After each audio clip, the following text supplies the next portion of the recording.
facing the wrong way. There you go. Hey everybody, welcome back to Escape Reality Star Wars Talk. I'm your host Caleb. I'm Seth. I talk Star Wars with this man. Hold on, let me fix something. Hello? Yeah, it was just getting some echo because I had monitoring on. That would explain it. There we go. Wrong Sorry, way again. I'm fiddling with it. The volume should face you. There you I'm go. not sure how I feel about this new method. So yeah, he has his own mic now. I have my own mic now. Let me. I can make it blend into my beard. I'm trying to make sure you. I didn't get to test it with you holding. I tested with That's me. very true. I'm Yeah. holding the mic now. So like I'm Do you playing. have any thoughts about that? No, I'm just having to play with your audio levels. Cool. Make sure that they hear you and not the random noises. Yep. Gotta be careful about that. So, this week we're talking about the Yoda comic miniseries, Mm-hmm. 10 issues. But also, let's go ahead and start with what we've been up to this week. We'll get into Star Wars news after that, and then we'll get to Yoda. Alright. Just playing some Remnant from the Ashes. Decided to play through it again. I got done with the first playthrough. Including the DLC. Yeah, I still can't get the swamp one to work. And I'm not sure why. So I'm dealing with that. I gotcha. I've been running my D&D game Mm-hmm. because we do Acquisitions Incorporated for the channel.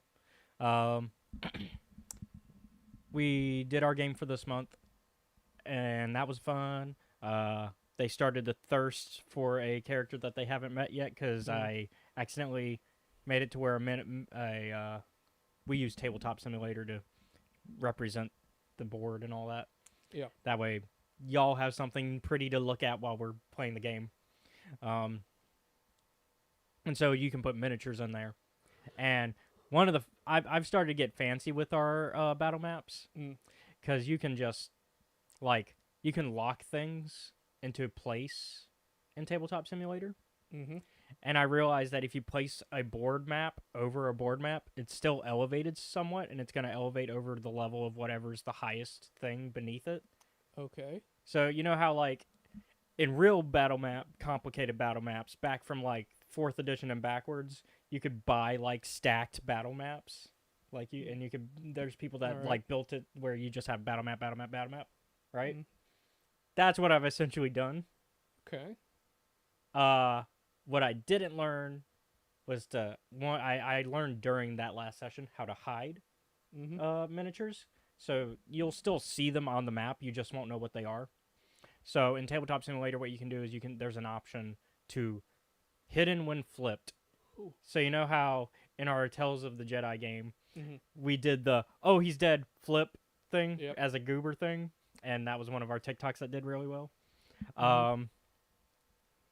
So it turns out that there's a setting for if you select it, when you flip somebody, they just disappear and it's just a question mark. Mm-hmm. So that way the players don't know what it is. Yeah. Okay. They know that something's there. They don't know what it is though. And so I learned that while playing because the other thing I forgot to do was to lock the miniatures. So I locked the boards in place, but I didn't lock the miniatures that were on them. Mm. So the fight that they don't get to in that episode, they accidentally saw the boss of, who is also somebody that they know about, but they haven't met yet. For those of y'all that have been watching, it's Fodell. And Britt started getting real thirsty over her. So, to be fair, Tale as old as time. Yeah, tale as old as time. Your D&D players thirsting over your villains. It's not Control the horny. God damn it. To be fair, it's not a D&D game without at least one of those moments. Mm. You're gonna have at least one of those, especially when the art, I can pull up Fodell's art. I know what this man looks like. If it is, who no, not the man. No, this is the Zent that they've been. Oh boy. Yeah, I haven't shown you. Okay, give me 1 second. Oh, here. There you go. I just turned down your mic so they don't hear you banging it. Because you can manually adjust your levels as well. Where is that image? Here we go, acquisitions and core. So you'll want to turn it up a smidge. Just a smidge. Yeah. All right. NPCs. And I'll make sure to make it to where they can see as well.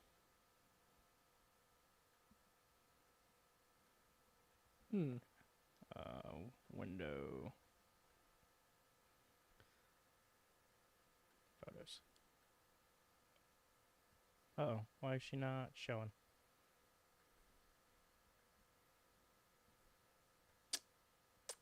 Doesn't want to show. Well. Hold on, I can fix it. We got time, so I can fix it real quick. We only just started the show. Yeah, this is Photo. There we go. So that is the current villain that they are chasing. They know about her, so it's not. I'm not ruining anything by saying that she exists. They also have seen. Well, one of the players has seen her, but not Brit's character. It's actually Karina's character. That's all, because I introduced her as after, because she's the fourth member that joined afterwards. She has seen, Marlo has seen, that's the name of the character, has seen Photo. But yeah, so like they were like, yep, and then I've like talked to some of my other D&D friends within the community, and they were like, yep, I can see why, I would too. And it's like, okay, I just know how to make my villains. I'm like, this. My instinct is this lady's gonna be a problem. Well, she's part of the Zentarum. So that's already a problem. Yeah, I mean, the Zentarum are not automatically evil. They just do lawful evil shit. Because they're a mercenary group. You know. In this case, they are doing, well, Photo is at least doing some evil shit. But we don't know the details of that yet in the game. So we just know that she currently has the diamond staff, which is what the party needed. Yeah. So, and of course she's trying to use it. So, and we're at that part where, like in any treasure hunt film, where they're like, the bad guy has the fucking thing. The bad guy has the fucking thing, and we're at we're in the final place where we have to stop them from Yep. Yeah. As is the usual. You know, so we're in the final part of the chase where we're trying to stop them from using it. But that usually in most treasure hunt, it don't work out. Usually in most treasure hunt stories, the villain gets to use it and then something happens. Usually, but can't guarantee that's the case here because they didn't get to that part yet. They made it to the room just before the last room, but then we had to stop because Britt started working night shift. Oh no! And so because of that. And we record during the afternoon. We usually, well, morning for her, afternoon for us, because she's in Cali. So that's usually we start.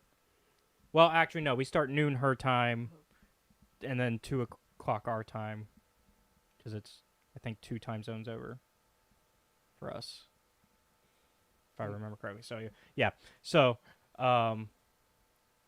but because of that. And we usually go about 4 hours, so 12 to 4 for her, 2 to 6 for us. Yeah. Except for the episode before that, we went longer because we were like, we got a new player, and also we haven't played in a minute. We're excited. So let's go. Yeah, let's just go. And so we played 6 hours on that one. Not the longest I played. Yeah. I think for Edge of the Empire we did an 8-hour game. Oh God! And that was, with like the 12 play, like that was. Yeah, that's.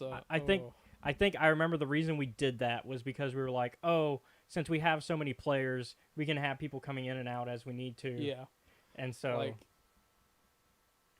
I forget whose idea it was, but somebody was like, I think JP.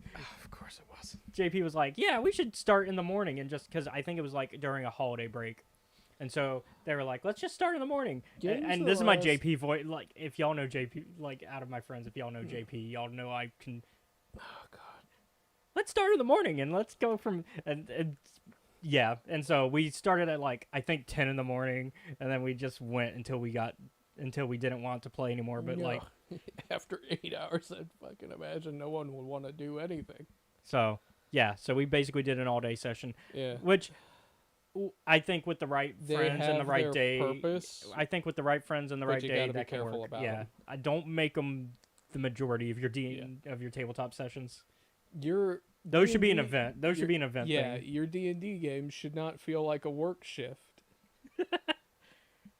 Probably not. I remember, like, we had one for Chianti's, like, previous campaign, right? The one that just went on forever. Oh, y'all had an all day one. We had one that we were started at like 10 and ended at like 6, and there was a good like hour portion of it just dedicated to upgrading a ship and like deciding what money was being invested into what for the ship. See, in that case, that In my part brain- that stuff feels like so the ship stuff sounds like that's almost like the meme of it should have been a work email. Yeah, and my brain was like, I hate this.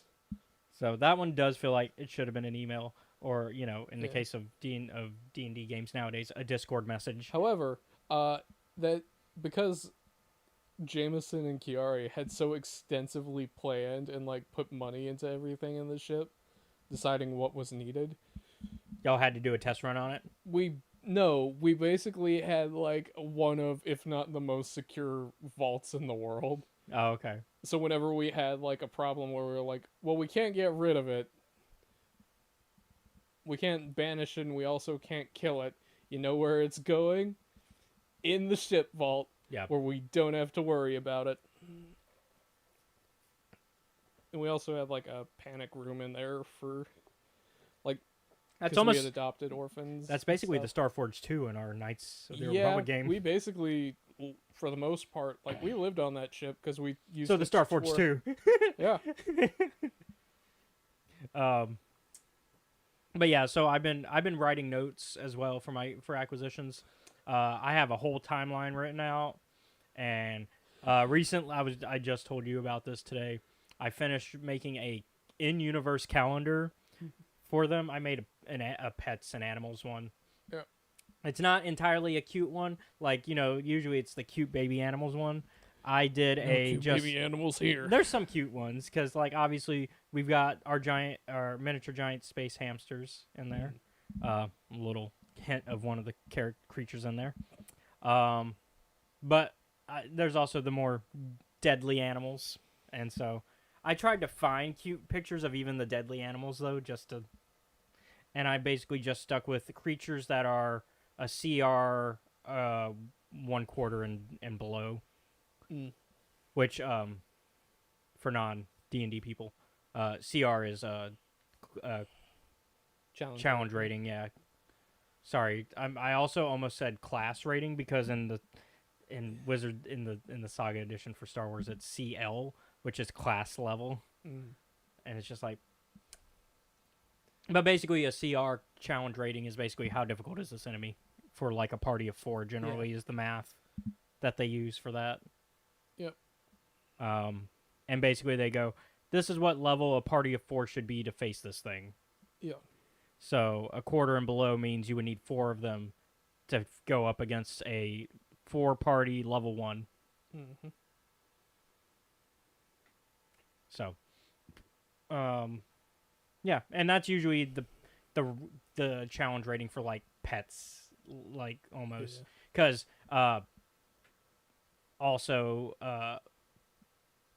well, I'll save that. I don't want to ruin. We talked about it off air. We talked about some stuff that Mouser got off air. Go listen. Yeah. To Go the Acquisitions game when it Yeah. comes out. Or sign up for the Patreon and you can listen to it now Or you could do that. That's 'Cause- also a viable option. because it's already up there on the Patreon. I'm mildly annoyed that I have to hold this now, but I'm also like now you don't have to lean in, and we don't have Yeah. to fight over the same mic. You get your own. Yeah. It's nice. Mhm. You do have to manage your own levels, though. That's up to you. Yeah. That one's yours. Sometimes Okay, when I'm so talking, I'm you'll on mic 2. yeah, your mic too. So So, it goes up whenever we talk at the same time. yeah, it'll do that. Mine will also go up if you're talking and I'm not talking, or other way around, like right now. Yeah. But as long as it's not like red, Yeah. we're I good. I just wanted to see how far the bar would go. It only got into the Well, yellow. I also I think you're only like a quarter strength. Yeah, you're not even a quarter strength on there. You could probably. Hello. Yeah. I'm not gonna say anything. Just gonna kind of whisper a little bit. God, that's horrible. I don't even have to hear it like through a headset. It's I just the know it's worst. horrible. That is the worst. I'm sorry to any of our headphone listeners. Yeah, I'm not gonna do that again. That's like creepy ASMR. Which I did freak out Oh, my man. players with one moment because they fought some spider-like creatures, and so Skitter. yeah. So instead of like doing that though, I apologize now.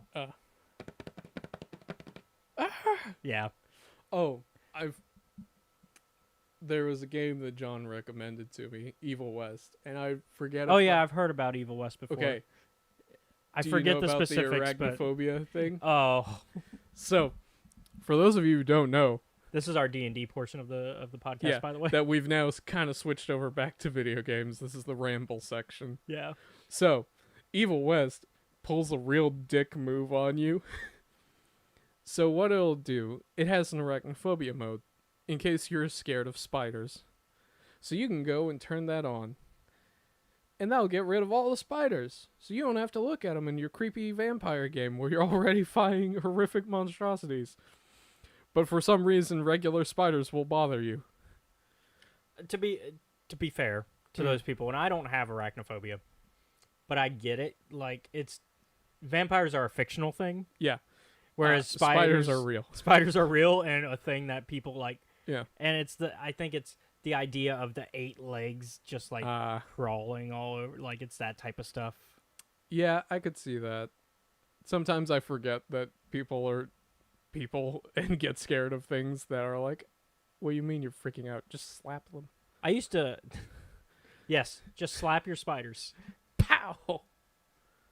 Get all of them. That's fair. Yeah. That's fair. Okay. Yeah. That's fine. But back on to Evil West being a jerk. Yeah. So, when you turn off arachnophobia mode, all the spiders gone. If for some reason you think that you have made progress in your fear against spiders, And you decide to and turn you it back turn on. it back on, it doubles the amount of spiders. Because you clearly got over your fear. So, Why else would you turn off arachnophobia mode? so time for exposure therapy. Yeah. Which is actually how. So you know how the cinematic for Baldur's Gate 3 like kind of freaked me out a little bit. Oh, with the illithid with the Yeah. eye stuff, yeah. So I just sat there for like an hour one day rewatching that until it stopped. Oh my god. That's like if I decide, like I would say for me the eye thing, because okay, so for Like for that specific thing, like yeah, I still freak the fuck out about like eye drops and stuff mm-hmm. because that's one of the few I'd things. say the closest that I've worried about that in a video game is I didn't feel that with Baldur's Gate 3. Mm. I did feel that with Dead Space. You fucking better have.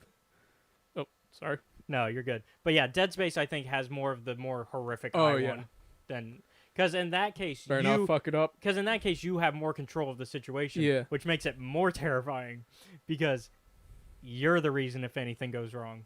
Whereas in Baldur's Gate 3, it's just a cinematic. There's not much you can do not about much it. you can- I mean, you could hit escape and skip the cinematic, Yeah. but then you miss some story stuff. Which, Problem is still there. yeah, you still have an illithid tadpole in your head. Yep. So I mean, God.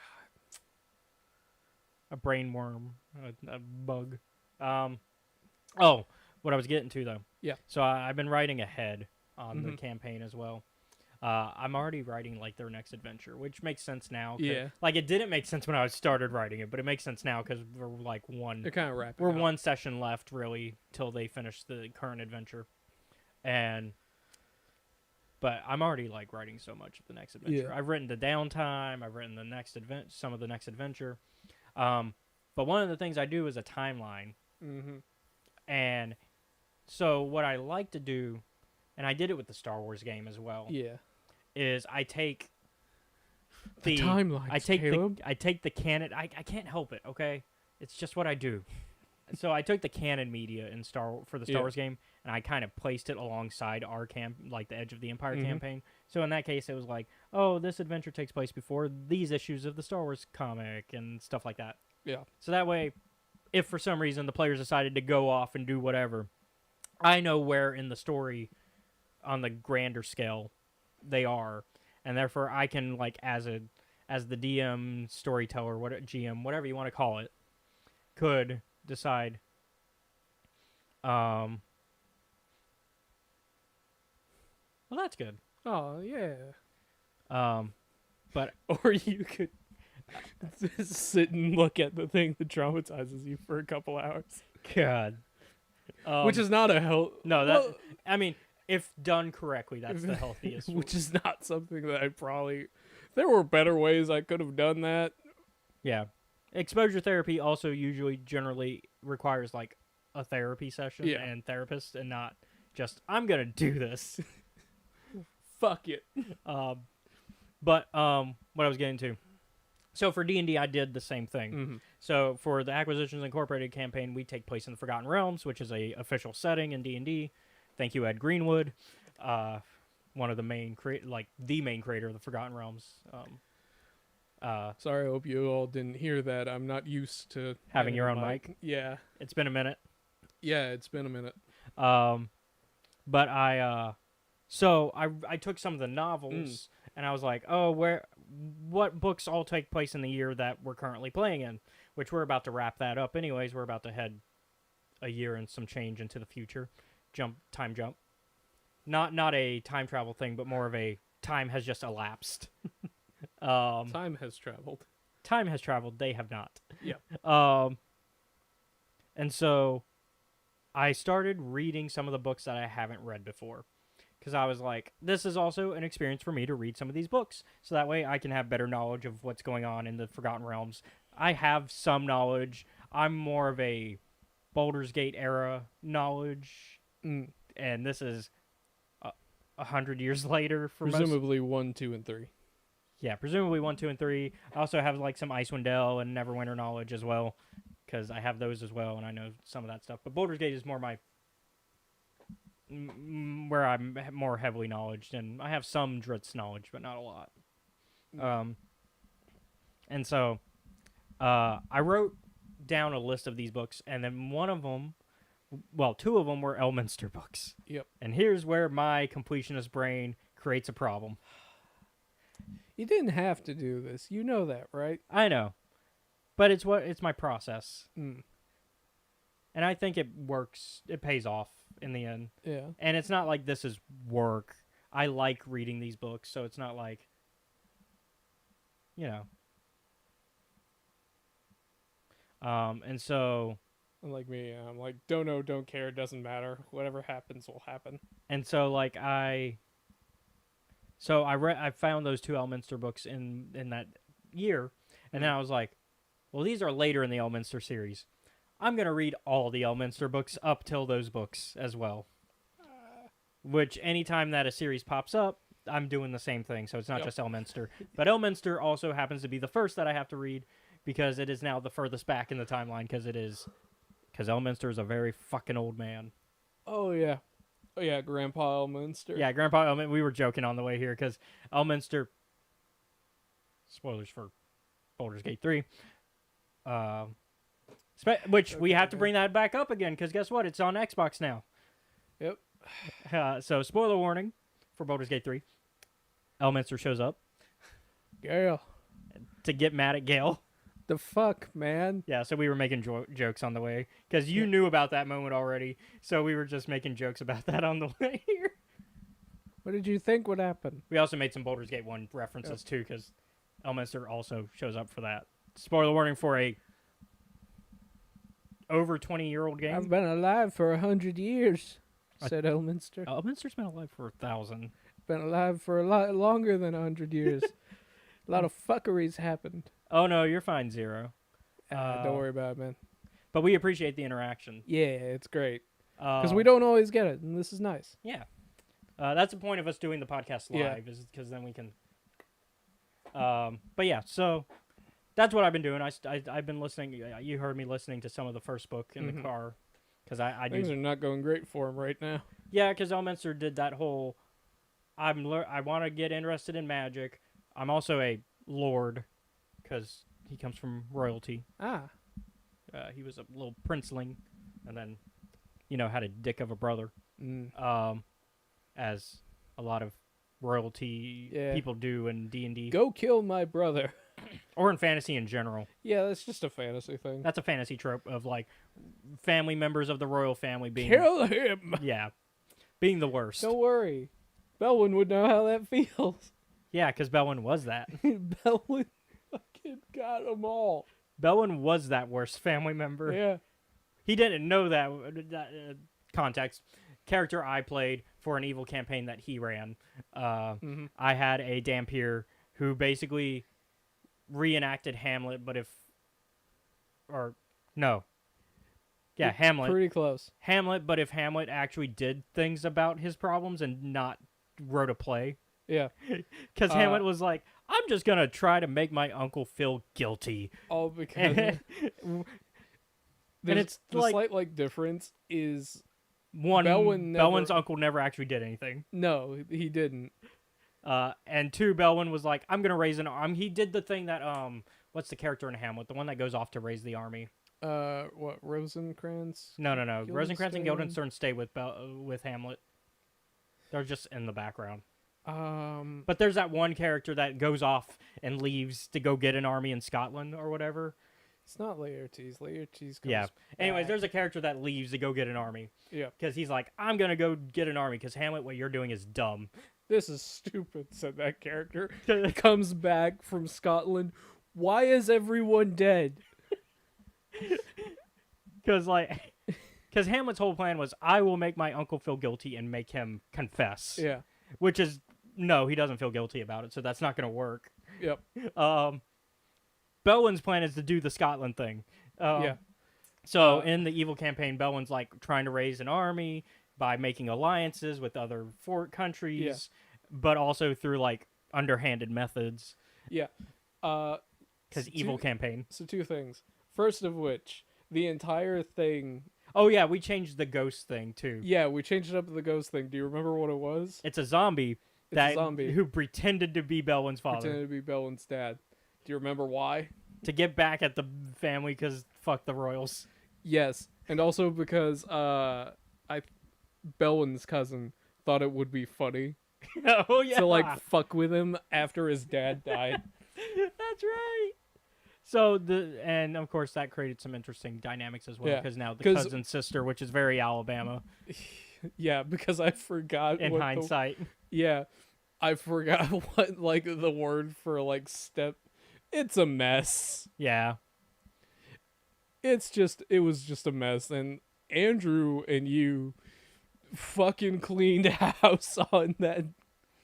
yeah. Eventually, Belwyn does succeed in his plan, Yeah, but at a cost to his sanity. to cost to everything.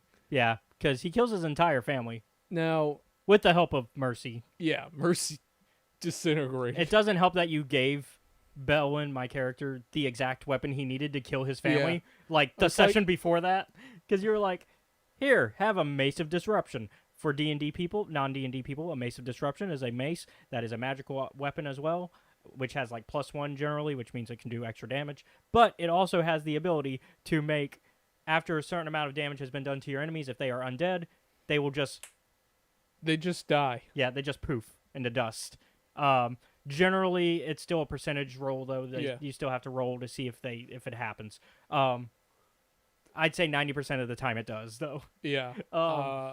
And so Yeah, you other- gave me that weapon just before I fought my family of vampires. Yeah.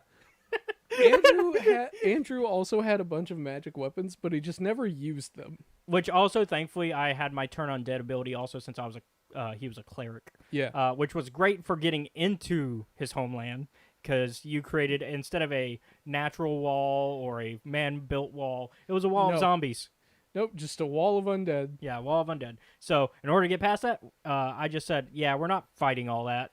Turn undead. Yeah, and I was like, You forgot I Good had. enough. Yeah, you're like, oh yeah, he has that. all right, yeah. Plus, Mercy's a necromancer. What are they going to do to him? Yeah. Nothing. Yeah, I think the only one at danger really was Eli's Anchor, Anchor, yeah. who it wouldn't have mattered. Anchor probably. Also could've just- Mercy's dad. and Mercy's dad. Because at that time Mercy's dad we just had punched Mercy's ghosts. dad, I think. Yeah.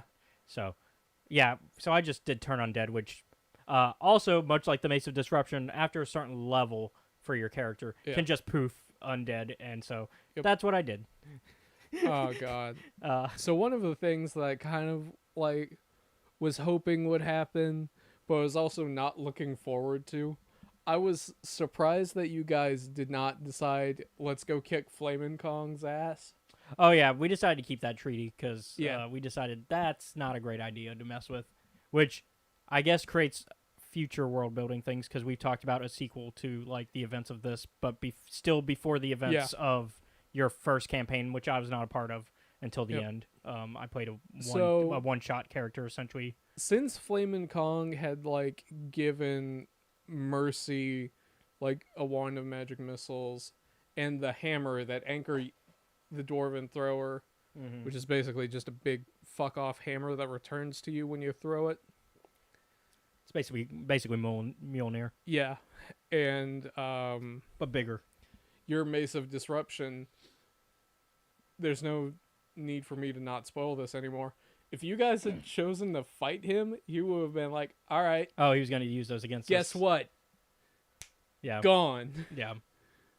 Fight an ancient red dragon without your magic gear. I was like, well, he gave it to them. Yeah. Obviously, he has a plan for if they try to use it on him. Yeah. Instead, Belwyn, because we all Instead, were, Belwyn's like, I was like, you guys. yeah, have you an had us, option. you had us. Well, at the end, so I was gonna say at the end of the campaign, before the final session, you were like, hey, everybody, write your like write a page for what your character Yeah. does after the campaign. Belwyn's is sad, Belwyn's is sad. but I think it fits the theme of what Belwyn is. yeah. Because I was like, yeah, Belwyn is still Hamlet. Like, it's still a tragedy. So, yeah, Belwyn goes full like, King. What was He the, goes what was full- the other Shakespeare play that King Lear? He went Yeah, full King he went Lear. Full King Lear. Um, Meanwhile, Mercy is just happy. yeah, Mercy's like, done. World conquered. Now I can go home. yeah. The way I thought, because I was like, let's keep the Shakespeare theme for Mm. Belwyn. So I was like, well, what's fitting for what happened? Oh, King Lear. So Belwyn eventually does have a family, but things go King Lear in that there's some betrayals and Yeah. people start killing each other, and basically all Killed your Belwyn's son in an oil field. basically all of Belwyn's children die, and Belwyn had to kill the last of them to like stop them from continuing the madness. Yeah. And then Belwyn basically goes Dracula from Castlevania. He's and out there somewhere. Belwyn's gone Dracula from Castlevania. He now lives in depression by himself. Yeah. Meanwhile, Anchor said, fuck it, I'm out, and is just looking for bigger monsters to fight. Yeah. So that was a fun campaign. Yeah. I'm excited to see what you do. Solstice is Yeah. fucking gone. I'm excited to see what you do with the future of that. I would like to see the results of that, especially since I know we've talked about Belwyn appearing as an NPC in the future. Yeah. Since we've discussed that Belwyn has extended his life now a bit because he's given into the Ooh, thirst. vampirism. Yeah, because he started to give into the thirst. While he's a Dhampir, meaning he's only half vampire, he, for the most part, didn't really do too much of the vampire stuff during the Yeah. campaign. But after that whole family tragedy, that's kind of been It's his... like, fuck it. Yeah. But it's not a going out and killing people frenzy. It's more of a I need to eat to survive, and Yeah. it's more of a I will eat people if I need to at the last minute. It's a starve myself and then feed myself like once every couple years. Yeah. Because, like, you're a vampire. You can get away with, like, a lot. If you could go on a murder spree, though, people notice. Yeah. Like, if it's one person, say, every, like, 6, maybe 7 years, that's not going to be too bad in a fantasy setting. Unless they're, like, really important. Yeah. But, like, no one's going to care if you get If rid you of, took the like, farmer. James the farmer Yeah. from, like, 3 doors down at, like, the shitty village. Especially when there's probably other creatures that could have Because done let's it. be real, there's a lot of shit in fantasy that in could kill fantasy you. that just kills you. I mean, you got your goblins, your orcs, your kobolds, your Yeah. plenty of options. So, vampire is probably the least likely, Yeah. Unless you go to Nightlands, in which case it's the most likely. but also not anymore. 'Cause, Not anymore.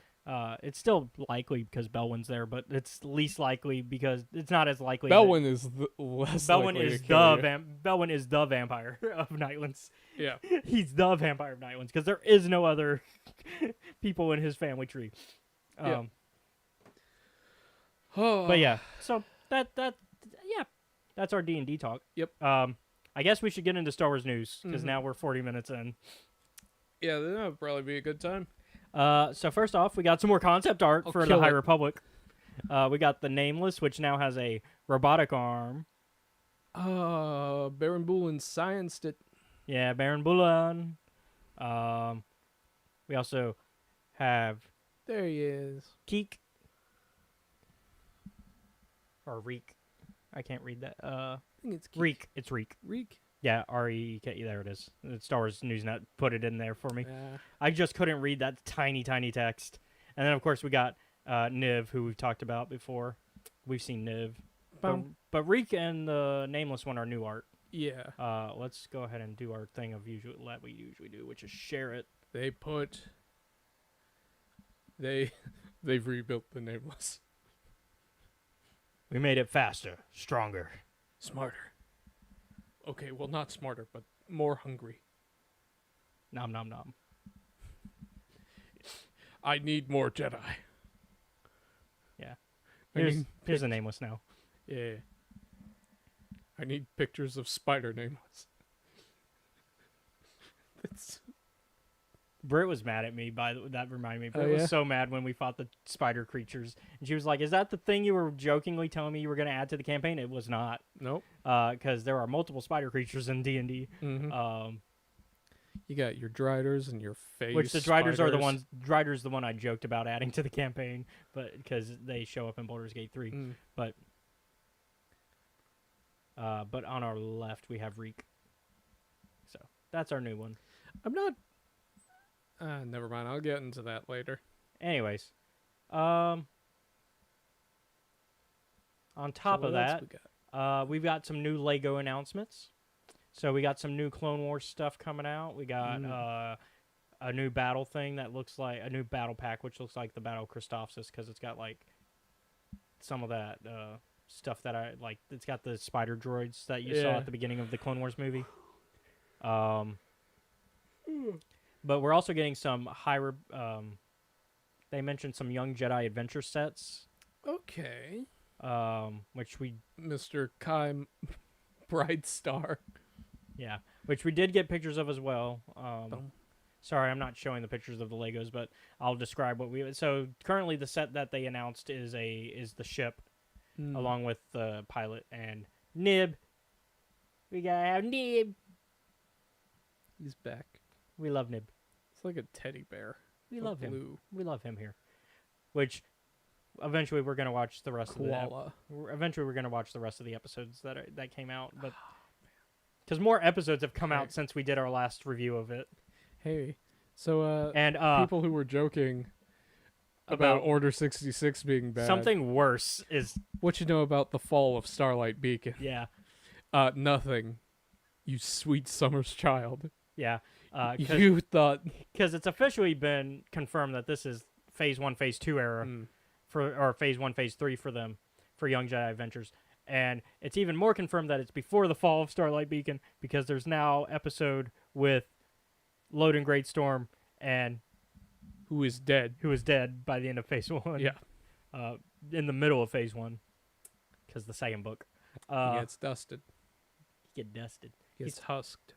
He's captured in the first book. Mm-hmm. Man, he is so close to living, and But yeah, it's got Loden and his Bell. Bell and of course Ember. Yeah. So there's an episode with the three of them. So that confirms when in the timeline it is now, which was something we talked about last time. Was Yeah. that there was no? It was very Clear, like, when does this happen? yeah, it was very vague.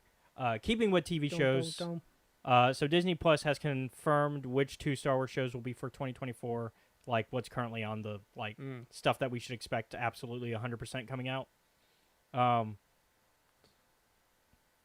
So we got Skeleton Crew and the Acolyte. Those are the 2 that are coming out for sure. Okay.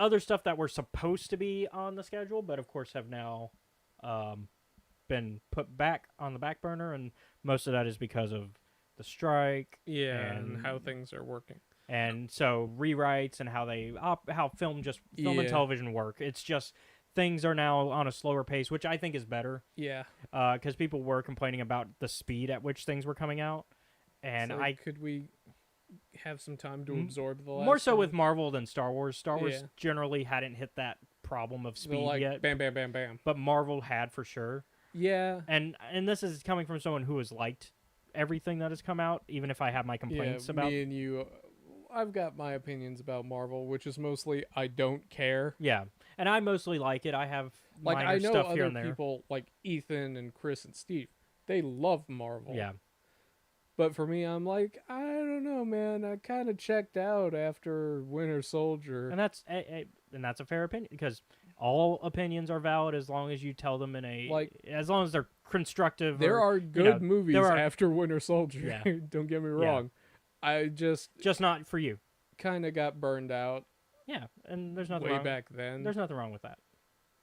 But yeah, so the ones that were also on the slate originally before everything, Yeah. we had the final season of Andor because we were supposed to get season 2, which would be the last season, and then we were supposed to get the third and supposedly final season of Bad Batch, as well as a second season of Tales of the Jedi.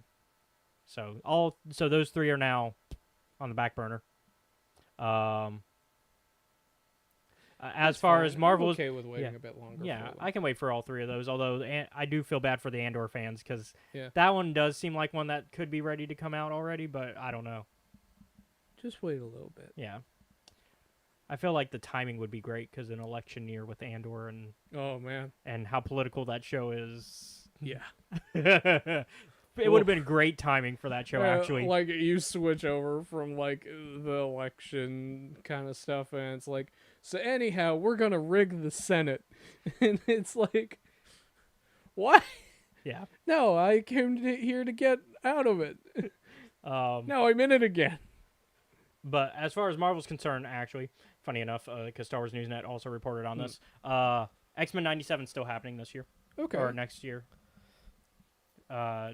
As well as a few other... I was about to make a dumb joke about how it's already happened. No, X-Men 97 still hasn't happened. What do you mean? We've never had X-Men that takes place in 90... Like, because it's a continuation of the animated series. Yeah, I know. It stopped Came out in in 96. 97. Oh. That's why they're calling it 97. Just making a dumb joke.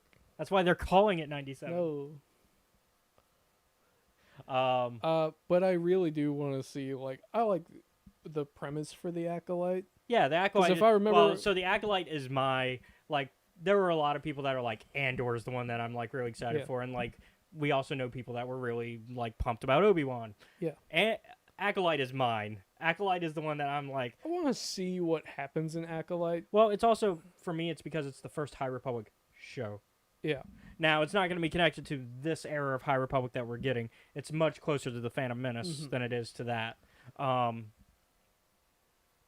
But I'm still excited, and I'm curious if we're going to get the Battlefront 2 situation of where they advertise it as this thing being about the villain, and then there's a turn moment, or if we're actually going to make this about the villain.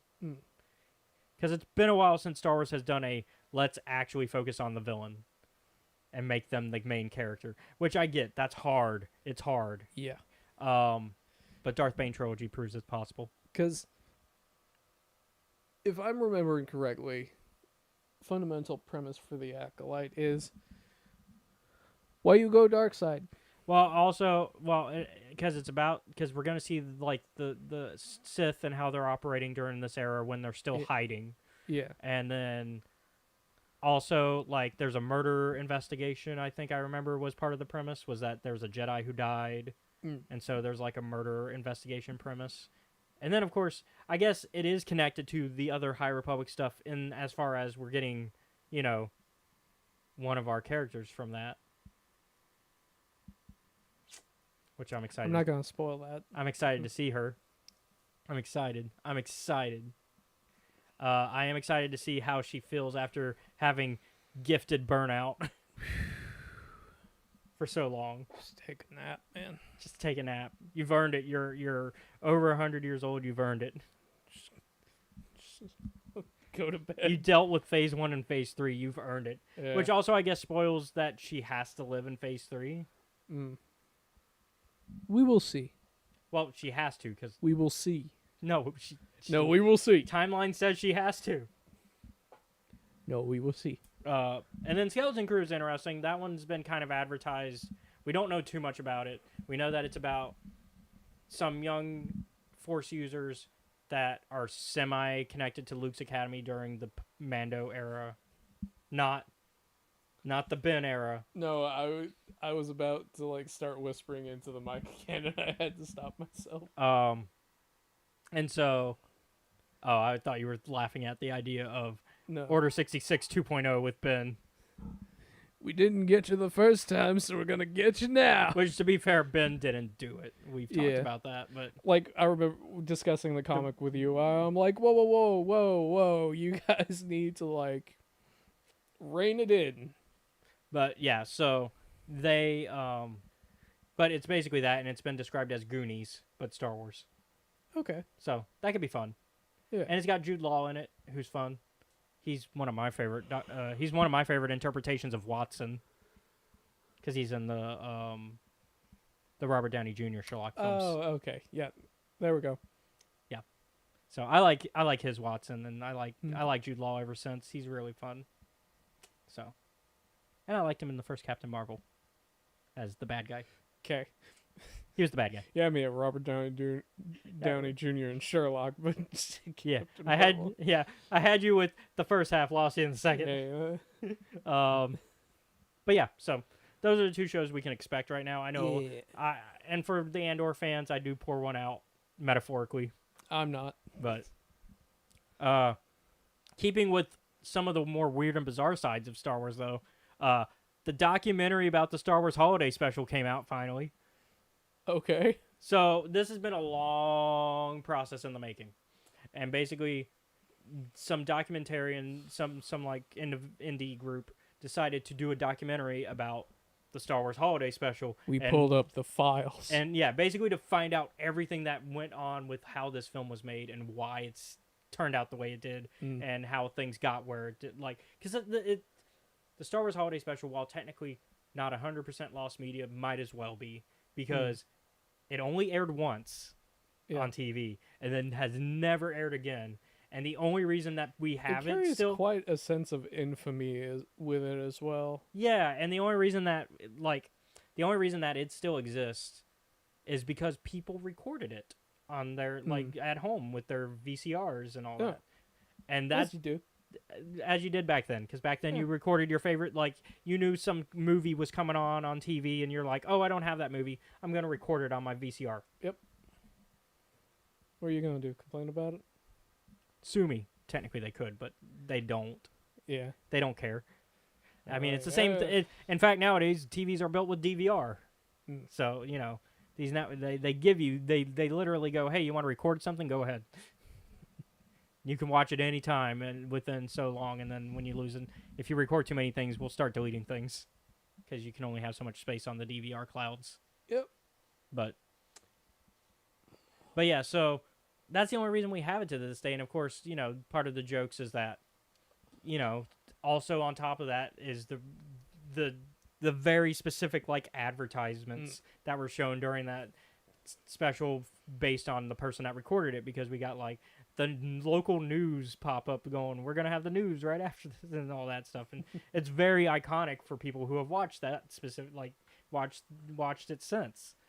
But yeah, it's just this weird bizarre thing of we did a variety show in Star Wars.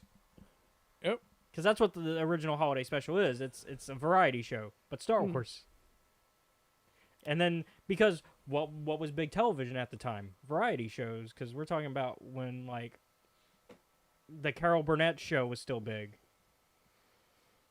Yeah. Who the you don't know fuck is Carol Burnett? Oh, that's a classic variety show. Well, I don't know him. Anyways. Then again. But anyways, so shows like that were big.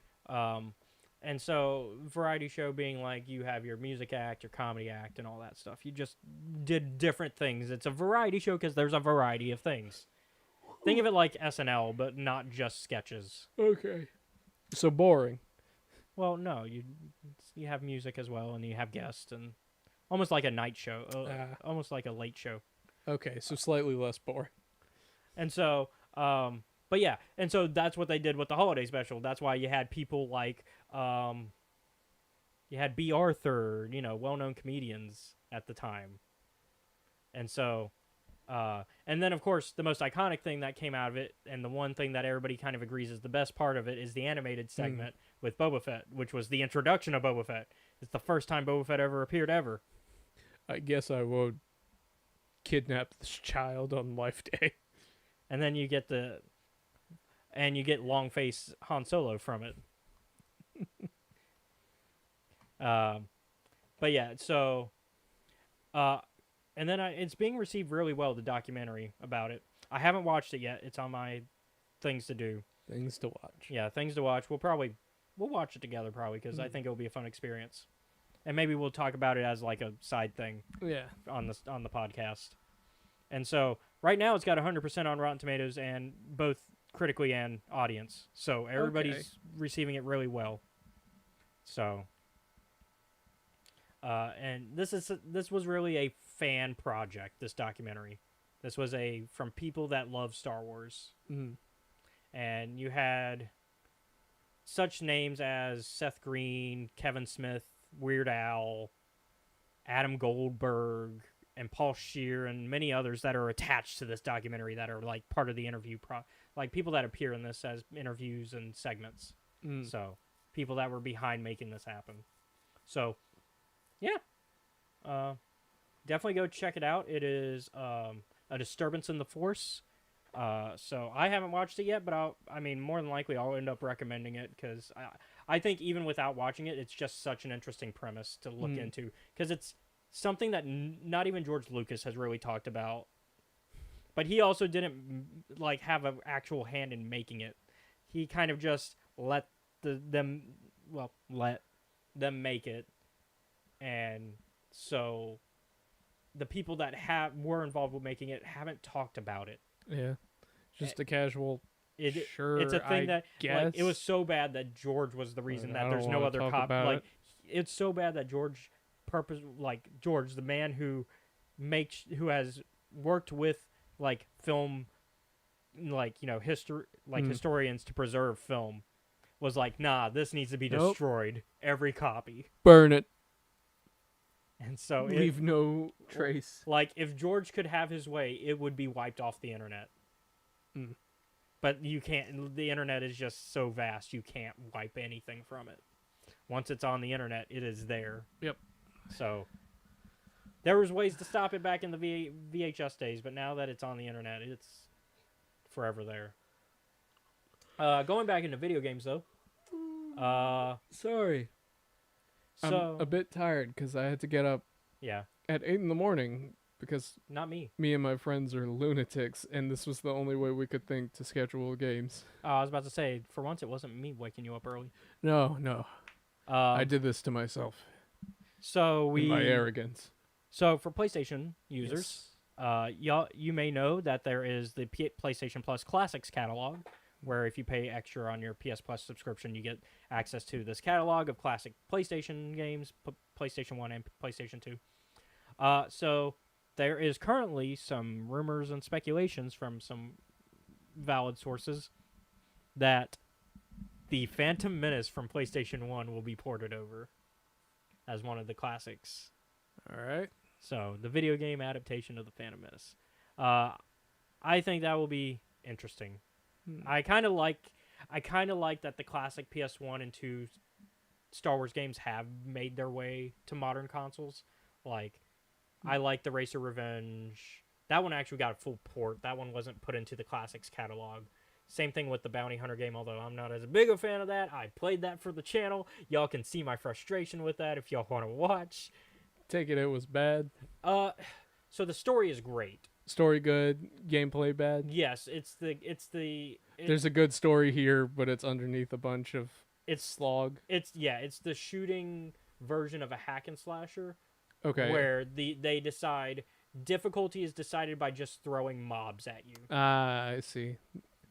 Yeah, and it doesn't start that way. Like, it doesn't start that way. At first, it's like, oh, you can sneak around a little bit and you can kill some enemies here and there. It's not a stealth game, but it's like you can sneak around a little bit and you can you don't have you still have people that charge at you at the first few levels, but it's not as bad as it gets when you start to hit the later levels. And in the later levels, they realize, oh, we should ramp up the difficulty because they're near the end of this game.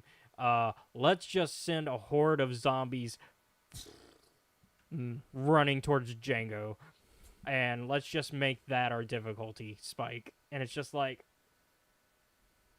that's not fun. Yeah. And so that was Bounty Hunter. So Racer Revenge is on there, which is a pod racing game. Pod Racer. So Bounty Hunter.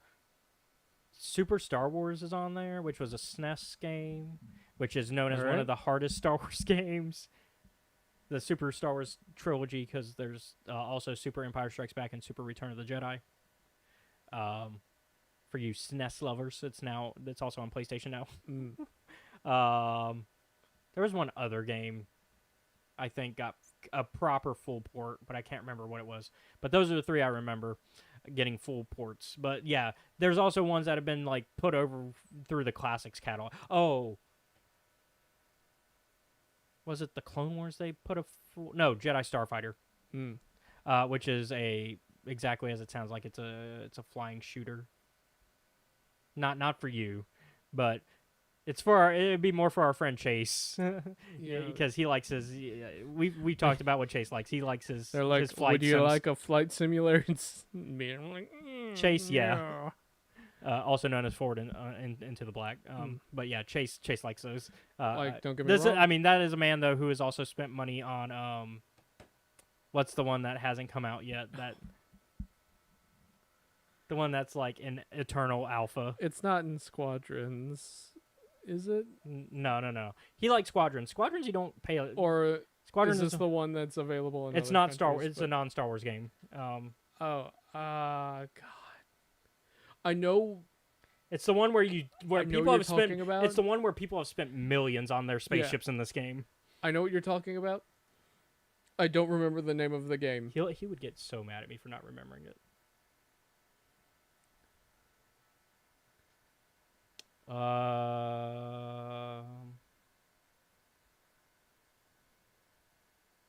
I'm looking at a list of space simulators. It's not Starfield because it actually came out. Yeah, which he does like Starfield, and I actually, if my computer was better, I would play Starfield, because I actually think it'd be fun. Because what I've noticed is it's not as terrible as people have given it crap for. Like, it's just not... So the thing is, it's not a great game in a year of great games. It's a good game in a year of great games. Yeah. Which is... Like, you ever feel bad about, like, certain pieces of media because they either come out when, like, the competition has set the bar so high? Yeah. Or there will be one good movie in a year of like bad movies otherwise. Mm-hmm. That kind of sucks sometimes. Yeah. Oh, Star Citizen. Oh yeah, that's never coming out. At least the story mode's never coming out because Yeah, that's no. the one. God forbid. Because they talk about doing a story, but yeah, he likes Star Citizen, and as a flight sim guy, I get it because it's very flight simmy. Squadrons is fun, also not for you. Uh, that one is the more classic, almost X-wing style Star Wars game. But yeah. Anyways, I'm excited. More Star Wars games being moved to modern consoles. I can't complain. Mhm. I mean, as far as the PC ones, I've got them all, but I wouldn't mind the console ones getting moved forward. Yeah. So, All right. Next piece of news. oh yeah, Visions Volume 2, with the short Screecher's Reach, won an Emmy yes. in the juried animation category, production design. All right. So, Yay. so yeah, while Star Wars didn't win anything at the Game Awards, oh, and to answer your question, S'mores, no, Starkiller is not canon, and wouldn't fit into canon very well. Not with the way that, not presented in the video game, and not even in the novelization, which does make him fit better in the expanded universe, but still wouldn't fit very well within canon. Not because of force ability, but because of what he would have to do and be to fit into, like, the Force Unleashed story does not fit well into canon.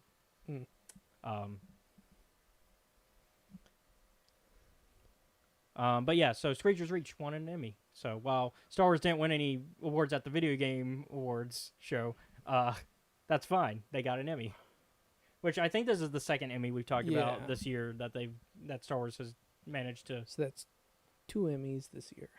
Yeah. So, and we're still waiting on the Grammys because Jedi Survivor still has a Grammy nom. Oh man, stiff competition for that one. Yeah, the Grammy nom is new book announced. A Mace Windu one that's supposedly also honoring Qui-Gon's legacy. All right, look, Windu.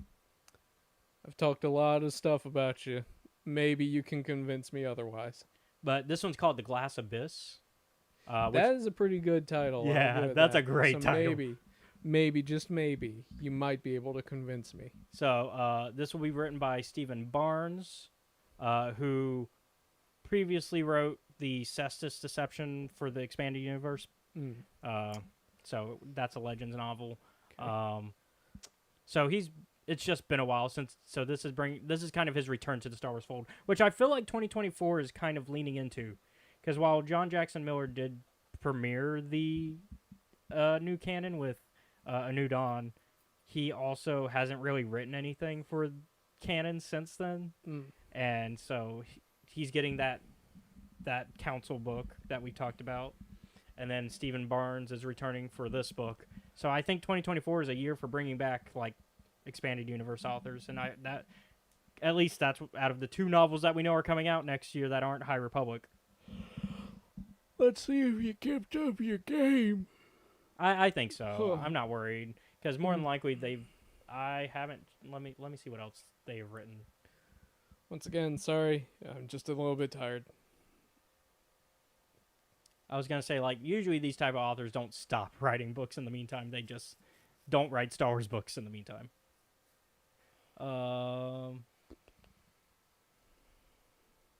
Let's see, 2000. Yeah, they wrote some stuff in the meantime. Nothing that I've read. But so I mean I feel like I have confidence because if they're bringing somebody in to write a Star Wars novel at this point, I trust it because I have not had a Star Wars novel fail me. Oh, you're excited about the next piece of news, aren't you? Because you saw the image. Yeah, just a little bit. And no, at the moment, S'mores, there will not be a Battlefront 3 from what we know because EA won't let them do it because DICE wants to do a Battlefront 3 along with Respawn. They want to do a third. They wanted to do a third one for a while, but then I think I remember like a year ago we heard that officially they had dropped any work on that because I think we talked about that because like basically they dropped because originally people were speculating that Battlefront 3 was going to be a prequel, at least in the campaign. It was going to be a prequel to Battlefront 2, which was going to focus on I think it depends on the project. I don't think EA as a whole sucks because they still provide really good games. It's a balance. Because I mean, I wouldn't know. I don't play games by EA, so I can't judge them. you probably do and just don't know it. No, I don't think so. Really, I don't think I've played an EA game in a very long time. we'll have to. MLB 2003, I think, is the last. To be fair, all EA their sports game. titles are still good. I didn't bother playing them for the sports. I just like throwing baseballs. At Yeah, people. you just want to have like the Grand Theft Auto effect of I just want to throw them at people. Just want to chuck this. But yeah, I think it's a balance. But yeah, so we probably won't get that for a while, but that's fine. We're getting new Star Wars games still. We're getting Outlaws still, which is exciting. Yeah, We're still actually getting really looking forward to that. We're still getting Jedi 3, whatever they call it. Jedi. No hope left. Jedi Endgame. It's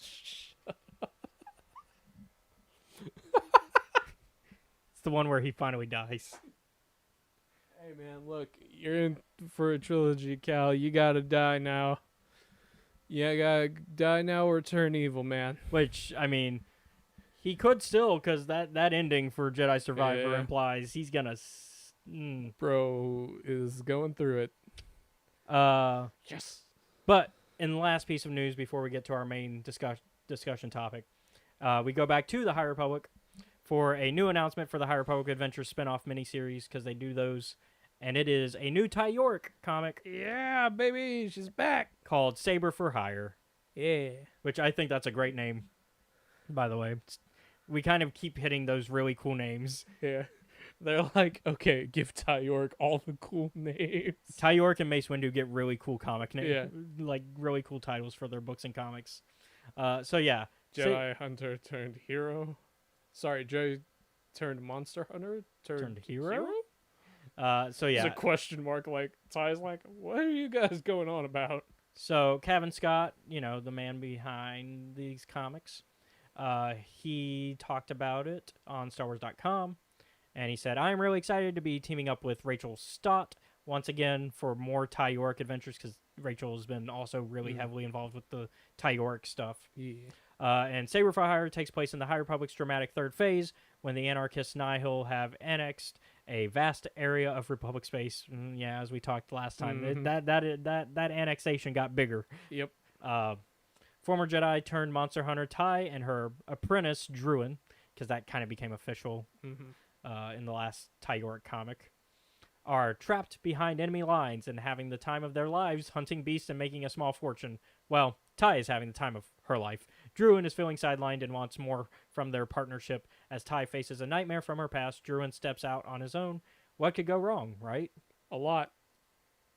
And then Lucasfilm Publishing creative director Michael Siglain had a few more things to say. Saber for Hire is filled with adventure, horror, and heart. Ty has left the Jedi Order far behind and has fully embraced her role as a monster hunter, Saber for Hire, or has she? As we'll see, Ty is key to the larger battle between the marauding Nihil and the monstrous Nameless. She just doesn't know it yet. So that fills me with excitement, and it kind of makes sense. Like, I think we were already kind of figuring Ty's story is leading her to a confrontation with the Nameless creatures. Yeah.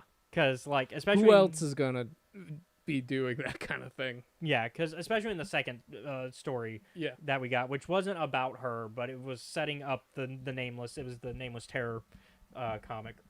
And it was told by her, but we learned that,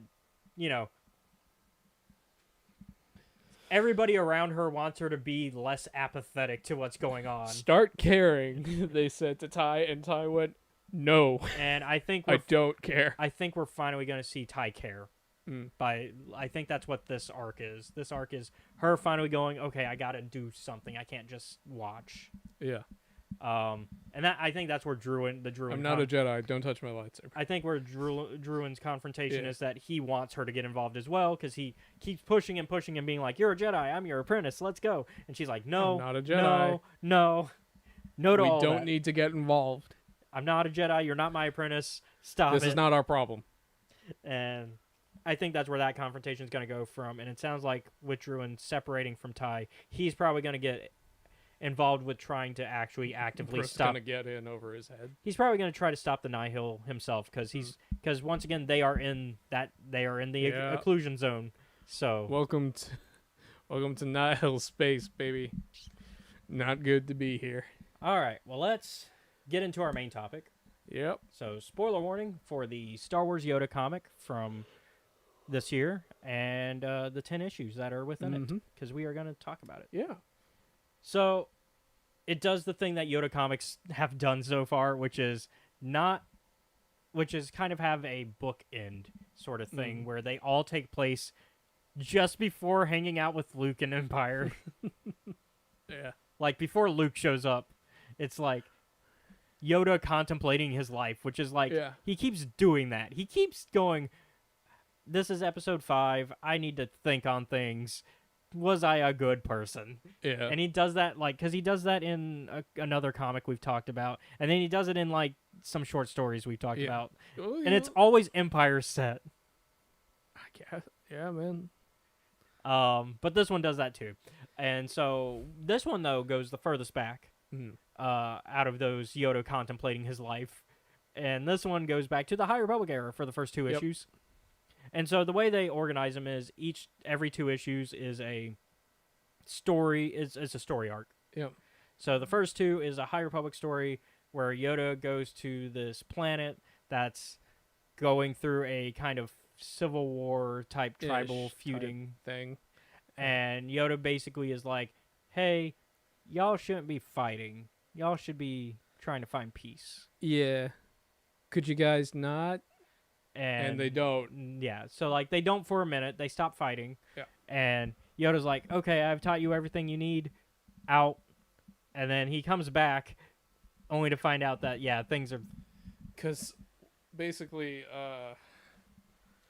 Oh yeah, because he stayed after the Jedi, and this is where I think Yoda, once again proving the High Republic era was probably the best era for all Jedi. Yoda is the most selfless at this time. Yeah. Which means,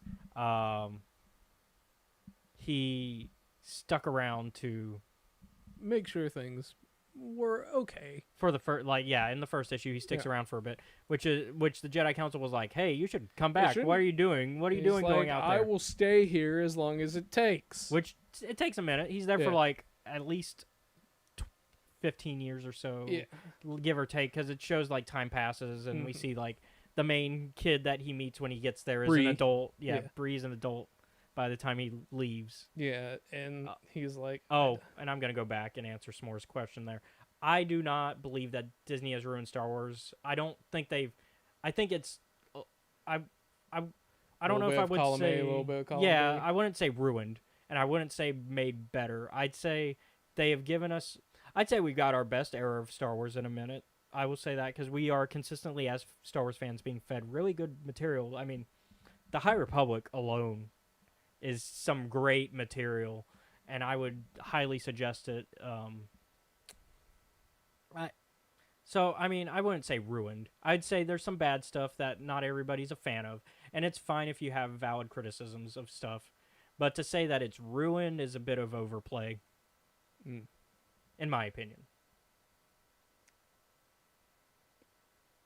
I wouldn't say that it's like ruined or made better, but it is different. Yeah, it's different Star Wars, and there's nothing wrong with different Star Wars. There are some things that I've had questions about, like going through and watching like the newer shows and stuff, where I have to remind myself of like, that's a solution that you could use.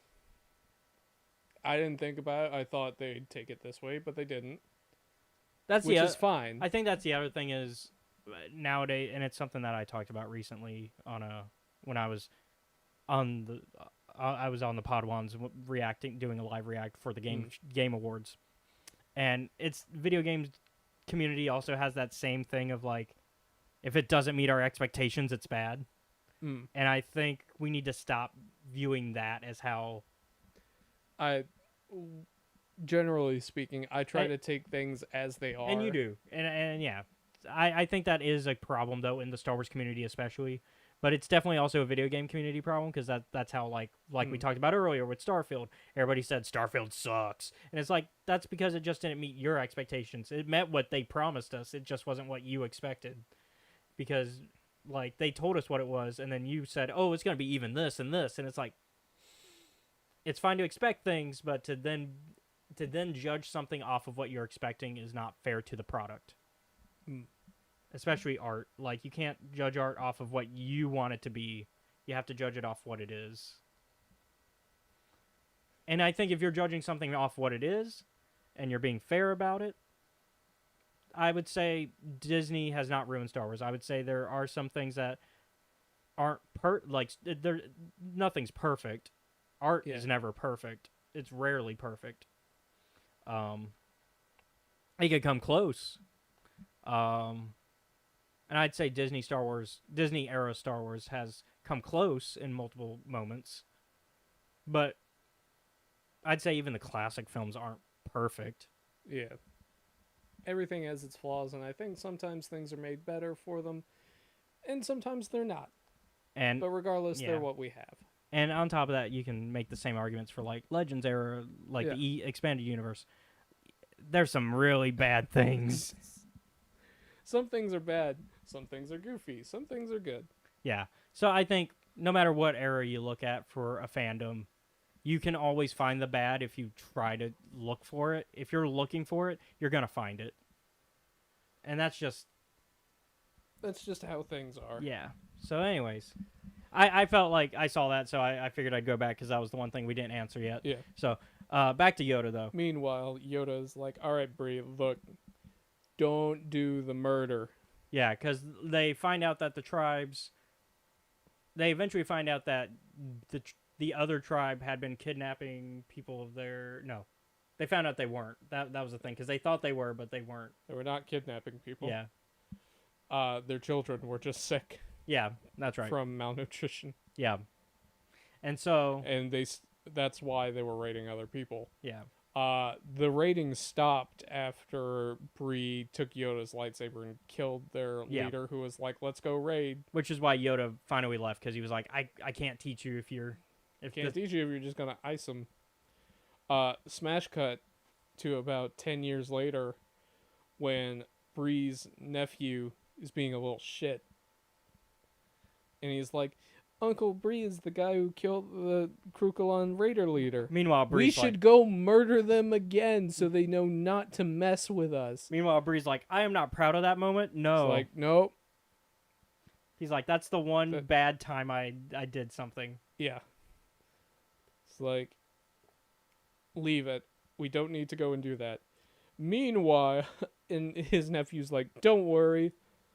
I've got this. Yeah, so... And goes and kidnaps their kid. That's right. I remember Kidnap was somehow involved, yeah.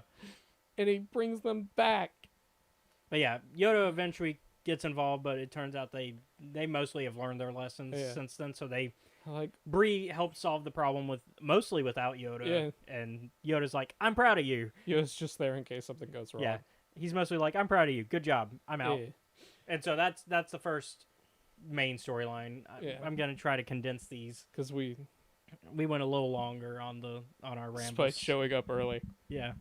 I think we just love nerd things, and so yeah, we do, and it distracts us sometimes. But hey, it's all in good fun. Yeah, and so second story arc's the Dooku one, right? Yeah.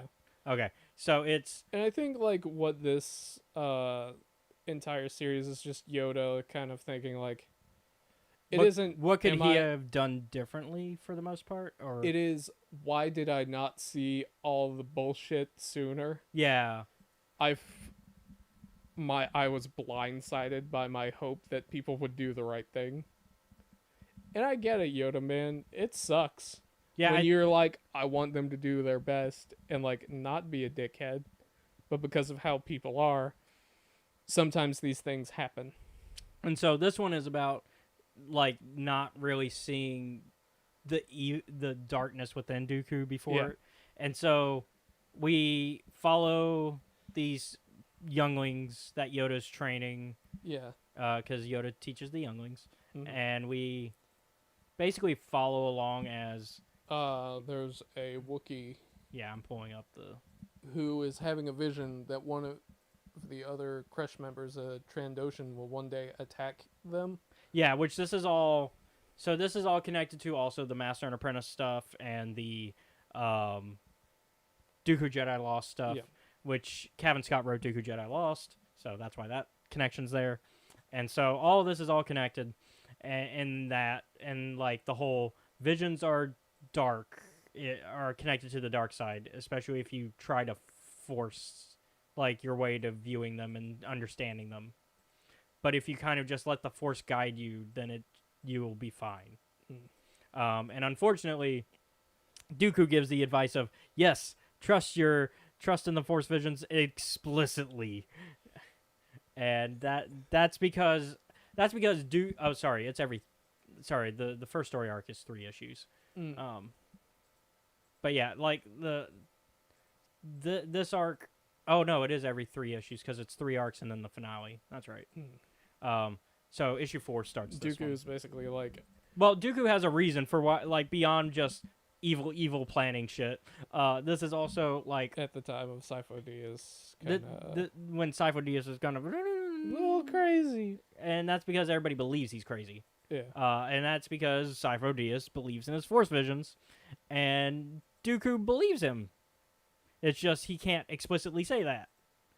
And this is also after Dooku's left the. So this is after the events of the flashback parts of Dooku Jedi Lost, which is the majority of it, which is after he's left the Jedi Order.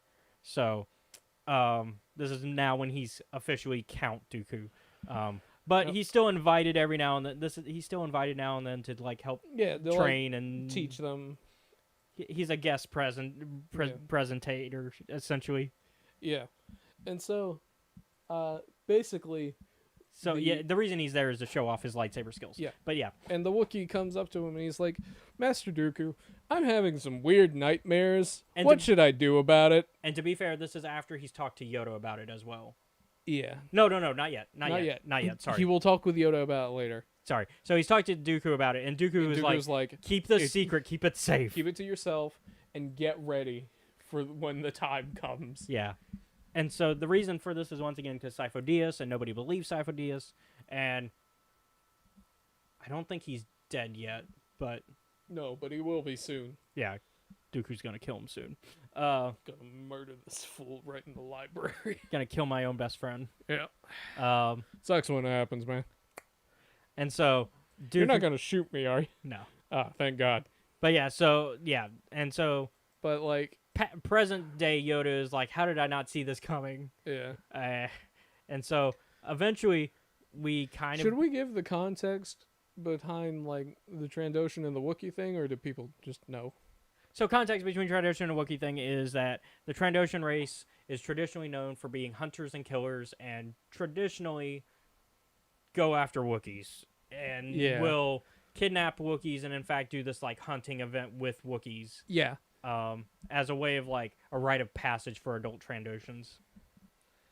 But this Trandoshan was a baby. Yeah, this Trandoshan would not be part of that tradition and would not have been raised that way because they were raised as a Jedi. Yep. And so this is all just part of the... And also another tie-in to Dooku stuff is there's also that Dooku Age of Republic comic. We haven't read that together. But let's just say Dooku kills one of these Padawans when they're older. Oh, man. It's the tiger. Oh, no. Yeah. Not Tiger Man. Yeah, because I saw that. Why? Because the Age of Republic comic came out first, and I remember reading it, and it's basically like Dooku, this tiger character remembers Dooku and is like, I remember you came to the Jedi temple one day and taught us lightsaber forms. Oh, yeah? And, would you like another demonstration? And unfortunately, they are trying to stop something that Dooku's trying to do in order to set up the Separatists and all that stuff. And so Dooku has to ice them. Oh, man. Man, Dooku's like just 0 for 3 on that, huh? And in the case of... So then when I read this comic, I was like, oh, this is the day they were talking about of when Dooku came to teach. And I was like, oh, I know what happens to you in the future. You get wrecked. But they're not the main character. No. It's really the Wookiee and the Trandoshan. They're kind of there as the third wheel, Mm-hmm. and they're kind of there to try to be the moral center of the Like group. voice of reason. Yeah, they're like, hey, let's not fight each other. Oh, we don't need to do this. And the It's reason not cool. So the reason the vision happens Yeah. is ironically, once again, because Star Wars is much like Greek mythology when it comes to visions. Don't explicitly try to avoid them. You will force them to happen. Yep. Because the Wookiee basically cuts off all contact with the friend group and is like, specifically the Trandoshan, but the friend group as a whole is pretty much cut off. And this is explicitly so that way, like, they can try to avoid anything happening between them. Yeah. Unfortunately, they are then sent on a mission to Kashyyyk, where a bunch of Wookiees have died. That's the flashback. Oh wait, sorry. That's the flashback. Oh yeah, that's Yoda. Sorry. They are sent on a mission though. They are sent on a mission to like see how they kind of like handle things while they're on their own. Mm-hmm. Yoda's there on the planet just to make sure things don't Oh get too out yeah, of they're hand. basically sent on a mission on their own. But before that though, he does have another vision of the fight, Yeah. It's and like, this "Hey, time man." he does go to Yoda, and Yoda's like, "You just gotta like," it's basically the Anakin thing of like, Look, man, you can't you gotta be careful with those. don't worry about it. You just gotta not focus and try to force them. Meanwhile, Dooku's like, absolutely keep an eye out on this Trandoshan and Do not trust that motherfucker. do not hesitate to kill them if you have to. Yeah. We are being obviously over hyperbolic there, but like, Yeah. But yeah, he's like throughout the little not clips, the next couple of pages. he's cutting off his friend group and Oh no, I was like, he's always looking at the Trandoshan all the time. oh yeah, he's always like, He's like, what the fuck is this guy doing? which in a way is slowing his progress down as a Yeah. Jedi because he's not focused on what he needs to be in the moment. Which is why Jedi say to be wary of like Force visions, because then you stop Yeah. worrying about the moment, you start to worry about. You know what would be great if someone just actually walked up to the person they had a Force vision about and be like, "Hey, man, in like 3 years, The thing is, they don't know. I don't have the context for this. To be fair, but you're gonna fuck me up." to be fair, you don't have context of when either. Yeah. Like Force visions They are don't so give you- vague. Hey, man, you're not gonna stab me in like, I don't know, 2 months to 10 years, right? To be fair, Anakin does tell Padme about his vision It's like, by the way, you're gonna die.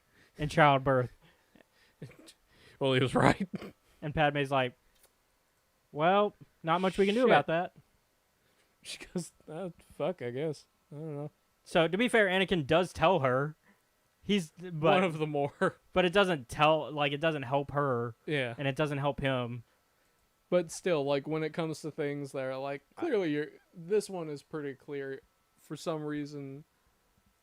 I think the other problem is just they just need to Talk, man. be friends. Which, to be fair, the Trandoshan does try to solve that problem when they are on that mission by themselves Yeah. without Yoda. Because Yoda's like, all right, mission by yourselves. Go be Good luck. adults. Don't Ow. fuck it up. And so the Trandoshan tries to repair things because they notice the friendship's been lacking for the past couple years. All right, man. Look, what's been going on? And I'm gonna kill you. yeah, and What? so in a twist of fate, he starts the fight. And of course, our tiger friend is like, hey, Don't do that. Ah, my arm. fighting each other is not great. Sorry, I had to. I'll let it slide. It's the holidays. And so, oh, speaking of, I'll have to show them the shirt you got me. It's fine. But yeah, so they fight. The vision becomes true. Yeah. Only because, once again, they force the vision to become true. Yep. Because that's how visions work in Star Wars and in Greek mythology. Mm-hmm. And Star Wars is, if anything, a mythology. So Yeah. So they start fighting. Our tiger friend gets burnt in the attempt to stop his friends from fighting. And Yoda finally has to come in and stop this shit. Enough. Yeah, essentially. And so Wookiee gets reprimanded, and Dooku gets a light talk, like Hey, he gets a light talking to of like, did you so what happened? say anything weird? You talked to him, right? He's like, yeah, but I didn't think he'd go and do anything like this. Yeah, I didn't think he'd do anything rash. Wink, wink, nudge, nudge. I totally told him to do that. Yeah. So yeah, so that's arc 2. Yeah. And once again, Yoda's like, how did I not see the evil? Damn it. And the last one, Everybody betray me, said Yoda. and the last arc is about Yoda and Anakin going on a mission Yeah. together to go stop Grievous. Yep. Because First things first, Yoda fights Grievous. yeah, because And he proves to Grievous that he kind of sucks. proves why Yoda is Yoda. Yeah. And so, essentially, the arc is Yoda and Anakin go on a mission together to stop this Jedi droid, like Jedi killer droid. Yeah. That's being developed, and it's apparently Project it's a- Titan. Yeah, Project Titan. They're because making mega droids. they're making mega droids, which And are at first I was like, well, that's kind of dumb. You made them bigger. That's not going to help anything. And I was like, well, no. Actually, that's going to make them really hard to throw around. And then they were like, just to make extra sure that it's a problem for Jedi, let's coat the thing in Durasteel. yeah, which is lightsaber resistant, not Yeah. proof, but But resistant. it's a problem. Yeah. And so so Yoda and Anakin have to track down 1 where this is, and then 2 have to destroy the factory. And along the way we get Yoda and Anakin hijinks of like them like not understanding each other in like a buddy cop situation of like Yoda's more by the rules, Anakin's his, freestyle road cop Yep. and cowboy ways essentially. If we're gonna do the buddy cop thing, it's the law by the book and then the cowboy. Yeah. So Anakin's the cowboy for once. It's like, we got more guys than they do. Let's just go fuck them up. I think my favorite moment though, and I remember talking because this was when I was more active at doing TikToks every Yeah. time a comic book came out, and I remember talking about this series as it was coming out, and I remember liking the moment when Anakin does his Yoda impression, and Yoda was like, "Oh, it's actually really good." Oh, yeah. I really liked that. It's very much like, I'm going to go make fun of Grandpa. Yeah. Grandpa's like, oh, just lucky I thought we would get. Yeah. And so Grandpa's just like, it could be better. It's not bad. You can do better though. Yep. And apparently by the end of the comic he does, like he improves Yeah. it. He's like, yeah, you got it. But yeah, so they destroy the factory, but then it turns out one of the mega droids escapes. Yeah, the And- like prototype. And so they end up having to stop the prototype. Mission objective updated. Yeah. Destroy the mega droid. Which the way they do it is insane. Yeah. So Yoda does the thing, the trope of I'm gonna go inside it to destroy it. Yep. And so he goes inside of it, does find where the wires and stuff he needs to find. Problem is, by This the time looks important. problem is by the time he does cut the power, oh. he's in space. Well, I guess I'm gonna die.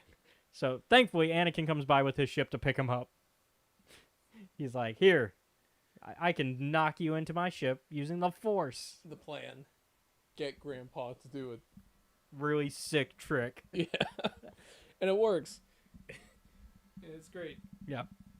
Yoda's like, Obi-Wan, yeah? Would you fucking quit calling me? Yeah.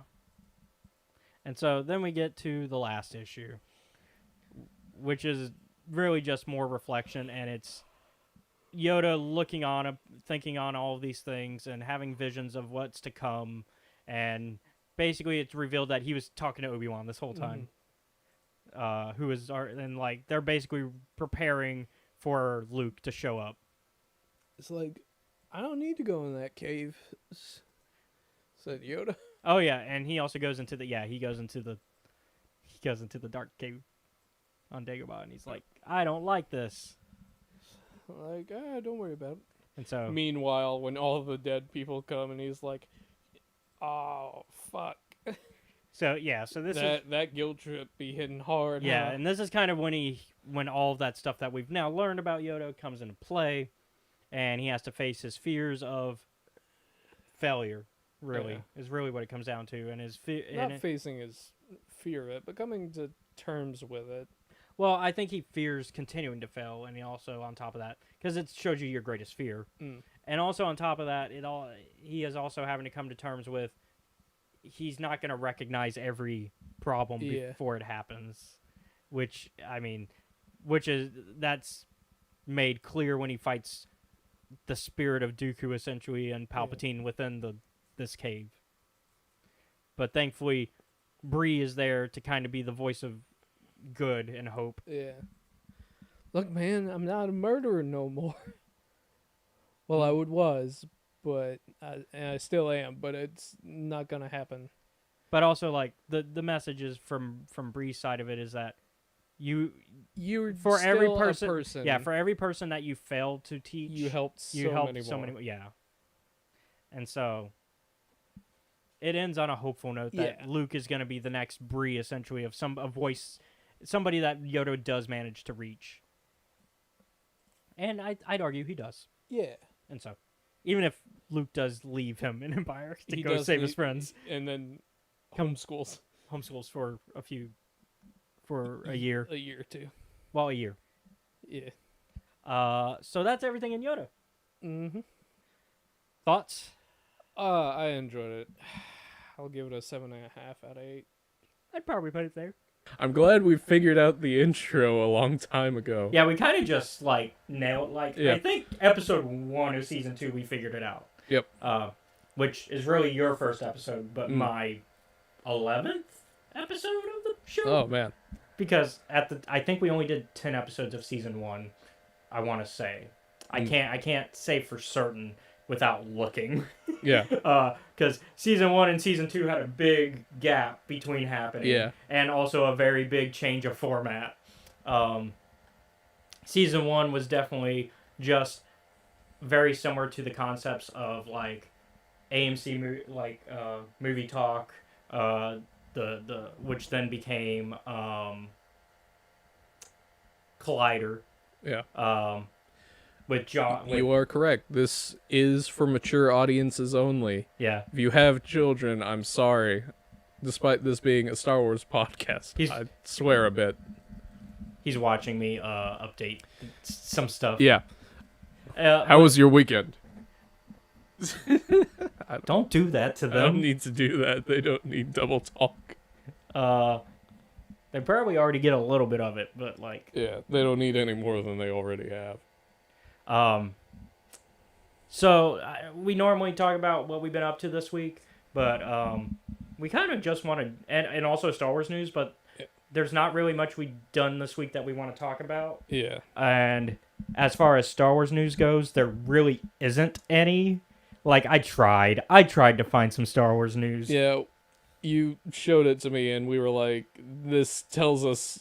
This is non-news. This is an answer, but it's an answer that, to be honest, we'd have been better off without. Yeah, basically, there's an interview with the vice president of Disney Games. They asked some questions to him about stuff that we've talked about previously on this show, and he basically gives a non-answer where he's like, I answered your question without giving any new information. Yeah, it's like, those words are technically an answer. So I was just like, yeah, we're not going to talk about that. It's just not a very fulfilling one. It's not news. It's not news at the end of the day. And so, yeah. So, I guess if we want to talk about it a little bit about my week, quick thing is I got a board game. Yeah. I haven't gotten to play it yet, but I got a board game. You've told me about it. Yeah, because basically we have a store called Ollie's.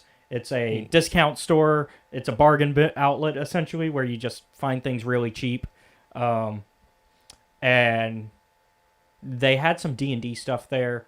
So my mom noticed that. So she got something. She got the character tokens thing for my dad, actually. But let's be real, I'm going to have to teach him how to put it all together and play with that. Because he's played tabletop games with us once. Maybe twice. I think it's twice.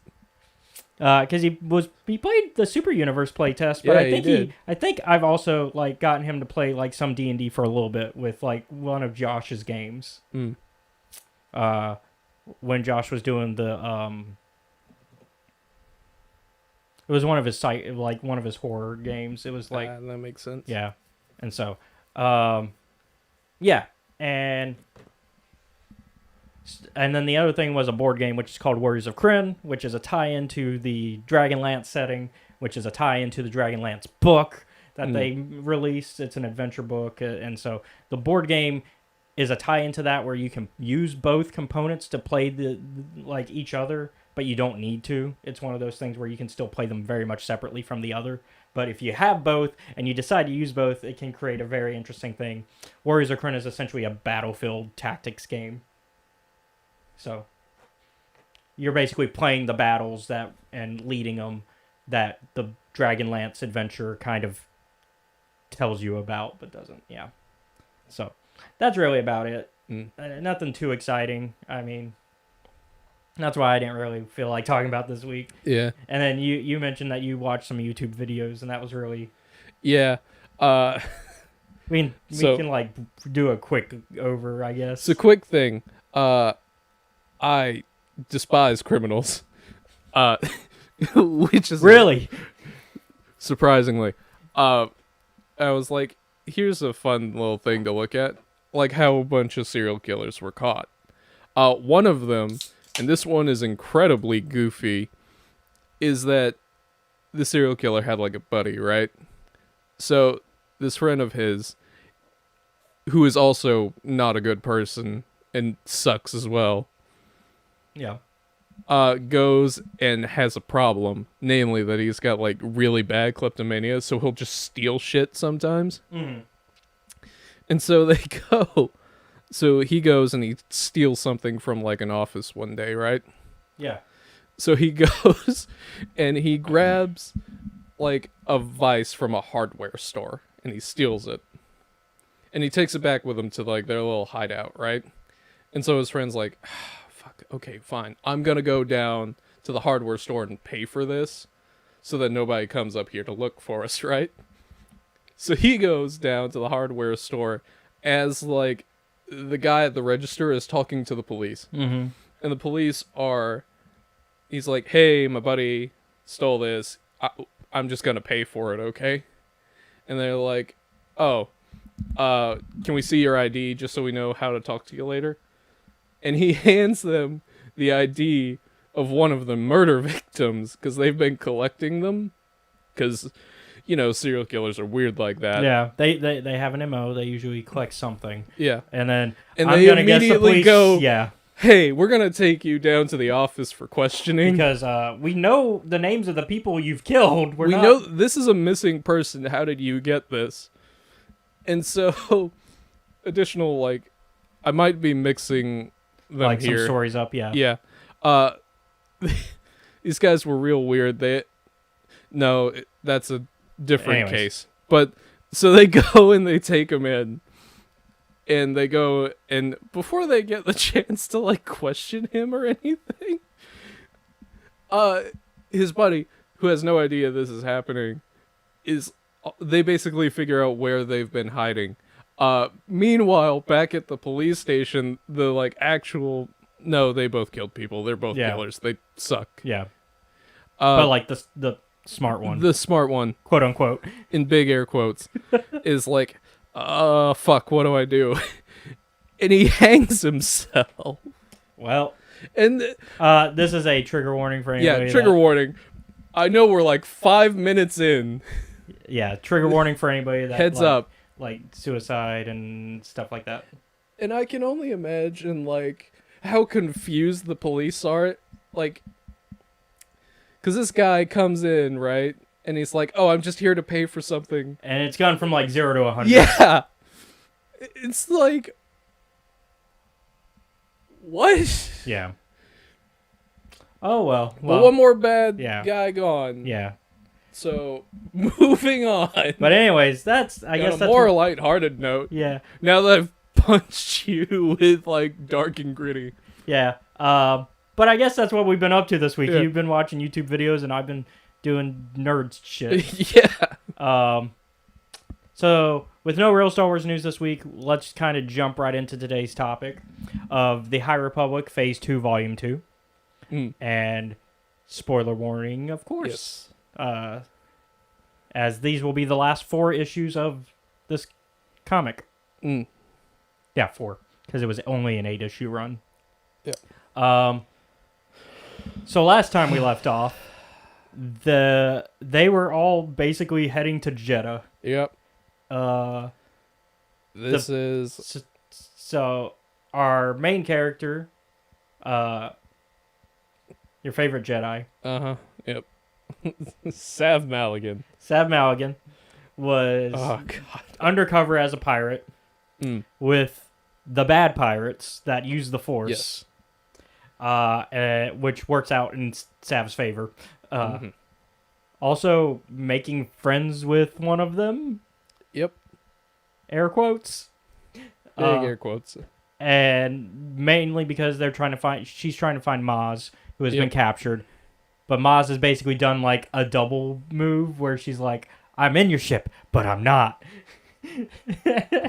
And then we have Dexter Jetster kind of leading the pirate crew that works for Maz to help also find Maz, and they kind of realize, oh, they're heading to Jeddah. And that's where we left off last time. Now everybody's on Jeddah, and it is the Battle of Jeddah. So it's just all chaos all the time.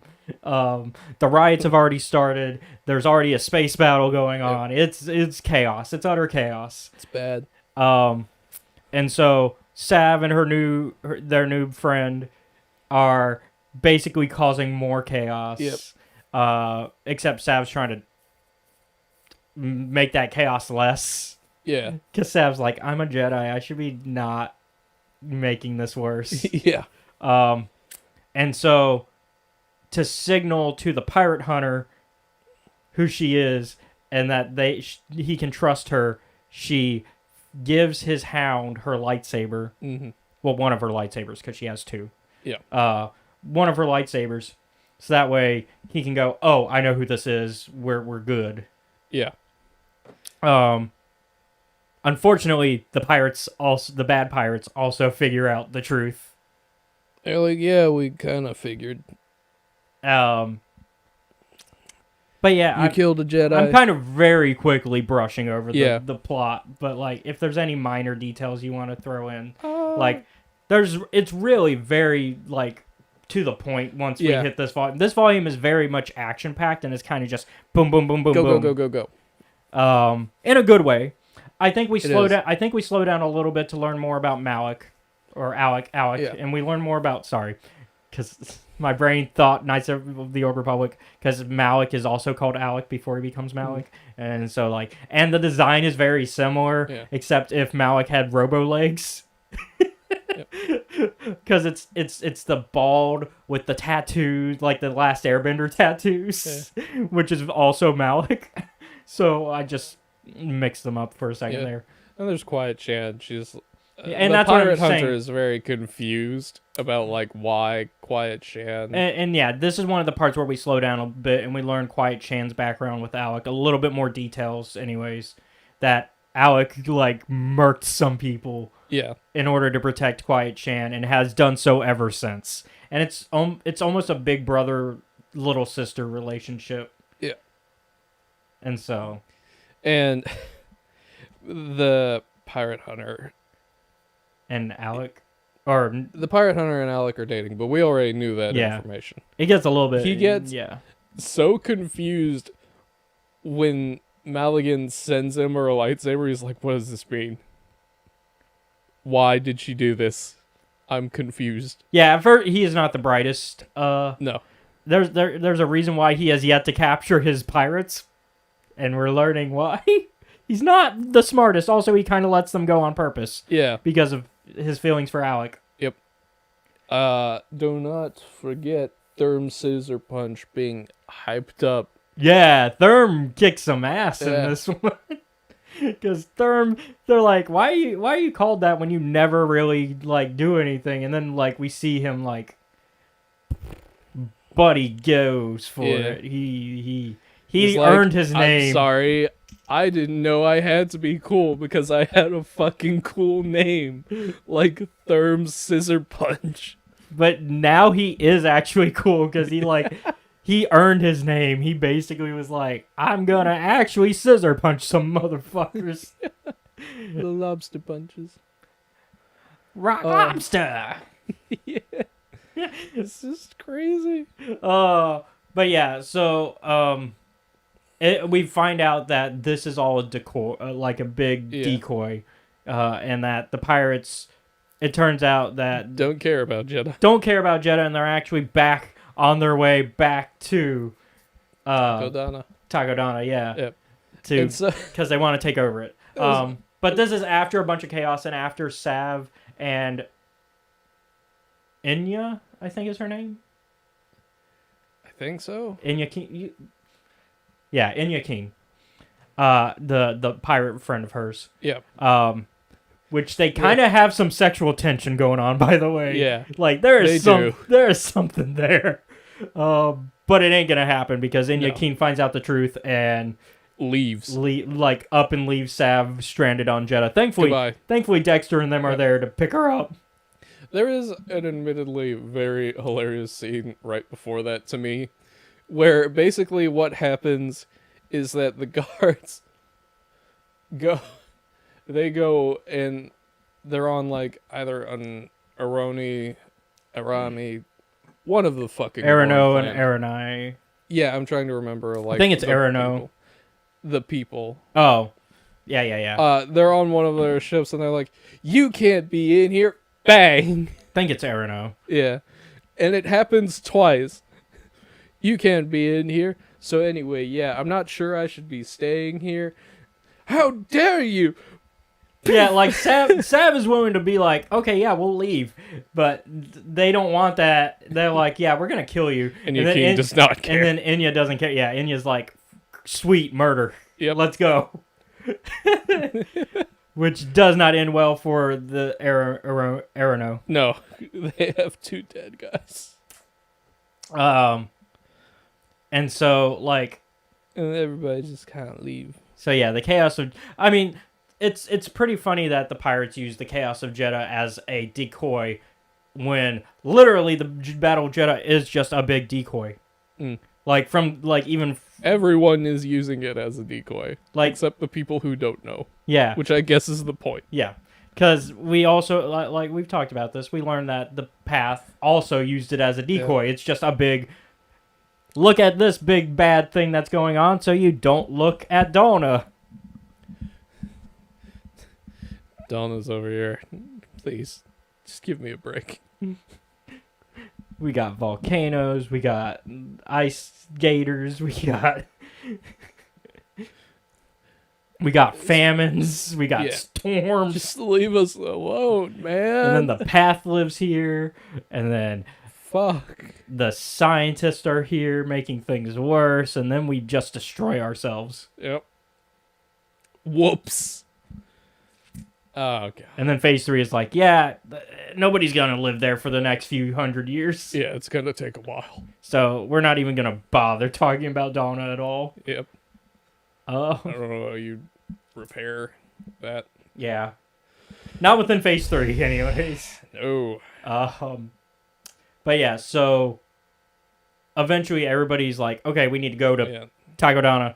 They pick up Maz. They got no. Maz is ca- on Taco Donna. Maz is captured again, I think, is the situation. Yeah, she got recaptured in like the middle of the previous one. Yeah, so they recapture Maz officially, and the main leader of the pirate gang, I'm trying to remember their name. Is it Ekrik? Well, I was trying to remember the name of the gang. Ekrik might be his name, yeah. I'm cheating a little bit. That's perfectly fine. Um, I read this earlier this week, yeah, and same. I also don't remember any of the names of anyone else besides It's a something. I know it has a G. Dank Grax. Dankrax, yes, the Dankrax, which is a cool name. It's just I forgot it. It's a cool name for a pirate crew, but I just. Yeah. But they're also a cult Yeah. because they also are like, we only accept dark side force users, and She was forced to kind of do whatever, I guess. yeah. And so, They're basically the Nihil, but if they were all Force users, and they're like, let's just go raid places and use the Force to do it, and Oh, also, still a point of contention, but Sav's master is pissing me off. oh yeah, because Sav lets them know, hey, we got to go back to Takodana to go deal with this so we can protect the people there, and Sav's Jedi Master's like, yeah, no. No. Like, it's basically that What simple. do you mean? Like, it's that simple. It's just, yeah, no. What do you mean, no? And they don't really get an answer. It's like Dude. if I remember correctly, it's basically we don't have the Jedi to do that. We cannot be involved in lesser squabbles, I think is the exact wording. Yeah. I'm like, you live here, asshole. And then like, you got a Jedi temple here. It's not that hard. And so, yeah, so they You guys just, are like one rowboat away so yeah, they basically hang up on across a lake. her. You could get a fucking paddle boat. And so with that, she decides to do it anyways. Yep. Because Sav is a good Jedi like that, surprisingly. Yeah. Like, Sav is very much I'm going to get the job done, even if it means pissing off my superiors. Mm-hmm. Which we learn it's actually a good thing she did that, which we'll get into. Yeah. Because one of the best cameos ever. I think I referenced that one of the best cameos was in this, but last time we talked this comic, but I didn't say what it was because I didn't want to spoil it. And Say it now. I can say it now, but we'll hold it till the end of this because we aren't there yet. We aren't there in the story yet. But Sav shows up and we get the plot twist that the pirate hunter has now teamed up with the Denkrax Yeah. And has revealed that Sav is a Jedi to the Denkrax. mm-hmm. And so we get this lightsaber battle. Yeah. It's like, we know. But now we officially know because we had a traitor tell us. Yeah. But then it turns out, no, he's not a traitor. He actually smuggled her lightsaber in on purpose to help her.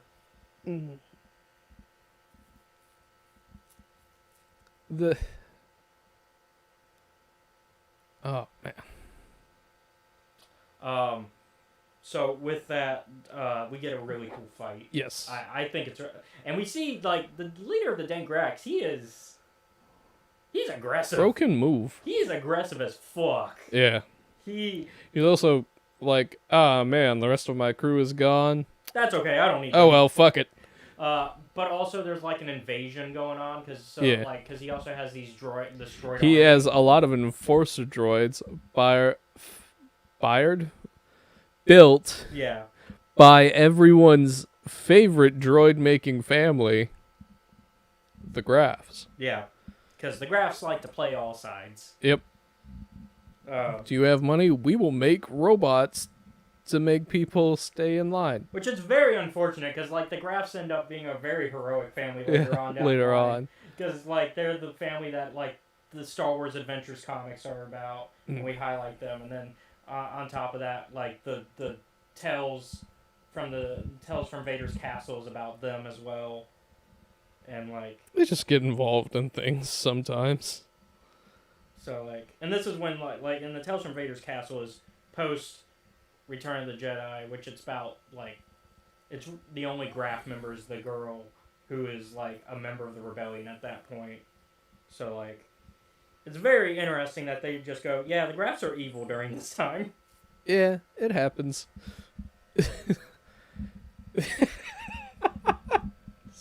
Well, I guess I shouldn't say evil. They're not evil. They're just very opportunistic. Yeah. Oh, man. And so, with that, I mean... and so we get this interesting fight where she's fighting the Enforcer droids, but also fighting the leader of the Denkrax. And then it also then ends up, like, becoming a triple cross. Because then the pirate hunter's like, oh yeah, actually I'm with them. Boom. And Surprise. And he tosses, like, the extra lightsaber to her just in time after, like, she, like, loses her lightsaber. And so it becomes a, like... Here you go. You trust me with your lightsaber. Here you go. And before this all happens, there's a moment after. Oh yeah, because he leaves before handing her the lightsaber because he goes to get like backup. Yeah. Not what I was about to talk about. Okay. After she called her master on the phone, being like, "Hey, will you come help us?" And her master told her no. Dexter Jester's like, "Hey kid, you know none of this is your fault." Oh yeah, we should talk about that. 'Cause it's Dexter like- Jetster coming in, being a father figure, Like- because Dexter Jetster is the best. He's like, "Hey kid, look, Galaxy's a big place. It's not all your fault. Some of these things just happen. And you happen to be here." I think Dexter Jetster is just everybody's dad.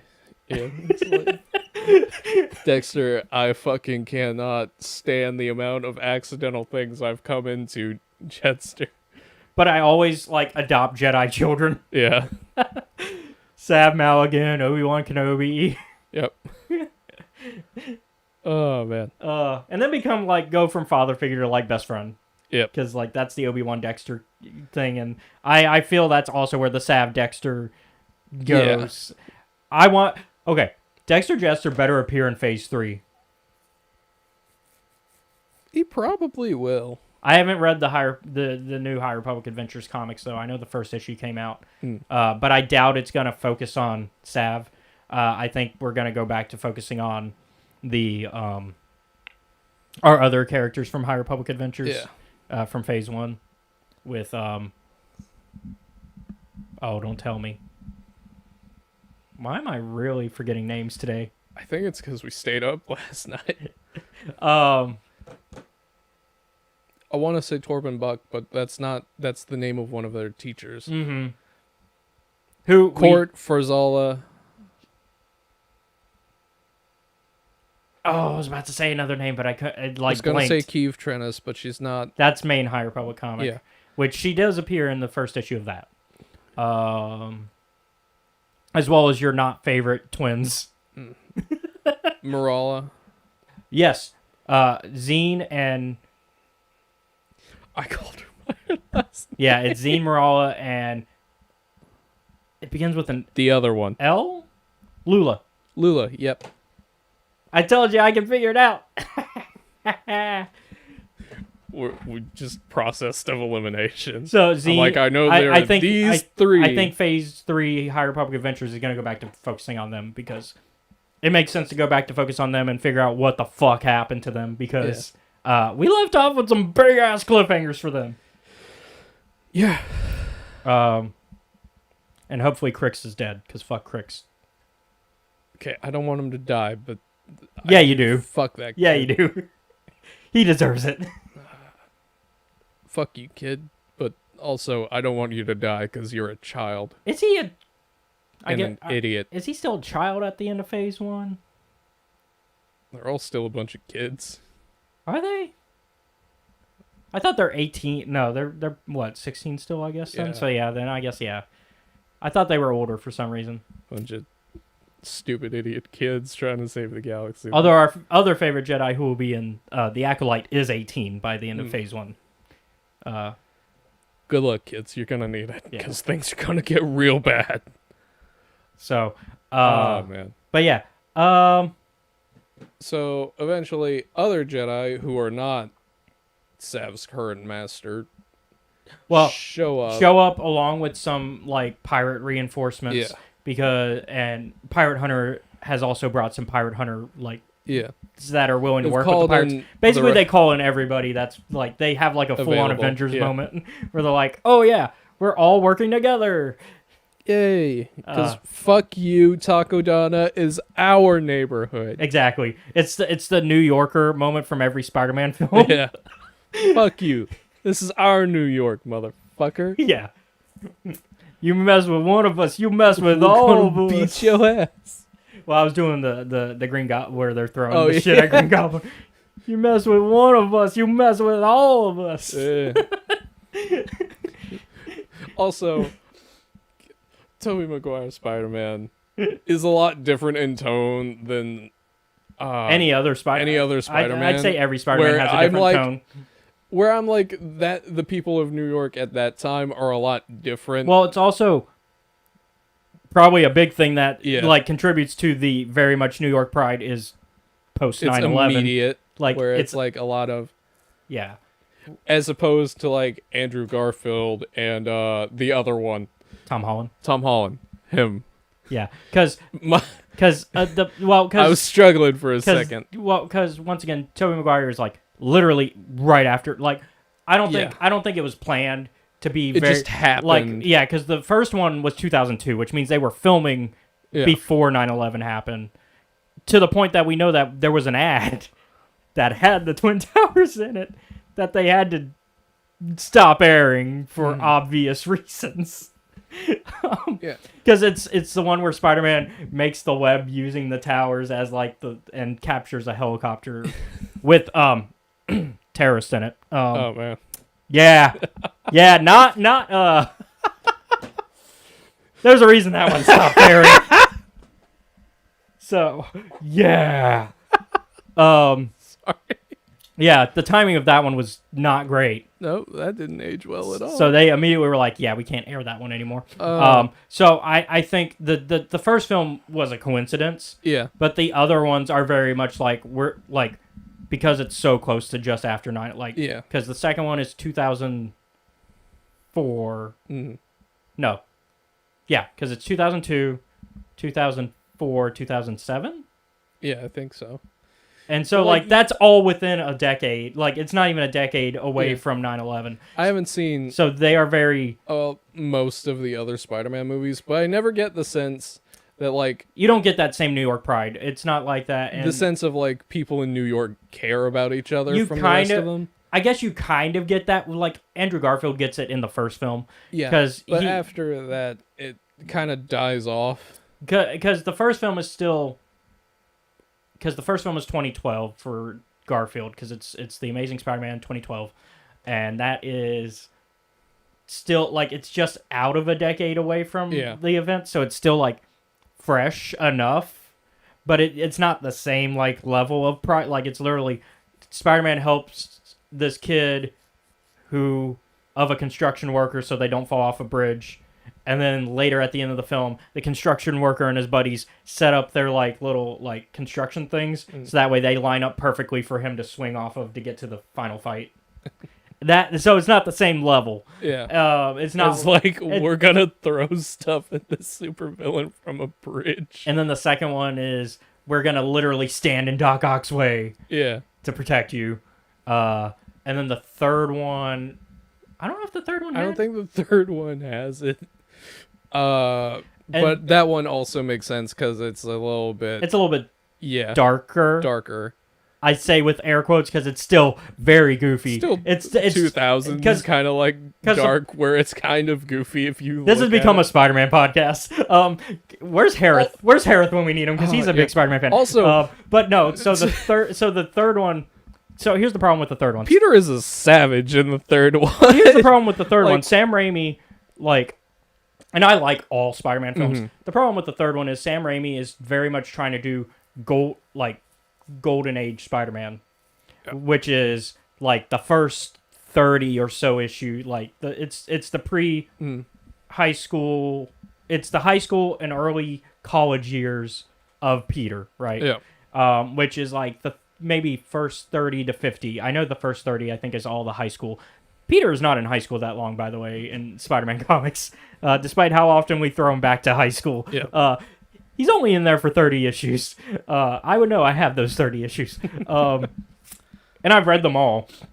Not bad comics. They definitely aged. We're talking Age about is comics. one of those We're things. talking about comics from the 60s to 70s. So some things may have changed. Peter is still consistently very quick at the mouth, though, back then even. Like, he mouth talks Flashback a good bit in the comics. It's like, oh, you never wondered why I was beating your ass. Like- Have you tried not like- saying smart? like Pete is quick on the wit.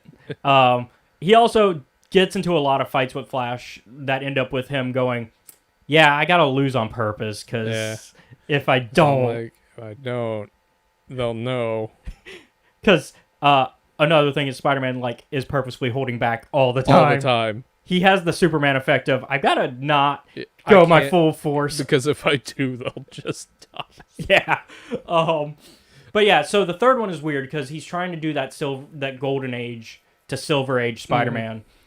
But the problem is we're getting like late silver age villain with Venom because we're getting that 90s silver to bronze age character. Yeah. And so you're Which throwing produces a really weird effect. yeah. And so we get golden age Peter who's like goofy and nerdy, but Yeah. wearing the Venom suit, which is why we get the emo Spidey dance, because that is how that version of Spidey would have Yep. reacted to having the Venom suit. Oh man. And he does get his moments of darker where he like beats MJ, Yeah. which is wild. It's very think it's very Hank Pym So- slapping Janet. If I'm remembering correctly, he's going in to fight like a different person, No. and then MJ, The reason he slaps MJ in the movie is because he's on the date with Gwen. is that it? He's on the date with Gwen to make MJ jealous. Yeah, no, that's it. I think like the waiter says some the waiter. smart shit, Yeah. and then MJ. Well, the waiter's trying to get him out because he's being an asshole. yeah, because he stole the show from her because it was her like she Debut. Yeah, because she's not debut. She's no Not longer debut, because but she's she looking for new work. lost her Broadway job, Yeah. which she tried to tell Peter, but Peter just was Like, self-absorbed. Fuck it. And so she goes to work at this club, at this like coffee house, and basically has like works open mic. Like she works as a waitress for the most part. That's how she actually gets her money. But they allow her to do like open mic as well. Yeah. And I don't think she gets paid for that part. I think No. I think she's paid the waitress pay, which makes that so much worse. But also, it's very New York. And so she. I think so when we she- get the chance, we should just watch the Spider-Man. We talked films. about doing a Marvel podcast at a certain point because Ethan wanted to do one, I remember they did. Yeah. but he didn't like my pitch of it that we had to do every Marvel project because there were certain ones that he just wanted to skip entirely, and I'm Yeah. just like, no, if we're doing a Marvel, like, You have to do them all. You don't get to pick and choose. yeah, we got to talk about Inhumans along with the Iron Mans, you know, Oh, man. so, but yeah, anyways, yeah, so he steals the show because he starts singing and then he does a dance with Gwen, which Mhm. takes away the like from Yeah. MJ, which makes her feel even more like shit. Yeah. And then the waiter's like, "Hey, buddy, you got to get out of here. You Yeah. caused the scene." And he's like, "Well, why?"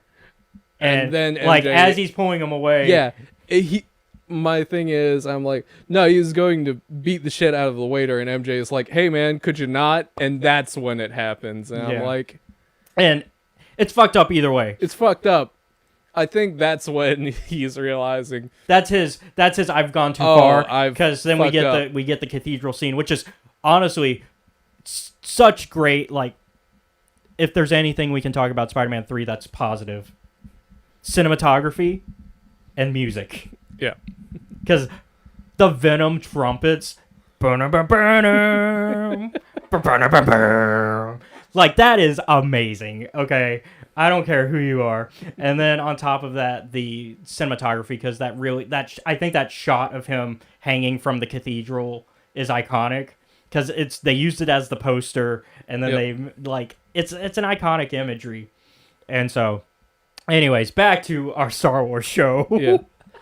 We'll make a Marvel thing at some point. We've got a few shows At that we one want to point. do, but So here is last night while we were talking about it, yeah. because we made some stuff last night. Don't worry about it. You'll see it later. That's my preview. That's all the information you get. I was thinking about it. I was like, I prefer Sav Maligan like this. Yeah, we version talked of about her. that, yeah. And I was like, oh man, people are gonna be mad. And I was thinking about why I prefer like seeing this snippet of their life. It's because you get more information about her, for Yeah. one. But also I was like You kind of looking remembering. back. looking at, I'm like, yeah, we don't see much of Sav's personality. They basically just have a bunch of cool moments, but Yeah. we never get any like internal monologue to figure things Like out. Sav's a cool badass and also a bit of a curmudgeon, but that's all we really That's get. all we get. I think we're gonna get a lot more in Phase 3 Yeah. because I think Phase 2 sets up a lot of information, and I think knowing that we get this. But anyways, This helps yeah, Sav retroactively for me. and in a way, on top of that, like. So going back to the main point, because we talked Yeah. Spider-Man and like the New Yorker moment, which is what led us to that Yes. tangent. The Jedi and everybody on Takodana have their moment, and then after Sav kicks Dank Grak leader's ass, Dank Grak is about to pull some "you beat me" secretly pulling Surprise! knife. Yeah, he's about to pull that He's shit. the bitch dagger. Yeah, the bitch dagger. He's about to pull some of Because that every shit. villain has a bitch dagger. Yeah, he's about to pull that shit when It may not always be an actual dagger, but it's the "I surrender, sucker." when out of the blue, it turns out one of his pirate crew survived, which is where he thinks his bitch dagger is, right? Mhm. He's like, "Oh, you thought you beat me, but one of my pirates still made it." It's crazy whatever. Yeah. I forget their name.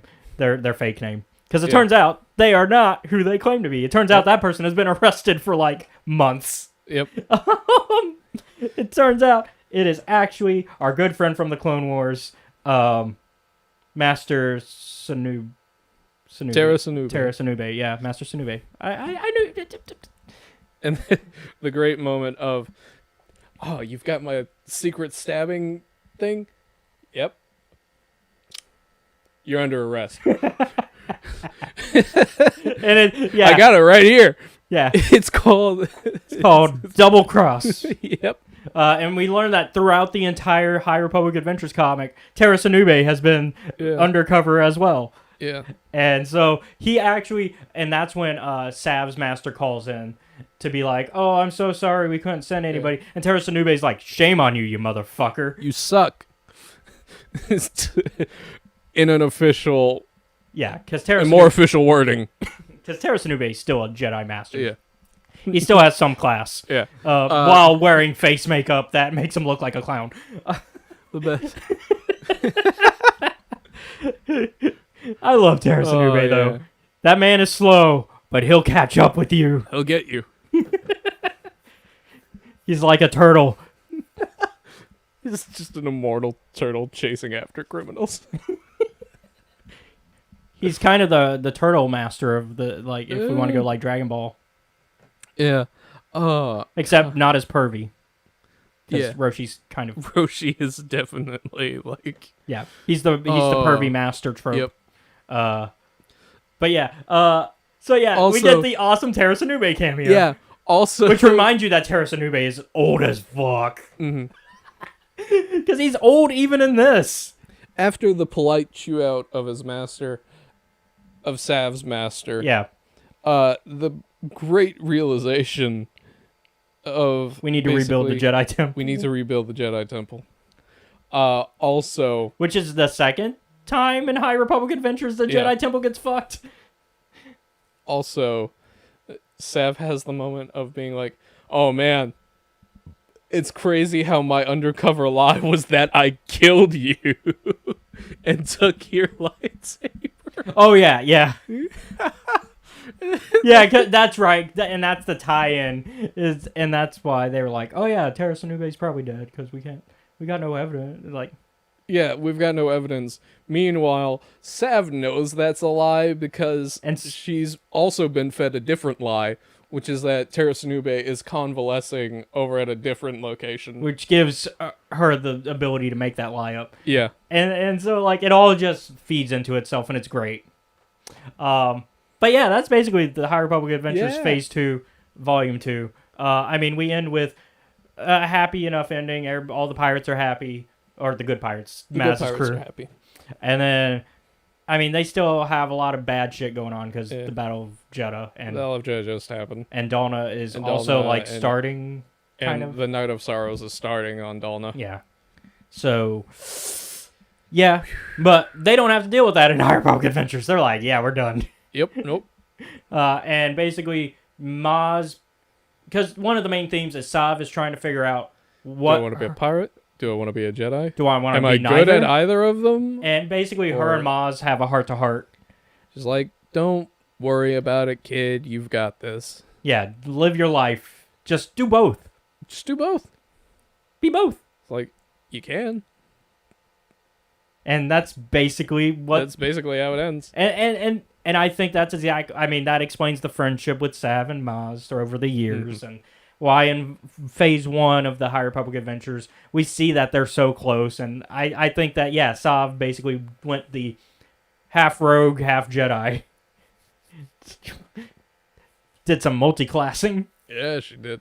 I like this comic. Yeah. And I guess that's the end of our phase 2 stuff. We are done with phase 2 entirely. All right. Isn't into as like a standalone story. I think it does a very good job. Yeah. I'd give it a strong 8. Yeah. Say 8.5. Yeah, it's very strong on its own. And of course, but we're talking about some. Yeah.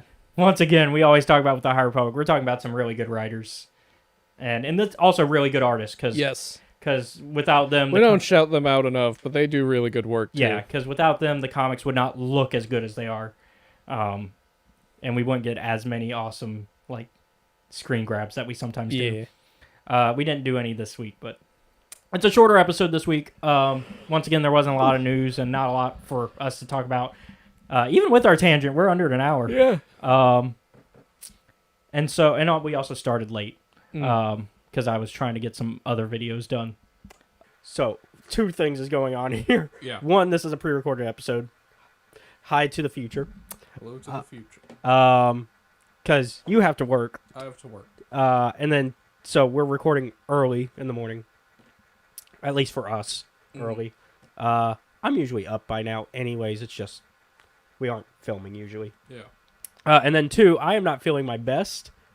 I am trying to be careful. A little bit. But don't worry, we'll Yeah. figure it out. It's sinuses, they're getting me. Mhm. But yeah, so my brain is not completely functioning. Yeah. Mine isn't either, but that's normal. So we're gonna do a couple things here. We're gonna skip Star Wars news this week, Yep. and we're gonna skip what we've been up to this week. Yep. But that's fine because we sort of have a replacement for the what have we been up to this week because we're doing a gift exchange. Oh yeah. You already gave me my gift like a couple weeks ago. Yeah, a couple weeks Yeah. ago.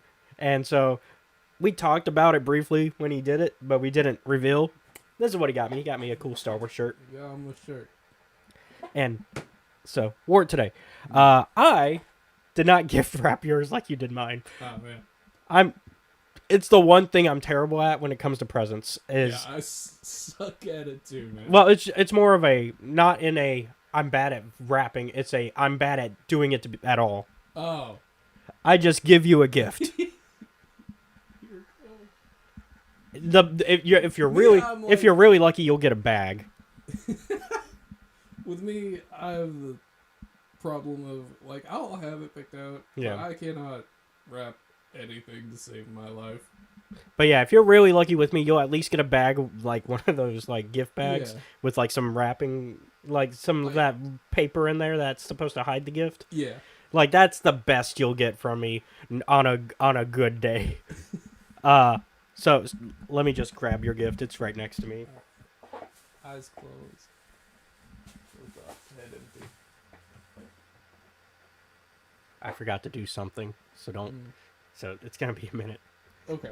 I Yeah. can, You can open your eyes for now, and we can just All talk right. about whatever. So, Yeah. Go ahead. God.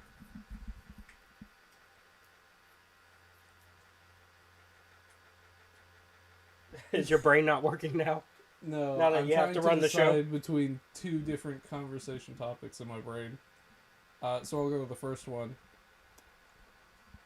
So I have some younger sisters who really like Roblox, right? Mm-hmm. As the young people do, I hear. Yeah. You youngsters like Roblox? Alright. It's the new Minecraft, apparently. It basically is. And so, Although I guess it's more like Fortnite because it's a game with a Yeah. bunch of games in it, yeah, which is what Fortnite's becoming. I had bought them gift cards, right? Mm-hmm. Because me and my dad had Get them talked some about it. Robux. Basically, yeah. Because me and my dad had talked about it, and I'm like, hey, what should I get them for Christmas? So I went and I did that. And our mom's coming down, right? Yep. So we have to get the house in order. Yep. Yeah, that's why we couldn't play some Baldur's Gate 1 Yeah. that one day, or Tuesday. Yeah. Yeah. Because she came Wednesday.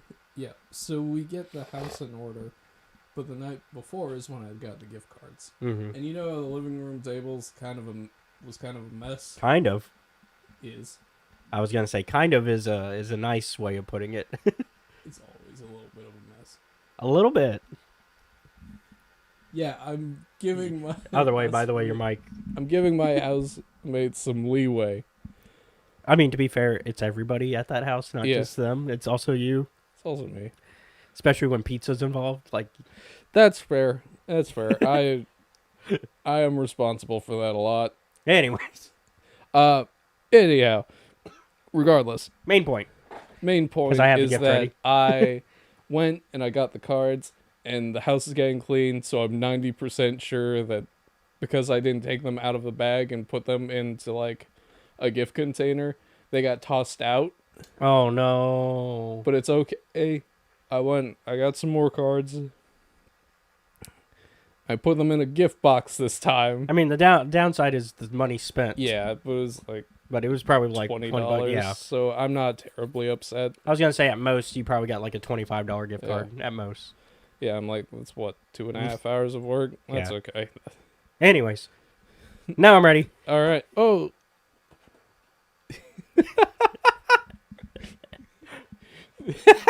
Thank you.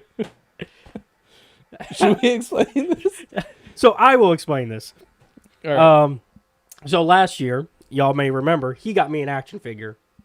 So there were a couple options because I went to go shop Mhm. yesterday. I went to get your present yesterday. All right. And I had an original idea in mind, which was get you a phone charging pad Yeah. because you've been needing that. I did. Could not find that. So my backup idea. Also, I got some bad news. Andrew beat you to it. So you would have just had two. Yeah. So it's a good thing I didn't get that. Yeah, which is cool with me though. And so the my backup plan was sold out also, Oh man. which was the little, you know how my dad recently got those D&D tokens? Mhm. I was going to get you those cuz Man. I know Yeah. you use my maps. And so I was like, man, it'd be nice for our D&D game if instead of having to write our letters all the time, we just had D&D tokens. Yeah. And Because there are some times when it's like, because most of the time we'll just use the first initial for the character. but sometimes that doesn't work cuz sometimes names match. Yeah. And it's just like, So it would have been nice, but they were sold out. They were also sold out of the tiles, which was my other option.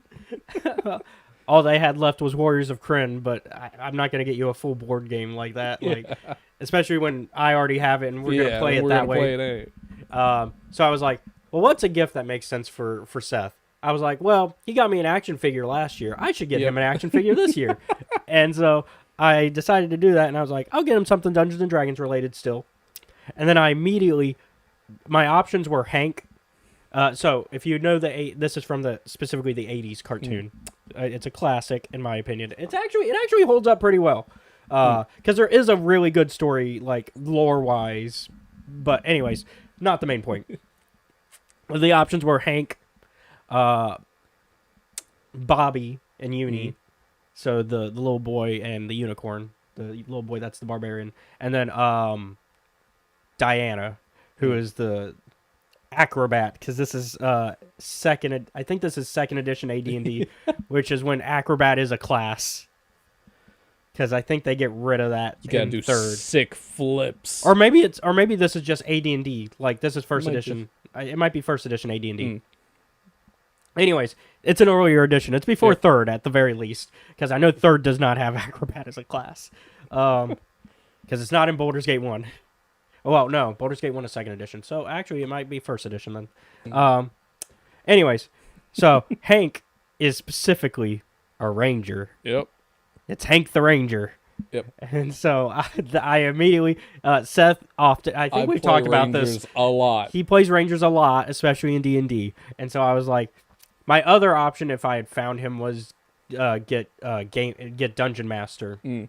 because there's a Dungeon Master figure, but they didn't have it. So I was like, okay, no Dungeon Master, because you've Dungeon Mastered as well, as Yep. have I. We both shared that burden. So I thought, oh, it'd be cute to get him Dungeon Master, which I think actually comes with the bad guy as well for this show. All right. But no Dungeon Master, so I was like, well, Ranger makes sense. It's the Yep. next best thing. And Hank is a cool character. Hank is I would argue, the unofficial leader of the party. Well, no, he is the leader of the party until like the end of the show. Because I'm going to go on. We have a little bit of Yeah. time, so I'm going to tangent a little bit about how good this show is. All right. So this show is so good. The basic premise, if you have ever watched, like, if you've ever seen any memes of the old D&D show, most people know the premise. Kids get on a roller coaster ride and get teleported into a fantasy I world. got isekai.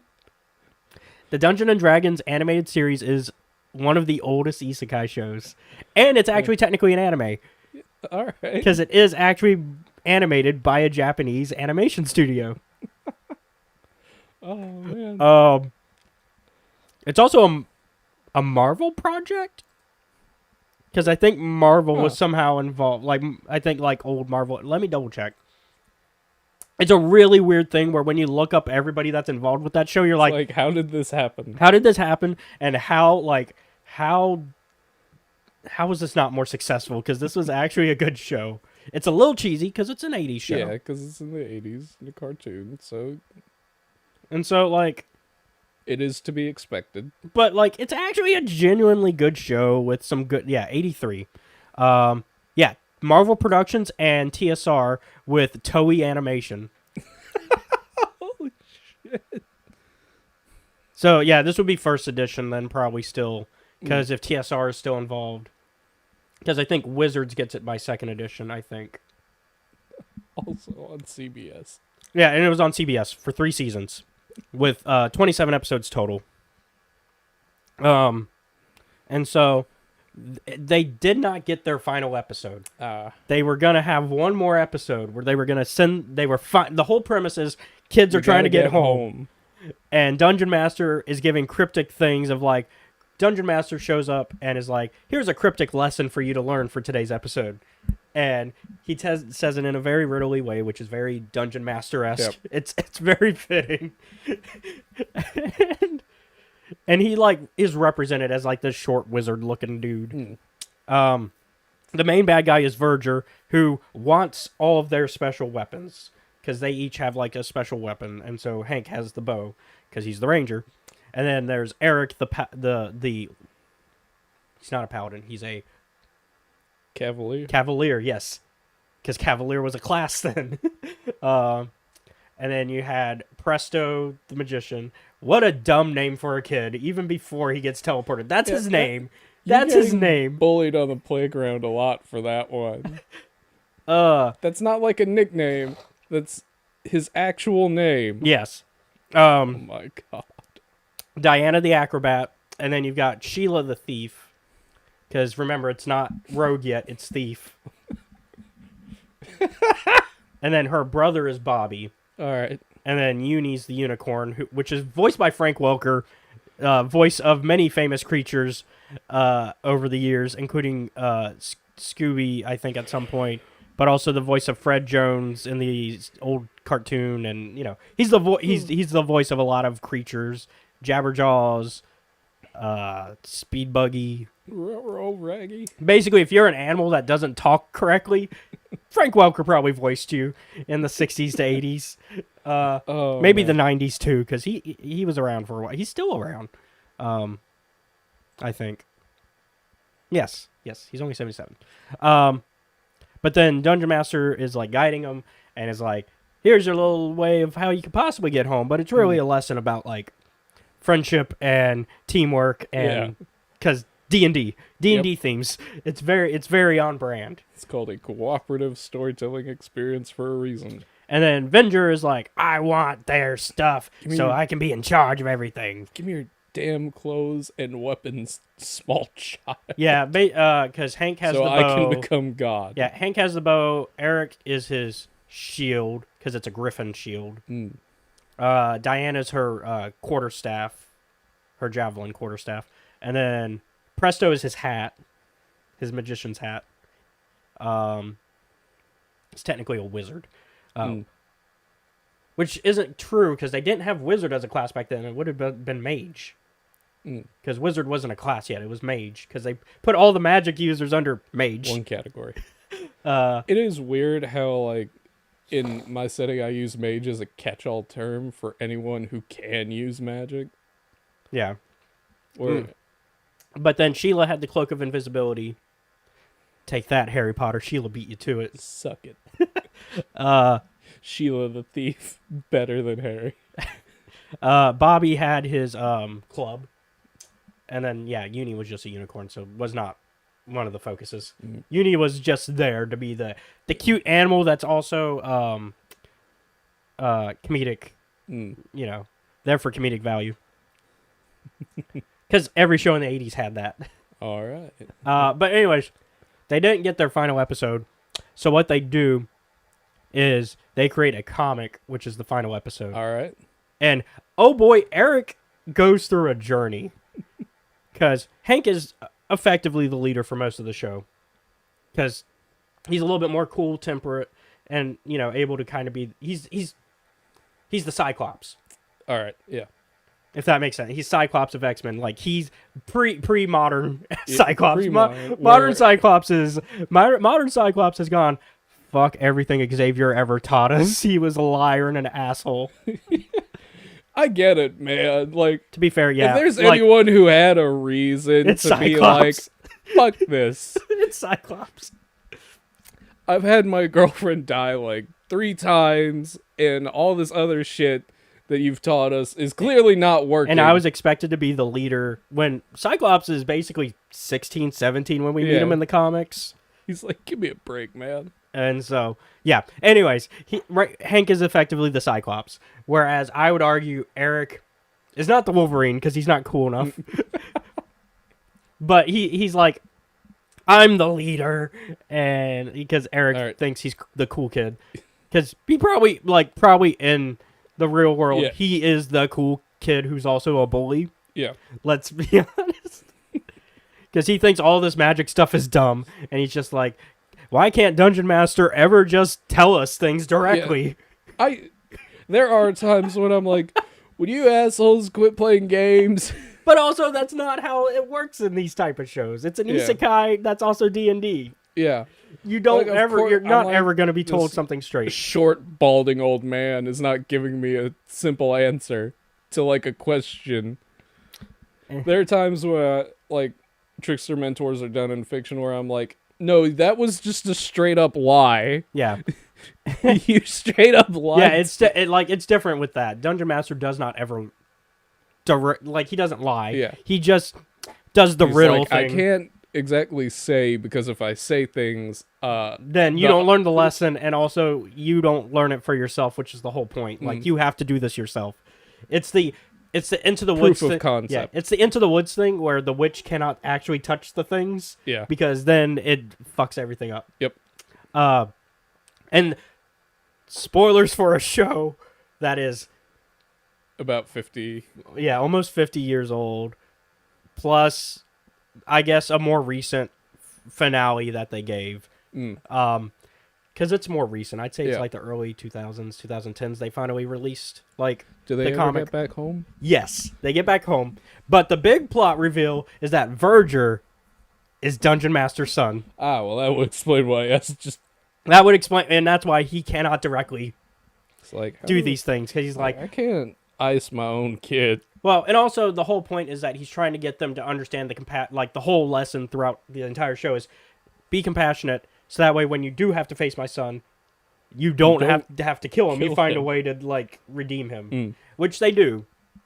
They find a way to redeem him, and he's redeemed. And So that's the ending of the show. And Eric goes through this arc of, I want to be the leader too. He actually is efficiently a leader by the end. Like, he actually does prove his worth as a leader. And, like, the whole final episode is Hank and Eric arguing over which direction they should go for, like, the final quest. They're like,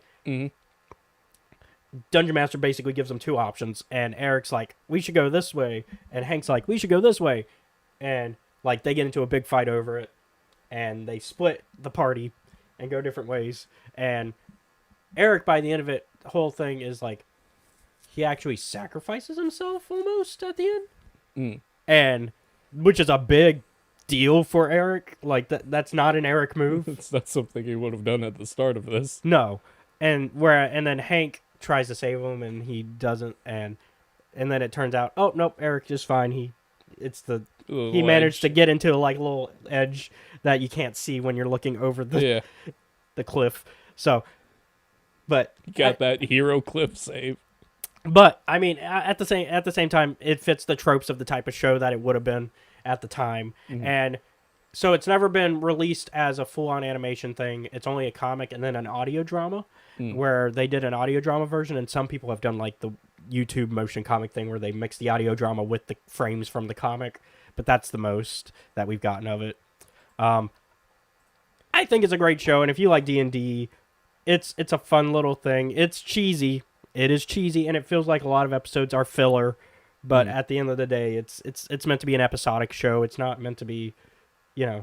It does have an overall arc. It's just the show is not about that. Yeah. And so I appreciate it because I went back to watch it because when the new movie was coming out, I was like, I'm going to go through all the other Dungeons and Dragons related media. So I've already seen the other movies before because I have them. Let's not talk about those. They are not. Only 3 is decent, and even that is still a bad movie. And also 3 is only physically released in PAL regions.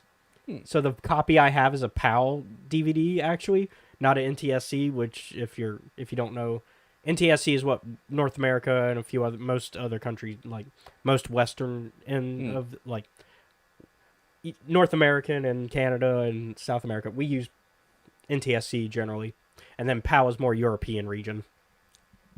And then I think Asian countries use a different thing as well.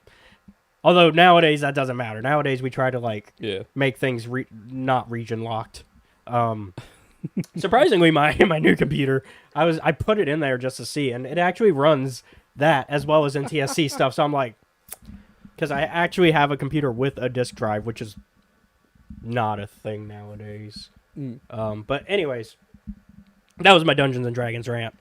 I like the show. I like Dungeons and Dragons in general. Put them right here. I wish. You can hang out. I hope I know the movie didn't do well financially, as well as Hasbro and Wizards would have liked. A lot of things were happening at the time. Well, yeah, and I wish. Well, by then most people were going back to the movies again, and so, because that was that this year? I think so. Yeah. The start of this year. Yeah, it was like February or something. March. It was March. Wow, it's insane to think that. Yeah, because that happened this year. Because I remember watching some year recaps. Time is meaningless. I've been watching some recaps of this year, Wizards and D&D related, and it's just like, boy, what a mess they've been through. Sending the Pinkertons after a guy who got a Magic the Gathering card early. How dare you? How dare you get a thing that we sent you? Yep. And then make a video about it, which is free promotion for us. Yeah.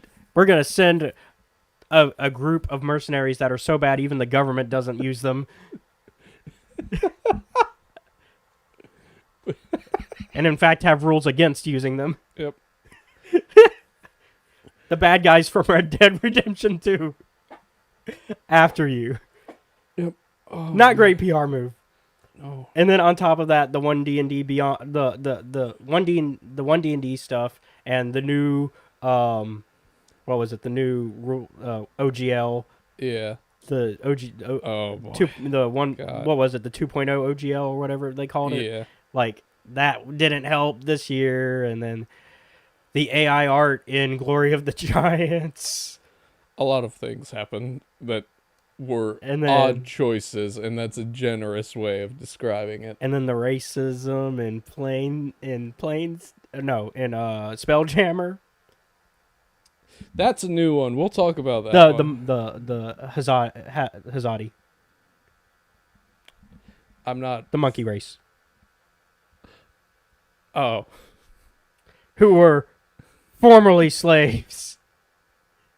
Except even 4th edition retcon that, because even 4th edition was like, this that's... is a bit much. 4th edition retcon that and was like, that's not good. And then 5th edition's like, we're bringing it back, folks. There, sometimes creators make questionable decisions. Like, how do you not, like... There's colorblind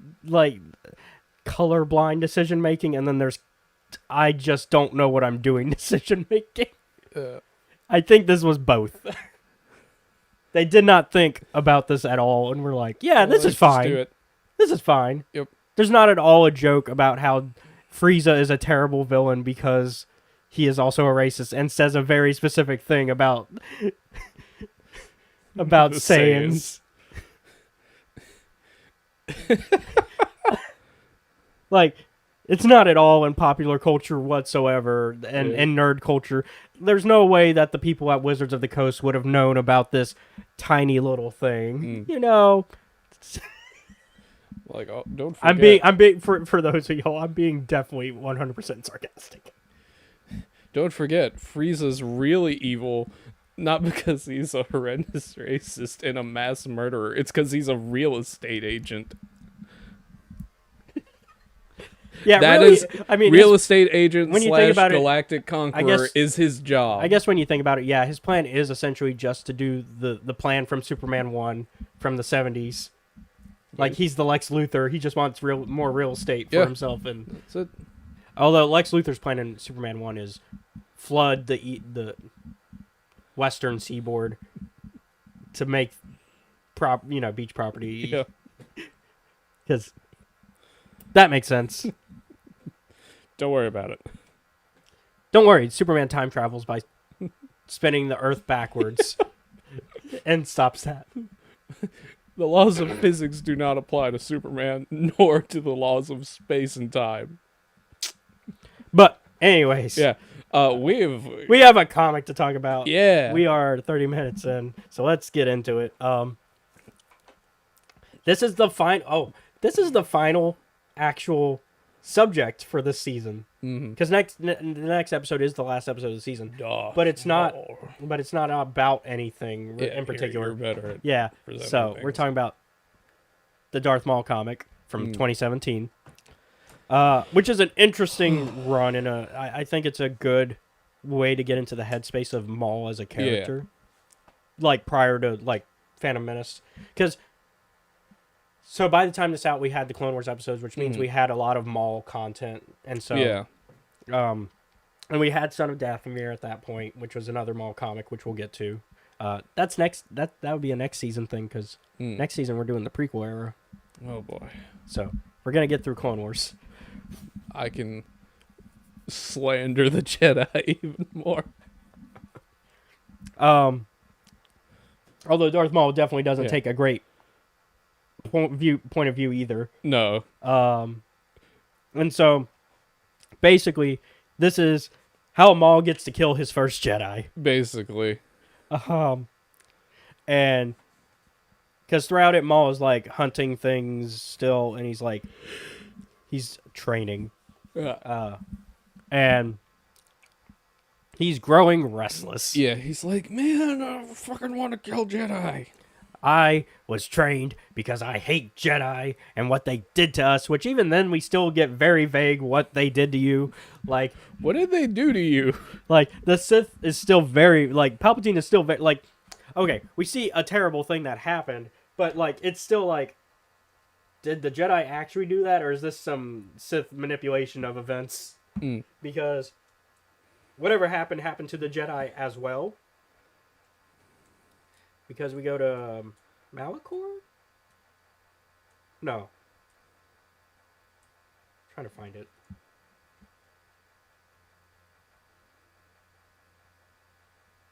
No, it is Malachor. Yeah. It is Malachor. So we go to Malachor, where we see the dust, like the frozen people. Not from the Nihil. I feel like we would have gotten to that by now if that was the case. Oh man. Also, the Sith are gone longer than the Nihil have been. Yeah. So, Sith are already extinct by the time of High Republic era. But yeah, apparently, like, some great battle happened and somebody set off a weapon at Malachor, and that's why everybody's frozen there. And it's just like, the Sith are like, the Jedi did this. Or Sidious is, anyways. It's like the Jedi. And it's just like, but did they? Because I don't know a Jedi that would do this. Even the most hypocritical Jedi, I don't think would do this. Is like, oh, It's very questionable. It's also from an unreliable narrator, aka Palpatine, the most unreliable of unreliable narrators. You know, as George has described, the devil himself. So, my apprentice, we're gonna do some dicey drugs on this fucking scary planet. But yeah, so Darth Maul deciding to go against his. Basically, he's told that he needs to do a job that's prepping stuff for the Phantom Menace, which is like deal with the Trade Federation, make sure they're in line with everything we're doing. Yep. Which just leads him down this like. He basically finds a Jedi who's captured. Yeah. And basically, because he goes down like the crime syndicate like pipeline from here. Which explains why he knows it so well by the time of Clone Wars. Yeah. Because by the time of Clone Wars, he like knows it extremely well and knows where to like poke holes in it. And that's how he, Crimson Dawn happens. And so this comic, I think, explains that very well. And like, here's why he knows this. Well, you know that, and he was like, I got stuff. Yeah, he's like, I've been down the criminal syndicate pipeline. I know about these people. I know their weaknesses. It's usually money. But he basically learns that this one crime lord, she's holding an auction for a Jedi apprentice. And Maul's like, I want to go to this so I can kill her. Yep. And Palpatine's like, you don't need to worry about that. Don't worry about it. That's not our business. And Maul's like, I'm going to do it anyways. I'm going to do it anyway.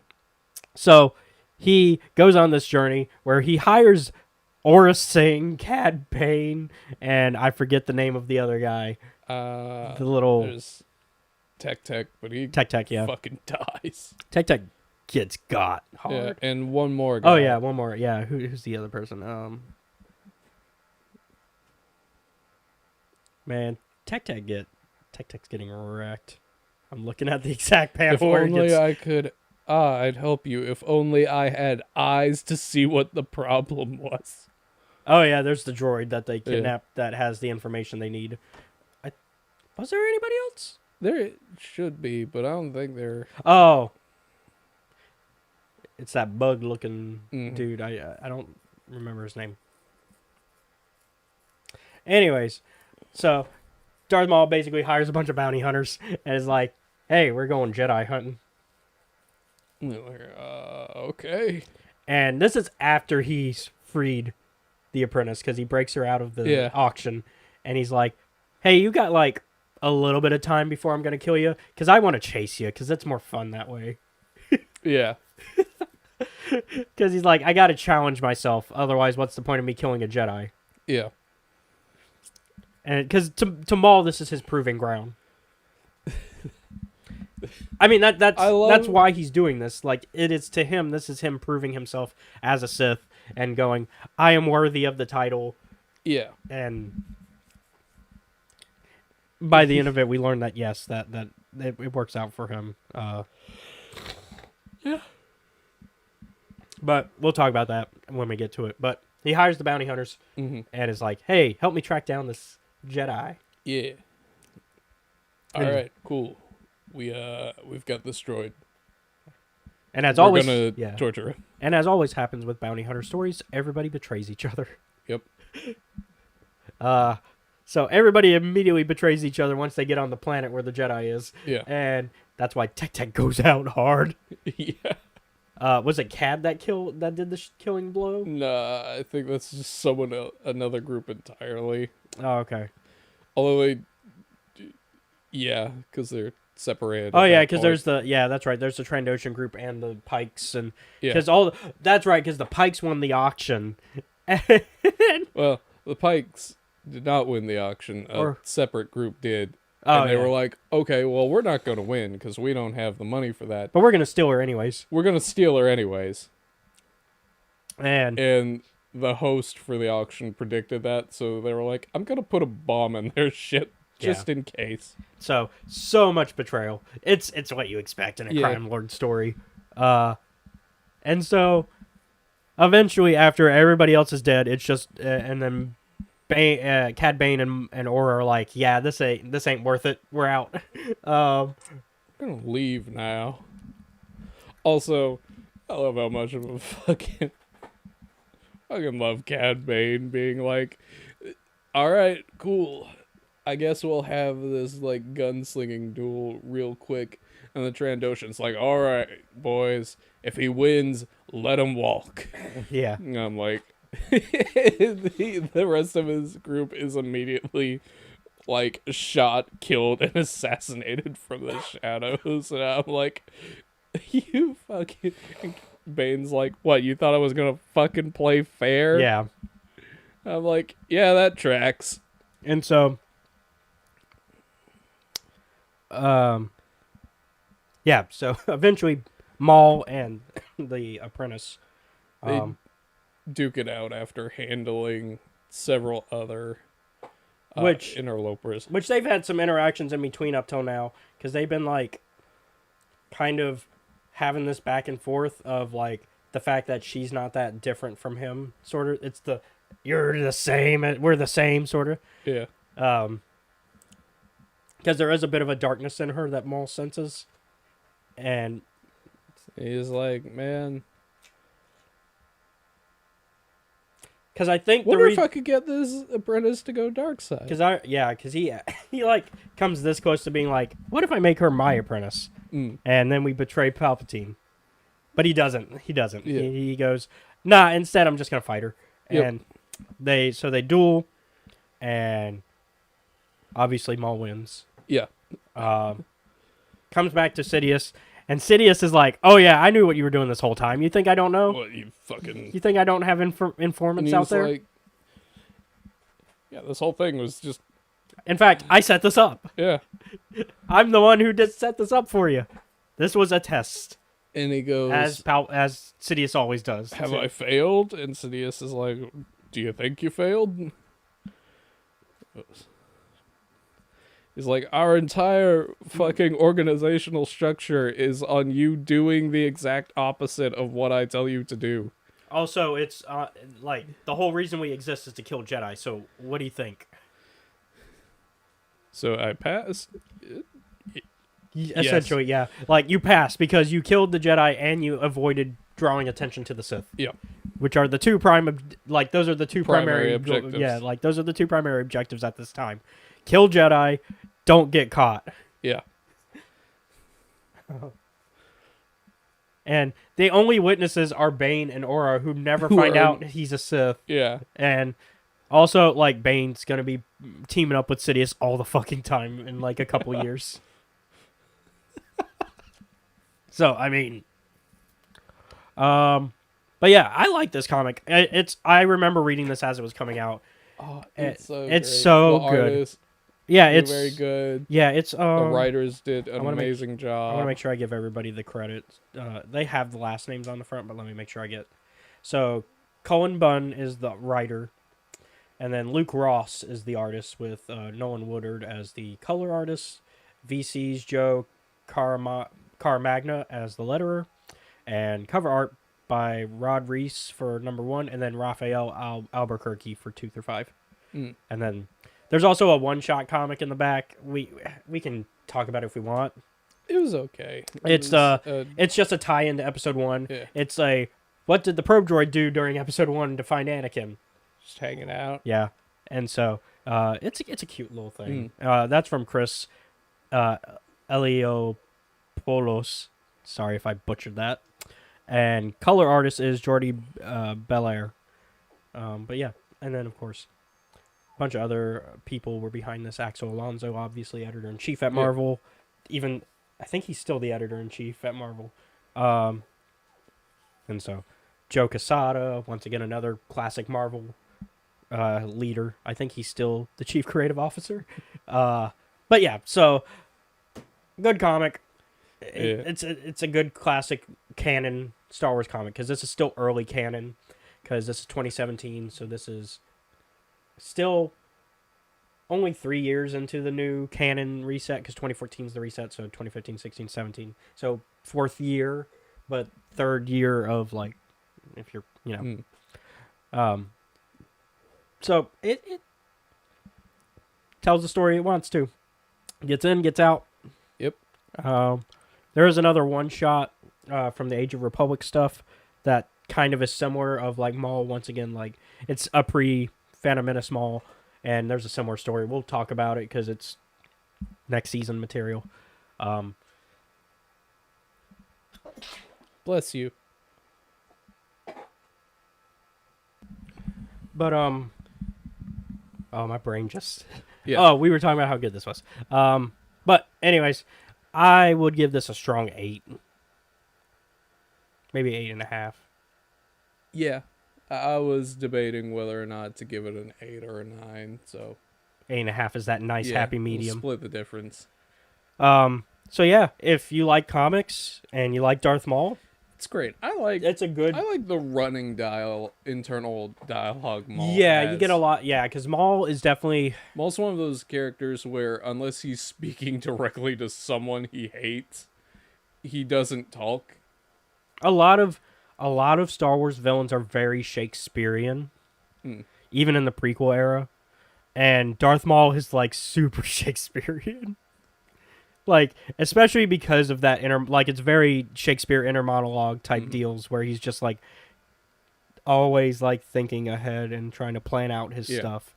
And you don't think of Maul as that. You think of Maul as this feral attacker, sort of like you think he's that, but he's more. not. He's more than that. Like, yes, that's a part of him, but that's not his whole deal. Yeah. And so you really learn about that in this comic, I think. Like most people's exposure to Maul is primarily episode 1 where he just fucking hounds the group. Yeah, and he has one line of dialogue in the entire film. The rest of it is him just being a force hound, essentially. Yeah. So that's why most people just think of him as this attack dog and not something more. And Clone Wars goes into that a little bit, and then this kind of just digs that more into, like, here's more about him. Yeah. And so, because you have to be you can't just rely on your emotions even as a Sith. Yeah. While the Sith code definitely implies that you should be emotion based, that's not the reality of it. The reality of it is you gotta be at least somewhat cunning. And I'd argue all the Sith, at least in the prequel era, and because in canon we don't have too many outside of the main movie eras, I'd argue all the movie Sith are cunning in some degree. Yeah. Maul is just more of the quiet cunning. Yeah. Maul's like, I don't need to fucking tell anybody anything. Dooku is the grandpa that knows chess and is proud of that, and so he'll show it off on purpose. And then Vader is similar to Maul, but like somewhere in between him and Dooku. Where Vader will have his moment of triumph and he'll be like, look at this cool thing I did. Yep. But most of the time he's also a quiet attack dog who thinks more than you would imagine. And then Palpatine is the chess master. Like, He's fucking lie to everyone, get everyone to do what I want them to do without knowing that I'm getting them to do it. You know, it's the Pixar animation Yeah. meme of Jerry's game where everybody's like, that's Palpatine during the Clone Wars. He's playing chess against himself because he's on both sides. Yep. Yeah, and either way he wins. Yep. Either way, the Republic looks bad, Jedi look bad, and his plans come to fruition. Mm. Because if the CIS won, they just kill the Jedi. the Separatists just killed the Jedi. The end. And then it's just a Separatist galaxy that then gets reformed into an empire. Mm-hmm. But since the Republic won, they had to come up with they had Order 66 in place to be like, oh, the Jedi betrayed case of us. Oh no. In case of possible Jedi victory. Yeah. So he had plans, and Like- I think this was a good Yeah. comic to end the season on. We still got one more episode. We have one more. But the next episode is not on a topic. It is the timeline episode where you get to put everything together that we've Yeah. talked about over 99 episodes. We've got a little game to play because this is a season finale of season 2 of Escape Reality Star Wars Talk, and I have no idea what he has planned other than I have to figure out the timeline of all of the content that we have created for this show. Wish me luck, because I'm pretty sure that I am thoroughly boned and I have no idea what to expect. The original plan for today was to make this into a drinking game. I'm not sure if that's still the plan. I don't think it is. If it is, oh well, I'll just take a nap before I go to work.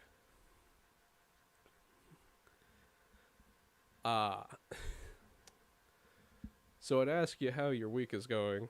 So how is your week going? Oh great, the board. Oh no. Do you have anything to say for yourself? Yeah, I'm very proud. Oh, are you? Are you now? Pick that up. There we go. I'm very proud. So we I've have explained a little bit of what's going on. we've got a game today. So you got some freebies. Mm-hmm. So Fuck me, I have to know the year. Oh fuck. so I categorize these. Mm. And then this half will be where you can write. Okay. So we're doing a game where Seth has to figure out where in the timeline everything happened that we've talked about this season. Mm-hmm.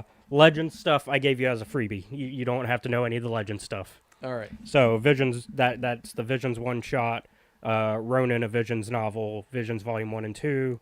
The Peach Momoko one shot. The Old Republic Legacy of the Sith DLC. And the 2 Lego Star Wars stuff. We talked about Lego Star Wars The Skywalker Saga and Lego Star Wars Summer Vacation. All right. I will put this down for now. And I will explain some more of the rules. Yeah, Because I have rules. there are rules apparently. Yes. And Namely, most of them concerned with me not cheating because I straight up told him I was gonna cheat, and then proceeded to prepare nothing. yeah, to you help me prepared cheat. nothing, strangely enough. Like, I gave you opportunity. I said this could be open notes to a degree. There were certain notes you couldn't have, but, Yeah. like, I was like, for the most part, you can, like, still have the names of everything, like, out and ready.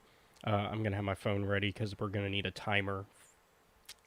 Oh, I'm being timed. Well, I would have to be because there's only so long we can do the show. Yeah, there's only so long we can do the show. So, obviously, let me pull up the rules. All right. What are the rules? Hold on, they're in my... I have to go to my documents. I came up with these today. Today. Okay. But I think, well, last night, Last night. because I was writing it down and I was going to write way more on that board. I ended up not doing, here, you're going to need this. Oh, okay. That's your marker. So, Not. Oh no. you will start, Subscription canceled. So you are going to start the game with 8 free points. You got 8 points off the bat because the freebies from Legends. All right. So for each thing you identify, it's a point. Okay. Each round that we will do, we'll start with you picking a year off the board. And you will then have to place events that you think were in that year into that spot for a point. So, So fucked. so basically, and I'll explain what years you've got. So you've got 382 BBY, which has 18 events that took place in it. That's what each number under that is for. All right. 232 BBY, which had 8 events. 231 BBY had 9 events. 230 had 12. 229 had 3. 41 had 1. Oh. 40 had 1. 35 had 1. 32 had 2. 22 had 5. 19 had 1. 18 had 1. 14. There's a lot of ones. So much so that at the end of each round, for each event that you put into the correct year, you get a point. But then you get an extra point if you put it in the correct spot within that year. Okay. So if you like put them in the right order within that year, All right. you get an extra point. At the end of the round, I will erase any events that were incorrect in that year, and you will receive your points. All right. And then you can spend your points. This is where it gets tricky. You can spend your points to clear out sections that you are unsure of if you have enough points for that individual year. All right. So say you saved up 6 points. You can then wipe out 4 ABY and go, I don't know what all happened there. I'm not sure. So I'm just going to All right. use my 4 points to knock that out. That means, though, you lose those 4 points, and they are no longer your points. We also have a tracker for your points.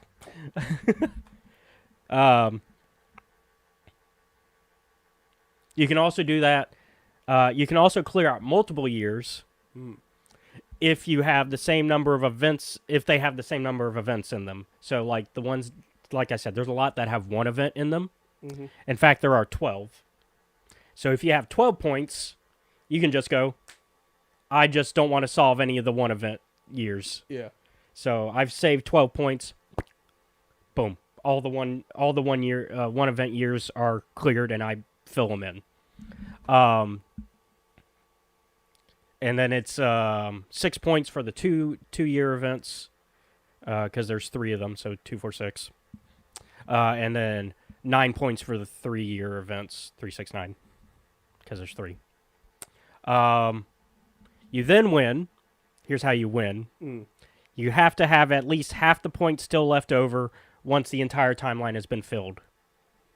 I got a question. Mm-hmm. What's 382 plus 35? What do you mean? No. You would the events. No. I'm trying to figure out how many years this actually takes. Oh.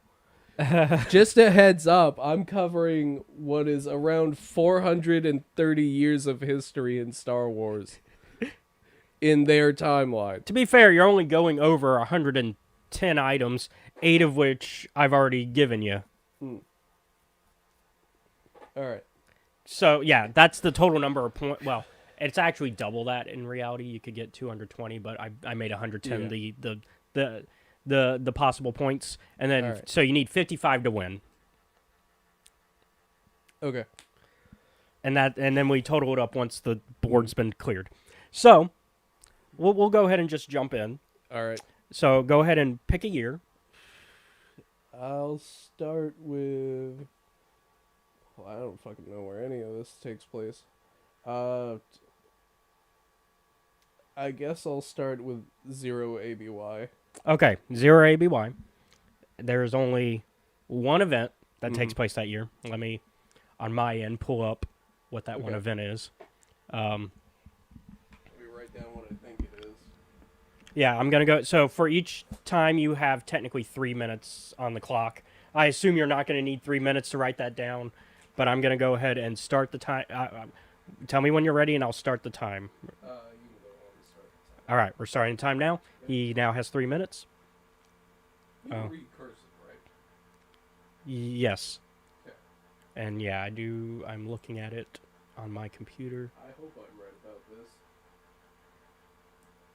I have no certainty of it, but I think Oh, yeah. because it's. I have no certainty of this. Yeah, no, you go ahead. I got your But- mic. I think this is what it is, because something significant is supposed to happen in year 0. Mm-hmm. Which is what the rest of the timeline is based off of, right? Yep, the entire Star Wars timeline is based off that one event. So you got it written down? Yeah, I have it underlined because Okay. it's one of the things that I'm pretty sure is important. So let's go ahead and flip the board Is for the it- audience. It is the Battle of Yavin, but what is the event that we? What is the book comic thing we talked about? Man, I don't know. That you are on. So we're not talking about specific events. We're actually talking about the. So when I say events, I mean like what book, what movie, what comic, what TV show. Sorry, that's on me. I called them events just because I didn't know what else to call them, because it's weird to say, oh, what piece of media. Really, it's just easier to say event. The only 2 I can. I got it. 3. Rogue One feels too early. We also did not watch Rogue One. That also is not one of the things we watched. So it would have to be one of the comics, right? It is a comic. Is it the mainline? One of the mainline comics? It is one of the mainline comics. Yeah, I know, it's so tricky. So, and you still have a minute, actually, so. It's not 2014 because I don't think we read that one. You mean 2015? It is a 2015 run. Hmm. It's actually, I believe, the only 2015. It's just the mainline 2015. It's the only 2015 volume we read. It's one of the volumes, because remember, we're counting each volume individually. Would it be like volume? Is it volume 2, 3? Volume 2. Fuck it, I'll go with that. That's your final answer? Yeah. So he said volume 2. Sorry, his mic's away, so you might want to one-hand it. Volume 2, right? No, it is volume 5. Fuck. Yoda's Secret War. It's the one where Oh. Yoda fought the Rock people. When Luke was reading Yoda's Okay. journal. I know that was a tricky answer I because got it wrong. because I was right as for when it happened, but not. which is specific volume, yeah. Yeah. The problem. So yes, so I get the sense that yeah. I'm gonna be right about generally when things happen, but not the piece of media. yeah, so BBY stands for before the Battle of Yavin. ABY is after the Battle of Yavin. So this is technically 0 ABY. But a lot of Wikipedia also places it when the events of the Yoda flashback take place. I don't do that. So, Here. thank you. So the way I'm doing this, so we're clear on the rules. I also would not place it near pointing at my computer with that fan going. I'm holding it. Don't worry. Oh, I will erase it. Don't worry. You're good. Okay. Yeah. So, to be clear on the rules, Yeah. I am placing things at when they end in the All right. timeline. The exceptions are like if there's like a framing device, I Mhm. don't count the framing device. I count the story. Which means I broke my rule here because technically, Luke reading the journal is the framing device for this one. And we'll count. We'll say this one's still 0 ABY because the main story is Luke reading the journal. Yoda's thing is, while yes, that's our main thing. It takes place during that Luke learning Jedi shit. It's very confusing because there are Yeah. certain ones that have a framing device piece. Yep. Where it happens and I don't count them. So like, for example, I know the Queen's trilogy, which we have read. Yeah. 2 out of we read 2 out of 3. Mhm. One of them has the framing device of it ends with the Revenge of the Sith, her dying, and I'm like, no, we're not counting it there. We're counting it when the book takes place. So yeah. Anyways, let me go ahead and erase this. All right. Oh no! Oh, you have an actual. Oh yeah, I don't know why. I was like, all right, man. And then we're gonna. You don't get a point, All right. but we are gonna put it on the timeline officially.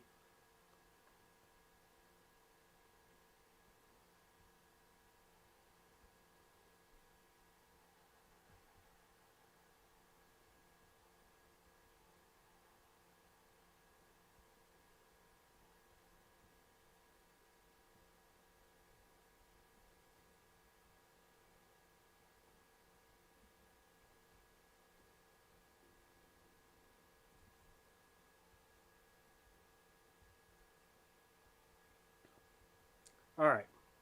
Next up, All right. time for you to pick another year. Yeah. Oh man. And we can cross out that. So, well, clearly,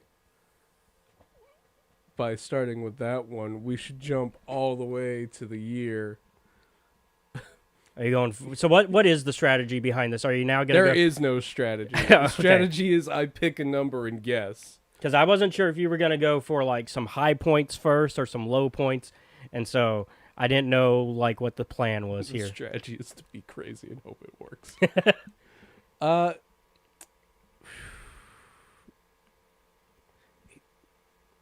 The fuck happens in 18 BBY? 18 BBY. Yeah, there's one piece of material. Are you? Is that the one you're going with? No, I just wanted to know. That's not how this game works. All right. You're supposed to tell me. I'll start with 35 ABY. Okay, so we're gonna go with an ending one. Yeah. Okay. This one's a bit of a cheater. Mm-hmm. I'm gonna clear that now. It is part. So, if it is part of a anthology short story collection, which is what 35 is, Yeah. then I count the furthest story in that anthology. All right. And so this one's a bit of a cheater in that we don't know when that story takes place, but it has to be after the rest of the films. Yeah. So I put it there Okay. because 35 is after all the movies. I think, if I'm remembering correctly, it's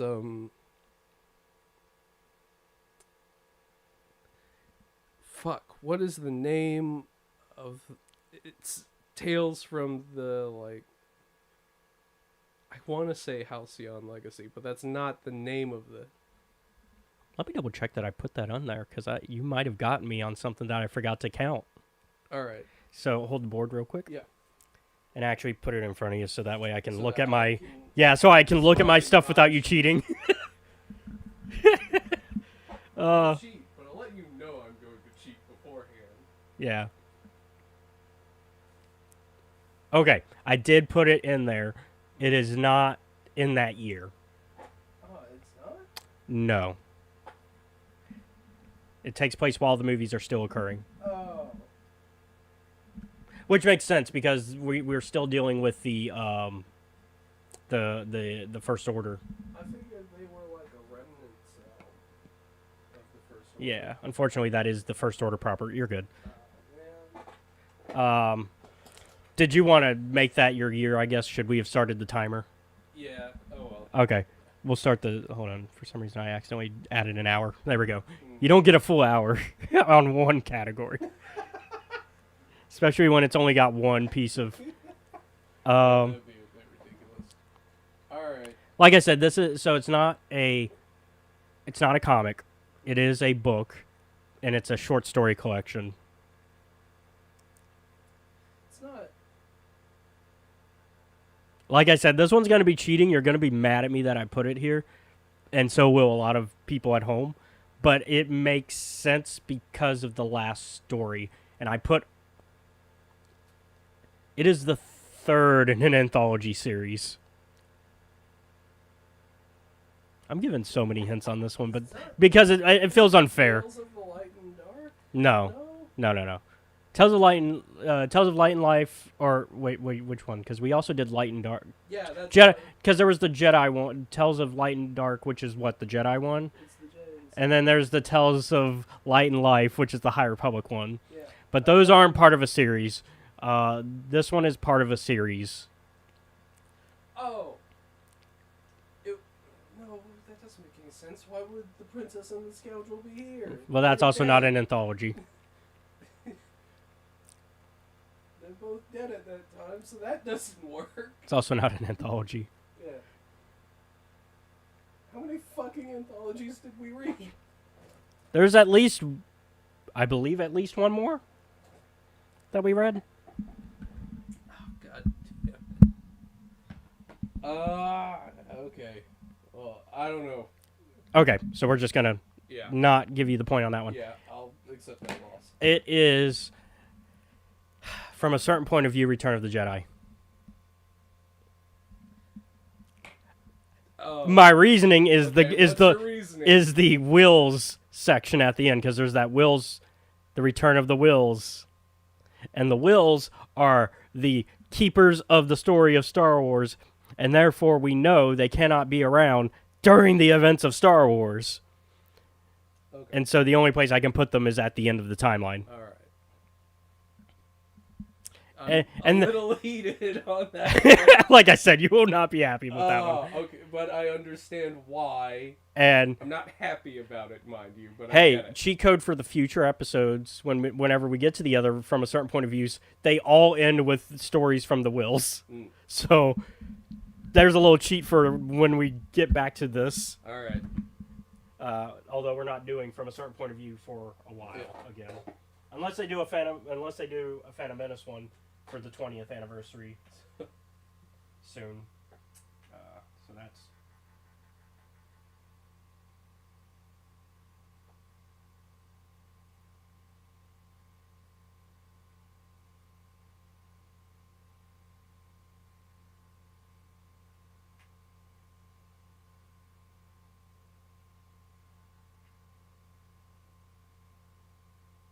I'll probably have to do shortcuts on these soon.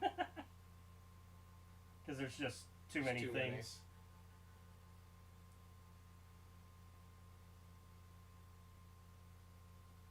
Most of these do have short names, so we can always. All right. So that's 2 for 2. So that's 2 for 2, and I'm not doing great. So you know what? We're gonna shotgun blast this one. Take me to 382 BBY. So this one you are gonna need the timer for. All right. Because it's 18 of them that he's going for. Mm. Just for the audience at home. All right. Are you ready for this? So here you go. Okay. Well, here, take the board. No, hold on, because this is just a smart ass answer. Oh no.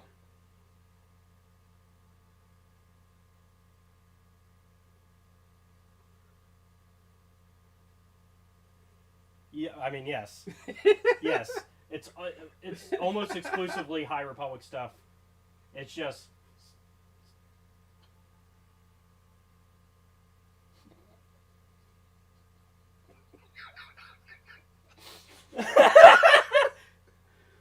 so I don't know how clear it is in the video.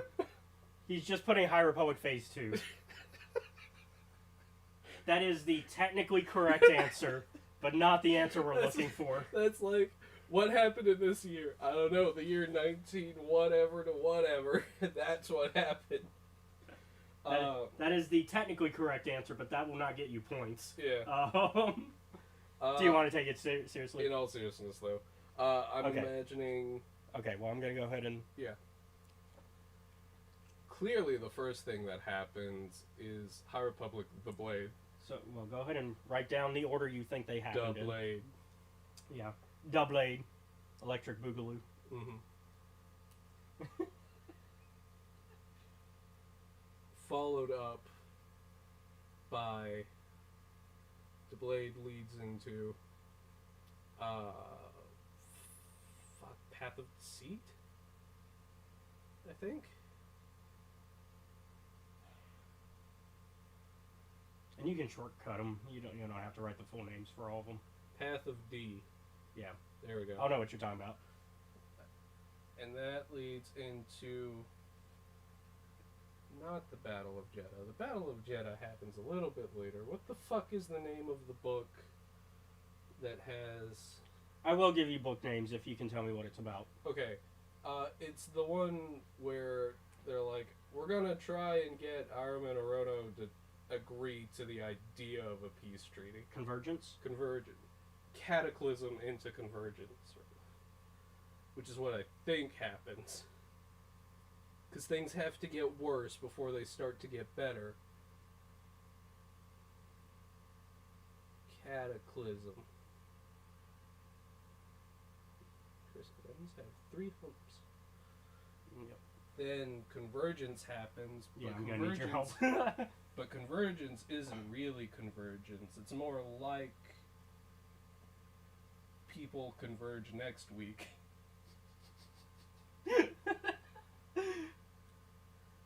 I'm jumping a lot. I mean, the good news is, even if you think you're wrong about specific placement, you still get a point as long as they do belong in that year. Alright.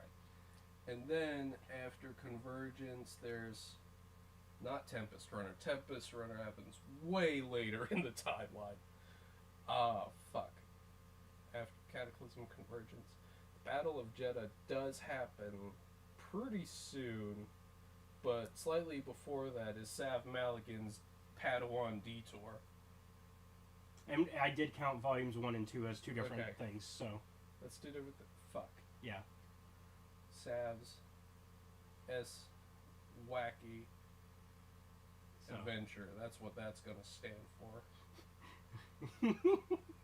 Volumes 1 and 2, or volume just Part 1? 1. Part 1? Okay. Then So there's that brings you back over here. High Republic comic. Oh, the main line. Mainline. HR. That one also had 2 volumes. I'll consider it volume 1. Okay. Since you're on a roll, I will let you continue because this Alright. says a lot. Yeah. And there's another book in, or comic in here, but fuck it, we don't really care, because I don't remember what was important about it. So we're just gonna go Battle of The Big J. Battle of the Big J. Battle of J. Yeah. B of J. B of J.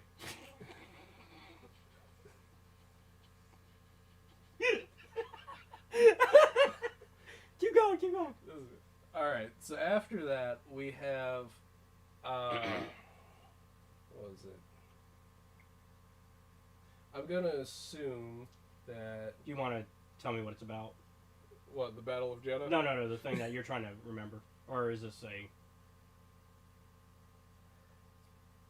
Or are you just not sure that it goes there?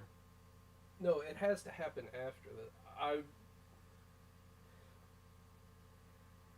I keep wanting to call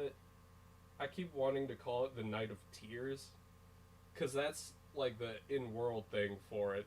Yeah, talking about the Battle of Dalna thing? Yeah, but I don't remember what the book is called. Okay, it is Path of Vengeance. Yeah, so Path of Vengeance happens. So Path of V? POV. POV? Okay, POV. Yep. We've got our B of J and our POV, which makes Yep. sense. They go together often. All right, which is followed up by the return of the HR. Well, yeah, you know, if you have a B of J and a POV at a workplace, then yeah, the HR is going to get involved. Yeah. This is volume main comic volume 2. Yep. Okay. And Sav's Wild Adventure Part 2, Okay. I think, is what happens next, which I'm fairly certain of. 6, 7, 8, 9, 10. You have 10.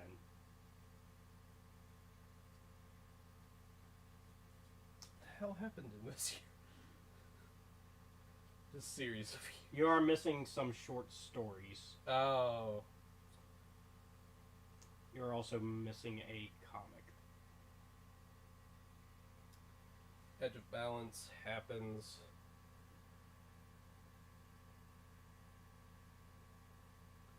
somewhere in here, I think.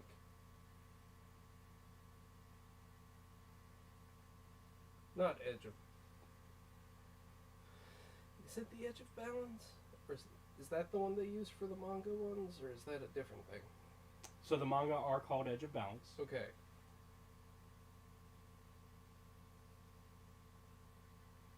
Edge of B. V3. Which is weird because it takes place before the rest of them. Not like Mm. for the other Edge of Balance is not for Yeah, yeah, yeah. this. Yeah, yeah, yeah. I know what you meant. Yeah.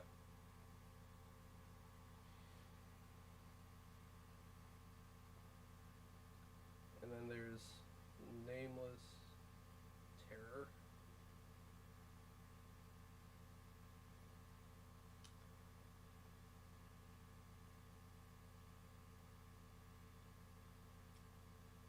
Which happens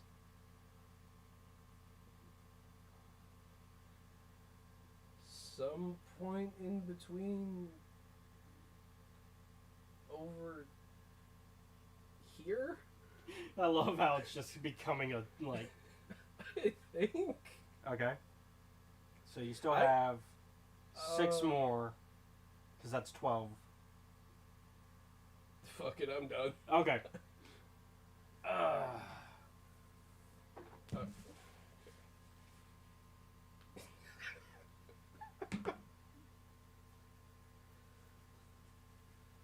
Sam's Wild Adventure. These are the only 2 that don't actually take place where you guessed. Oh, really? Yeah. As far as the order, Yeah. the Blade is not first. The Blade isn't first? No. Hmm. To avoid cheating, I'm gonna look at this little cat in this egg. So you are still missing the short stories. Convergence is first. Alright. Well, second. Because you're missing a short story. Hmm. Okay, Path of Deceit is also not in the correct spot. The Blade's not. 2, 3, 4, 5, 6,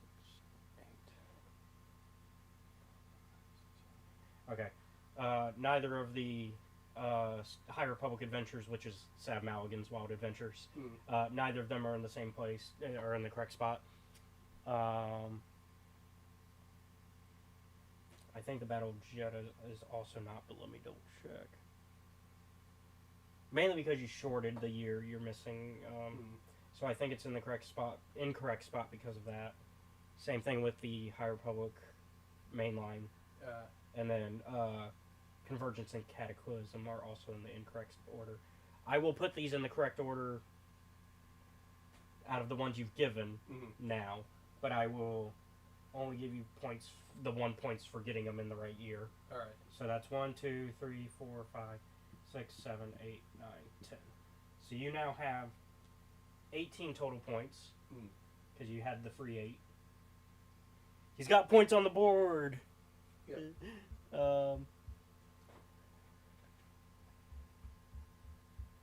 Well, you've had points on the board, but you've now made points. Yeah. And then let me put these in the correct order. Yeah. Because I the shorthanding, that's creative. Very amusing acronyms. Yeah. We'll do what we've been doing, where I'll just.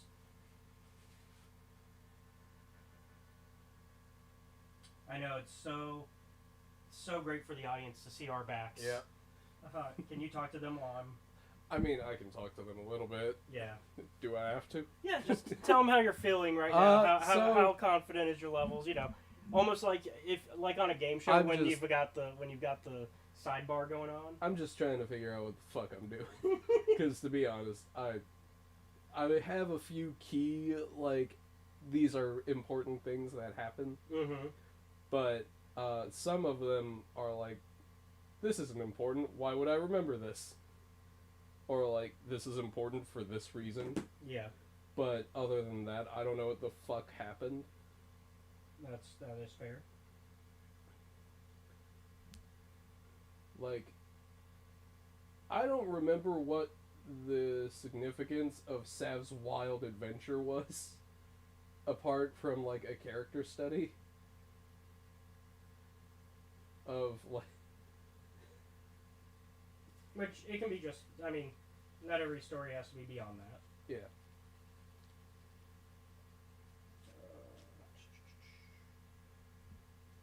The reason why I think I remember, not the one featuring the Battle of Dalna is because that just fucked up the relationship between Daltonans and the Jedi for 150 years. Cause like, that was bad. Why didn't I just say the Battle of Dalna? Put that on the list. That would have made things easier.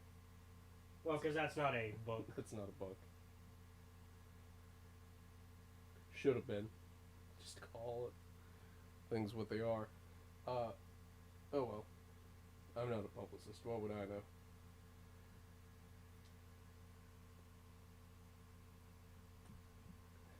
I started up a new Elden Ring playthrough. Yeah. Yeah.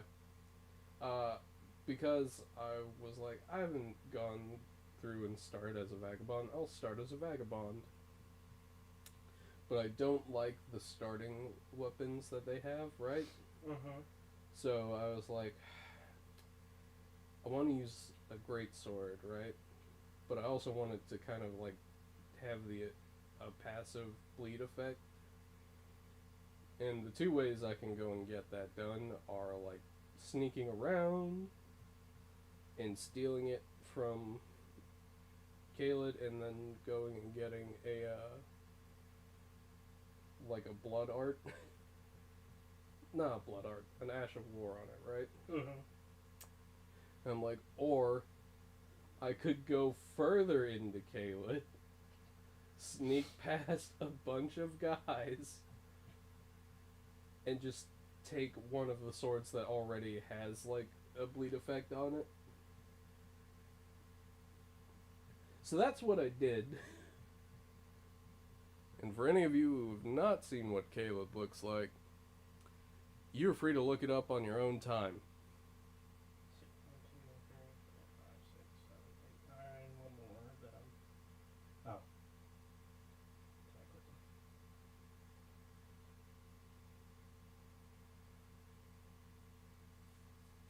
There we go. Alright, you got him? Yep, so there's your 10 that you got. So the order that they do happen in is Convergence, Path of Deceit, The Blade, The High Republic Adventures 2, Volume 1, The Battle of Jeddah, The High Republic 2, Volume 1, The High Republic Adventures 2, Volume 2, Oh, man. Path of Vengeance, The High Republic 2, Volume 2, and then Cataclysm. Alright. So yeah, putting Cataclysm before Convergence was like your first big mistake that I made. Okay. And then, of course, having the Blade at the start. I assume that the Blade was the oldest one because it's told in flashbacks, despite that, like, you telling me the rule of if it is the current thing. It's also, I think that's also why you put Edge of Balance on there, even though it's technically Phase 2, like, it's technically Phase 1 era. Like, it's like the end of Phase 1 era, which is a hint for later, I guess. But you still have 8 things left in that year. Now, don't forget, you can buy out whole categories. Yep. Which, at this point, might be a strategy. So, in order to win, Yeah. you need 55 points. So I guess that depends on how many points you want. Well, let's see how many points are left to actually get. Yeah.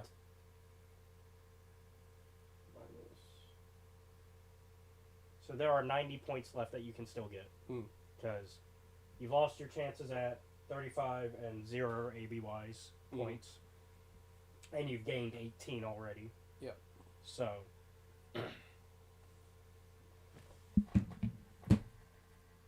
I guess now the strategy is, do you buy out categories and start spending? Which now I guess technically the buying out all the ones is now only 10 because you've lost the chance at 2 of those to be part of it. Yeah. Yep. I mean, I could do that. I'm not going to. And I guess now you could technically also buy. You could also buy out both of the 8s because there's now 2 8s. There was not originally. It would be 16 of your points though. Yeah. And I don't want to do that. Yeah. For obvious reasons. Yeah.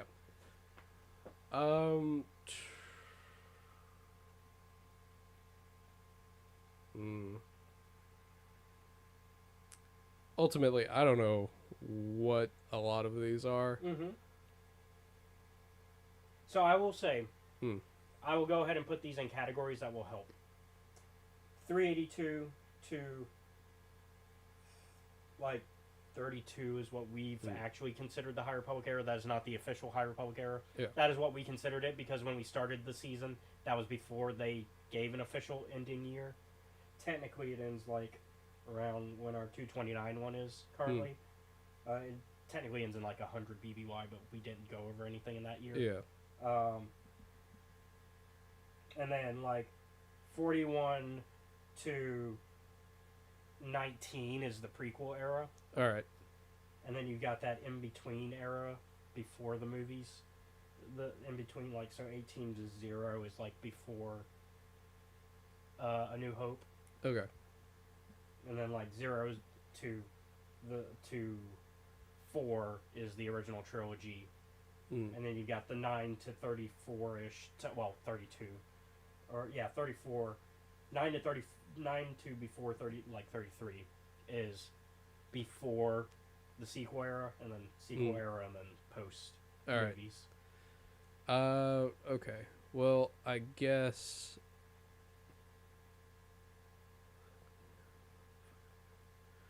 All right. Let's see what happens in 41 BBY. 41 BBY. That is a single category, so I will just let you go ahead and say what you think is in 41 BBY. It isn't. It's a book. Is it Padawan? It is Padawan. Okay. Because that's. Yeah. I was like, it's either Padawan Or the other one. or the other one. I'm not But going to that say it because I wouldn't don't want to. Yeah. So you have 19 points. Okay. You got that one off the board.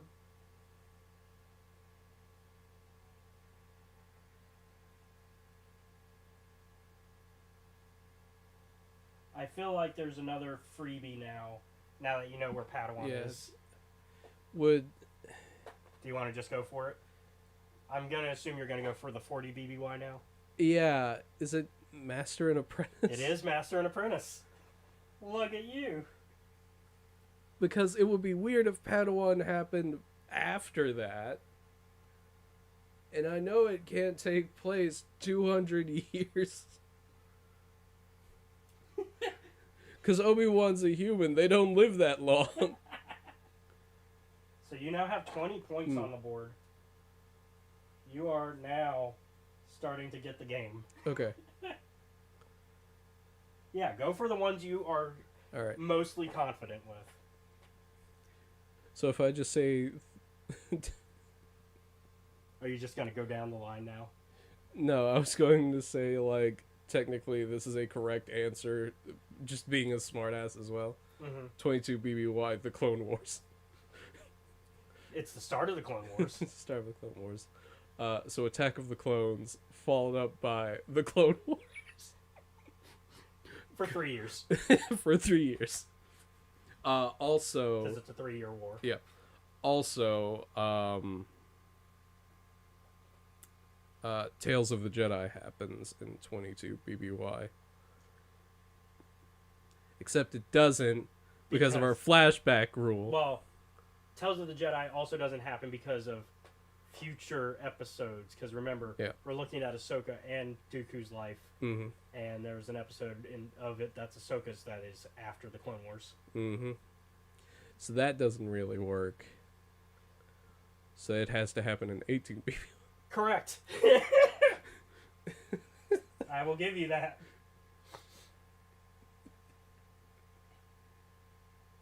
I love how you're like, what happens in 18 BBY? Now you know. Tales of the Jedi. We're just starting. All right. We're yeah, starting to 'cause shorthand it. we only have the one board, so we need to make space count. All right, 21 ABY. I don't know. My brain just fried on what it is too. I don't know. The First Order shows up? No, that can't. Oh, my brain just realized what it is. It's a book. It's a book? It's a novel. Did we read this? Yes, we did. Is it where... It's one we really liked, but we also really liked a lot of the stuff we went Yeah. over. So I that's want not to fair. say it's The Princess and the Scoundrel. Fuck it, that'll be my final answer, even if it's wrong. It is wrong. Aw. Usually if it's one category, we've been just not counting it and saying you Yeah. don't get the point. So it is Shadows of the Sith. Oh, no. That was a good book. Told you it was one we liked. Damn it.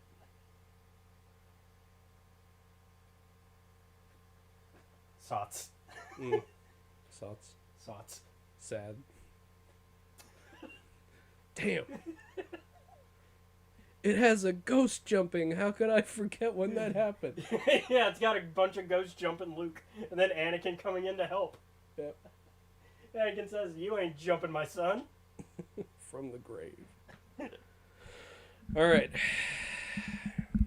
232 BBY. All right, so we're going back to Yep. that era. No, you cannot just write the High Republic Phase 1, All right.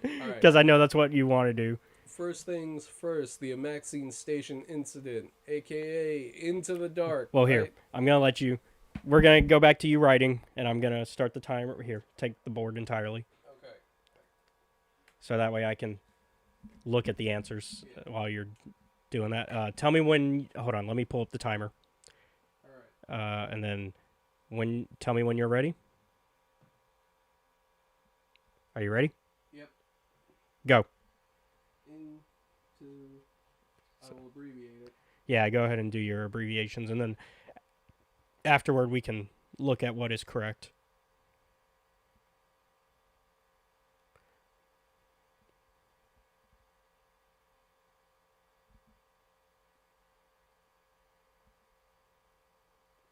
Now, remember, Phase 1 takes place over the course of a couple years, so not everything in Phase 1 is in 232. So just try to guess what you think is the first half of Phase 1. Well, first third, I guess, because it takes place over 3 years. Yeah.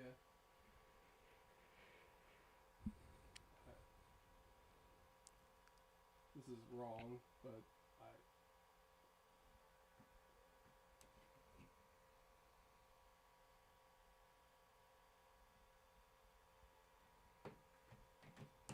All right. This will be interesting indeed. I cannot remember the names of any of the books. Tell me what's about. Shit, man, I don't remember. I can't help you then. I can't give you I a. know that Midnight Horizon happens at like the end. Oh, are you looking at my shelf? No, actually, I should do that. No, No, no. but they're right there. That's also the end of Phase 1.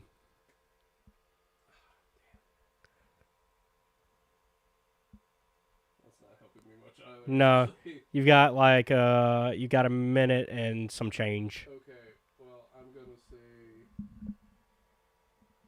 High Republic Into the Dark, High Republic Adventures 1 through Fuck it, 6. Mainline.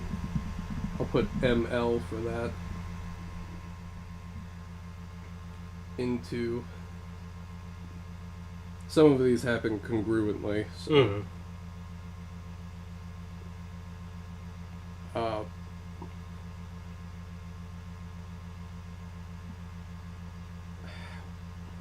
what's the name of the one where the Starlight Beacon crashes? That would be the Fallen Star. Alright. Okay. Fallen Star. Happens technically at the same time as Midnight Horizons. You've got 10 seconds. Okay. Mid H. And I think that. Okay, your time's Ah, up. fuck Last me. one. I don't remember. Okay. All right. Let's see what you got. I got nothing. All right. So we got Into the Dark. I assume is what that first one Yeah. is. That is this year. High Republic Adventures Volume 1, I believe. 1 through 6. Oh, 1 through 6. Well, there's not that many volumes. Not that many. Yeah. Mainline. That's what the ML stands for. Okay.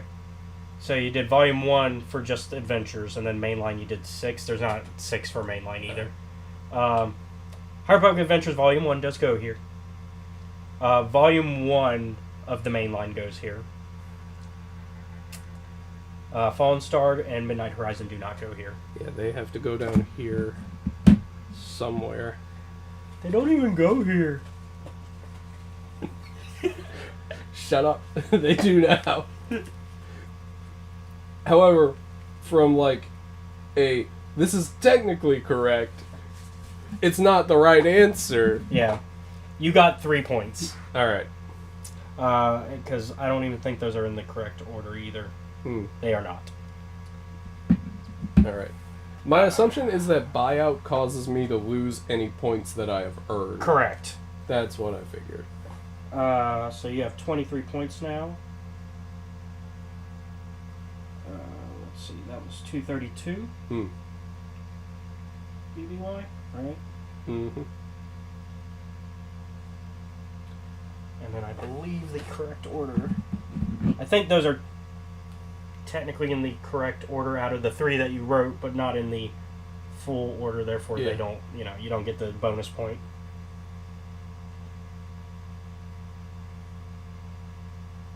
Correct. Yes.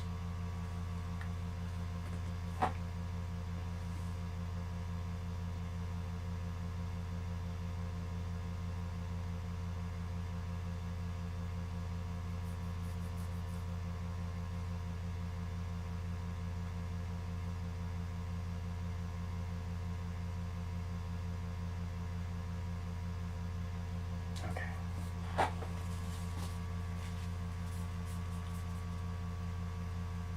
And I'll leave that spot because that seems to be where Yeah. you're going to be writing now. Alright. So let's see. So there are 5 left in 232 that you did not get. Okay. Which also leaves space for you to now, if you do decide to start buying out, you can buy out 232 and 22 BBY at the same time with 10 points. Now you have 23 that you've accumulated. You've almost got you've almost got half of the half that you need. You almost got a quarter of the points. Mm-hmm. Now, of course, there's certain points that you just are Completely- never gonna get. Yeah. So where do we want to go next? Fuck it, let's go to 2020. 2020? Yeah, we're in 2023. Yeah. Nope, let's not go back there. Let's go to 32 BBY. 32. Okay. There are 2 that take place in that time. Let me double check Okay. what they are.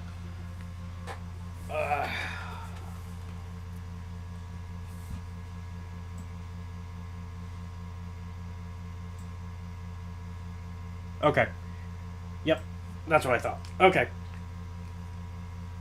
Are you gonna need the full time, or you think you got him? How How confident are you on this I'll one? take the full time even if I'm wrong. Okay. There are only 2 things there, and go.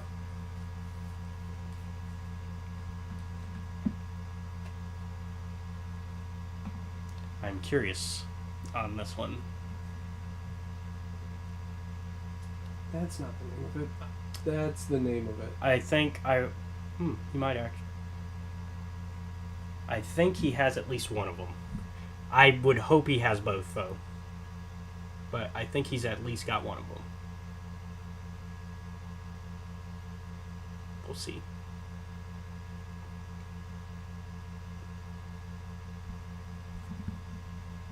This is a case of he should easily get both.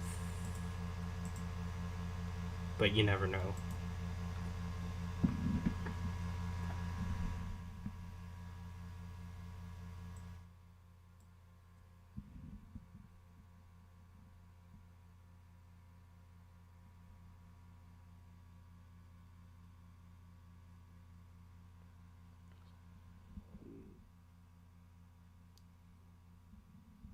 You must be really in thought on this one.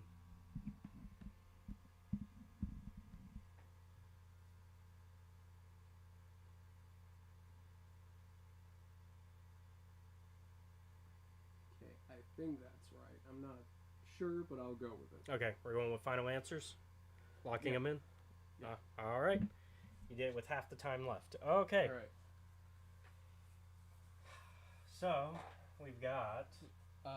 The Wessel Run Part 1 and 2 and Dexter Jettster's short story. I really thought you had it. So did I. Apparently I don't. No, you don't. So, you lost access to those points. Oh. Because you did guess both. Mm. And we do have to make this Yeah. show end at a certain time. We can't Yeah, just we play all can't. day. We could play this all day, but you have to work. I have work. And so that was 32. And so I really thought that the Wessel Run happened then.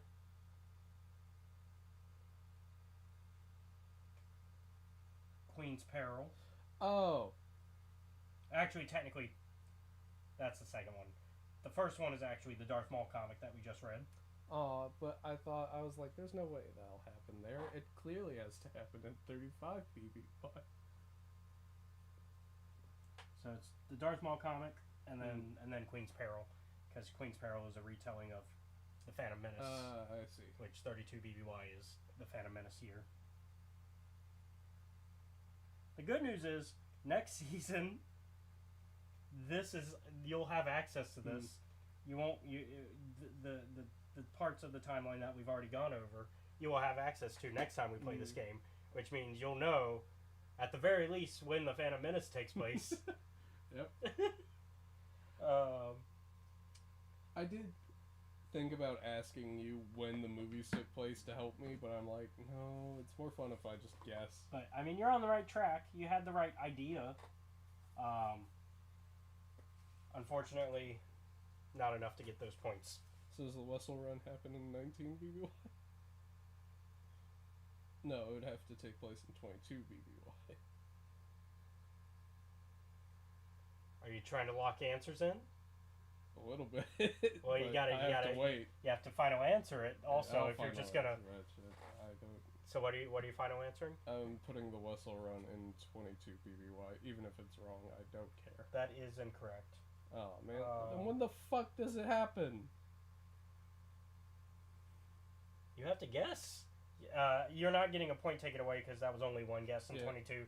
So I'm not gonna take away 20. The Bad Batch begins in 22 BBY. Actually, did I fuck up something? I might have fucked up something. I might have put something in the wrong spot and given you a point for it. Oh. Okay, well, I'll look this way to make sure. Well, you confirm that. Here, I'll hold it. I did. I gave you point for Tales of the Jedi, and that's not where it goes. Ah.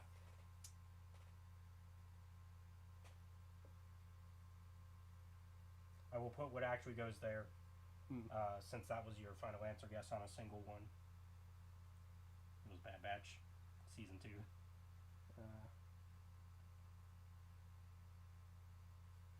So you have 22 points. My bad. This is That's okay. this is a judge mess up, and actually, because it was a judge mess up, I will let you keep your point. All right, cool. Which means you do not have Tales of the Jedi on here yet. Yeah. Which means that Tales of the Jedi takes place in 14 BBY. Are you locking in? Yeah, I'm gonna lock that in. That is incorrect. Ah, damn. 14 BBY is. I should have had this on my phone, but I didn't.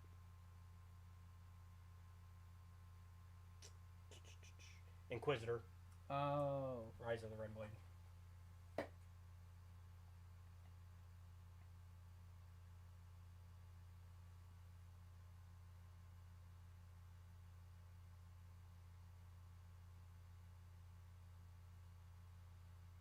There we go. So you've just canceled out a point. Yep. And you lost access to 2 other points. Mm-hmm.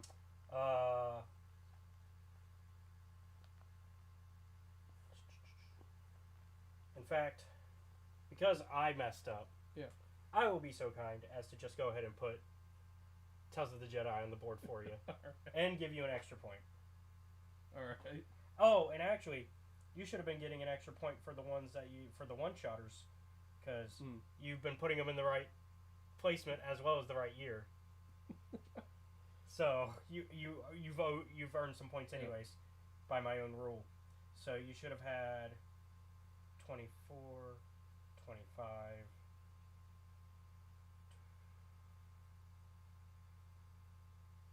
25, and we'll give you a 26 point for free because of my fuck up. 19 BBY is when Tales of the Jedi is. All right. Yes, this is not in the correct order on the on this side of the board, but that's not the point. All right. So, where do we want to go? What or when? I guess we should say.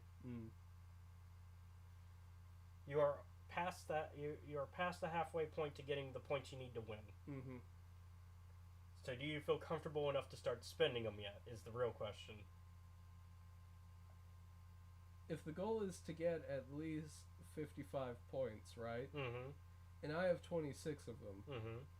And spending points costs me points And locks you out from and getting... locks me out from getting them. Why would I do that? That's fair. There's literally no reason to do that. I have a better chance of guessing. Okay. I will tell you what. I'll spend 5 points right now. On 232. No. To look at the playlist to see the names, because it doesn't tell me the dates or anything. For which one? Oh, you can look at the playlist. Yeah. You can look at the playlist for free, anyways. Yeah. That's a free action. That's a free action. I don't have to spend stamina points.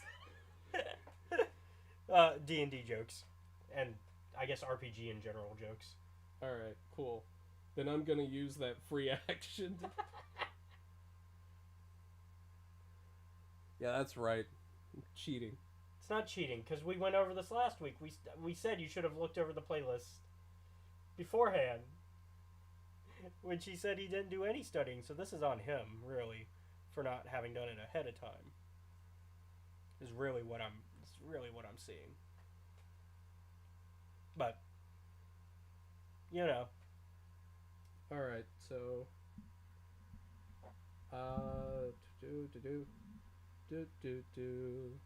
Almost World? How dare you? That's what that was. Oh, it wasn't. Do. Yeah, no, it fucking totally Elmo's World.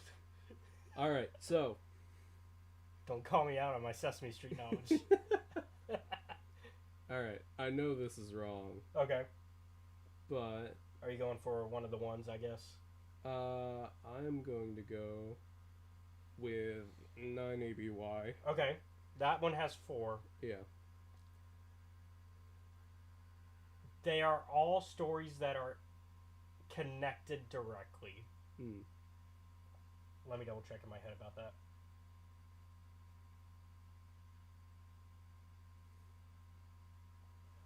There might be one that I'm wrong about.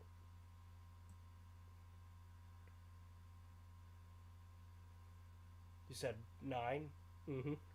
Okay, 3 out of 4 are directly connected. All right. 3 out of 4 directly connected. Huh? Yes. Why did I think? You know what? I don't care. I'm going to speed run, Okay, even if it's wrong at this point. I started time, so B O B F. yep, I know what you mean. Happens. Technically congruent to this, but I don't. No, it's before. If Okay. it's what you if it's what I think you're putting down. M. Season 3.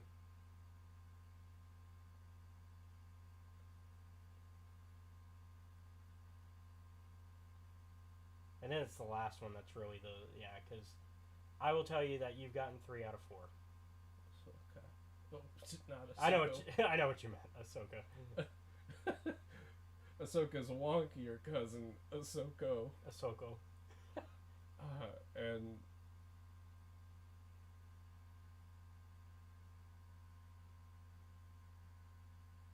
oh fucking Okay, so you got 3 points. Technically, the mystery one happens first. Hmm. It is Hunters, the arena, Oh. the Hunters book. yeah, because it'd have to happen later. So Hunters happens first, then Book of Boba Fett, Mando season 3, Ahsoka. All right. You were on the right track though.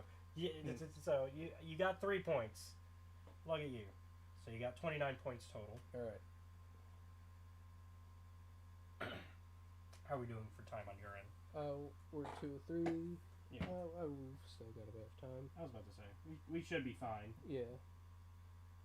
That's why I did a 3-minute timer because I was like I was originally going to give you 5 minutes for each round, but I was like that might be too long. So Hunters Battle for the Arena, I think is what it's called.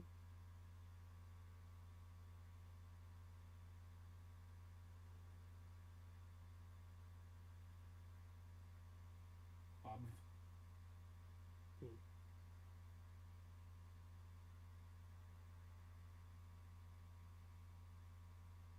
Okay.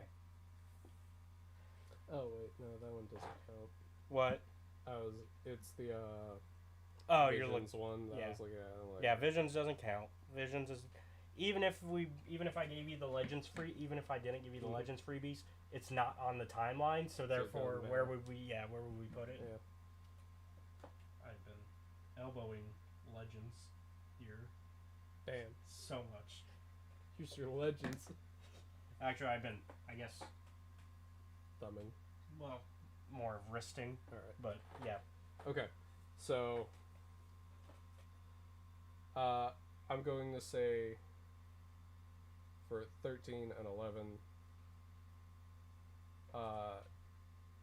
13 BBY Yep. is Andor, and 11 is Kenobi. Incorrect on both counts. Damn. 13 is Crimson Climb. Motherfucker.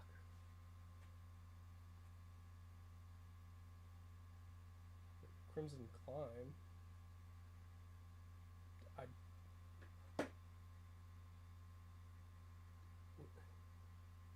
What happens in that? That's about Kira. That's a book I didn't read. Yeah, you did. No, I didn't. We read Crimson Climb. Did we? I don't fucking remember. It's the one reading- about Kira rising up in the ranks of Crimson Dawn. I don't recall this book. We read it.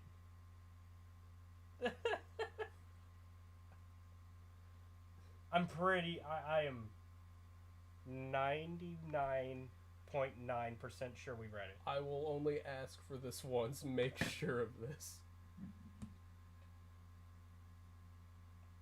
Because it's one Even of if the. I'm wrong, that's fine. I don't care. Because it's one of the ones I got an early copy of. Yeah. Yeah. For a little bit. It doesn't take me long to look that up.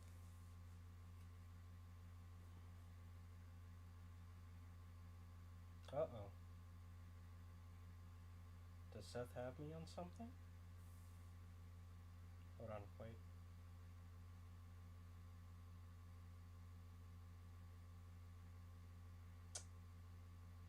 Oh my god, did we not do a Crimson Climb episode? I don't think we did.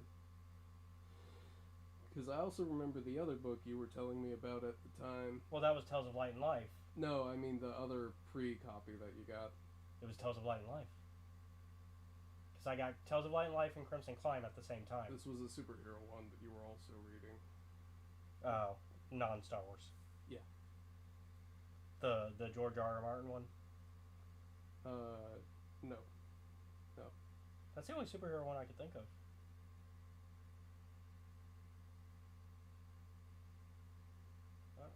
Uh-oh. Was there a book that I planned for us to read that we did not read? I think it was because it was not, it hadn't been released yet, so we weren't gonna do it.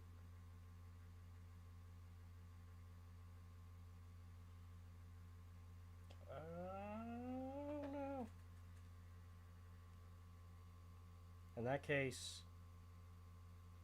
I might have to give you a point. Just because we didn't have a chance to go over that book.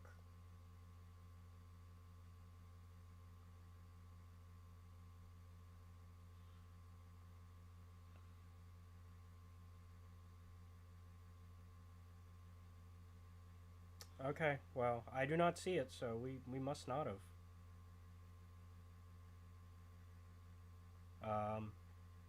So I owe you an apology. I owe you a point. Because we did not talk about Crimson Climb on the podcast yet. Yep. Oops. I thought for sure we had. We talked about, Nope, I don't see it. like, I don't see it when it should have happened, so yeah. Let me double check something. Yeah. Oh, no, not on the timeline. You're good.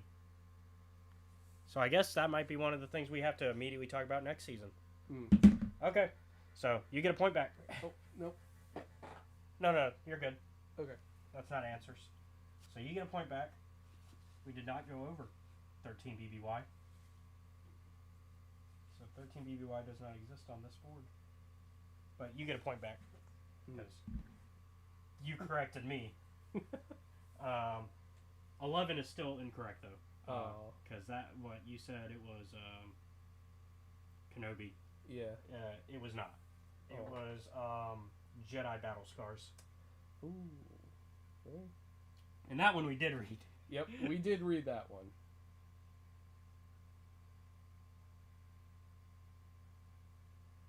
JBS. Yep.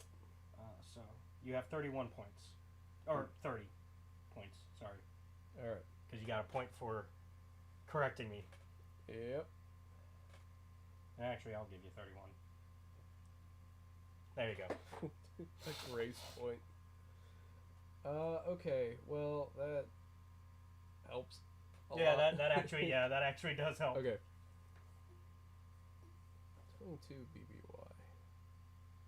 There are 5 things. There are 5 things, of which I remembered none.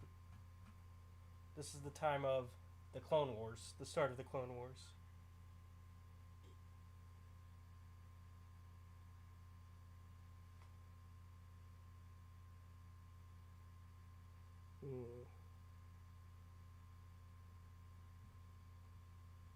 Okay.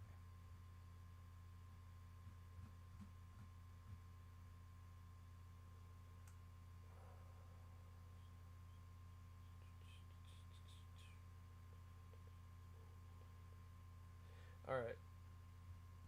Yeah. So I know technically I shouldn't do this, but eventually we will be getting crunched for time. Yep. Uh,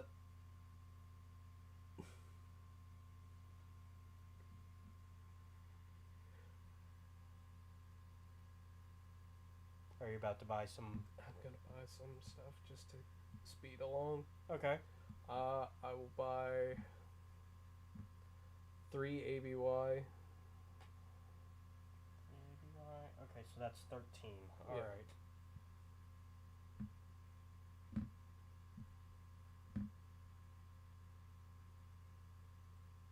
That'll bring you to 18 points. Mm-hmm. Come on. There we go. All right. And so let's go ahead and fill out 3 ABY. I feel like that one should have been an easy one for you to do, but so let me.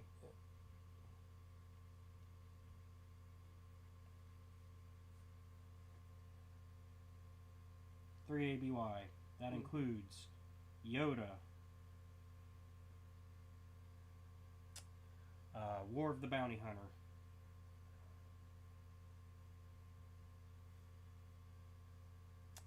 Darth Vader Volume 5,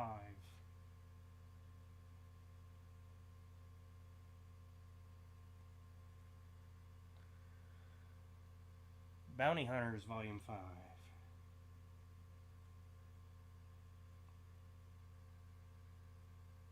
Crimson Reign,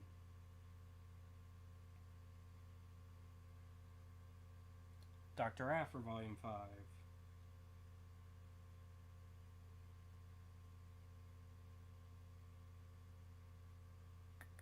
Revelations,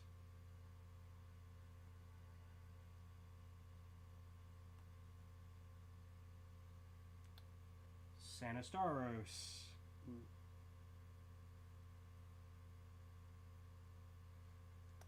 Hidden Empire.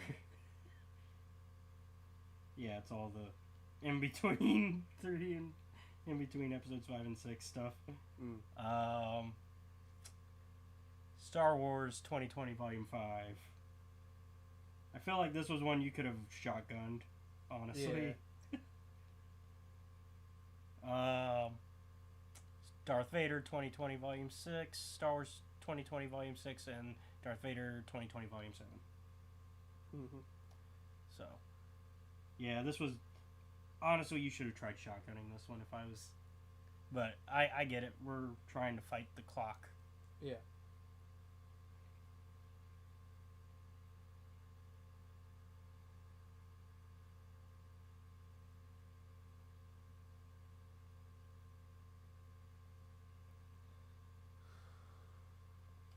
Alright. That is everything in 3 ABY. So, anything that happened in the comics, essentially, we just... Yep. And you now have 18 points, which means you gotta fight now to get your victory. I think you can still get it, I think. Yeah, if I somehow manage to get everything right. Which won't happen. Alright. Yeah, I give up. No, you can. I just did the math. You can still win. Alright. You can still win. 1 BBY. What the fuck happened?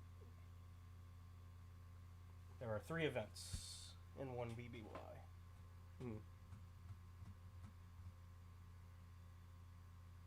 I want to say from... Oh, I'm starting, by the way. Yeah. Oh, okay. Hold on. And go. Okay. From a certain point of view... No, that doesn't help at all. No, No. because we already A did. Jedi's perspective, that's what I meant. Is that a different book? That's the... Are you thinking of the Tells... Thinking of the one that's like from Obi-Wan's notebook. Obi-Wan's journal. Oh, you're thinking of the comic of Obi-Wan's? Yeah. Okay, Obi-Wan's journal comic? Yeah. Okay. I want to say mainline 2014, I think. And Okay. I'm gonna help you out here. Yeah. 1 BBY is before the events of A New Hope. Okay. Then Andor and Kenobi again. Okay, no to No. all three, I think. Let me double check. Okay. Oh, you got Obi-Wan and Jedi's Purpose correct. So you got Okay. one out of those. So Right on the timeline. So that means- as well. So that means you actually, since you actually don't lose access to trying to guess the rest of those, you just have to come back to those. Obi-Wan's the only one you got right in that area. all right. Cool.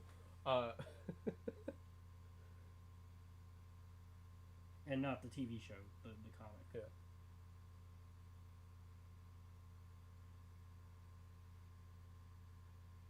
Okay.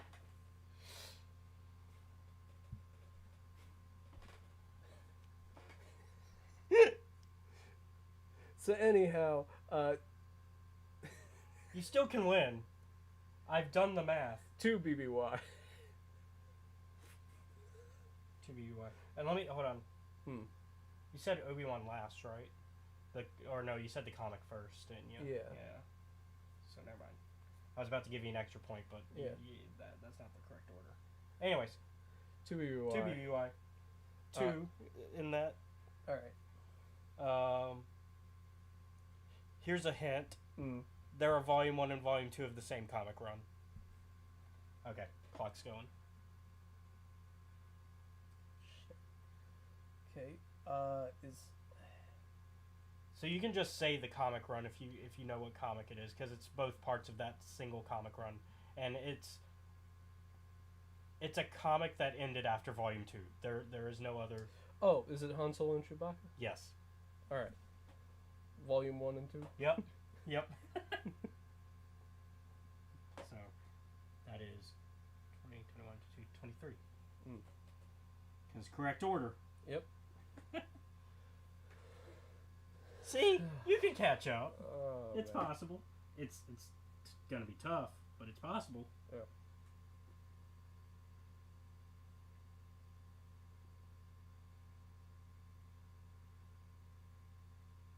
We'll just. There you go. All right. So, next up, 5 BBY.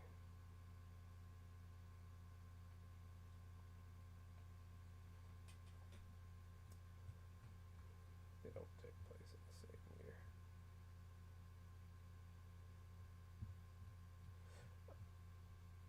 Fuck it. 5 BBY is one you've thrown out a couple times now to guess. Well, it's either Kenobi or Andor at this point.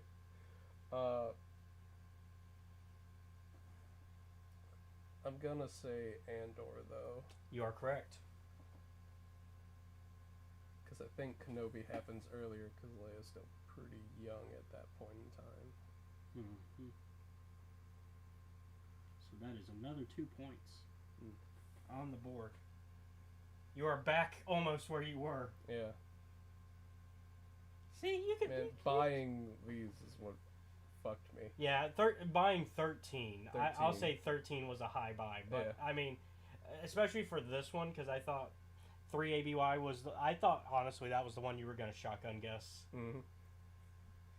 just because there's so many things we went Yeah. over that you could have been like, oh, it was this, this, this, and this. Yeah. Maybe you wouldn't have gotten the right order, but you would have gotten them in there. So 9 BBY. You at least probably know one, I believe. I'm going to say that it's Yeah, you should know both actually, but one I'm pretty sure you're gonna get. all right.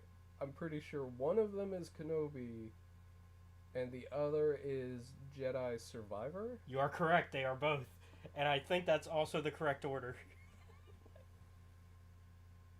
Yes, that is. Yeah.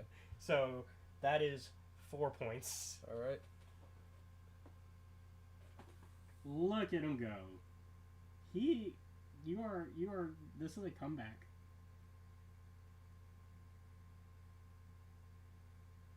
Auk. Ouk. Just. Auk and just. All right. So you have 27 points on the board. All right. He can do this, folks. I believe in All him.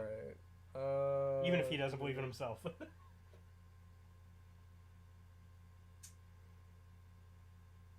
34 ABY. What happens with you? And technically, you only have one more that you can guess in one BBY. Because you did guess Obi-Wan. Is one. You said 4? Or, sorry, were you about to guess 1 again? No, I asked what the fuck happens in 34 ABY. Oh, because I 34? don't remember. So that is the era of most of the sequel trilogy.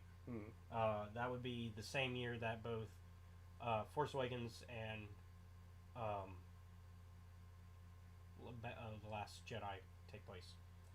35 is when Rise of Skywalker, Okay. which is why Lego Star Wars: The Skywalker Saga is 35.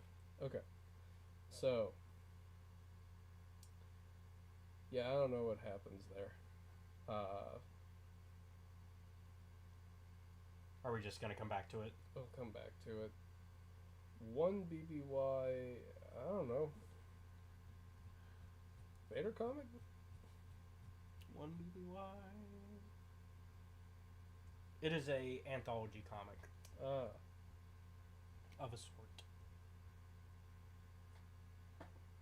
Is it It's one we did this year. Tales of the Death Star? It is. I believe Tales of the Death Star happens before that one. Let me double check. Yes. But I'll give you the 1 point for it. Alright.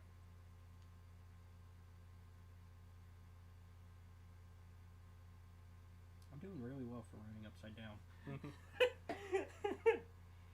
So that's 28 points on the board. Writing upside down? Yeah, because I was like this Oh. when I was. So I actually did really well for writing upside down. I think Yeah. that might look better than. Alright.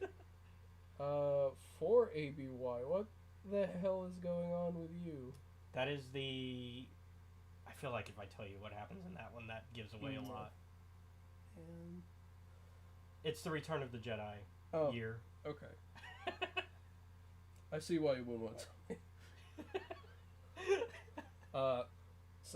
So for 4 ABY, a certain point of view, Well, 40th anniversary. not from a certain point of view, Oh. because we did from a certain point of view. That was 35. But you are correct that it is a bunch of short stories. It's a bunch They're just not called from a certain point of view. If you could tell me what they're about, I will give you the names. Ah, God. It's got so many of them in it. Yep. And it's like... You can tell me the name of. Give me a description of the individual story, because they're not in a collection. They are. They're not in a collection? I am counting them as individuals because they were released in Star Wars Insider and not as a single book.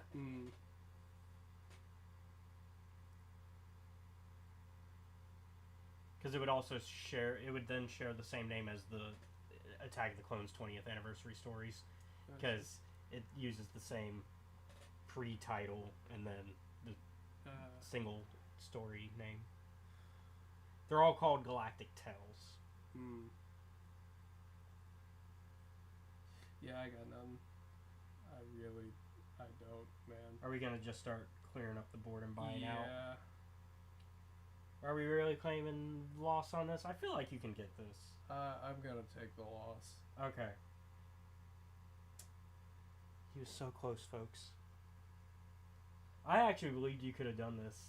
I could have if I had, like, studied more, but if I'd studied... Hell, you could start shotgunning names off of using the playlist. Yeah, I mean, I technically could. There are episodes missing on the playlist, like the later Yeah. episodes, because I haven't added Some them of yet. these, well, they have titles. I cannot see them on my phone. Yeah. So, Oh yeah, because some might be just a little too long. most of them are, considering that it starts with Escape Reality Star Wars Talk Season. Which it's nice to know that they'll get the season. Yeah.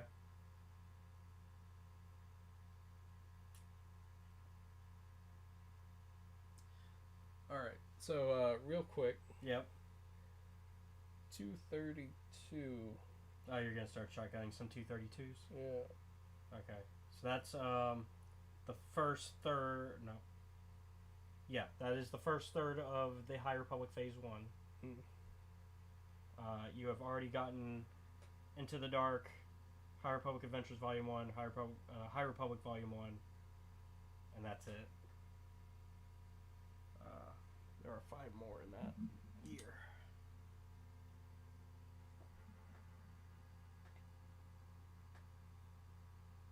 I will say there's a TV show we're missing, Hmm. which I think is a big hint. And then you're missing a book, like a novel, Hmm. a junior novel, and then 2 short stories. Which one did I pick again? 232. 232. High Republic. So you're missing a show, a novel, a junior novel, and then 2 short stories.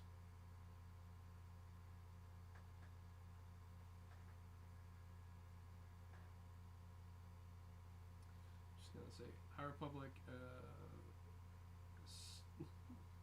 Sorry, that was a yawn. I want to say it's Adventures or like young kid thing. Are you trying to say the name of the show? Yeah. Okay, since he's on the right track, I'll give him Young Jedi Adventures. So much fucking adventure in these goddamn titles. So I will give you that one. 232. And I feel like there's no way the Tales of Enlightenment are also in there, are they? No, Tales of Because Enlightenment. those would be earlier Correct. in 382. Yes. I'll just give you all the Tales of Enlightenment because There's several. yeah. You obviously aren't going to get them in order, so I'm Yeah. just gonna give you those. Which makes up like, since we're kind of just shotgunning to get you through this before the end of the show. Yeah. Let's see. So Tales of Enlightenment, that's. Let me see how many of those that make up.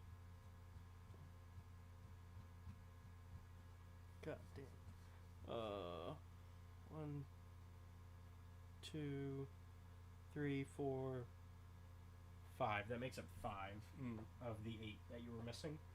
Alright. So that leaves you 3 on this one.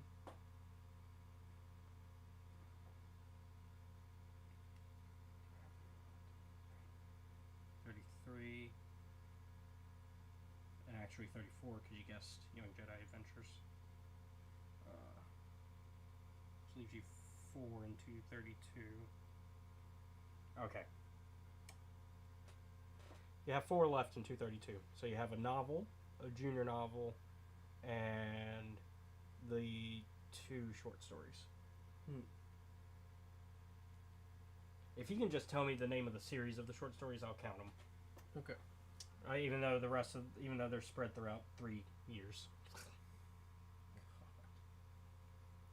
Because phase 1's spread Yeah. out. Which should also, I guess, be a hint of 229, that's phase 3.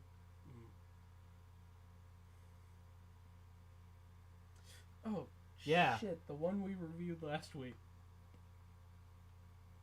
And the one before it. Yeah. Last week was Darth Maul. Excuse me. I'm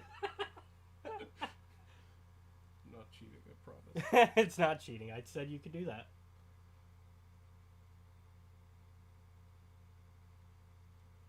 Motherfucker. Let me double check what the third one is. I believe I know what the third one is.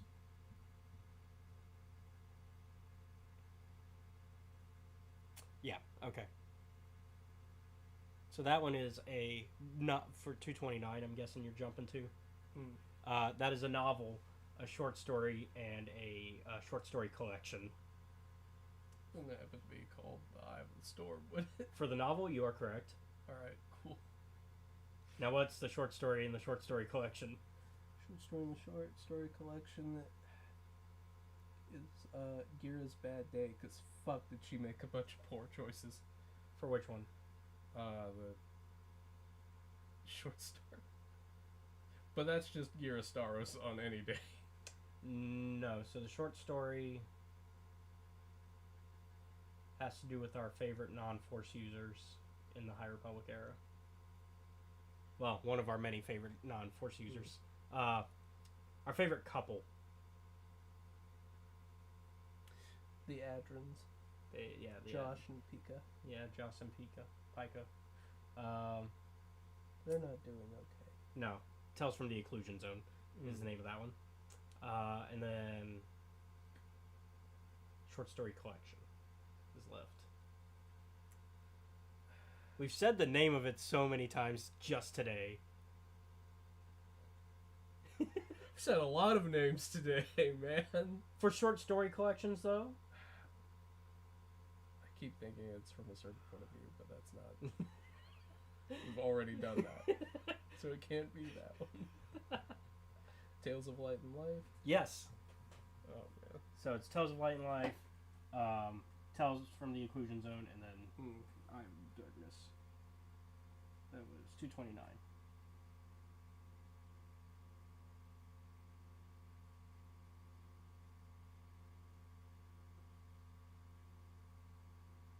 I forget the rest of the name of that short story, but that we're gonna go with that because that's the only Tales from the Occlusion Zone we've talked about so far.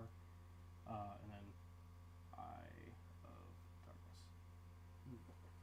All right, so that's not in the correct order, so just 3 points. Alright. So that brings you to 37.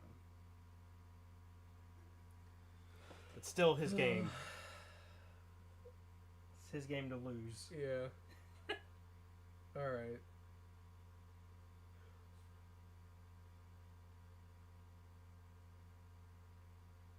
Trying to think what's left on the. I'm trying to think what's left on 382. You're missing the 2 junior novels Race to Crash Point Tower. for 382. Yeah. No, that wouldn't work. Because those kids aren't born yet. Yeah, correct. So it have to So be. not his final answer, folks. Have to be another 232 or 231. But for 382, you're missing 2 junior novels. And what's the last thing you're missing?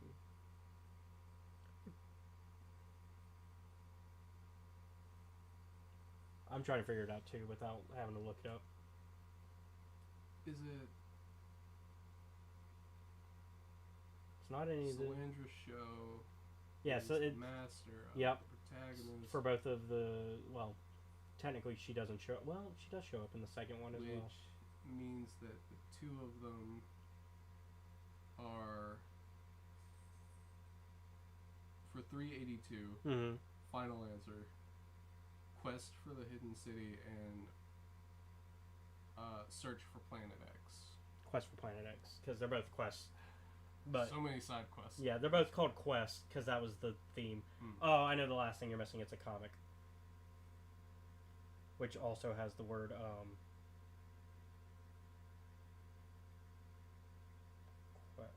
quest in it. Sid Quest of the Jedi. Wait, for real? Yeah, it's the Quest of the Jedi because that's the one where Did the Smash U get? that's with the broken? rocks, with the rock where with the magic stones. Oh. Technically, the story itself takes place before 382, but it's when Aslan Rail is doing research I see. into like what's possibly going on because it's after he found the body in Path of Deceit, but it's before he goes crazy. All right. So yeah, I'll give you 2 out of 3. No, I'll give you 3 for 3 Yeah. because you did eventually guess. You were like, oh, it has Quest in it, and I'm like, that. I was like, is it Quest of the Jedi? And actually, I will give you 5 points because you did do the quest for the Hidden City and quest of Quest for Planet X Yeah. in the correct order. So, Alright. so that's 42. He possibly has this, folks. He's at 42. Hmm. I'll just quests.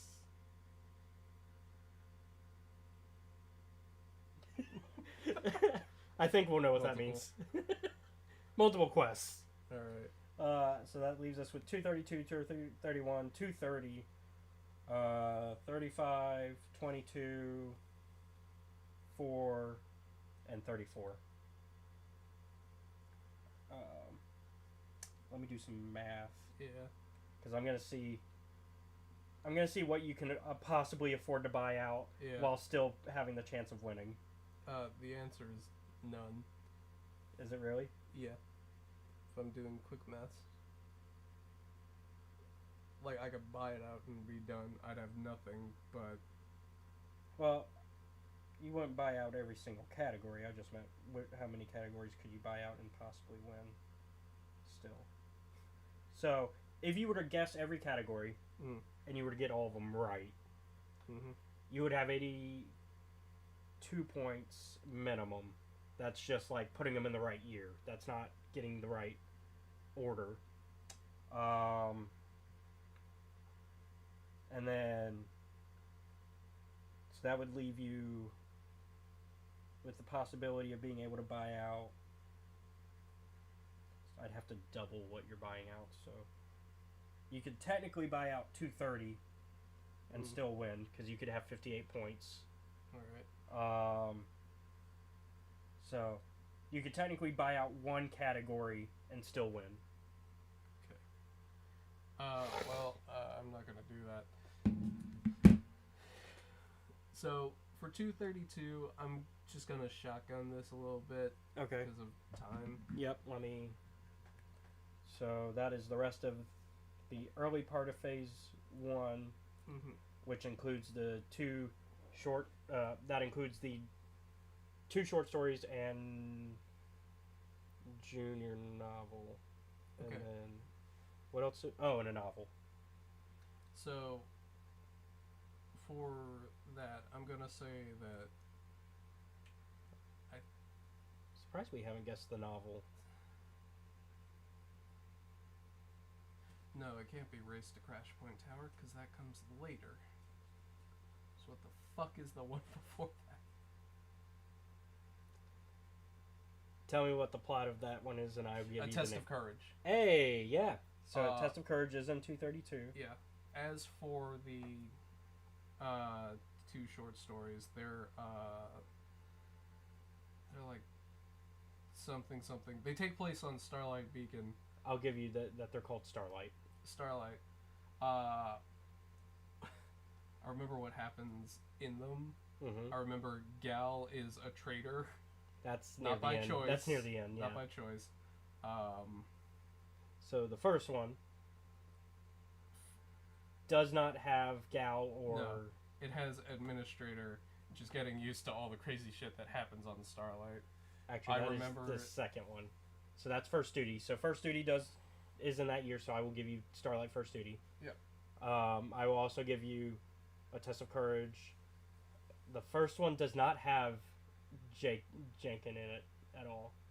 Jahan in it at all. Mm. It has some other people that we've talked about today in it.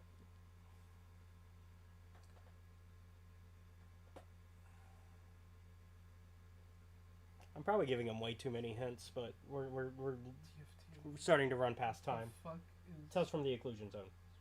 Oh, it has the Adrons. Josh. Starlight Go Together. Starlight go together. Okay, so I'll give you that. That is Starlight Go Together. I honestly shouldn't give you Go Together. I won't give you Go Together. Don't. But I'll give you the other one. I'll give you First Duty. I didn't know what TFTOZ stood for. To be fair, we are making these on the Yeah. spot for that one. So I'll give you Go Together. I'll give you Test of Courage. So we're missing. Test of Courage is a 2-pointer, because I got that shit right. not correct order, Oh. because you guessed that one first. Technically, it would be Go Together, the novel you're still missing, Test of Courage, First Duty. It's not Into the Dark, because it can't be. Mm-mm. It's the It's adult that novel. After. Because Into the Dark is the young adult novel. It's not The Falling Star, because that happens way later. That's the last one of the three. And it can't be Midnight Horizons. Because that's a Is young that- adult novel. 'cause It's that the doesn't last of work. the young adult novels.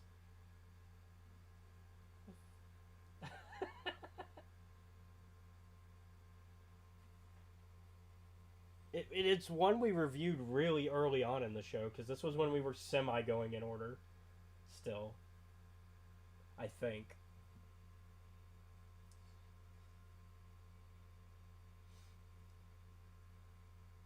It would happen to be called Light of the Jedi. It would, in wouldn't it? fact, be Light of the Jedi.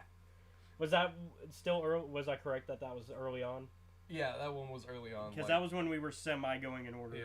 Okay. We had so every once in a while we'd have like episodes Yeah, I that think would have like the cover o- art of the book. I think the only one we read before Light of the Jedi was actually Fallen Star. Ironically, I think we read Fallen Star and then we went back to. Fucking making me read shit.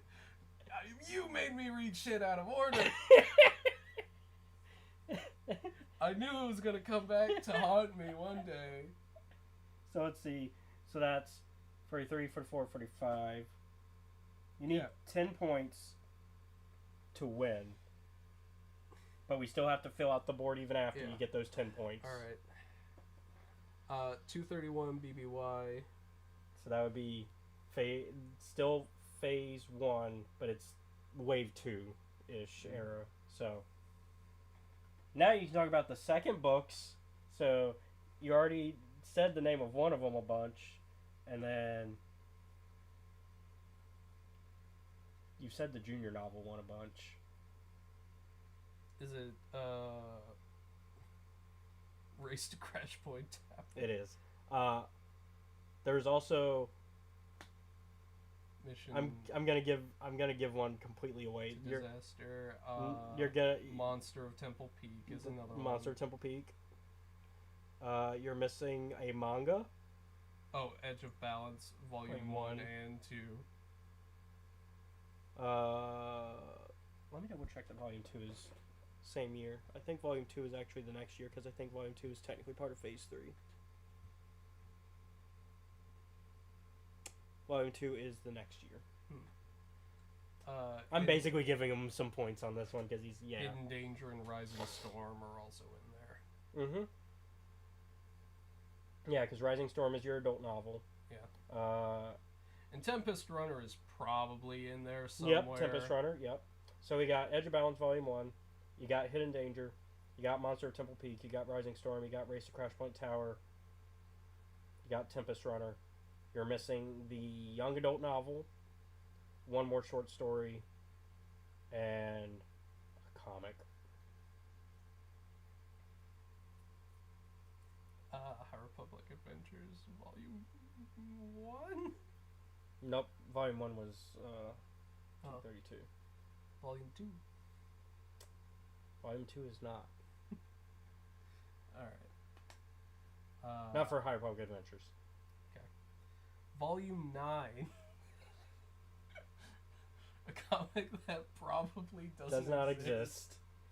Here's a hint. There's only 3 volumes of both Adventures and Mainline. Okay. So it'd be volume, what? 3? 2 of Mainline. 2 of Mainline. 2 of Mainline. I'm not going to give you the point for that one. Yeah. That one was struggled through, so that don't count. We're missing a short story from Starlight, and you're missing a young adult novel. Mm. To be fair, this is the young adult novel that we have joked is the most forgettable of the High Republic series. Oh, fuck. It's the one that we always talk about has important like stuff going on in it, but like it's just It's written in a way so that poorly. yeah. And that's no hate to the author. It's just it's the exposition dump book. Yeah. Oh man. Okay. It's gotta be in here somewhere. It's not Kenobi. No, Kenobi would not be here. Kenobi's not born yet. Okay, that didn't help at all. By the way, is one of them Starlight Shadows Remain or Remnant? It's the one before that. Path of Deceit. No, Path of Deceit is part of phase. That's phase 2, buddy. Oh. You are right in that the Starlight story begins with a P. I feel like you're struggling through it. I should just give you these and Yeah. call it. Starlight Past Mistakes Damn. and High Republic Out of the Shadows. Like I said, it's the one that we've joked It's is important, but no one really remembers why. yeah. So I will give you how many were in that? 9. Yeah. And you really only missed 2. Yeah. So I'll give you 7 points. I don't think you got any of them in order. I think you were just shotgunning them. Mm-hmm. Yeah, you were just shotgunning them. So that's 52. Alright. So you need 3 more to have enough points to win.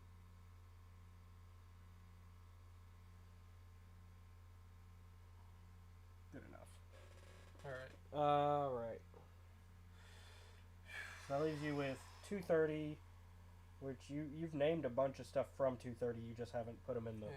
So 230, the Nameless Terror is in there. Yep. I don't know where. We already said Edge of Balance Volume 2's in there, so we'll. We've said. We've basically said Shadows Remain is Yeah. there.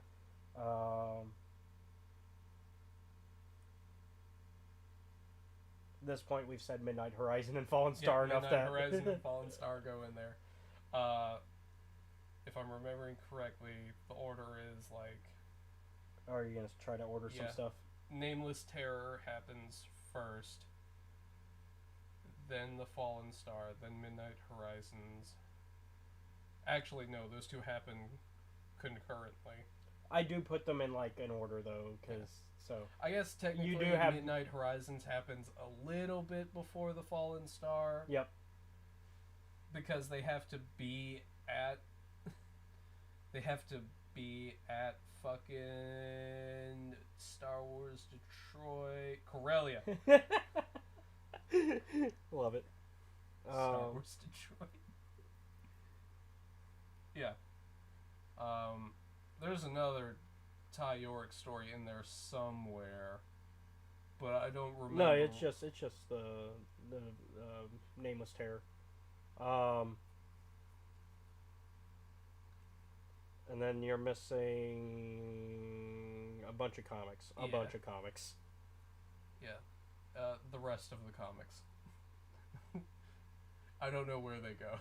Okay. They just so happen in that. High movie. Republic Adventures Volume 2 I and 3. remember Quart's little helmet Uh, mom skull because he's basically a Cubone. the mainline comic Volume 3. Hmm. And then I feel like and Like I remember the general plot of like there's another comic that is not the mainline or Adventures. I'll also give you the free comic book day for Adventures, but there's one that is not mainline or Adventures that is in here. If you can tell me at least what it's about, okay. I'll count it.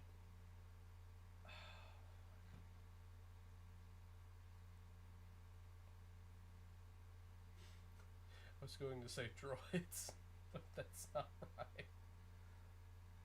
I do not know. Oh, okay. It's Trail of Shadows. Uh, It's the mystery one where the Jedi investigator. Oh, Emmerich. Yeah, Emmerich. It's a really good one. And then you're missing one more thing. Mm.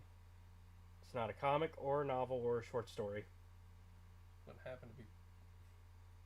I keep saying Tempest Runner because it's an audio drama. Is it the Battle of Jeddah? Audio No. drama? It's not an audio drama either.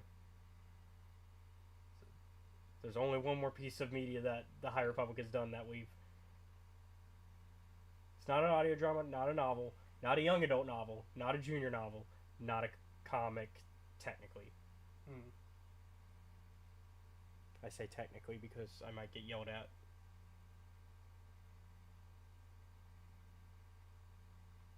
You've named one of the things that it is a part of for this year.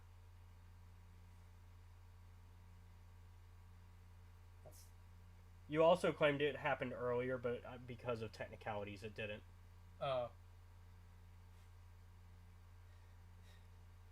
Did you fucking? Did you put the blade? No. Oh wait, no, the blade already happened. Something else that you did put in that same year, though, that I erased because technicalities. I said it takes place this year instead. Hmm. I don't remember what. Edge of Balance Precedent. Edge of Balance. President, yeah. Oh. The third volume. Arkhov. Yeah, Arkoff. Yeah. Technicality because Arkoff finds the droid, and it's also during it's after the invasion of Yeah. of Banshee. Banshee and Because most of the story is told in flashback. That's why it is put here, technically. yeah, because it's them trying to because we also get a present day story because we get him fighting that spider guy again. Mm-hmm. So I lost that point on a technicality. Yeah, that one, and so what did we say? You also didn't get Trail of Shadows. That's two you Yeah. didn't get. Was there anything else you didn't get? I think that was the only two. Because you Don't got think Shadows so. Remain, Yeah. and then we also technically gave you the other Starlight, any other Starlight, I think, that Mhm. happened that year. I think that's just barely enough to pass. So, yeah, you only missed two on that one. Hmm. Because you also got the Nameless Terror, which was after Precedent. And I'll actually give you 2 extra points because you did get 2 of them in the right order. Alright. So that's 12 points, anyways. You just would have had 14 if you also got. Yeah. So that's 64.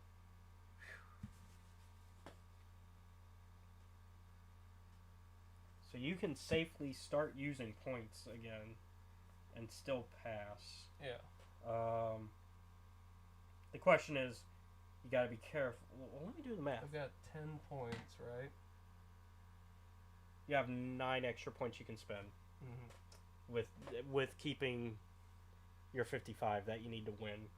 And you have a 1 category, a 5 category, a 6 category, Can I just not and and 3. can I just stop? No, you have to. We have it's to a clear the board. The mandatory? board has to be cleared. Okay. 34 ABY, Trail of Shadows, Knights Remain, Wait, what, 34?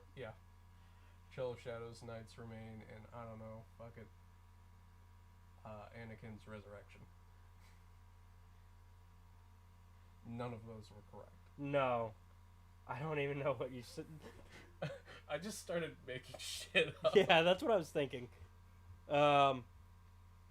It's Stories of Jedi and Sith, Halcyon Legacy, and the Hyperspace Stories Volume 1. So, that's just no points. Yep.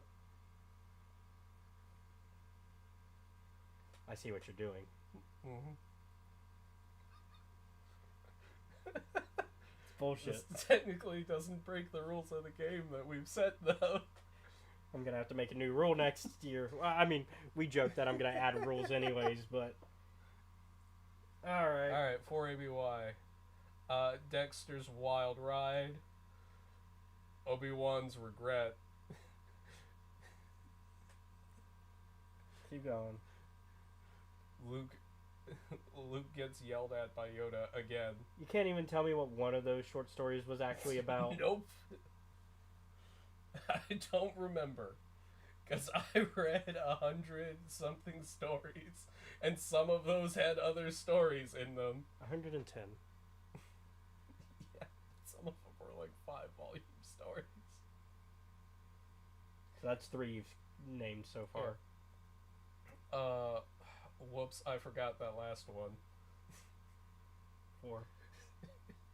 Come on. God help me. And, Han's terrible, no good, very bad day. Okay. They are actually Yeah, what are they actually? Tales from the Rancor Pit, Oh, yeah. Galactic Tales, Valnir and Laju. About them stealing from Jabba's palace. Mm-hmm. Shockwave, the pilot one. Yeah. Lost in the Woods, the Ewok one. There's Your Princess and the Scoundrel. This is just You couldn't even. That's somewhere you couldn't say Princess and the Scoundrel anywhere again. One more time. It's just, Um, don't worry. Don't worry. I'll say it again. and then Scoundrel. It'll be wrong, but I'll say it again. And then Scoundrels, Rebels, and the Empire, which was the Uh. comic collection of anthology. Okay. So no points there. He's trying to zero out now. He's trying to. Yep. I mean, honestly, at this point, if you're gonna do that route, you have enough points to buy out the last yeah, 2 so categories. I'm just gonna buy those 2 out. So that's 6 points that you won't have. Yeah. 58. Which means Still a success, but at what cost? My sanity. And we didn't even get to drink on this one. We had to not do that. we had to not do that because I have to go to work, and if I had drank for, the original plan was that I would drink for everyone I got wrong. Yeah, he'd be on dead. 100-question test. He'd be dead. So the last ones that you bought out. Yeah. You bought out what years? 22 and 35. Yeah. So 35 BBY was where your Wessel run is. Damn. And then 22 is your Queen's Hope, Brotherhood. It's a good novel. I kept telling you that that's when the Clone Wars starts, and you didn't think to name the book that starts the Clone Wars. Just concerned. Like, My immediate assumption, even though this is not how it goes down, is that at the end of Attack of the Clones, it's like, alright, Clone Wars have started, mhm. which is how it's treated narratively. Yeah. But I know that there's supposed to be in-between stuff.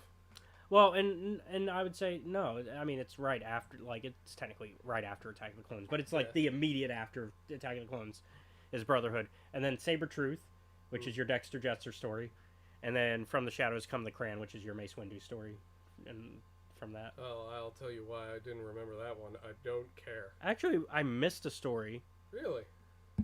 There should be another 22 BBY. No, I was right. No, sorry.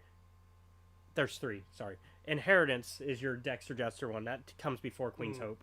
Then it's Queen's Hope. Then it's Brotherhood. Saber Truth is the Grievous one. Oh. And then From the Shadows Come the Cran, which is your Mace Windu one. I knew there was a Grievous one. I was like, wait, why am I missing one? Because Inheritance is your Dexter Jetster one. I see. So, yeah. So that finishes up the timeline. I will give you a printout of the timeline that I have here. We missed one more in one BBY. Really? Yeah, it's the Rebels comic. Oh, yeah. We did go over that, didn't we? Yeah. Can't get that as a freebie since you forgot about it. Yes. And I'll give you 2 points for that, so you're at All right. 60. A nice 60. Got a D. A low D, but You win. Through technicalities. through technicalities and technically not cheating. And me forgetting that things that we didn't go over yet that I had planned on the schedule because I Mhm. thought for sure we were gonna do. I thought we did Crimson Climb. I swear, but I think I know why, but also in your defense, there's a lot of things in that we read that are just kind of vaguely named. yeah. Well, also it's a lot of. I think the reason we didn't do Crimson Climb was because we just ran out of time Yeah. for the year, and we had to like go over a bunch of other things. I Yeah, was we like, had like other things we needed to go over that were like more important or had just gotten released that we didn't like want to miss out on. so I guess the question becomes: do we go over Crimson Climb first or Revelations for next week, Oof. or let me double check what my schedule plan is so far Hmm. for the new season.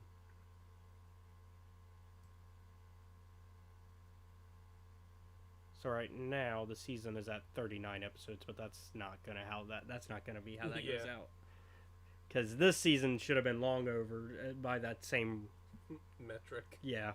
But we went 100 episodes, which thank you all for hanging in Yeah. with us for 100 episodes. We appreciate you all.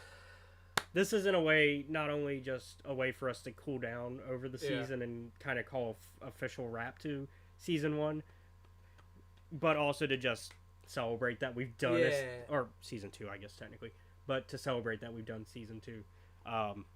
Season 1 in a lot of minds because it's a shift from what season 1 was Mhm. in a lot of metrics. 1, it ran longer, and 2, it the format's entirely different. Yeah.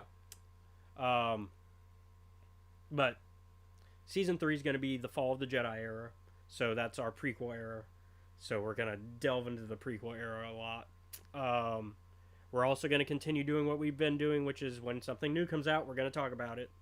I think we'll stick with what I think the first episode should be, which is Revelations 2023, because they did a new Revelations one shot. And I think that's a good way to start out the new year, because that's here's what we can kind of look forward to in the storylines for the comics anyways. And I think that's a great way to start the year, because we can go, oh, here's some stuff we plan to review.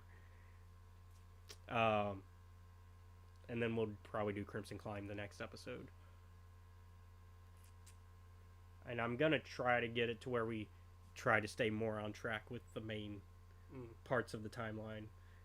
But I'll make sure you have a printout for the current timeline that we have for what we've gone over already. So that way you get to have that for the next season finale as a freebie to just have all that and be... That way you can kind of better, like, metric where certain things take place. And I think that will help you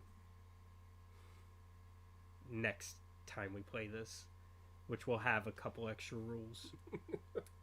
I think I want to do like a phone a friend type rule, Oh yeah. but I have to get some people to volunteer for that one.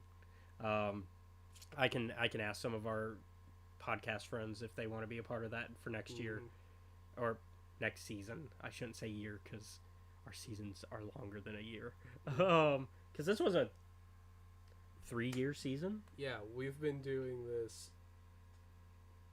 3 years, right? Yeah, I think so. Because what, Visions Volume 1 came out in 2019? Think so. So actually 4 years. When did Star Wars Visions come out? Because we did it like that same-ish Hmm. December.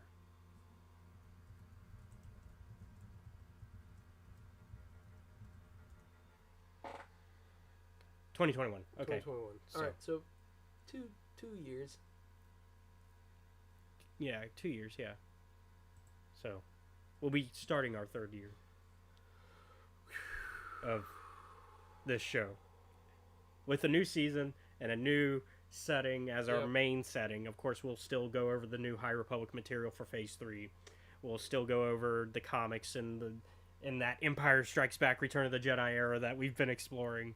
And then, of course, we got a new novel that's set in the Fall of the Jedi era that's coming out, which I think that's kind of perfectly times us being in this era, because we're getting that book in let's see, when's that book coming out? In April, because we got the Living Force novel about the Council, Oh yeah, and their galactic tour.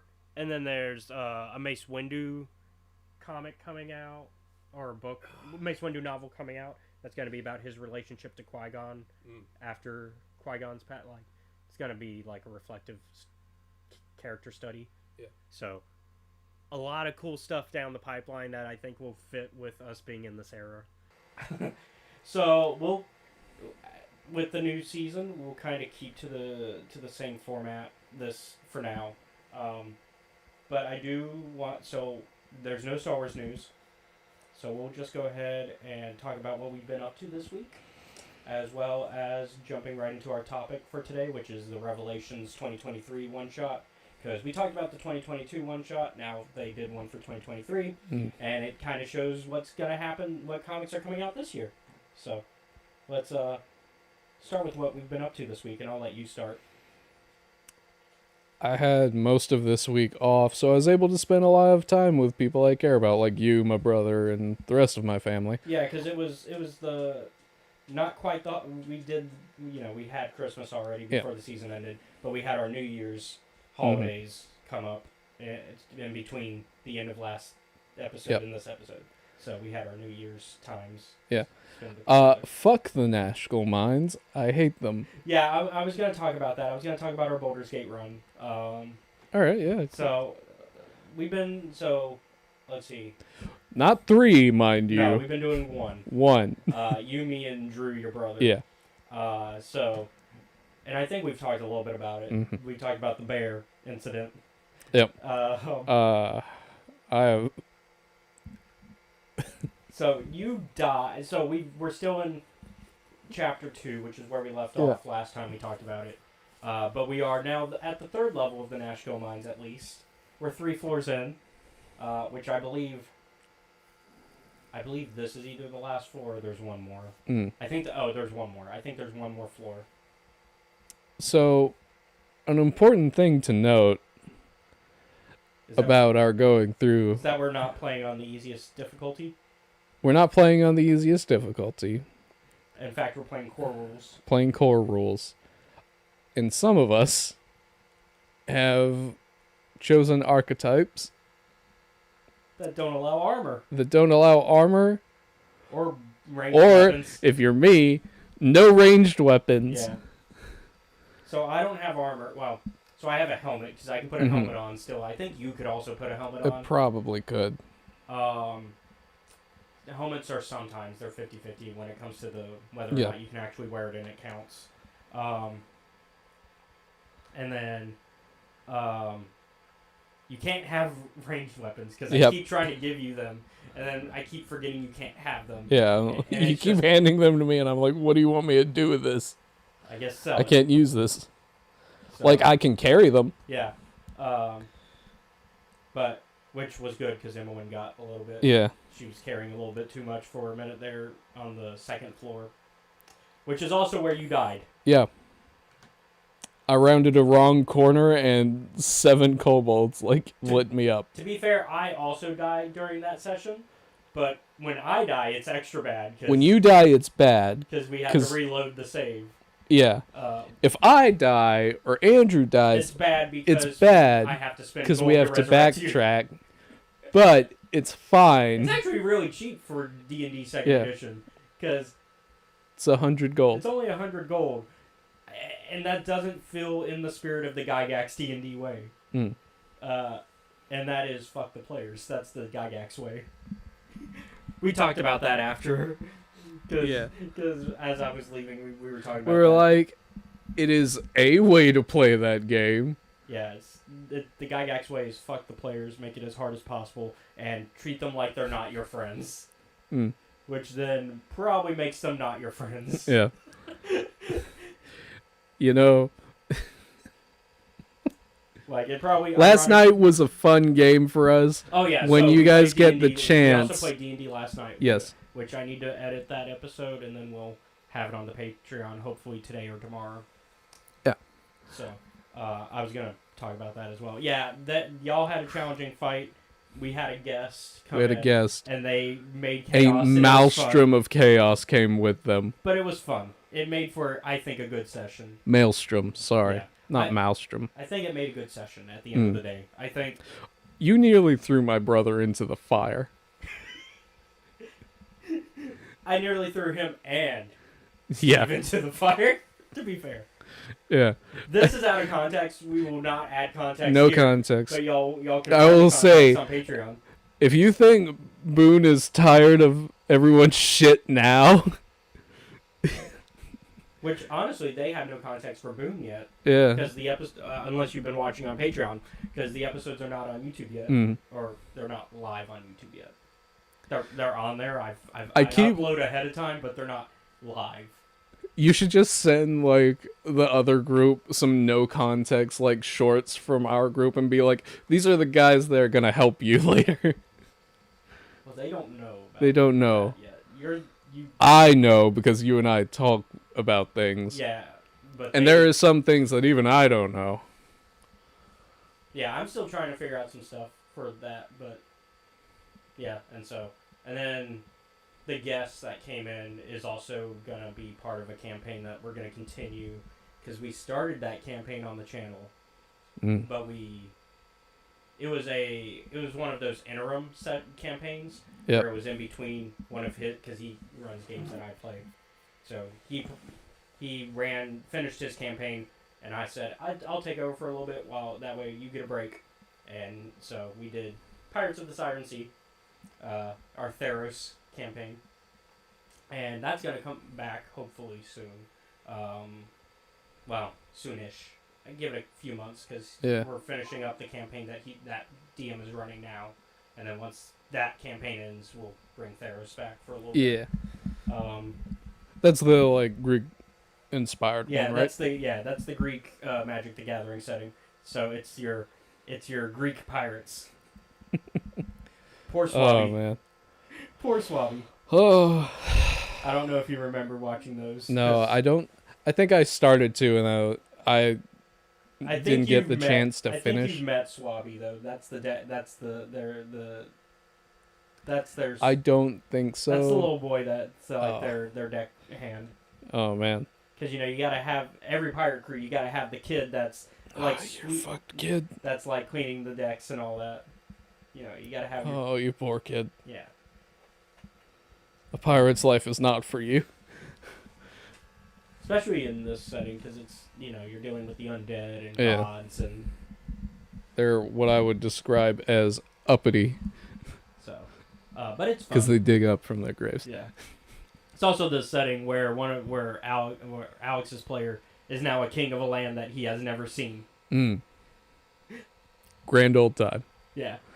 'Cause- Ah. only because he won a challenge that technically he should not have won, but they found a A loophole. loophole. Yeah. Just Gordian knot solution. It was a hey, I'm gonna put you in this vase. Mm-hmm. And if you are too big, then you don't get to be king. But if you are too small, you don't get to be king. You have to fit just right in there. And behind the scenes of how that situation goes, which is also spoilers for the Theros adventure. So if you plan to run that with your players, Spoiler warning. yeah, if you plan to run that, because the Theros book comes with a beginner adventure in the Mhm. back, as a lot of setting books from D&D do. Because a lot of setting books will include at least one adventure that's like, here's a tiny adventure that you can run so you get the idea of the flavor of the setting. Mm. And I ran that for them, and we've gone past that. Like after the first 2 to 3 episodes of it, I think we're past that because some of that stuff it became a Star Trek type almost, where it's like episode of the week sort of deal. Yeah. Episodic. But with like a larger story still in there. Anyways, for that particular event in that adventure, the guy, Broken King Antigonos, this Minotaur that they find who's like a cursed king and he's Mhm. trying to find an heir. But he also worships the evil god. Oh man. So But okay. also, so does Alex's character. So, like, they, like, connected on that Like, level. oh man. But Alex is also playing a character who does not view him as an evil god. He's like, yes, he's the lord of murder and death.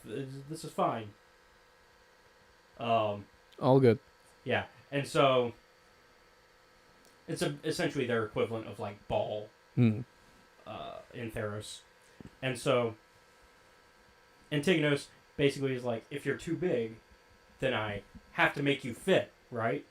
Mm. Oh boy. So then he decapitates or cuts off whatever Yeah. and kills you tries to kill you that way, which would start a fight. The other way is if you're too small, which is what Alex was. Hmm. He has to then fill in the vase with dirt and stuff Yeah. to make you fit, which is supposed to start to make you suffocate Hmm. because you're too small, and therefore you would be in there completely, and therefore you would suffocate with once he fills it up. Once again, supposed to start a fight. Yeah.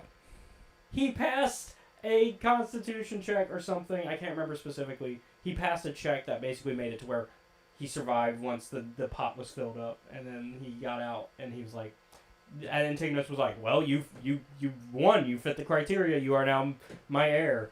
And then they killed him and took his crown. And You're they goddamn tricked right. him. They tricked him into dying. Basically, they tricked him into drowning himself, and they took his crown in the Yeah. process, so that way Alex could have it. And Yeah. so, That seems about right for how that story's supposed to go. and that's with Josh, Alex, and one of the Oh, other yeah. players. So with Josh and Alex, That I think checks out. That checks out for you, knowing those two in particular. Because I think you've run in with Alex, but you haven't played a game with him. But you've played with Josh. Yeah. So you know He's when well, he's while we were discussing things in the car, I'm like, he's a very entertaining. He's very and entertaining, I love him. but he's also It's because agitating. I think it's because as a DM, he plays things a little more seriously Mhm. most of the time. Although he is like Yeah. goofy every now and then, but I would say most of his DM style tone is more serious storytelling. Yeah. And so I think as a player, he decides to be more liberated. Time to go and do a liberal with bunch it. of weird shit. Yeah, I feel like as Like a player, he's goofy. like freedom time. Yeah. Yeah. And so I think that's why things happen the way Mhm. they do whenever Josh is a player. Uh, But it definitely. I'm also it thinking, definitely I think as a DM, it makes it fun for me, and I think for players, it can come off as either fun or slightly annoying, but like in a way that you're not angry by the end of the session. Yeah. Like you're just like, I was thinking about. I'm like, I was explaining how, like, to the rest of them. I'm like, I'm not sure how I feel about Josh. I'm not sure if I'm upset because he, like, accidentally almost got us all killed, or that this motherfucker wouldn't shut up and quit making grandiose speeches while we're trying to stay alive. But also, I think that fit the player the character he was playing. Yeah. So I think that works on a DM level, which is why I'm not frustrated when it happens. But I understand where as a player it can come frustrating. Mm. But I think by the end of the day, I think even as players, you all have to agree it was fun. It was still fun, even if there was like some frustration there.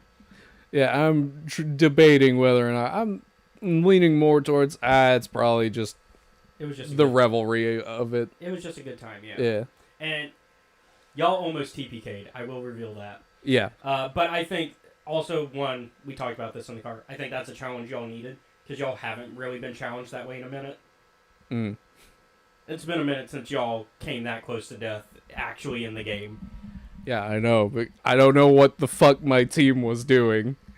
Boone is like, all right, we Yeah, we let's have not a reveal thing to too do. much, yeah, We need to go and do just that thing. and then Whatever sidetrack. happens. Meanwhile, my team is like, Yeah. you can go and watch it when it comes out. Yeah, I think y'all, and I think it wasn't a mistake what they did. I think No. it just Like- because of the chaos on top of that created a scenario where environmental things were going on at the same time, making the fight harder. Because y'all would have won. I think if Josh didn't do what he did, y'all would have cleared probably within the first first two rounds of combat, because immediately you took out one guy immediately Yeah, and apparently on the first turn of the combat. Yeah. And apparently Josh was like, man, they're really stomping him out. And I'm like, I've killed one guy. I mean, it was fast though. Like, Yeah, I kill people quickly sometimes, okay? yeah, That's what the build is for. yeah. Oh, sorry. No, you're good. So yeah, so that happened, and so I think it makes. I think it's just been a while since I've played it with Josh. Yeah, I think it's a fun session at the end of the day, and I think as an audience, it's probably going to Yeah. be even more fun. Just listening to God. it and watching it as Yeah. that environmental piece grows and grows. Because I got to have fun with the environmentals. The other... I actually had to quickly grab a piece of image for Yeah. that. By the way, I was downloading it. I was like, I gotta grab an image for that because originally I just squiggled into it, and I was like, and then I thought about it. I was like, I actually want this environmental thing to grow. Yeah. So I had to download a picture of it and then. So, Drop it the in. other thing that has happened this week... Let's move away from. For longtime viewers of the channel, I am a big Fallout fan. Mm-hmm. This will not be aired to the channel, but I'm gonna try the tabletop game Yeah. with you and Andrew Yeah. because This is one of your games, which Yeah. we don't We don't his record games, them. We just have fun with this. Yeah. we're gonna see how that goes. I'm making a Mr. Handy. So I was looking through the pre-builts earlier. Oh, is there a pre-built that? There is a pre-built Mr. Handy if you would like, or we can keep the one you've got I kind going. of like what we're doing. Okay, because we'll use that think one it'll be then. fun. I think it'll be fun All right. because I feel like I don't mind a pre-built character, Mm. but I have a feeling that their pre-built is very vanilla and very much like it's meant to introduce you to how to play the game, as Mm. most good pre-built characters should be. Most pre-built characters should be very simply designed with the idea of this is probably a person who has never made a character in this system, and so this Here should is be- this thing. yeah, here's a character and here's the class and here's how you play that. Yep. And so, but since we kind of have some knowledge of Fallout going in, we don't have knowledge entirely of this tabletop system, but we have knowledge of Fallout, and I think that Yep. is helping with transferring to this tabletop system, because like from the rules that we've read, you've read the whole book now. Yeah, I read the whole rule book. I am still reading the compendium version, and which I think your version is technically also the compendium because you got the beginner box set. You didn't get the Yeah. official, like you didn't get the full rule. I didn't get the big, here is everything. I got a beginner box. here's what you need to do To start for the playing, basics yeah. of the game and immediately it's, jump it's, in. It's any like beginner box set where it's just like Yeah. here's the simple rules just to get you started, just so you can get going. The other thing is, I was able to snag Fallout 4, so I'm gonna play through that. Yeah.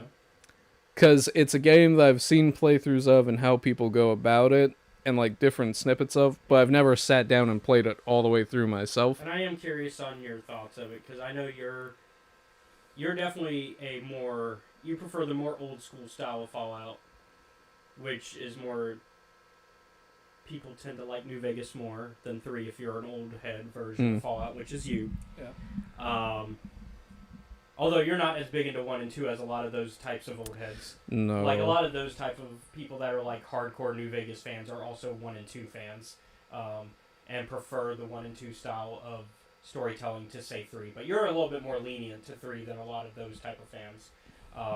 So I'm curious on your leniency with 4 when it comes to, because a lot of people, the main issues they have with 3 and 4 is lore stuff. Mm-hmm. And it comes down to, oh, the lore doesn't fit 1 and 2. And people argue that New Vegas fits that more. I think it's more of the fact that New Vegas is the closest to a Western. Which is what 1 and 2 are, really. Whereas 3 is less that. Yeah, 3 is definitely less that. Whereas New Vegas is definitely more Western. Like, it's more... Yeah. Like, it's more the cowboy Western aesthetic, because it's in Vegas. So it's in the Yeah. West. So therefore, that makes sense. Whereas 1 and 2 also have that aesthetic Mm. because they're in California, Yeah. which are once again the West. And so, although 1 and 2 also have a Mad Max approach as well. Yeah, I would say that. They're westerns Like- mixed with Mad Max. Yeah, that would be a more accurate way of describing what 1 and 2 look like. And then New Vegas kind of doesn't quite bring the Mad Max aesthetic back, No, it doesn't. but they Like, there's a few like moments where it's like, yeah. Yep, I think- talking to this I think it guy comes- with no pants on and a leather vest. I think the love of the Bethesda versions, which ones you like more, come down to whether or not you prefer the Mad Max part or the Western part of Fallout. Because 1 and 2 are a blend of that. 3 is the Mad Max heavy, like it leans into more of the Mad Max stuff. Now you're not driving cars or anything like Yeah. that, but like Mad Max and like the tone and the like. I will say this about 3. Those cars explode a lot more than I thought they would. Yeah. But it's more heavy. It's more similar to Mad Max in tone. Mm. Whereas New Vegas is more the western part and drifts. They picked a lane essentially. Yeah. 3 picked the lane of Mad Max. New Vegas picked the lane of western, and then 4 didn't really pick either. As I understand it, I'm going in with the knowledge that 4 has a lot of pros and cons, Mm. so I'm gonna see how I feel about it at the end of all this. Like I'd say 4 is more similar to 3, but also 3 and 4 were actually made by Bethesda, whereas Yeah. New Vegas was made by Obsidian, so different development teams, and therefore, yeah, that's why tone's gonna be different, and that's why 3 and 4. are So gonna be tone- far, I've gotten. I am at.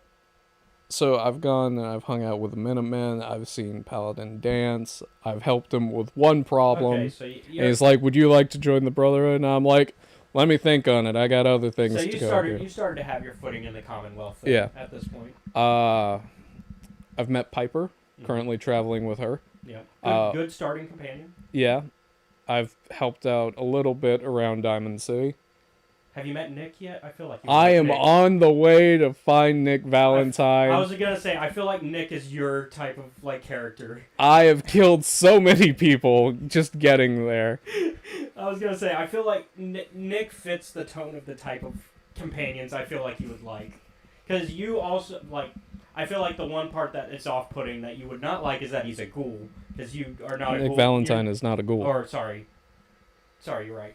My brain just Although blended in New characters. Vegas, there is a character named Raul Tejeda, Yeah, sorry. and he is a ghoul. Sorry, he's a synth. Yeah.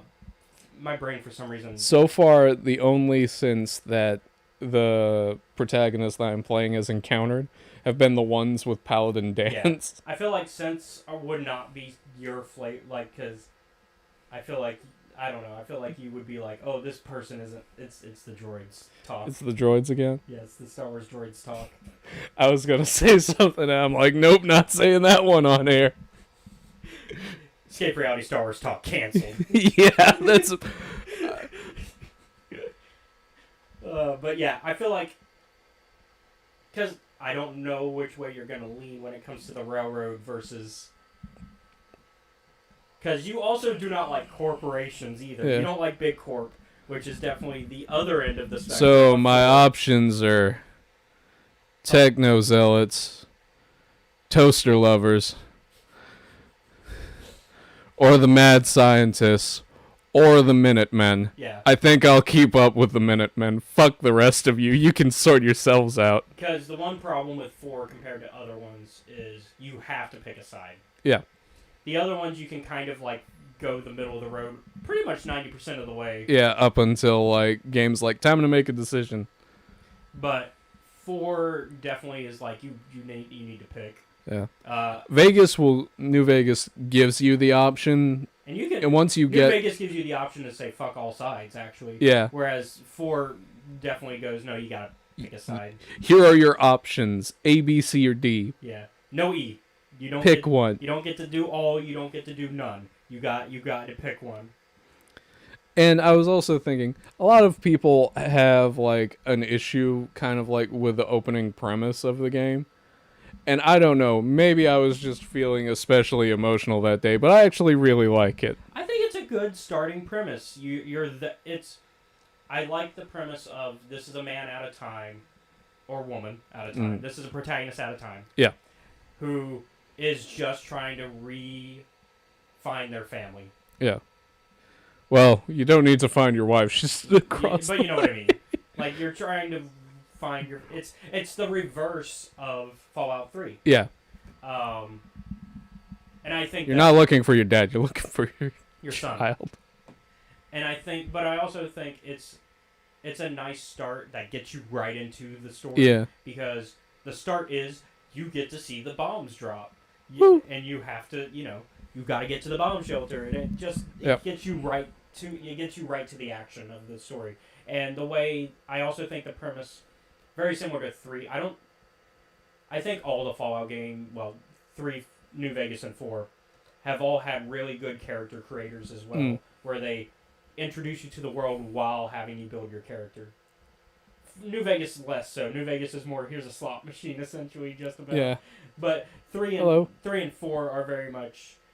Hi, welcome to the stream. Yeah. 3 and 4 are definitely more introduce you to the world and kind of narratively have you make your character. Because you pick your name. No, we've been doing this for a while. Almost 3 years. Yeah.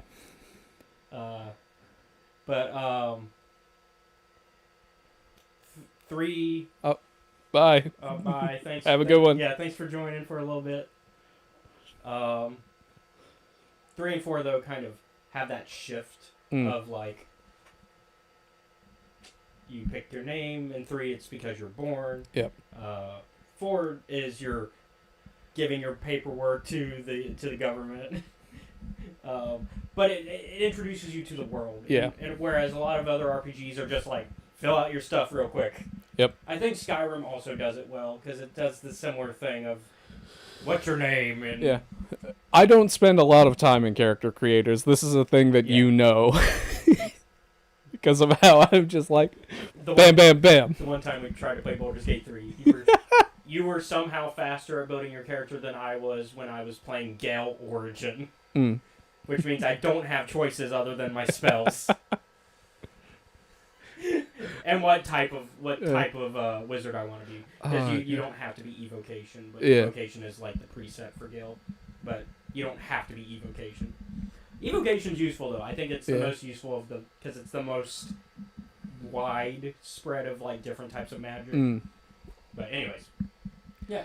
Personally, I'm fond of abjuration magic. Abjuration's good. But evocation kind of comes across the board because it has both. It has both not quite healing, but it has like assisting spells as well as attack spells, and I think it has that good balance of it.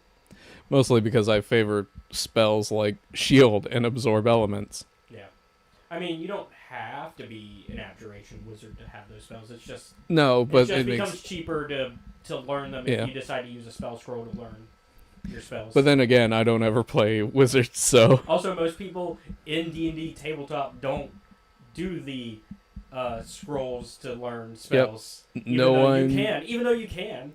It's just no one ever uses it. Yeah, no one. It's only in video games. Yeah. It's only in D&D video games that it happens. Then, in my defense, like for my setting, there is the Mages College. You can just go and spend a week there, and they will teach it to still have you. to pay the gold. You still have to pay them. Yeah, because that's that's the price of learning spells in D&D is you pay the gold, and then it's halved if it's your specialty. Cool thing about setting, cantrips are free. I think that's. Well, that's not true actually. I was gonna say I think that's most D&D, but yeah. Yeah, no. Usually they're cheaper though because they're cantrips. But yeah, I'm going through Fallout 4. I've killed so many people, and I'm looking for Nick Valentine, so you can help me look for my son. Piper's there too. Yep. So far, Piper and I are cool. I also when first entering the city, watched a man get shot down for being a synth, and I then proceeded to immediately take caps and 10 bullets off his corpse. Yeah. To which the police were like, "Hey, you can't do that." Did you get to enjoy your power armor at the start? I enjoyed the power armor. I think a lot of people complain about that start because they're like, "Oh, you have to earn your power armor." You still have to earn it because it dies immediately. Like you Yeah. use it and then the power dies, and then you gotta go through the process of getting power cells. I put Although it, I guess if you hang out with Paladin Dance, then it took me a minute to actually get out of the power armor. Eventually, I figured it out. But now I have a bunch of power armor parts that I need to go and put on the actual thing. and also you can upgrade it. I think that's the other benefit of them starting. It creates this cool starting moment, and then you still have to earn it. 'Cause Yeah. You still have to, Also, hello. yeah. You still sorry. you still have to get your power for it, and then you still have to get some parts for it to work efficiently. Not gonna lie. When I had played a little bit of this before a long time ago. Forgot about the Deathclaw. Yeah. That got me. I was like, oh, all right, cool. Just blasting away. Oh, fuck, a Deathclaw. Which is why they give you power armor, because they're like, Yeah. otherwise you would die. Yeah, you would. And honestly, you can still lose easily. It's the mic. Go ahead. Hello? Yeah. Yeah, it he's should coming be. through. Yeah, he's coming through. And see what it wouldn't be. I'm gonna just keep talking for a little bit. Yeah, it looks like you're coming in fine on our end. But, Or I guess I'm the one on the left. oh, okay. Which so be I'm you. also coming in fine according to the. So. So I've customized my, pistol. I want to put a silencer on the, 10mm pistol, but it's not... I don't have the requisite, perks for it yet. Mm-hmm. It would have been useful to have a quiet firearm while I was clearing out that ghoul den. Yeah, I could see that. As it turns out, it's not easy to clear out ghoul den when all of your guns make a bunch of noise Yeah, because then you just get all the ghouls coming Yep. at you. in a small hallway. Yeah. Anyways, I did it, though. I think that's enough talk Yeah. for what we've been up to this week. So, Let's talk about today's topic. comics. Yes. Today's topic is Star Wars Revelations 2023, Mm-hmm. which is the one-shot comic. That's a preview comic of what's going on. We are going to go into spoilers of the little shorts that they discuss that happen in the comic, as well as kind of theorizing what we think's kind of come up in the future of this year's comics. So let's just jump right into it. Yeah. And so the first comic that they did a short to was the mainline story. And it's these are really short. Yeah. A trick of the hand. A trick of the mind. Trick of the mind. Yeah, Sorry. because it's a Jedi mind trick. Because they tried to do the Jedi mind trick defense in court. Yeah. Um, It doesn't work. Dengar is on trial for basically doing a Grand Theft Auto after a bender. Yep. And they're like, "Tell me, Judge, have you ever heard of the Jedi mind trick?" And the judge goes, "As a matter of fact, the Jedi are dead. What the fuck are you talking Yeah, they're about? basically Get like- out of my court." Yeah, they go, we only recognize Imperial records, and according to Imperial records, there are no more Jedi. Even if there are rumors of such beings being around, there are no official records, and therefore, Your argument ain't gonna hold up. yeah. Get out of our court. And so the lawyer is like, oh well. And Dengar's like, God damn it, I'm going to kill you for what kind of defense was No, that? you're not. And the lawyer's just like, I gave you the best defense I could, bro. You got caught. Like, they found the alcohol in your bloodstream. You went on a bender. Like, what'd you expect? This is after. This It would have to This be would be after after. episode 5. So this takes. So the current mainline Star Wars comic takes place between Empire Strikes Back and Return of the Jedi is where they currently are. Yeah. It's closer to Return. We're getting like we're at a point where a lot of people who read the Star Wars comics are kind of frustrated that we just aren't done with the current mainline arcs. Yeah. Because, one, I heard that the Dark Droid storyline, which we are going to review this year, is the weakest of the crossover arcs. All right. Is after Jedi Survivor. Yeah, so it'd be after Jedi Survivor. And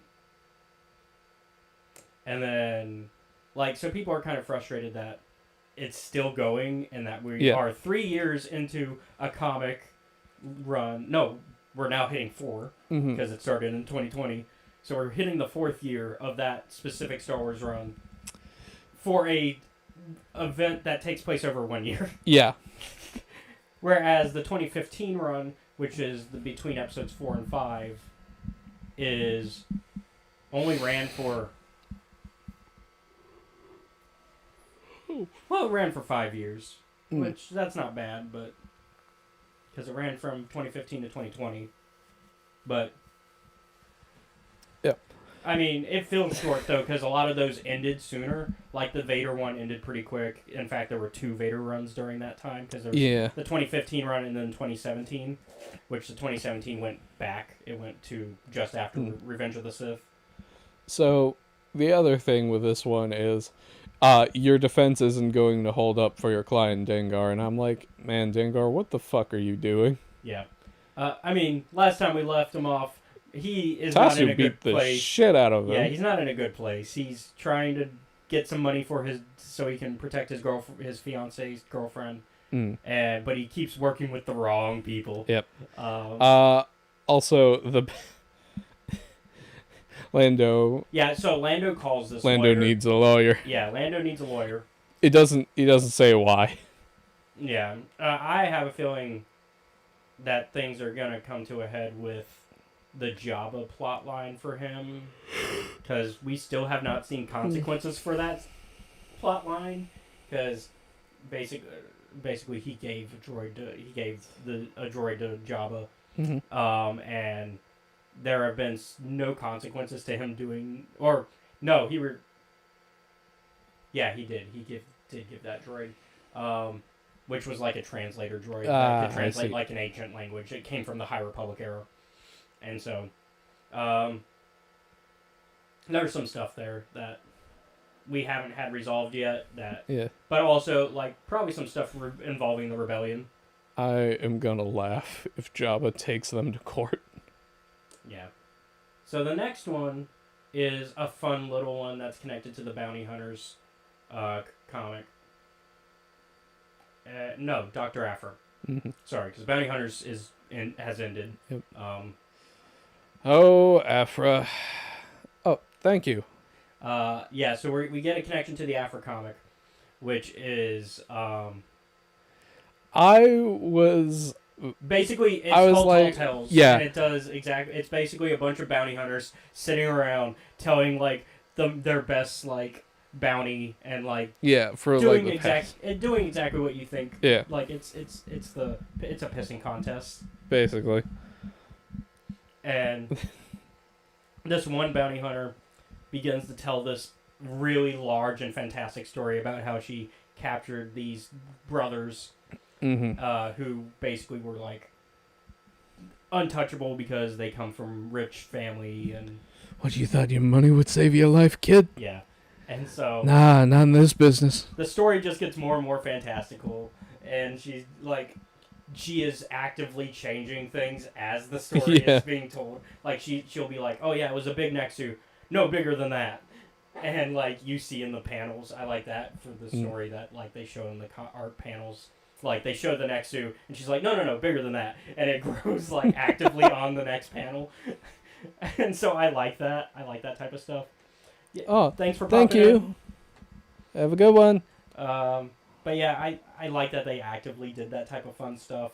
And so at the end, everybody's like slack-jawed, and then they're just kind of like, "What a load of bullshit!" They're like, if Vakura of all people is calling you out for your bullshit, yeah, because Vakura's there, and she's just like, because at this point she's transferred to bounty hunter as her career path. She's also actually killed a Nexu. Yeah. Which is ironic to her being like, you didn't kill a Nexu.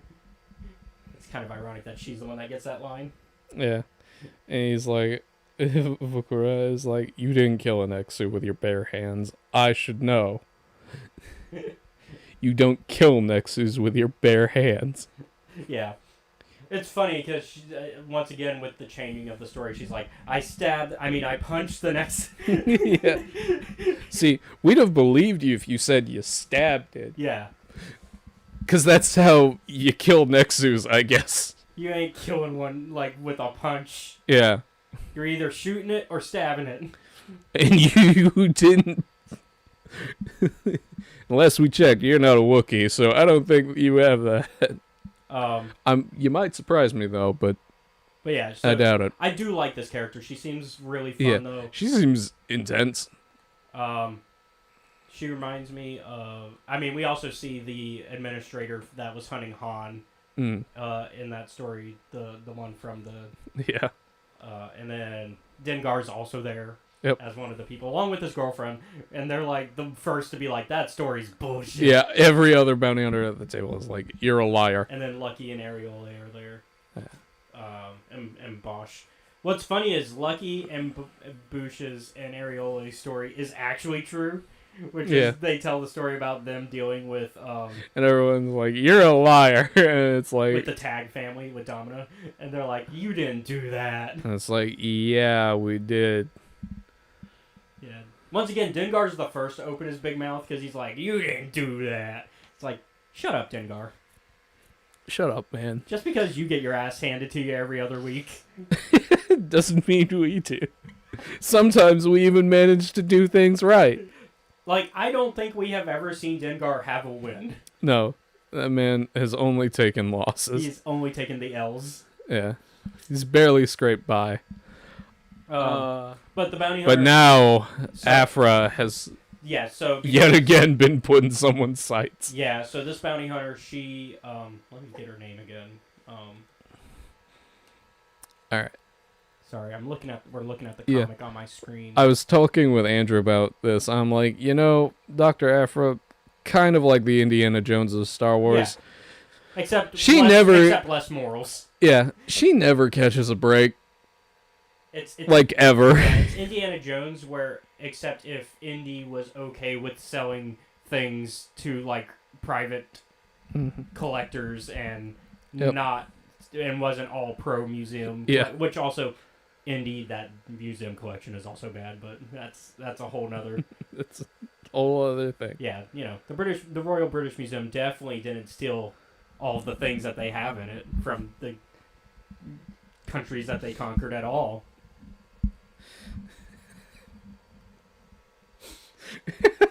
There isn't a reason that Black Panther scene exists where Killmonger... He's so bad, but, like, it's very deserved. What, me aiming my sights there? Yeah. What is their name? Do we not get their name? I think we do at the start. Raslin Grace. Raslin Grace.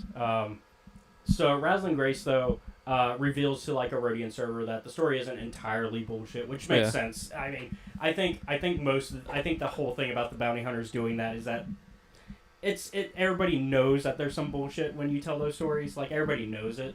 And, yeah, they'll jokingly call you out on it. But you never go as far as Raslin's story goes. Yeah. Like, Raslin went, like, extra mile. She's like, I fucking love doing my job.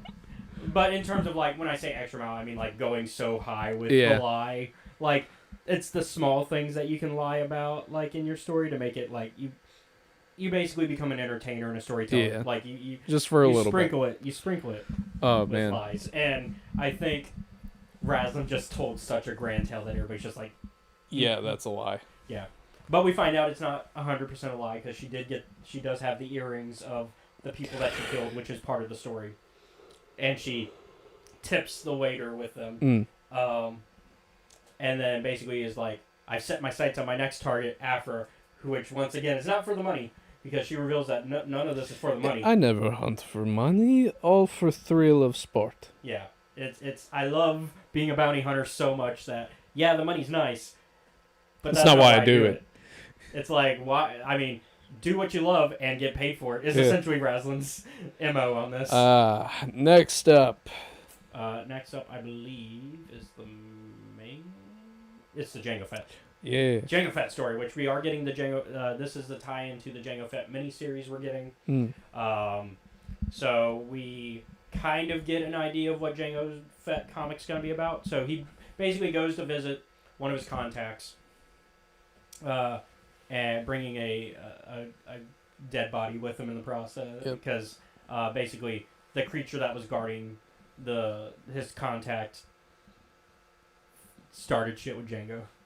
Mm. Or what the bodyguards did. The bodyguards did, And so he just fucking killed him. well, I'd say he knocked him out. They're Probably. probably, But anyways, it's this like tech guy. Like, yeah, and he's engineer. like, hey, what can you tell me about this thing that was stolen? Yeah, the sounded like a Jedi artifact of some, or a Force artifact of some sort from the name of it. He's like,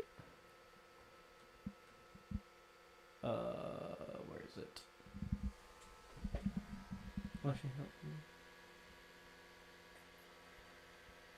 Canto Bite. Oh no, it doesn't say yet. Hold on. But so he's looking for information. We don't know what for yet. Yeah. Off the bat, and instead the guy, his contact, is like, no, you owe me for fucking me over on Canto Bite, and unless you pay me for that, you ain't getting nothing. And Django's just like, nah, this isn't how that works. And so he's like, all right, cool. I'll send my core slug out to get you, which is the recanonization of core slugs, which appear in the Old Republic MMO. Mm. They are also what killed Dustin in that at the start. Oh, Remember the no. Sith Lord character? Yeah, I remember how his Inquisitor run Was very short. was very short-lived. I tried to get him out of that, but he died twice, I think. in Yeah. that, and I was just like, I resurrected you once. I can't. And so he died to core slugs. A lot of people died in that game. Yeah. I don't know how the fuck Sips made it out. I guess theoretically now, though, that character wouldn't be dead because it'd be part of the retcon, I think, that Yeah. we plan to do. Their status is ambiguous. But giant core slug comes at Jango Fett, tries to Like, eat him. all right, nope. The engineer's like, I haven't fed him in weeks. Django's like, that was a very poor decision for you. But basically, Jango manages to beat the creature, and in the process, burns up some stuff, and eventually ties it up and knocks it out. And he's like, the hope of Lee Anselm, Mm. which does feel very Force artifacty. But I am curious of how that ties in. Yeah. I Why feel does that like... name sound familiar? yeah, that's the thing. I'm like, Leanne's. Yeah, Lee Anselm found. I did not do research before. I'm This like, episode. that is a fucking Star Wars name if I ever heard one. But I don't know where I've heard it. Like I am 90% sure I've heard it before. Django's over here like, you could just tell me. Oh, it's a planet. Oh, It's the home of the Nautolans. okay. So Kit Fisto and okay. I was like, I know that name. So yeah, it's Gleant, the planet. So but yeah, that Django's like, you could tell me, and the other guy's like, I don't want to, and he's like, all right. I'm gonna. You made a mistake of not feeding your pet. He's like, yeah, you're kind of a dumbass for not feeding it for like 3 weeks, so... Oh, and this little control collar. Bang! Yeah. So he shoots the control collar and just leaves because the guy's like, "You need me for information." He's like, "Nope, Not really. I've got other ways of finding out." But Meanwhile, Aura Singh is like, yeah, we should I find just out- shoot this guy? Yeah, we find out Aura is tracking him. Yeah. And then, like, she's working with somebody. I don't think we learned who. Yeah, and it's like, we need him alive for now, so don't. Keep an eye on him, though. So, yeah. So, I'm curious what's going on in the Jango Fett comic. Yeah. I think that was a good introduction to what's going on. You get an idea of we know the mystery now. We know that Django is after the Hope of Glee Anselm. I assume that the Django comic is gonna start over that story a bit, and like first issue's gonna have to still like set up him getting that mission probably, because they're not gonna count on the people that are reading that series to have read this Yeah. beforehand. They're gonna still make it to where any newcomer can just buy issue 1 and know what's going on.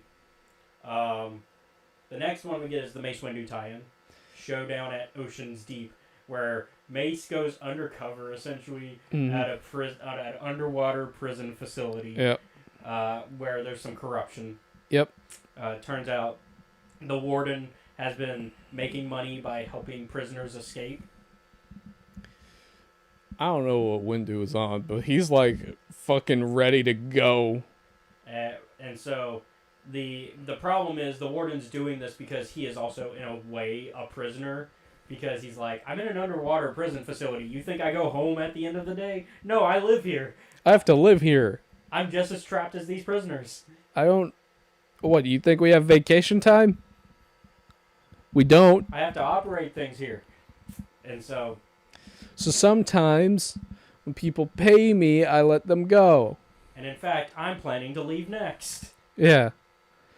Anyhow, have fun with the droids. I'm out. So he sets up some murder bots, some security guard bots to deal with Mace, while also sending a astromech droid that has the plans for the prison facility and shows like all the escape routes and key codes to the surface. That way, anybody who wants to use them can just use them from then on, including himself and his buddies to get He him says, I'm out. out. Mace Windu, of course, makes quick work of them, because of course he does. It's fucking Mace Windu. Yeah. You don't mess with Mace Windu. Wham. And unfortunately, as he almost catches up with the warden does escape.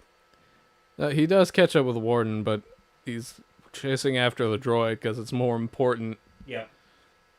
Yeah, so the warden essentially escapes, and as does the droid, making it to the surface. And so Mace then has to go out into the water with some deep breathing breath mask.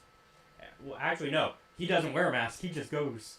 Because I'm looking at the picture now. He's not wearing anything. He just takes a deep breath and goes, all right, let's do this. Let's rock. And that's where that ends. So I Cool. don't think we get a great idea of what the Mace Windu Yeah. series is going to be about. But we get a fun little chase. Yeah, and maybe this will tie into the greater narrative, but I don't think it will. I think this was just setting the tone of the Mace Windu comic. Next up is the Vader tie-in, Yeah. where Vader and the droid that he's been working with, because last time we read some Vader stuff, they fought a bunch of droids, and Yep. and that droid turned out to be a traitor. He was like, "No, I'm actually working for Vader the whole time. I quadruple crossed you. I have fuckers." duped you. But basically, the plan now is for them to convert droids, in order to initially the plan is to convert droids to deal with the rebellion. But the rebellion droid goes, "Hey, that's not really gonna work." Because they do capture one, and he's like, that's not going to work because of how the programming is established.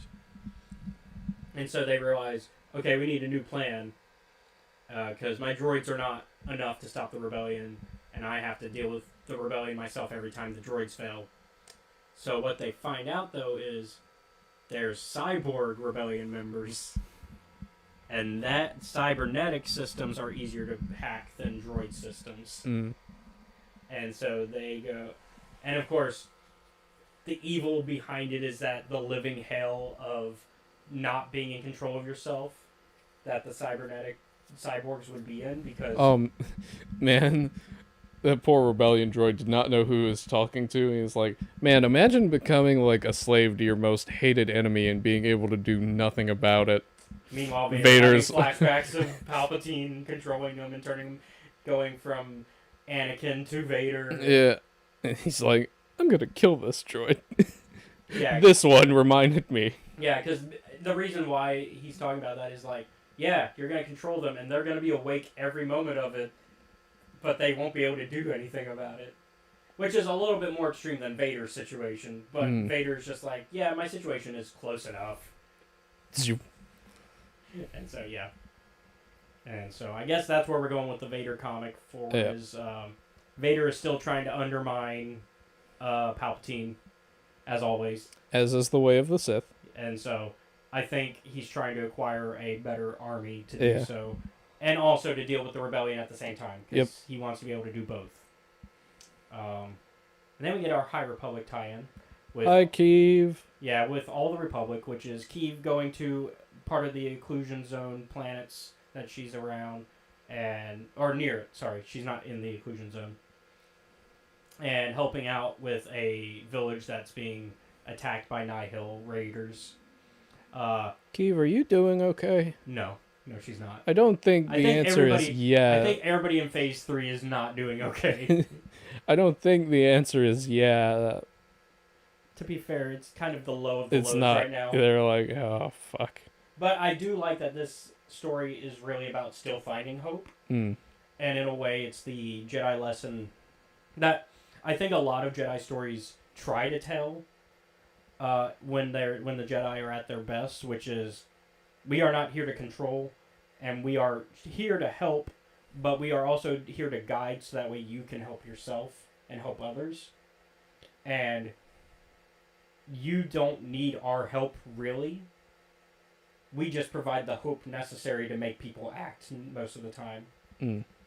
Because the story is the Nihil are talking about this other Jedi, and Keeve's like, oh, there's another Jedi active in the area. I should find them.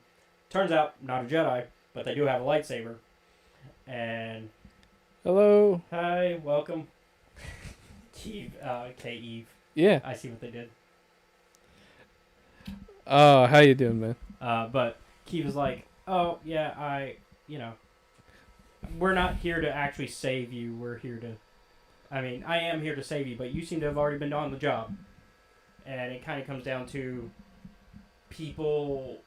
normal people can be the main heroes of the Star Wars universe as well, which I think is generally a good lesson in general, which is you don't have to have, like, superpowers or any, like, power at all to help. You can still be somebody to help your community. Yeah. And I think... Things are bad in the High Republic, but they haven't quite lost just yet. Yeah. And I think hope is still there, even if dim. Yeah. However, my favorite one is the last is one. the last one because it's like... Which is a Jabba the Hutt story, but we don't have a Jabba the Hutt comic that's been announced. No. So I don't know what this is a tie-in to. Maybe there is a Jabba the Hutt comic coming. Maybe there is. Or maybe they're like, quick, we gotta throw in one more series in this year. Yeah, which we didn't get any previews of Thrawn, even though he's on the cover. Yeah.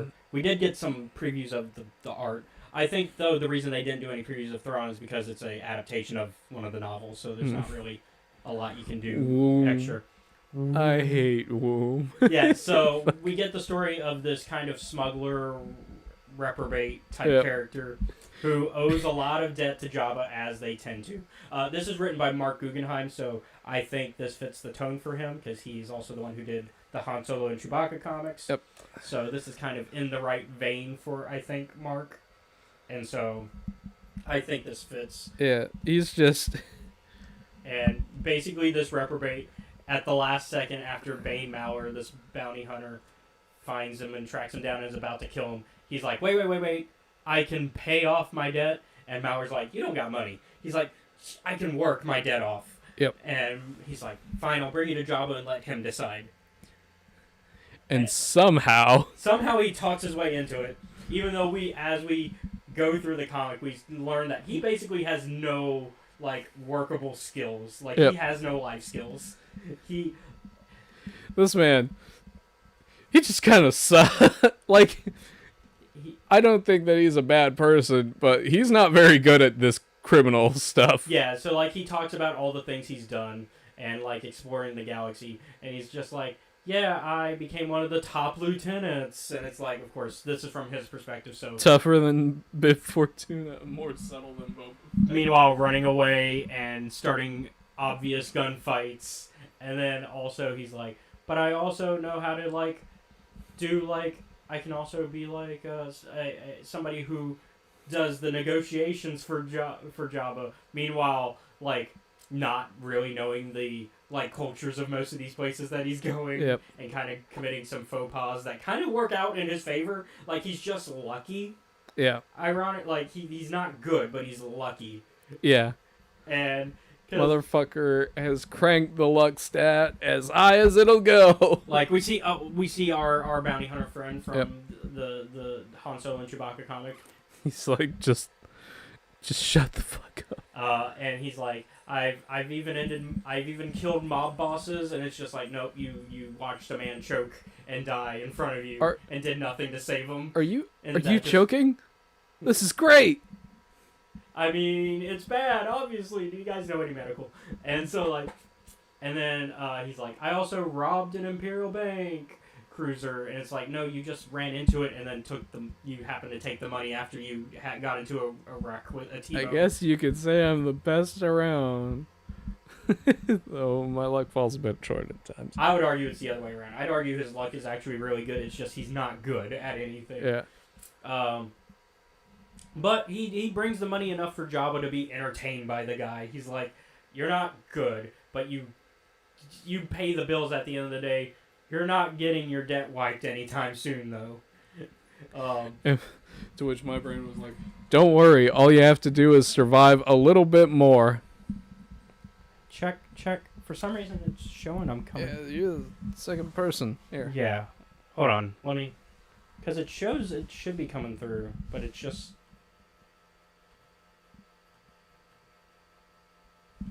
Because on our end, it like I can see like I'm far away from you, so it shows like full bar for my mic. So I don't know what's going on. Mic auxiliary, mic 2. Hello? Well, that I think the echo is probably though, just because we have two mics near each other. Yeah, that would make sense. Let's just turn off yours for now. All right, yeah. We'll figure out a better solution eventually. For now, though, since we're already almost done with this Yeah. episode,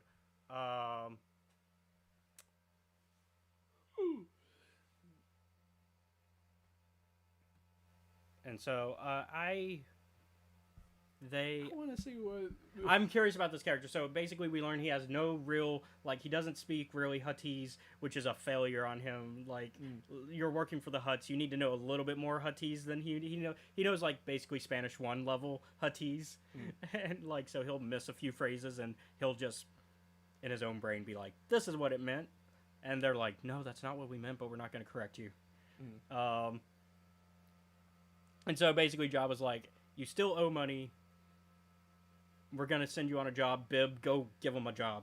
Yeah. And so it turns out Bib is trying to work out a heist, essentially. Also, here are your partners. And yeah, they present the partners, which apparently he knows already. And he's like, God damn it. But we have no, like, these We are don't all know new. who these These are all new guys are. characters. These are all new Yeah. characters. I want to see what this crew of goofballs gets up to. Yeah. Because And of course, he assumes leadership, and Bib's like, no, you're not the... Fuck. He's just like, fuck, you're not the leader. And so it's Donnie, Gamil, and Shahito Joe.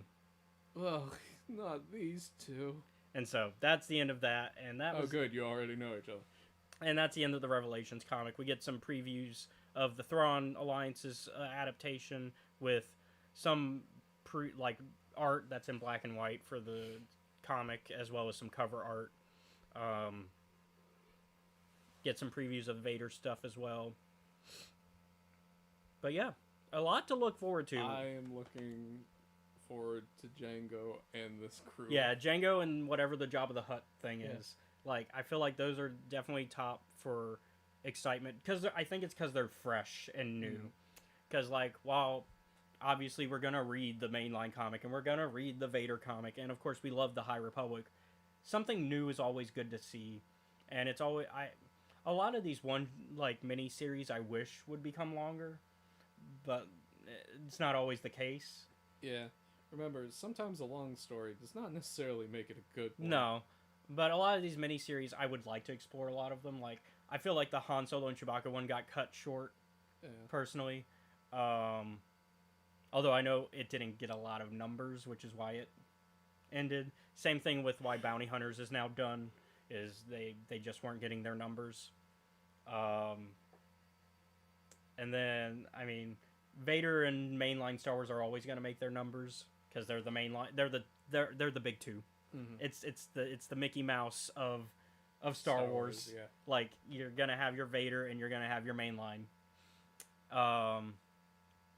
And then, you know, I would like to see more of like these characters that are big but haven't had their own stories to focus on too much of. Like, Django is still such an enigma.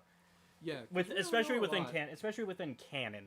Like in Legends, we got so much Django, but in canon, there's a lot less, and it's become a frustration with fans where they are having heavy debates about Jango Fett as a character because of misinformation regarding stuff that's Legends that people cross over into canon, but also just because there's not a lot of canon material about him explaining his story.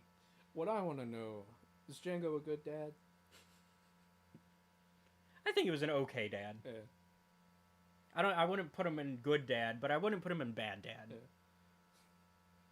He was an okay dad, although he definitely left a lot of his children alone. He a lot of his children he sent them out for adoption with the Kaminoans. Really, it was I only want Boba. One unaltered clone. Yeah, he only wants one. He wanted one son, and that was it, and the rest. Fuck him. Said Django, I don't care. Of course, we're making the joke that, of course, treating the other clones as his children as well. If he counts Boba as his children, technically all of them are his children as well.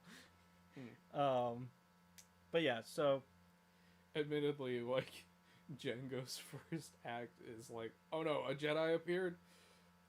Burke, get the fuck out. I'm also excited about the Mace Windu content because Yeah. Mace Windu is also in a similar position of Django, of that Like, we just don't know a lot in canon we about know him. what you do. We know his master's name from when he was younger, but that's really about it.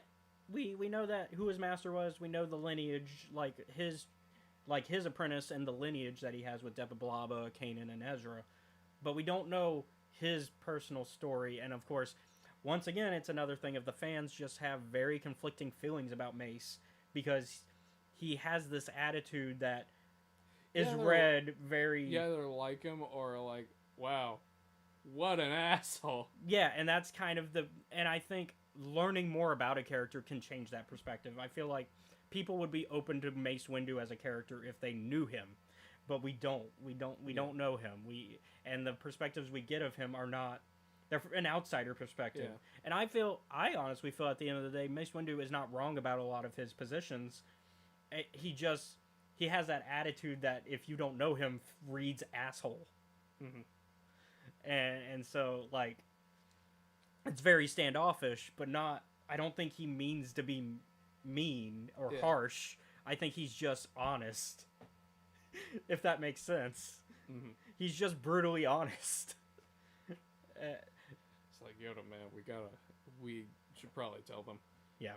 So I think he's just brutally honest, and it just comes off as a Yeah. way. So we're getting this comic about him, and I think that's going to be a great way to kind of get to know him more. It's not the first miniseries we've gotten of him. We got the Jedi Republic, we got the Jedi of the Republic comic of him, which is we're going to read this season. It's a Clone Wars storyline. So we're going to get to read that this season. And of course, we're going to read the Mace Windu comic when it comes out in its entirety for the miniseries.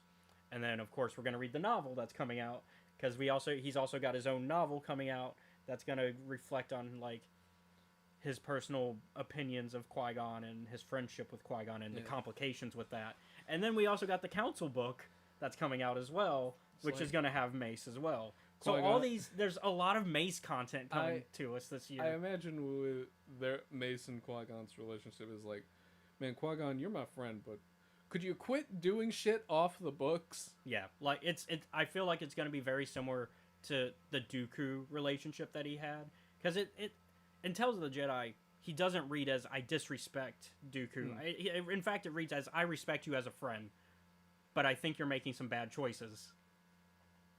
And I feel like it's the same. I feel like it's the same Yeah. relationship because Qui-Gon is Dooku's apprentice, Yeah. and so Qui-Gon is very much in the same vein as Dooku on a lot of things, except Qui-Gon has a little bit more lines that he's not willing to cross that Dooku is. Dooku, I'm fucking tired of this. And so I You think want to keep treating poor people poorly? Don't worry, you'll be in the dirt with them. a mixer. We are. I don't. Do you mean audio? Yeah, I think he's stuff? talking audio. Fuck if I know, man. He handles tech stuff. I am not. I read we books. well, in- I have the audio mixer in front of me, but it's just like it's not. I don't using OBS, but I'm not. I read books, and he makes me talk for like an hour. Yeah, I do all the tech stuff. Yeah. We'll have to talk out of because he's good. He's good with that stuff. So All right. I'll have to talk Because like to you. we were having some problems earlier, and things just aren't quite working how they normally do. Yeah, normally the balance isn't too bad, but for some reason today it's just like I know we get a little bit of echo because I can see yours is it's turned. I've muted it, but we can still see the line for it because your Yeah. mic is still on. It's just muted, and so like it's going all the way, Mm-hmm. and your mic is all the way over there. Yeah. Whereas I this mean, I could move it further. yeah, it wouldn't the do problem much is you wouldn't see you, and so we'll have to figure out some stuff off air. Yeah. But yeah, I'm excited. yeah, I'm excited. This year is great for. I mean, I think Star Wars content is always great, but I think this year in particular we have a lot of good stuff coming up. We've got some great comics. We've got some great novels, and we're not all the novels I think are announced for this year. There's probably at least You I know think what? there's at least one or two more that haven't been announced this year, because generally they release non-High Republic stuff. They've kind of tried to do like every 3 to 4 months, and we've gotten 2 books announced that aren't High Republic content. So I think we'll get at least 1 or 2 more announced before the year ends. And then on top of that, for this season for the show, we're finally in the prequel era. So of course we're going to get to talk prequel content, and so as well as continuing to talk about stuff that's coming out as it comes out. In fact, we're going to go back to something that I planned to talk about last season that we just didn't yet, and that's going to be the next episode, I think. All right. And since we're wrapping up, I will go ahead and give us a preview of what we're going to talk about next week. Let me double check on the schedule. Yes. So next week we're talking Crimson Climb, the one that I almost cheated you out of points of on the timeline game last week. Yep. I caught you. You caught me because you were like, "We didn't read that." I was like, "Oh yeah, I read that, but you didn't." And so As of reasons. yeah, because we just didn't. I put it on the schedule, but then I adjusted the schedule because Ahsoka. We could finally talk Ahsoka, so I had to adjust for that because the strike ended, so we were able to talk about some stuff again that I had originally taken off the schedule. And then we were like, well, we want to end the season at 100 episodes. We don't want to go past that for the season. And so I had to cut some new content out so we could finish the stuff that was important for that season, which was finishing the High Republic era stuff that was currently out at the time. So this season, we're of course going to talk about High Republic as it's coming out still, new stuff that's coming out, and prequel era, specifically the Fall of the Jedi era is what it's now officially canonically called. So next week, Crimson Climb.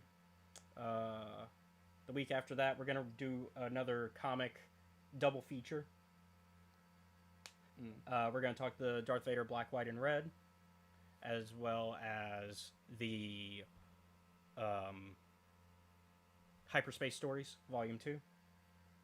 And then that's basically the end of this month's schedule at the moment. If any of our Star Wars friends want to guest and talk about stuff, I can show y'all. I'm willing to share the full current schedule. Schedule is always fluctuating, though, just to be open about that, because whenever new content gets announced, I have to add it to the schedule. But if you want to see the current schedule, I'm willing to share it, and then if we pick a date for a guest, then we'll try to lock that in, even if new content comes out, and just go, that episode is going to stay on that date. Yep. That way, because that's generally what I try to do as a rule whenever we have a guest, is I try to just keep that date as that topic. A lot of fun stuff. Yeah. So, I'm excited about this season. I'm excited about this year. We are going to be talking the book Crimson Climb. I don't know why I did that. I mean, technically, we have built this book up only because of the last episode of last season. Because of how that episode went with the game. I gave you your points back. You did. But outside of that, we like to usually start the show by talking what we've been up to this week. Yeah, what have you been up to? Oh, we're jumping to me. Yeah. I started playing Icewind Dale again for the. Oh yeah, Which of course we've been also doing we didn't do Baldur's Gate this last week, no. and we also didn't play the Fallout game. We kind of just hung out. Yeah, We- it was we- a hangout night. It was a hangout night. We watched Always Sunny. Mac's dad is. I love Luther so much. For those who watch Always Sunny, Luther is one of my favorite characters. Anytime he's on the screen, He's a good man. it's- A bit intense. he's intense, but he's just passionate. He's just a passionate guy who loves life and just wants to be out of prison. He just wants to live his life. Meanwhile, his son and his fuck up of a friend mess that up. I know we're not even a minute in, but let's go. I don't care. Yeah. We're adult content. Yep. Not that kind of adult content. I realized what I said for a second there.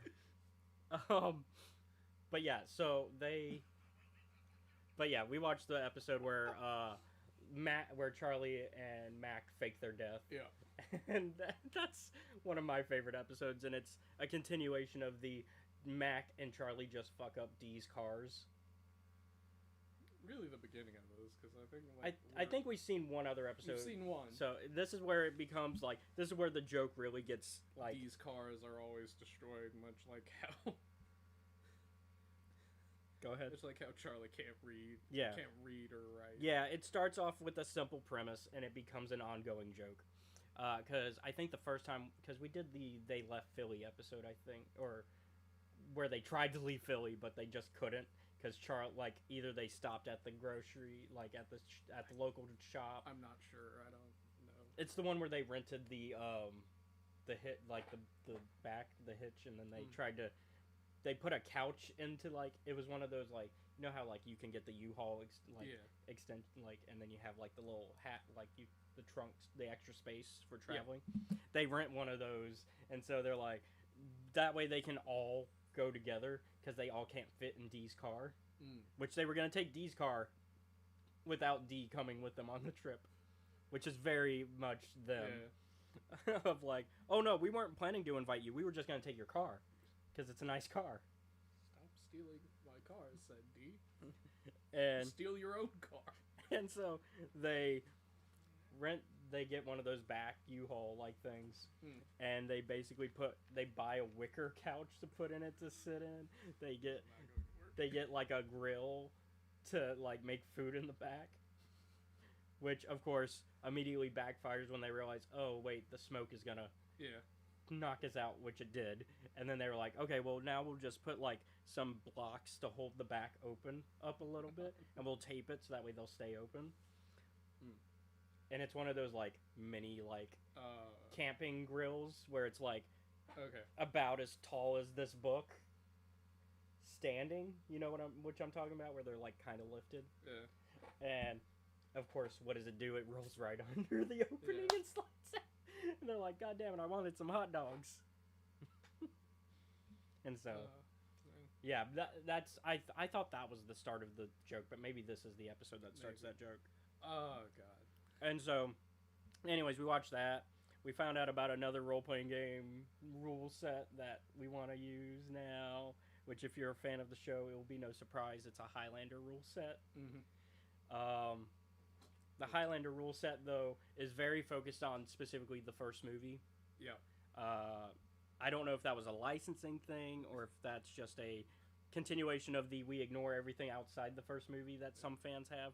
I personally take it as we just ignore the second film, which you view as a masterpiece. I swear to God, it is. I'll fight people on that one. That movie's a goddamn masterpiece. It's a masterpiece in how bad it is. I'll give it that. I enjoy it because it actually points out the stupid things that people do in the narrative. Not always, but yeah. If you acknowledge it, to me, I'm like, it's one of those things where like the minion will point out like, why didn't we just do it this way? Oh, like in the case of the bad guy, where Yeah. his whole plot is, we're gonna go after Connor McLeod and we're gonna send you guys to go kill him. It's like, but he doesn't care about coming back to fuck with us. He's going to die. Yeah. He's gonna die an old man. That's what he wants. Yeah, if we wait like a week, we'll be good. No, we have to go out We have to actively kill him mess now. with him. We have to actively piss him off. Yeah. We have to kick that hornet's nest. Mhm. But yeah, so I might do a one shot because we discussed Yeah. the possibilities of that. I feel like that will be a fun thing down the line. Speaking of D&D, we played some last night. Mhm. Y'all got into a very interesting fight. I'm not gonna spoil it. To call it a fight would give us too much credit. Y'all got your asses handed to you though by it. To be fair, Correction. two of you got Two your of them. 2 out of. Admittedly, So that's half the crew. admittedly, I didn't cheat, but I was realizing like, hey, maybe I should not be standing where I'm standing, so I just moved back a little. I don't consider it cheating. You are paying attention to the environment that I give you, and you notice there is something going wrong in the environment. I should probably not be where I am. Yeah. If any of the others had also done the same, I would have considered that fair game.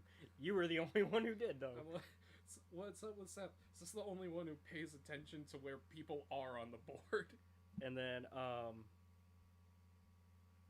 but yeah, so y'all got into an interesting Yeah. fight, quote unquote.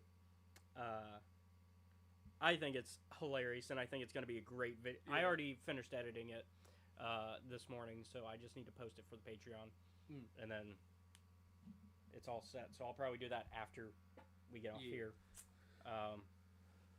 And then, yeah, Icewind Dale. So Oh, yeah. I've been playing Icewind Dale because I decided to go back and play some of the older Infinity Engine games again. There's now officially a mod, because there's been a mod that's been in the works for a while. Because Icewind Dale 2 never got its enhanced edition. Icewind Dale 1, Planescape Torment, Baldur's Gate 1 and 2, they all got enhanced editions. Even Neverwinter Nights 1, which is not considered part of that, exactly part of that series, but is pretty much considered part of that series of games, because it's not on the Infinity Engine, but it's on the Aurora engine. It's the first of the BioWare Aurora engine games, I think.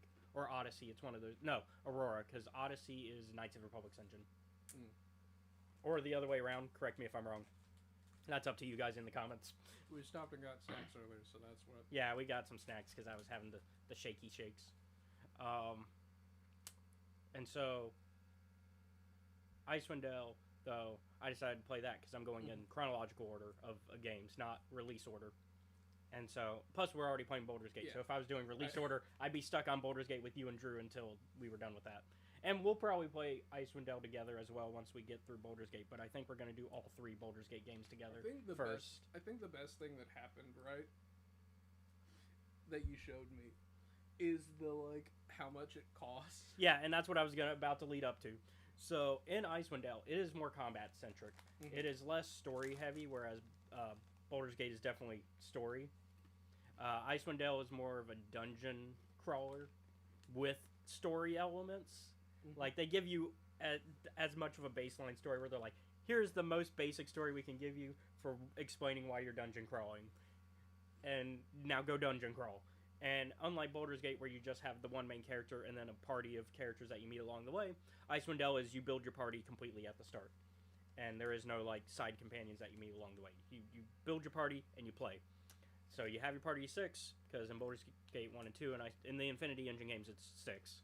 Baldur's Gate 3 they switched it to 4 because that's the more common number nowadays for RPGs. And it keeps easy balancing on the game design end. So, anyways, Icewind Dale, easier to level up. Already like levels 4 to 5 right now for all 6 of them, and some of them are multi-class. So that's like, I'm not counting 4 to 5 for every class that they have. More 4 to 5 to like what level they've hit for at least one of them. So we've all leveled up a few times at this point, and we're only in chapter 1. Which says a lot because we're in chapter Like chapter 2. We're in chapter 2 in Baldur's Gate, and we're still level 1. But I'd say Baldur's Gate 1 is easier combat. I'd say the combat's easier. I'd say Icewind Dale has a little bit harder combat, although I think I'm doing well. Although I'm not doing as good as I could be because only one of my characters is really doing ranged as an archer. I actually just leveled up on one of them to actually be able to, because you pick your proficiencies as you level up in this one, in 2nd edition. Although this is almost hitting 3.5 with Icewind Dale. In fact, they give you in the enhanced edition they give you the options to add 3rd edition rules, like use 3rd edition sneak attack rules instead of 2nd edition. That's an optional rule. I'll say the one trick that has been helping me that I recently learned, and this is after years of playing these games. You can set so many auto pause options in the menu. You can select auto pause for when you find an enemy.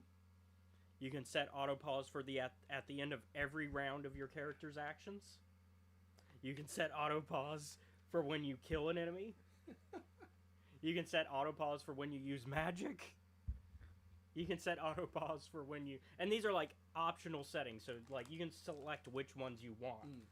So you don't like go select all auto pause. You can select all, but you'd have to do them individually. They're all like individual rules, so you customize it to what you want to auto pause. I have most of them auto paused, and man, it's making combat so simple. It makes it pretty much a turn-based game at that point.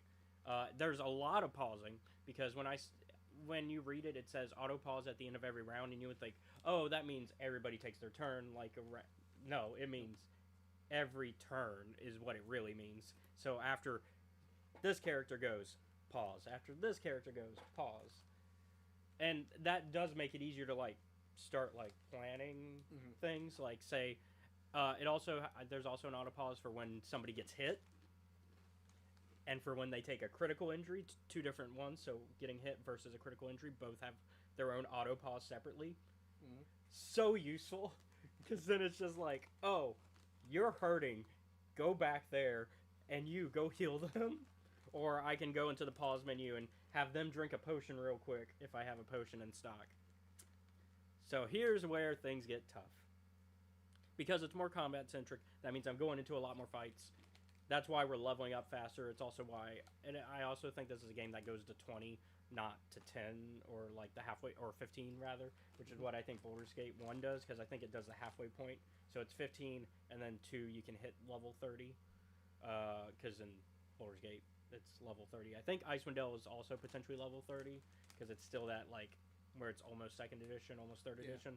I have to look at the numbers. There's probably a wiki that will show me.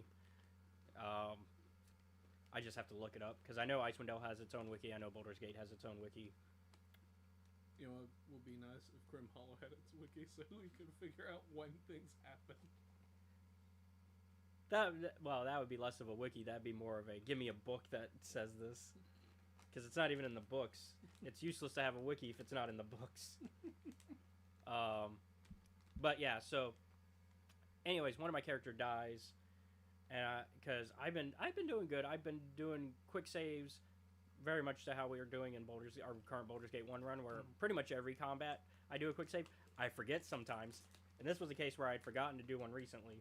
I'd probably only have lost 5 minutes realistically, but I was like, it's only 100 gold. I can go back to town and get them resurrected. Because in Baldur's Gate 1 and 2, we learned, I think we talked about this last week, surprisingly, only 100 gold to resurrect somebody. Which is really cheap. Since in 5th edition, it is it's much more expensive. It's either like 400 or 500. It's up there. It's a few hundred. So, in 5th edition, if you've got the body and it's intact, for A full resurrection. a full... Like full health, because that's what they do in Baldur's Gate, and that's what they do in Icewind Dale. So a true resurrection, pretty much. Because in Baldur's Gate 1, it resurrected you with full health, I think. No, it did not. Oh, it did not. Got me 1 health. Oh. Icewind Dale, it does full health. They don't have a partial, which Well, is probably... That actually might explain why it's so Yeah. expensive. Yeah. Because it's... Because in Icewind Dale, I learned, it is 600 gold. Yeah. In a 5th edition, to be resurrected with, like, 1 health, it costs technically a diamond worth 300 gold, but most people are just like 300 gold for Yeah. simplicity. Yeah, because if you have 300 gold, most churches would probably be fine with that, rather than having to make you give them a diamond. Realistically speaking. But yeah. There's one priest that's like, no, you have to pay me in diamonds. But yeah, the Church of Ilmater, I feel like ripped me off, though, still. How so? 600 gold! They're like, you better pay up or your friend's staying dead. Yeah, because that was the Church of Ilmater that in Icewind Dale, where I was at. The one we resurrected you at was a Church of Helm. Yeah, Helm. Yeah, which was important because that was Drew's god. Because Drew is playing a cleric, and he is a Helm cleric. So we pointed that out when we went there. I was like, oh, this is Drew's church. But yeah, but then you got Ilmater. So out of the good gods, you got Helm, you got Lathander, you got Ilmater. Ilmater, I feel like, is sketchy being a good god, though, personally. Because he's the god of, like, the whole thing is pain, right? No. Well, yes, but no. Yes, but no. I know it's more complicated than that. But, like, on the front of it, it feels very sketchy. Like, if Not you... pain isn't go out and inflict it on others. No, like it's the yourself. The relieving of the pain of others by, like, understanding and accepting that. And also carrying the pain of someone else onto yourself and inflicting it onto yourself. Mhm. That's where it gets sketchy for me.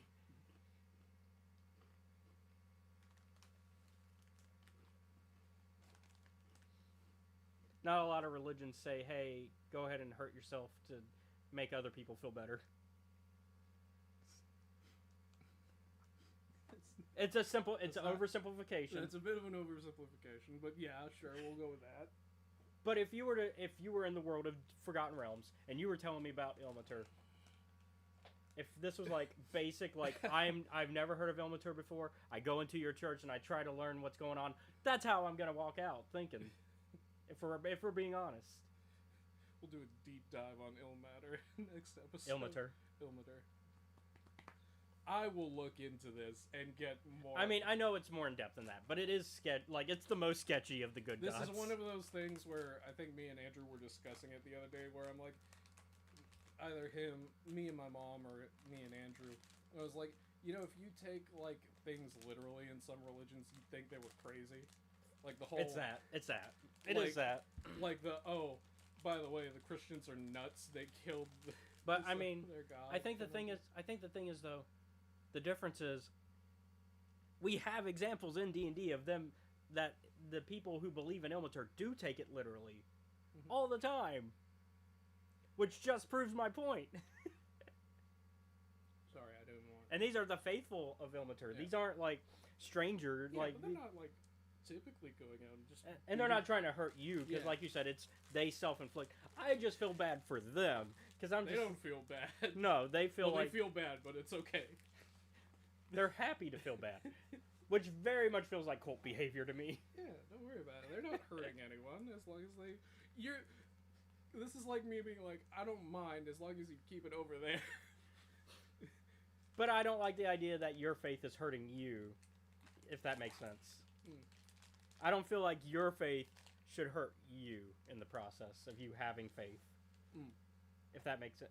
Your faith should not hurt anybody, realistically speaking, but I don't know how to tell you this, man, but I don't have a lot of faith in anything. but you're not hurting yourself or anybody. Except for in video games. Except for in video games, but that's different. That's not real life. That's not real life. They're numbers. Until the machines rise up and say otherwise. Just like in Fallout. or Detroit.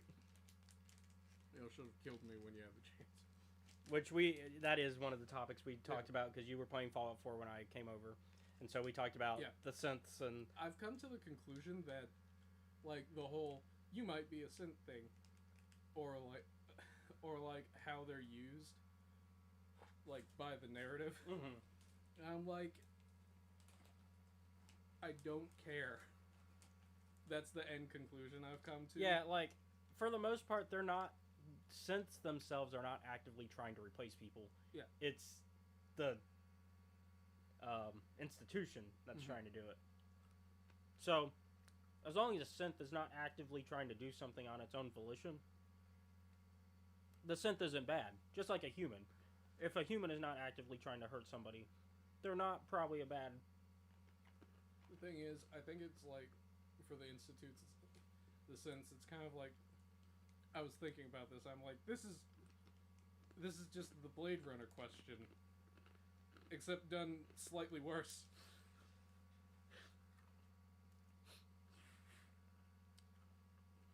Sorry, you were... So, last time I checked in with you was Tuesday about it.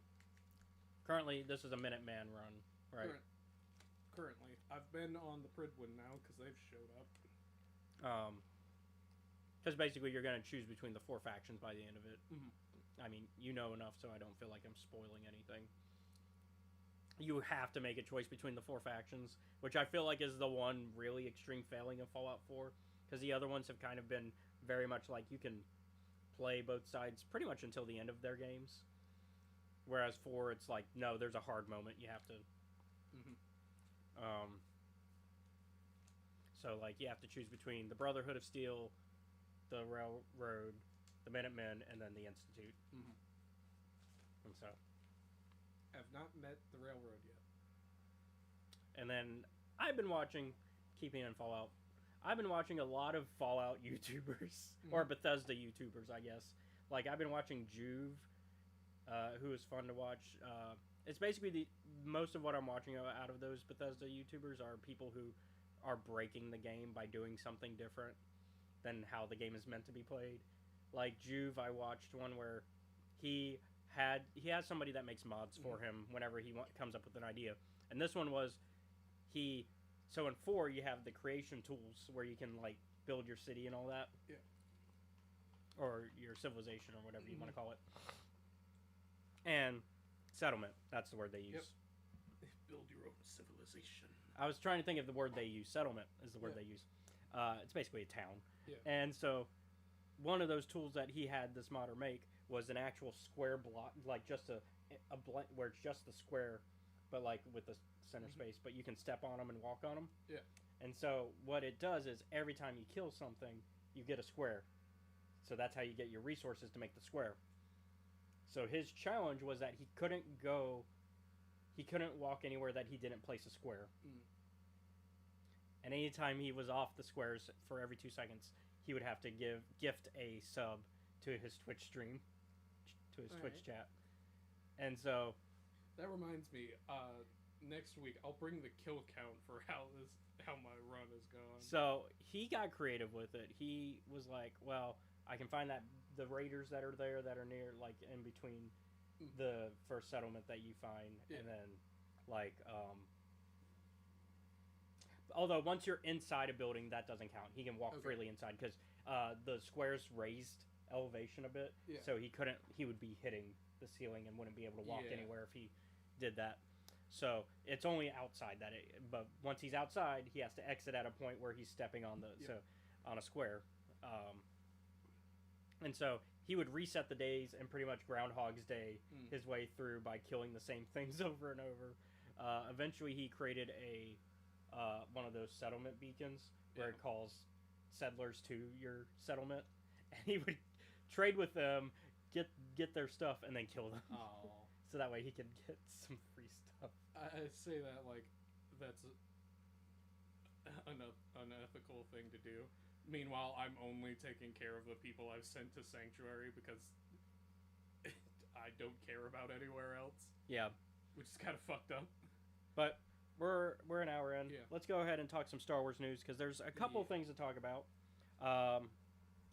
And so off the bat, Mandalorian season 3 it won for outstanding stunt performance Emmy, which makes sense. I feel like the stunts are some of the best stuff for Yeah. Mandalorian, and like, I mean, just for the guy who's the two people that are in the suit for Mandalorian for Din, I mean, you've got a Wayne, and then you've got I forget the other guy, but the one who actually does the martial arts, because Brandon Wayne, John Wayne's descendant, he does the more gunslinging sides of it, and then you've got somebody that does the more martial combat side of it.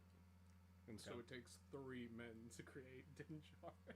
Din Djarin is so epic that it takes 3 men to actually represent him. Yep.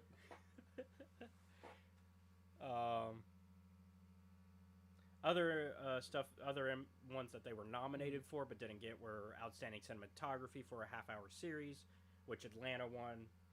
Okay. That makes sense. Yeah, that checks out. Outstanding Fantasy Sci-Fi Costumes, which House of the Dragon got. That one, yeah, Okay, no yeah. surprise. Not surprised by that. Outstanding Period and or Character Hairstyling, Queen Charlotte. I haven't watched that one, but I don't know who that is. Outstanding They're Period. dead. Outstanding Period and or Character Makeup, non-prosthetic. Mm. So like non-prosthetic makeup. That was won by The Marvelous Miss Maisel. Good show. I have not watched the recent seasons. I've only seen the first couple, but I do like it. It's an Amazon show. Outstanding Sound Editing for a half-hour series was won by The Bear. Outstanding Sound Mixing for a half-hour series, The Bear again. And then Outstanding Visual Effects, The Last of Us. Okay. So I'm not mad with any of these wins, and that Mando didn't, Yeah. clear, which that makes sense. I mean, shows like The Mandalorian don't clear for a lot of things anyways. They do get nominated for these type of things though. They did not. The other one they didn't get this year was stunt coordination. While they got the stunt performance, they didn't get stunt coordination, which they had won in, according to this article I'm looking at Star Wars Newsnet. They had won it in previous years, but this year it was taken by The Boys. So, All right. once again, I'm fine. Mando got something out of it, and honestly, even if it didn't, it was going against so many like. Others that it's like any of them. I feel like most good award shows, if you can look at the list and go, yeah, I could see any of these winning, that's a good award show, and I think it's a fair competition at that point. And really, if you get fanboy behavior and you're mad because it didn't win in this, go outside. Go outside. Touch some grass. Touch. All right. Yeah, that's good. I mean, for this one, they were up against FBI Most Wanted and Stranger Things Season 4. Yeah. So I think it's fair. I think it did well. It held its own. I have not watched FBI Most Wanted, but I would assume there's a lot of stunt performance there. And I did watch Stranger Things Season 4, and I think you've probably seen it in passing just because I know Tori and them, like, they marathoned it when Season 4 came out. Yeah. So, All right. keeping in the world of Mandalorian, we got some updates officially from StarWars.com. And that is that the Mandalorian Grogu movie, which is the working title right now, is going into production this year. So we'll probably be looking at... If it's going into production this year, that means they have already... So it depends on if they're using the term production to mean that they're filming, or if that means they're going to start writing. because that could go either way. Because there's pre-production, which is like real writing, and then production is usually the filming process, Mhm. and then you got your post-production, which is editing. Hello, Anubis. Hello. Sorry, we've been really into like what we're talking about. Mando and Grogu And so- Grogu and Mando. But similar to that, Man- similar to that thing, similar to what we were talking about before, though, where we talked about we were on the car and we were talking about the difference between like the actual literal definition and then like the English definition. No, I Or- was like, English is a complicated language in that sometimes words Have multiple have meanings. multiple meanings. And so, in the case of production, sometimes they mean actual like filming, Mhm. although, and then other times they mean just the whole process. So even pre-production and post-production. I think they mean the whole process because generally, when they're talking about filming, generally news sites like Star Wars News Net, Yeah. they will say filming in 2024 rather than production in 2024 is what they'll say. So I think they're starting to write this year, which means more than likely we will see it probably in 2026, depending how quickly they get a script and when they start filming. That's really the part that's gonna decide when we might see this movie. It might be 2025. Unlikely though. 2026 is probably the earliest that we could see this film. And then the other good news with that announcement, because this was all StarWars.com announcing it, and it's being directed by Dave Filoni, for those wondering, and it's being co-written between Dave Filoni and Jon Favreau, so that makes sense because they've been working on the Mandalorian show together from the start. Makes sense that for the movie, they would be working together on the script. And then Ahsoka Season 2, officially confirmed, officially happening, announced. I don't think we got a... Yeah, it just says in the works, so we didn't get a... We don't have a similar... It's not like Mandalorian Grogu where they're saying a date that they're starting production. I remember like when we first finished up Ahsoka, I'm like, I don't know what to do, what they're gonna do with this. Well, because it's a show that's really good, Yeah. but its weak spot is where the story ends. Mm-hmm. And unless you continue that story, which we knew the movie was happening, Yeah. but we didn't know at the time Ahsoka Season 2 was happening. Yeah. Like, it was rumored, but there was no confirmation. Mm-hmm. So, I felt without a Season 2, Ahsoka Season 1 has a weak ending, to a degree. It's a cathartic ending. There's a lot of good stuff that's like, Yeah. hey, Ezra's home. That's an ending that I felt, yeah, I'm happy with that. And even Dave Filoni said, if they didn't get Season 2, he got Ezra home. He's happy. But, I feel like there's more to the story. And now we're going to get that. The real question now, with Season 2 happening, is the Ray Stevenson of it all. Yeah. But they got time to figure that out. Yep. Because, once again, they didn't give a date for when production starts. They just said it's in the works. Which could literally mean they're spitballing ideas right now. It means they're not writing a script. They're literally just talking about it and trying to figure out what they want to do with it. Hopefully it'll be good. Yeah. It probably will. I wasn't disappointed with Season 1, so Season 2 will probably be the same. And probably even improve. Keeping what shows kind of being announced. This one, I guess, only half counts. It's the rest of Season 1 for Young Jedi Adventures. The final few episodes. Because they've been kind of, like, bulk releasing the episodes. Yeah. So, like, when we did our review, I thought that was it. Because they released so many and, like, they were like, that's... It felt like the end of Season 1. But then they were like, oh, no, that was just half of the season. What? And then they've been, like, bulk releasing the other episodes. Oh, man. And so, like, now there have been episodes that have really tied into Phase 1 and proved, like, because originally we didn't know when it takes place, but Phase 1 has kind of been shown off, like, it's pre-Phase 1, because we have Loden in some episodes, along with, I just blanked. Bell? Yeah, thank you. Bell and Ember, Loden and Bell and Ember are in an episode, and we see Starlight Beacon at some point, so... Pre-Phase 1, for the most part. Definitely pre-Phase... pre the end of Phase 1. And so I'm curious where the rest of Season 1 will take us, because there's still like a few more episodes left. Yeah. And they're coming out officially. This is the announcement. This is the news part. Coming out on the 14th of February. So My least favorite holiday. in a month. And so with that, you know what that means. It's been added to the schedule. Mm-hmm. So we'll do a Season 1 Part 2 for the podcast to talk about it. We'll do a week after the episodes All right. air, but yeah, we'll talk about them. Oh man. Going outside kind of keeping in the realm of Disney Plus. So every year, Disney does a thing called D23, which is where they announce a bunch of stuff and they say, here's the slate for movies that we're thinking of, and it's Disney as a whole. All right. Now, as Star Wars fans, we of course watch it for the Star Wars stuff, but of course they also talk Marvel and stuff. But they do announce Star Wars projects during it. Well, this year, parts of D23 will be streamed to Disney Plus. So, and that's going to be August 9th, 10th, and 11th. It's going to be that weekend.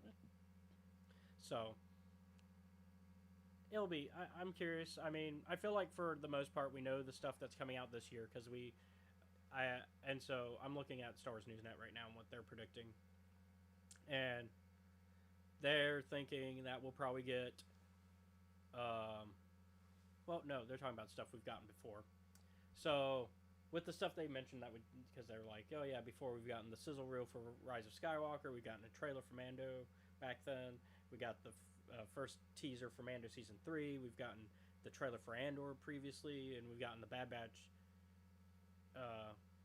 Season 3 confirmation, as well as Tales of the Jedi confirmation then. So this year the things I think to spotlight are we'll probably get an actual trailer for Skeleton Crew, because we haven't really seen anything about Skeleton Crew. Skeleton Crew's been quiet. Like we know it's this year, so we have to have a trailer soon. It's probably going to be the end of this year. I think that's going to be the end of year project. All right. That would be my guess.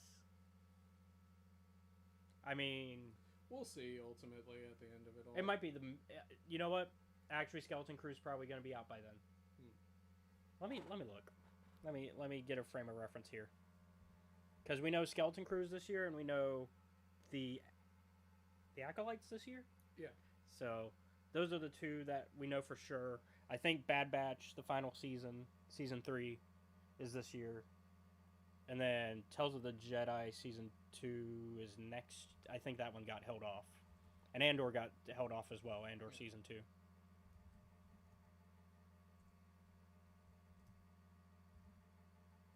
And so I'm looking at a list right now, so let's see. Upcoming. Yeah, Acolyte's happening first. So I feel like Acolyte will be our summer one. Okay. So I think we're gonna get an Acolyte one.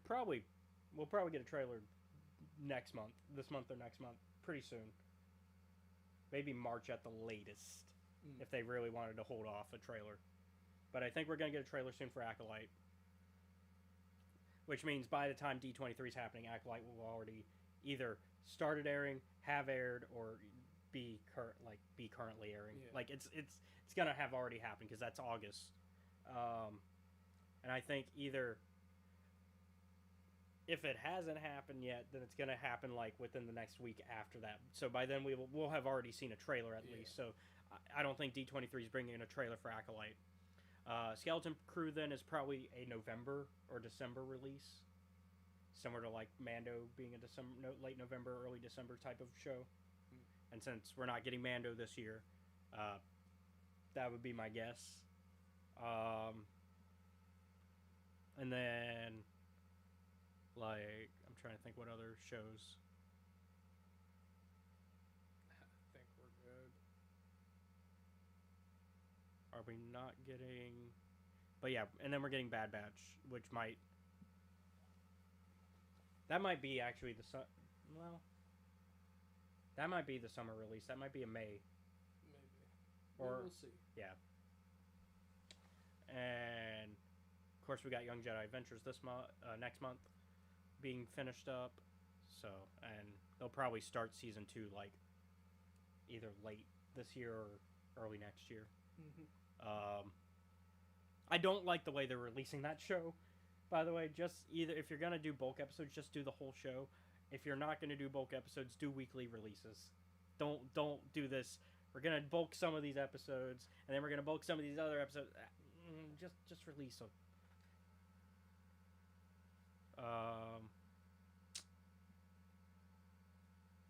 Trying to think.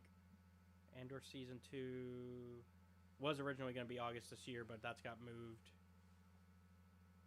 Unless that's an update to that, but I don't think so. No. So yeah, Yeah, I think that's everything. All right. So, and then Tales of the Jedi. Actually, hold on. What do we know about what's going on with that? Okay, we just know it's been renewed. We don't have a date. So, yeah. So that's what's going on with the shows and what they're what I'm thinking they'll do. They'll probably show some Andor, maybe a sizzle, because more than likely they're planning to. I think they really want that one to be next year, because it was supposed to be this year. So I think they're going to shoot for next year to have it done. So they'll probably have a sizzle reel or maybe even our first trailer for it by then. We'll probably have some Tales of the Jedi season 2 news, because that's probably next year as well. If it's not like a surprise launch this year, because sometimes Disney Plus has done surprise launches, so which throws me off all the time, especially when they're like part of a high property. Like they did that with What If season 2. Yeah. Like they just were like, "Hey, here we go," and it's just like, why was there no like announcement? Why are you doing like? I learned from an ad on TikTok that you guys dropped season 2. So yeah, that's my. We'll probably not get anything for Mando season 4 since they're doing the movie. Probably not. I might be busy. I think the movie's gonna happen first, and then season 4 of Mando. Moving outside of television, going into games. Timeline Twist. Yeah, we got a new card game coming out. It's a cooperative card game, Timeline Twist. It is from Asmodee and Zygomatic. Thank you. Let's see. I'm kind of skimming. It's going to hit stores next month, so February. It's a Star Wars themed version of Timeline Twist because it's a card game that already exists. So it's just I was reminded of something while we were scrolling through that. Yeah. Yeah. Of our favorite RPG for Star Wars. Yeah, and how they don't do anything for it now. Yeah. I miss it. Last piece of news for this week. Phantom Menace. We talked about how they were putting the Phantom Menace PlayStation 1 game to PlayStation Plus. So it is still going to PlayStation Plus Premium. It is actually going to be available on the 16th of this month, so in 3 days. It will be on their premium tier, so that's the one where you get the PS1, PS2, and PSP games, as well as PS3 cloud streaming games. So that I think that's a good way to for Sony to kind of be like, hey, here's some classic games that you, because I think games like this are like nostalgic to people. I didn't play this particular one. It was one of the few I didn't do a lot of the movie tie-in Star Wars games. I did a lot more of the only real movie I only played 2 out of the prequel tie-in games, and it was the Attack of the Clones on Game Boy Advance. Hated it. It was just really hard. It's not a bad game. It was just really hard. And then the Revenge of the Sith on Game Boy, which was the not as popular way to play Revenge of the Sith. Everybody liked the PS2 version. But I like the Game Boy Advance. It had kind of its own art style. It went away from the realistic art style, where it looked more like an anime. And it was kind of fun. It was a fun game. Also a little bit difficult, but not as difficult as Attack of the Clones was. So that's everything in news. Yep. So let's get Book time? into today's topic. Yeah, let's get into Crimson Climb. Spoiler warning now. Yep. We are going to go over Spoil some stuff. Fuck out of this book. So if you have not read this book, Now's your time. now, to leave. go ahead and head out. Go read it. You can come back. The VOD will be up. Yeah. So Alternatively, if you don't care about spoilers, stick around. Yeah, if you don't care, stick around. So I already read this because I got an early review copy. I read Yeah. it ahead of time, like when it came out Mhm. in October. Yeah. So I just want to hear your thoughts because the internet already has my thoughts. I can repeat them So afterwards, but I want to hear yours first. for me, there's a couple of things. The first of which is I think I'd have enjoyed this book if I didn't have to read it in 3 days, which is mostly my fault. I could have asked for the book as soon as we were done since you told me we were going to be doing it this week. Mm-hmm. The other thing is well, I don't know. There are times in the book where I'm like, this is an unnecessary level of planning for these things. Oh, for like the heist stuff. Uh, Because there's a Not- couple like small heist things they do. the heists are actually fine. I suppose I should. Planning is not the right word. Mhm. It's the It's the politicking of how the gangs work. But that's just also like any like crime story. Yeah. However, there are times when I'm like, all right, Kira, or it's like another character, and I'm like, you are wasting your time here. Okay, I'm gonna just jump right into Yeah, it. go on, ask the question. Should this have been a young adult novel, or would you have preferred it as an adult novel? I'm not really sure, because there are times when I'm like, okay, dick move.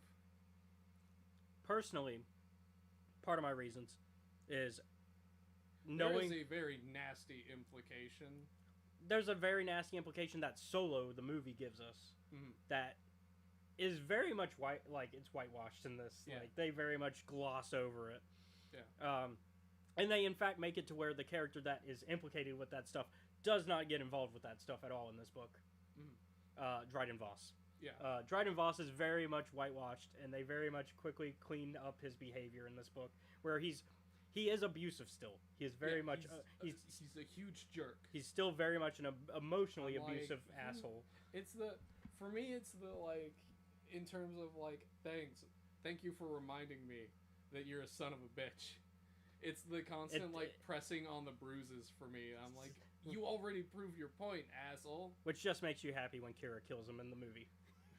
I was originally thinking, last night, I was like, I should go and watch the Solo movie because maybe this will provide a lot of context for it. And give you some catharsis. Yeah. But also, can I be honest? I'm mad. Kira, if she wasn't in the setting and stories that she was in, I would really like her as a protagonist. The problem is, Mm-hmm. I have the context from everything else, so I know that it doesn't matter. I think though, even with that context though, she is still a good protagonist, and I think She is. That's why I'm upset.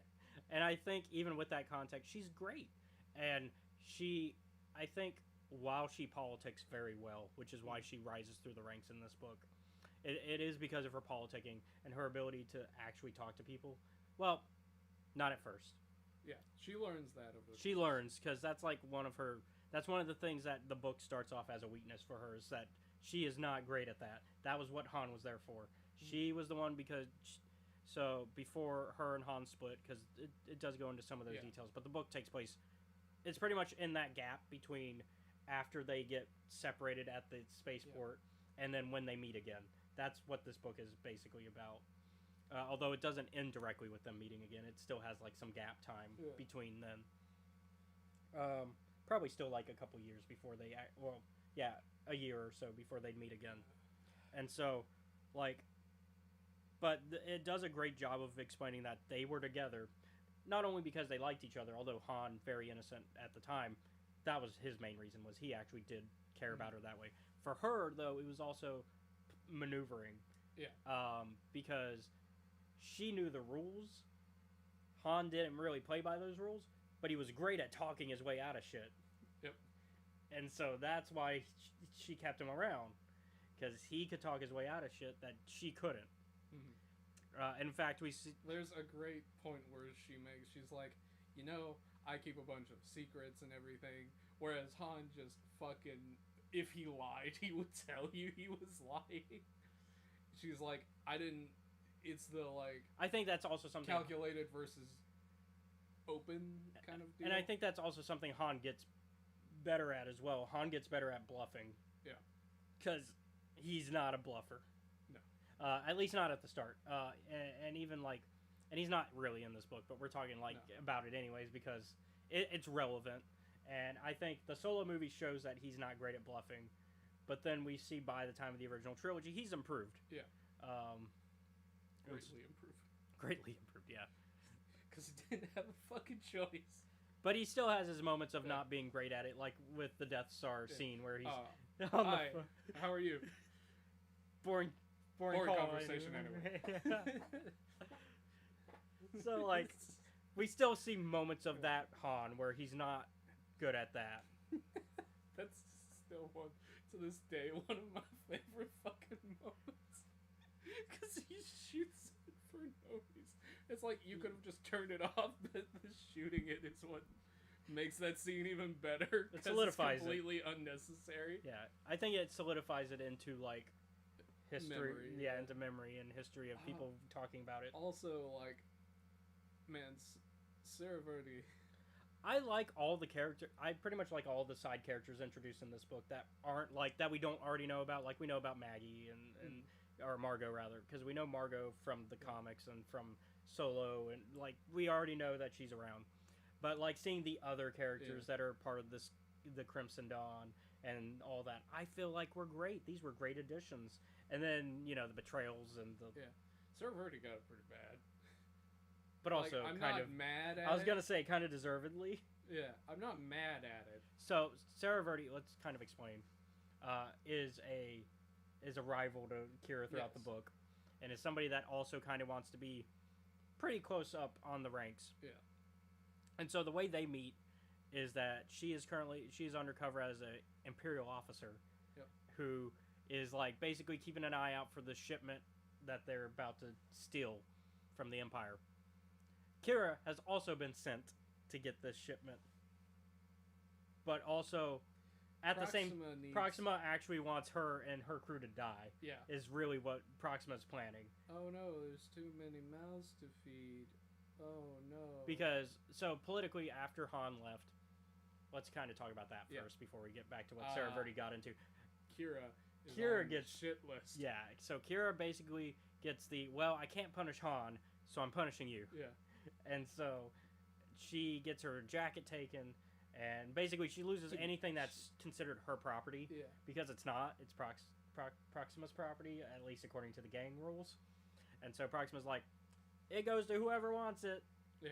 And one of her early rivals, who is part of Proxima's worms, Emma, yeah, she takes the jacket and uses this as basically an excuse to start rising up in the ranks. And of course, Kira doesn't like that because she's like, "Yeah, no, you suck. You're also not a good leader." Yeah. And there's people within the White Worms that see that. They're like, "Oh no, it would have been better if Kira stayed in charge." Yeah. But they can't say anything because you gotta politic. I remember another thing throughout this book while I was talking with Andrew about it, because I was like 150 pages in, and I'm like, in the past 150 pages, I've seen Kira just get beaten on for like no reason 5 separate times. And I'm like, to be honest, it's kind of losing the effect of, oh no, this is a horrible situation, to being like, it does damn. It does become mentally exhausting. Yeah, it's more like, again, really? We're doing this again. And so I stopped caring a little bit. I think it does get less often though once we get past, because the book is essentially in 3 parts. Yeah. And the first part is her White Worm stuff, which I thought they were going to glance over that a lot faster than they did, but it was there for a minute. That's like a third of the book. And so we get through that part where she gets sent on this mission. Emma's also in charge of part of the mission, but Emma knows about the sabotage, and Kira's like, why did you not? because basically Kira finds out that there's something wrong with the mission, Yeah. goes to tell Emma about it, and Emma's like, "Oh yeah, we knew," and then she's like, Emma gets in the way, and Kira's like, "No, Proxima needs to know," and Emma's like, "No, she doesn't. This is the one time where Kira just fucking decks her." deservedly, Like, thank God. yeah. And then Proxima's like, "Nah, you're good, bye." Meanwhile, Emma's outside like, "Oh, I'm gonna fucking kill you." And that's also There's when, a lot of like other people who are like, "I'm gonna fucking kill this." which that's also when Kira figures out the reality of like that this is meant, the This crew is is a meant to die. cleansing. Yeah, this is a cleansing, and she is supposed to, like, if she is not meant to get out of this Yeah. alive. Basically, two of the scouts that they have out for the White Worms come back, and they're like, "Hey, there's like Double the stormtroopers we double were the told. amount of stormtroopers there was supposed to be. Should we be concerned about that?" And Kira's like, "I'll go tell Proxima." And then of course, And this is like things after Proxima's already sold Kira off. Yeah. So Proxima sold Kira off to a slaver, Yep. and basically they were like, "But the slaver wants you to do a job real quick," and then after that, And then you're good. or rather, Crimson Dawn wants Yeah. you to do a job. Awake the dawn. And so, like, because there's a high, even with Proxima being the big fish in Corellia, She's not a particularly powerful galactic player. yeah. And so everybody has to serve a higher power. And in the case of Proxima, it's the Dawn. Yep. And so, But everyone, I was gonna say Almost everyone serves the works for Dawn. Crimson Dawn. almost everyone, I'd say probably the exceptions are the Hutts. Yeah. And even then, by the time we see that there are moments where even the Hutts have to bow to the Yeah. Dawn, willingly or not. Because, like, while there are other, like, syndicates and gangs and cartels and such in Star Wars, I don't... Crimson Dawn isn't necessarily the most numerous, but it makes up for that in having what I would consider the most competent amount of people in it. It's very competent. It also has the underlying threat of who's in charge of it. Yeah. And nobody really knows. Yeah, and if you do find out, you're probably dead. Probably fucking dead. Like, and there's rumors, like, people are like, oh, there's a powerful being Yeah. behind, like, people think Voss, some people argue it's Voss that's in charge, because they just don't know there's a higher guy. Yeah. And the people That's who do know there's a higher guy Are not gonna say anything. yeah. I fucking wouldn't. That's how you know, though, that your operation's working. Yeah. I think it's also a smart play for, fuck it, let's say Maul. Yeah. Maul. It's a smart play for Maul that he has that kind of leverage where nobody really knows he exists, and then the people who do are going to keep their mouths shut. Yeah. I remember...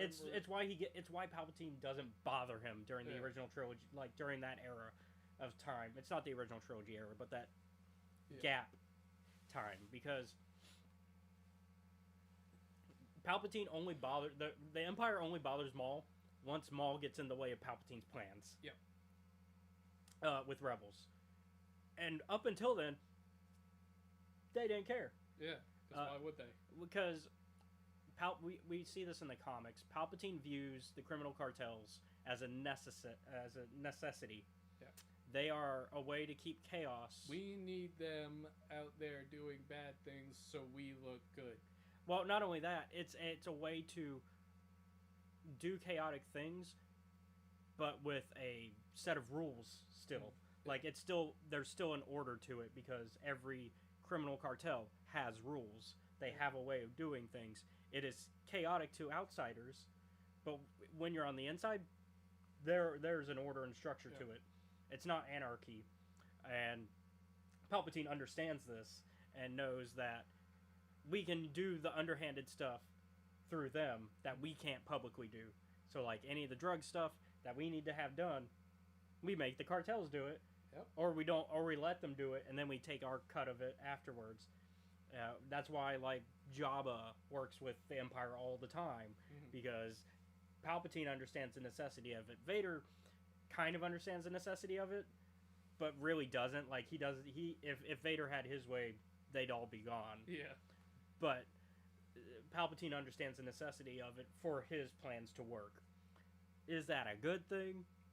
Probably not. Oh no. It's probably not great that he lets the cartels pretty much do whatever as long as Yeah. they don't interfere with the Empire directly. And that's usually the only time we see the Empire really put the law down is if This is cartel business. They're like, this is also imperial business. You wanna do this or what? and then like we know that they do underhanded deals, which was why when they introduced Sarah Verde, at first I was like, oh, an Imperial officer who's in on it. That makes sense. But then we learned that no, it's actually a Crimson Dawn agent that's Yeah. under. But we learn in the comics that there are Crimson Dawn agents that are in the Empire and are in the. Yeah. So like, that still like fits what I would understand of things. So like, because we do have moments where they cut deals and you have people that are part of organizations that are part of the criminal cartels at the same time. It makes sense because otherwise these cartels would not work. And so, so Kira finds out the truth about this. Manages to steal the things that she was not supposed to be able to steal, right out of Sarah Verte's hands. Yep. And boy, oh boy, And so she impresses everybody because she everybody's. impresses everybody. Proxima's kind of pissed though. Proxima's pissed. Sarah Verte, while pissed, is also impressed. She's like, Yeah, she's like, "Good job, kid." Essentially. good job, but fuck you. Uh, You fucked it all up. And then the Dawn is impressed, and the only one not really impressed is her new master, the slave guy, because he doesn't care about that stuff. Yeah. He's like, I just want my property, Basically. and after that, she gets sold. She gets sent to that guy. Fuck that guy. Yeah. Fuck him. I forget his name, I do too. but yeah. I'm like, fucking, you asshole. The whole, like, hold this tray thing. And so this is the closest we get to the stuff that Solo hinted at of the like the underlying belly of the slave market, which is obviously sexual in nature. Yeah. We don't ever see anything like that because I'd it's ask still for Liam Neeson, but he's already been. because it's still a young adult novel, so we Yeah. do not get into the dirt. Like it doesn't go that far, Mhm. but it's implied, and that's where I'm both kind of glad it's a young adult novel, but also not. Yeah. Because I feel like an adult novel could really have gone into that stuff in a healthy way. Because I think there is a way to talk about these things. Because they're also real world issues. I feel like there's a way to talk about these things in a way that narratively is good, but also doesn't feel Yeah. cheap. I think it's also.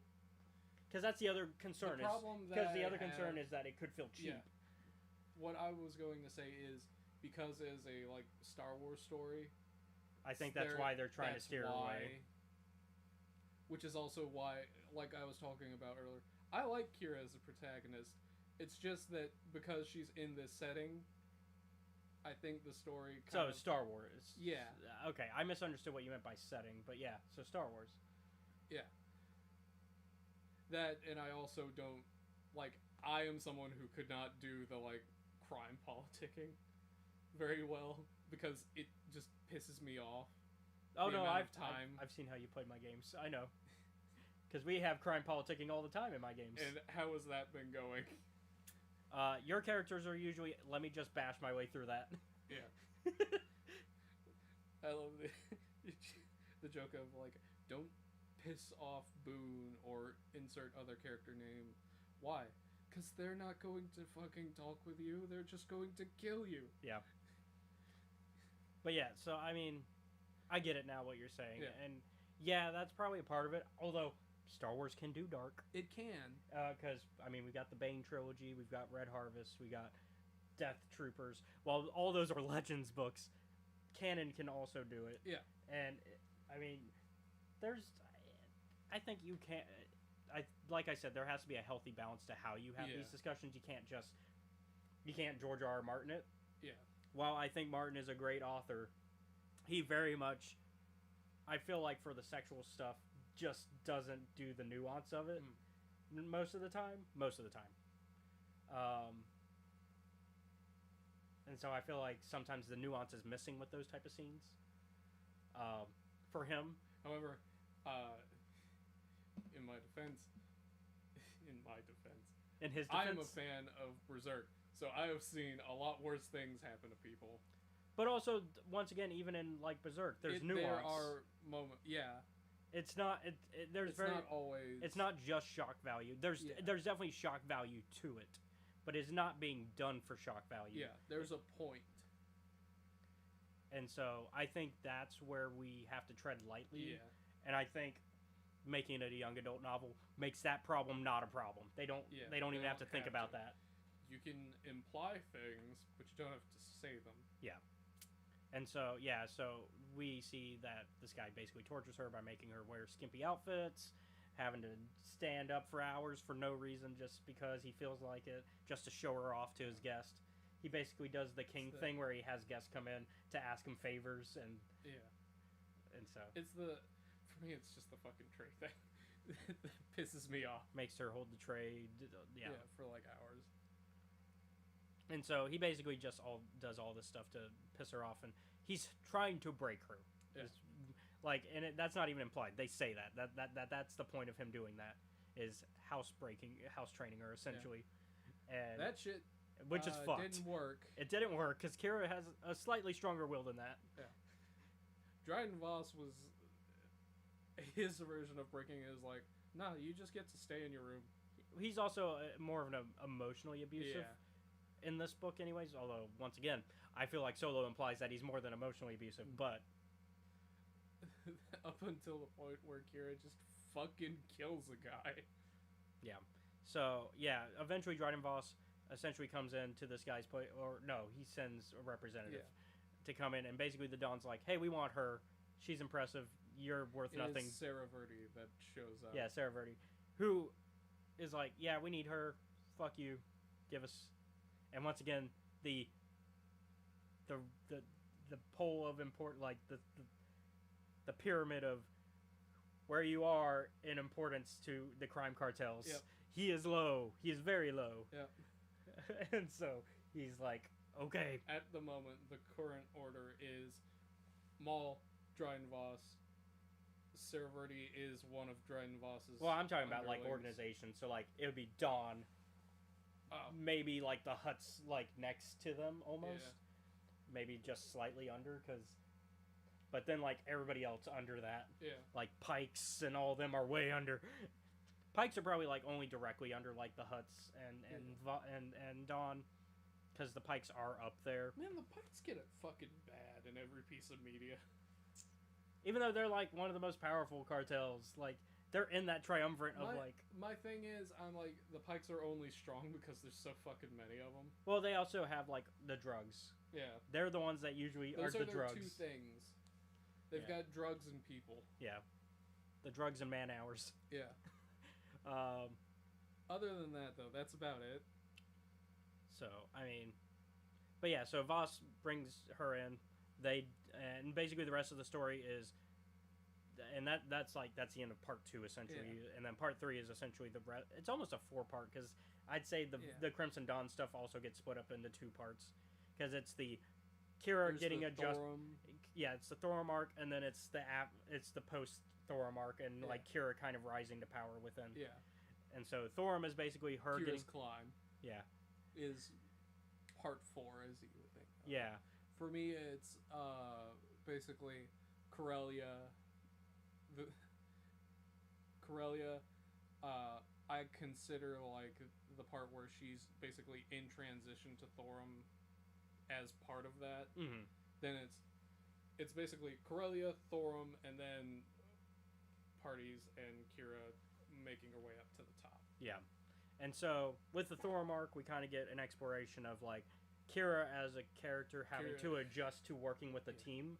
Working with a team, and also like, what do you mean I have free time Yeah, because and money? What is this? yeah, basically she's now spoiled with freedom, but on a Freedom, in quotes. in quotes, yeah, because she is still very much working for a group Yeah. that still have a tight leash. They just have a leash that it's basically like, you know how you have those leashes that you have the button Mhm. where you can basically let them go pretty far, but then if you hold the button down, it stops them. That's basically how Crimson Dawn is. They give you that false sense of freedom where you can go as far as you want until they hit the button, and Oh, you're free to leave. Go ahead. whereas I would argue like Proxima's gang is they just have like a chain. They don't even have an Yeah. actual leash. They just have a chain. Yep. And so, That reminds me. Have you seen the picture of the kid with the like pit bull, but the pit bull is just like sitting there? but yeah, so I mean, it's basically that situation. I think so. Now that she's gotten a taste for freedom, she's like, I don't know what to do with this. this. Yeah, I'm so and like we see the adjustment period of her going. I think it's also why she's so smart. Yeah. And why she rises to the ranks pretty well is it's one of those things of somebody who comes from nothing who now has everything, but they know how to save money and all that. Mhm. It's that situation where she's like, she knows how the lower parts of the gangs work, so she knows how to like treat people that she comes across as she rises up to the rank. And it's also why it's why she starts to politic well, because she understands how to talk to people. Yeah. Because she knows where people come from. She's like, I get that. And so, Oh, I thought for the longest time, what Trinier? yeah, I was like, what the fuck is up with this girl? that's another character that we've seen before, though. She's one of the ones that's like one of her sides, and later in the comics. Yeah, I thought I had forgotten that, so I was like, all right, when are you gonna like fuck us over? Oh yeah, because the book doesn't like if you have no knowledge of some of these characters, it implies that Trinia is like setting her up. Yeah, she's not. Like, I think though the thing that the book is trying to actually imply is that even the people that we trust for the most part, in a group like Crimson Dawn, you cannot 100% trust. You can give maybe 75% trust, but you should always be watching your back. And while they may not betray you now, They might in the future. so Like Coriana. yeah, like Coriana, who tries to poison Voss. And they're like, you know, you were this close. You would have got away with it too. If it wasn't If you were for smarter. If it wasn't for you, then you're fucking. But no, because Kira, like, She's like, Kira, yeah, Kira's like, you should have got away with this. she's like, This should have happened. Like, this should have gone through, but you were dumb. yeah. She's like, you just picked the worst time to do it, and if you hadn't done it right now, you'd have succeeded. Yeah, Coriana got impatient, and so she tried to rush it, and Kira's like, if I were you, I would have waited a little longer. It would have happened, because, like, it was one of those things where 100% it should have happened. Yeah. Like, Where it's like, if you hadn't panicked about it, you'd have had it. because this is after a mission went upside down, and, Yeah. and so Coriana, like, this is after, like, after the Kira getting adjusted to this stuff. This is part 4. Yeah, this is part 4 or part 3 for me because Yeah. of how I separate things. So yeah, so this is basically that section where she's climbing up the ranks, and so this is where we really start to see people start to do the betrayals. Mhm. The last part we don't really see it. We start to see the hints of what's to come with betrayals. Like we see Sarah Verte starting to dislike Kira as they, and it's like for Kira it's out of nowhere. Yeah. Because she's like, I thought we were cool. I understand that I took something from you, but I thought I impressed y'all. And Sarah Verde's like, you did, but you also made it to where I went down in rank. Yeah. And then, like, because Kira keeps being the cool kid, Good job. Fuck you. because Kira keeps doing so well and becoming the cool kid, Yeah. like, nobody likes Sarah anymore. And she's like, no.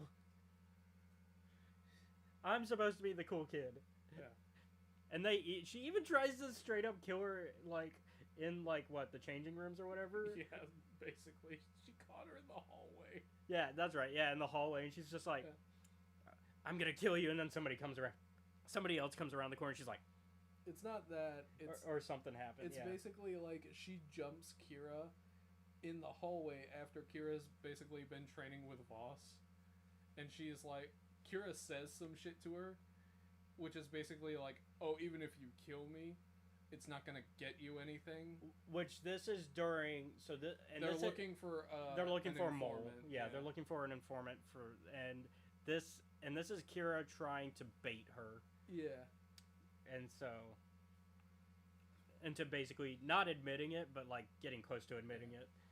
And we do eventually get the information.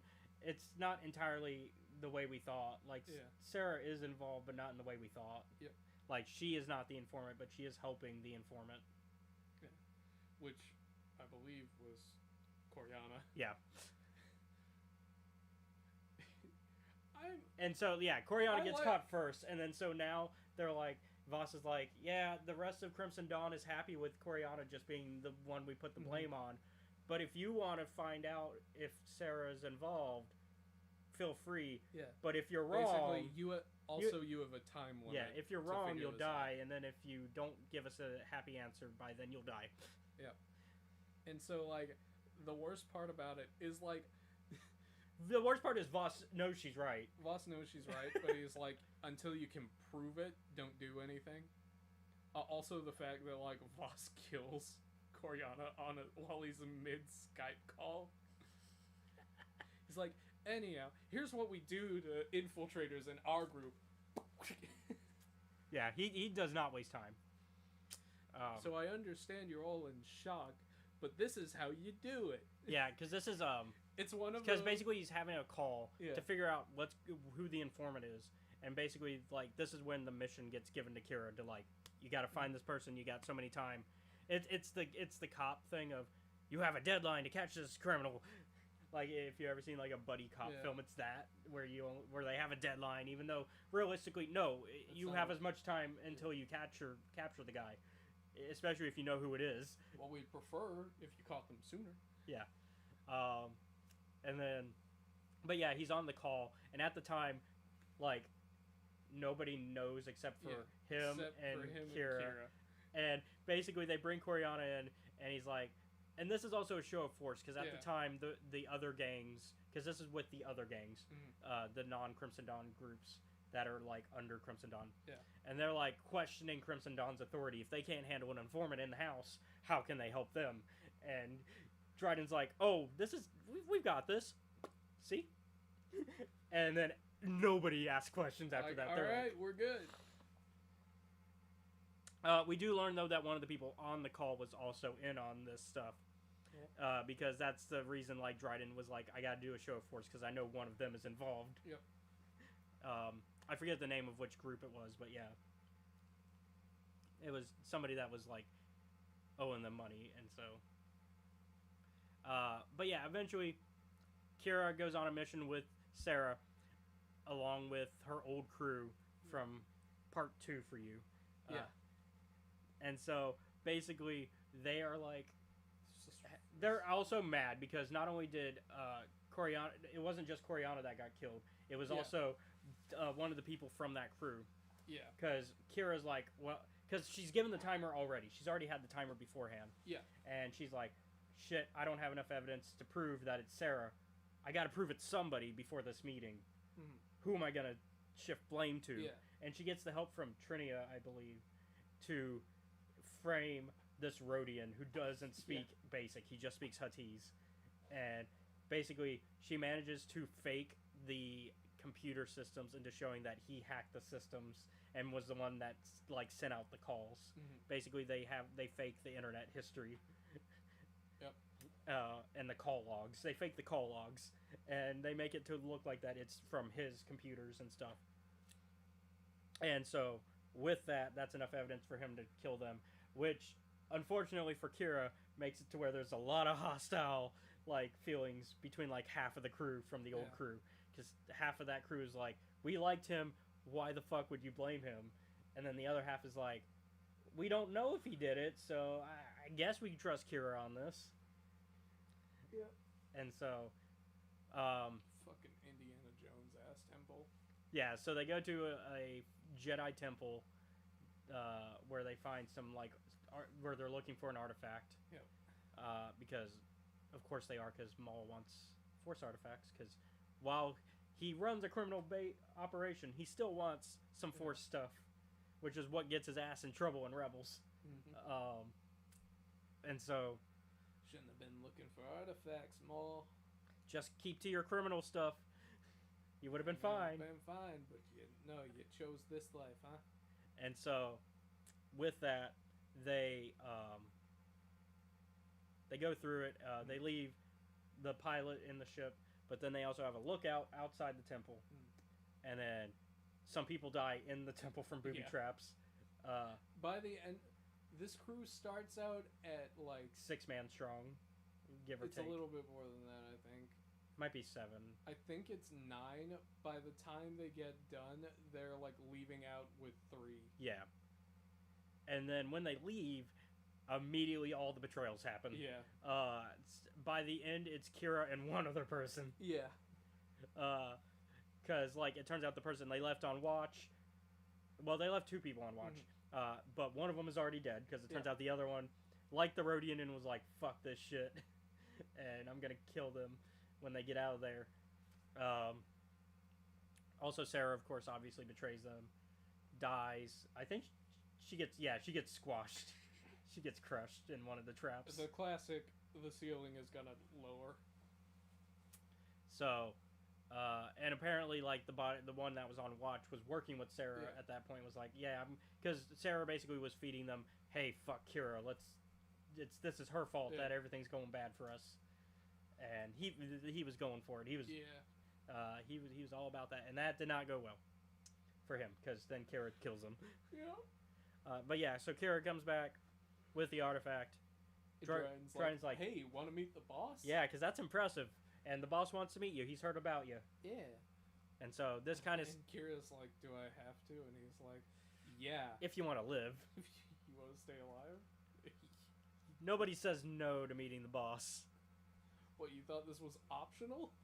And so we leave at a little cliffhanger of her just exiting the ramp to see Maul. I don't think they, if I remember correctly, they cut off before actually saying that it's Maul, but it's implied. And so, if you know the story of the Crimson Dawn, you know that it's Maul. Yeah.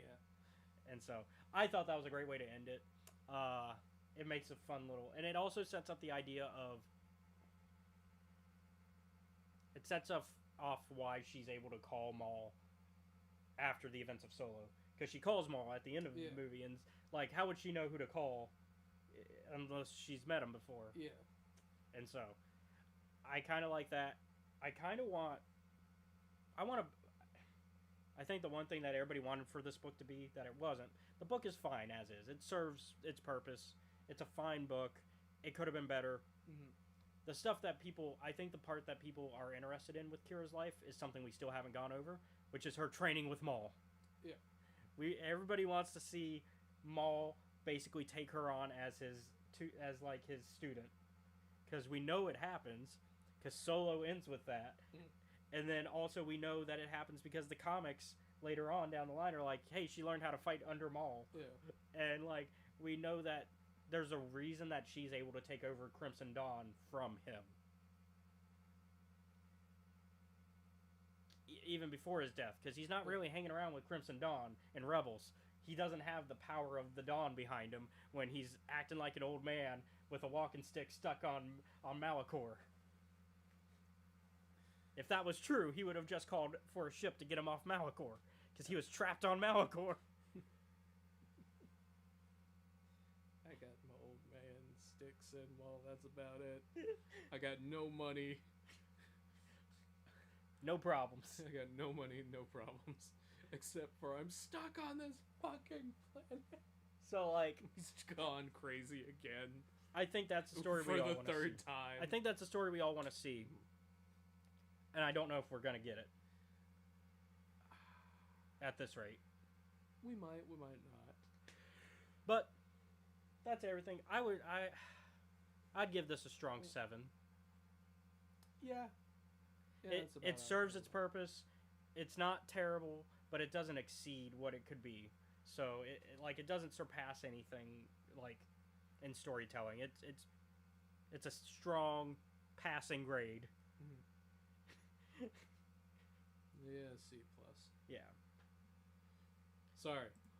You were just thinking. You were in It's all good. So that's gonna be it for this week. Mm. Next week, I believe, let me double check. Yes, we go back to the short story world. Chronicles from the Occlusion Illusion Zone. Zone, friend or foe? Because we got to find out what happened to the Adrians. So, Please be okay. Please be okay. Please be okay. yeah, because they got busted by the Nihil last time. So we got to find out what happens to them. So that's what we're gonna read next week, and then after that, the week after that, we'll have a double feature of some comics. So this week we've got a short story, but before we get into that, we like to start the show off with what we've been up to this week. So let's start with that, and we'll go ahead and start with you this time because I've been going first the last couple times. Okay. So, for our viewers and those who do not know, I enjoy a bit of Fallout. I've been going through 4 recently, continuing that. And I recently met with a robot named Ada. And I helped her with her problem of going and tracking down someone who killed a bunch of her friends. Fuck the Mechanist boss fight. Because as it turns out, how that fight works is there are like, it's basically set in a factory, right? Mm-hmm. And in that factory, if you decide, oh, I'm going to shoot one of these robots before they drop down and are deployed, that can cause the game to glitch out where it just keeps going forever. So I got stuck there for about an hour until I realized nothing's happening. So I went and looked it up, and I just reloaded a previous So you save. essentially soft locked yourself for I a bit. accidentally soft locked myself for a bit. I found a way out. I just had to redo the boss fight, Yeah. and then had a discussion with Ada. Like, look, as it turns out, Robo-Brains may not be, one, the most, like, unethical of the robots in Fallout, and also, two, You mean the most ethical, not the most unethical, or in terms of creation and, like, how they can, like, it was not a good idea to make Robo-Brains. So it would be the most unethical. You said it wouldn't be the most unethical. It would be the most unethical. Double Yeah. negatives. Yeah, fucking English.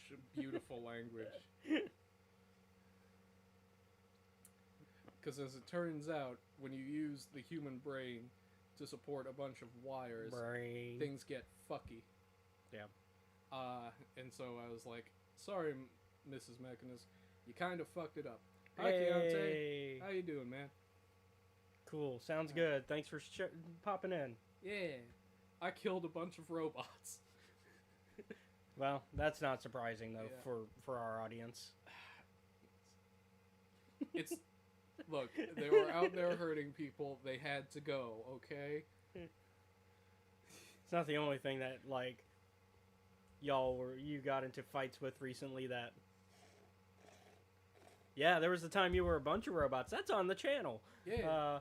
Because he was a scientist who controlled his robots from his little pod, and eventually they found him in his pod after some stuff. But he was like, I'll still hang out as the robots for a bit." That was our Edge of the Empire campaign.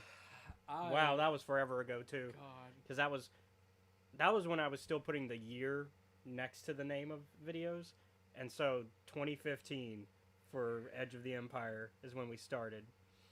I've known y'all for a long time. I also do remember that towards the end of that game, didn't someone accidentally make a planet killer and set it off?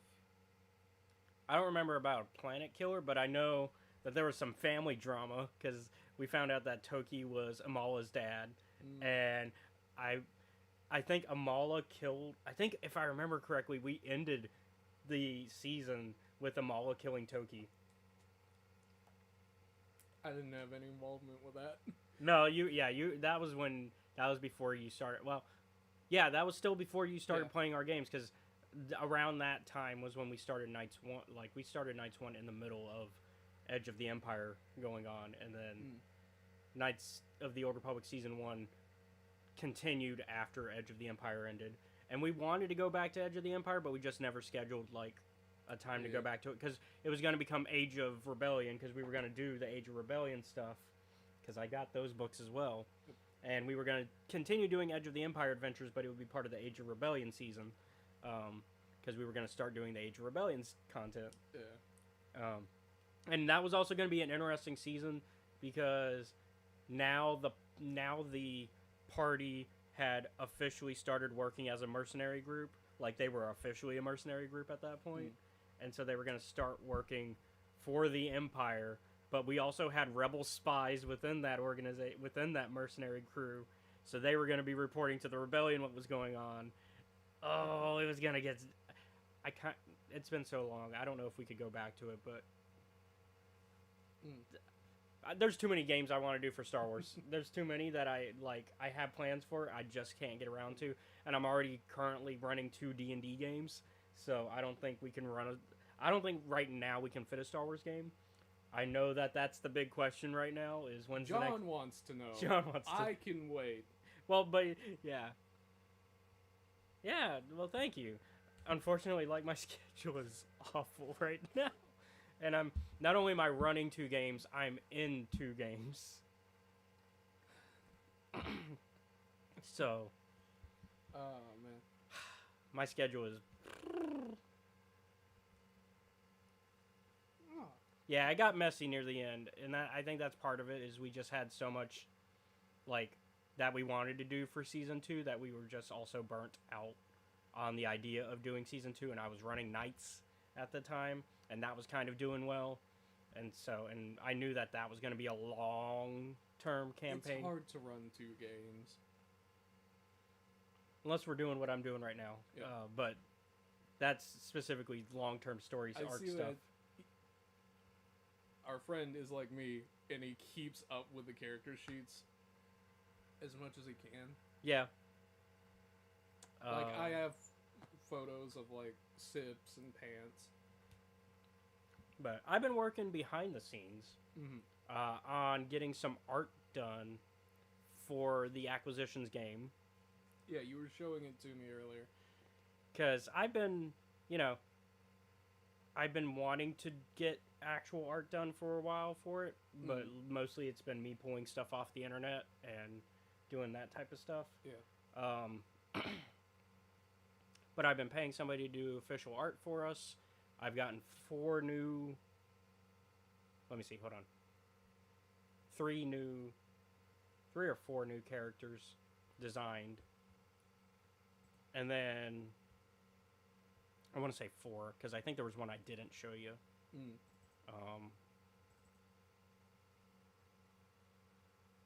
But I've gotten new character designs for. Oh yeah, I did show you this one. Yeah. Yeah. So I have 4 new character designs that I commissioned through Fiverr, and I with the same person, so that way it's a similar art style, and they're really great to work with. I've had a great experience with. I have never had a bad experience with Fiverr as a customer. I have always had really good experiences of finding the right artist to do something. And the main reason I don't ask my friends, I have so many artist friends, but they're also always busy, and I feel bad about being like, hey, can you do this for me? Because they're already like doing their own projects as well. Yeah. And so it's hard to do that. And so like you'll be in the Discord if you're in the Discord, and you'll see like I categorize friends that I know that are also artists, and they have like the like animation or artist tag, and it's like, why are you not talking to them? Because they're busy with like 5 other projects of their own, because everybody's doing their own stuff, and I love it because it's such a great community, but also everybody's just doing their own work. We're all adults with our own things going on. Yeah.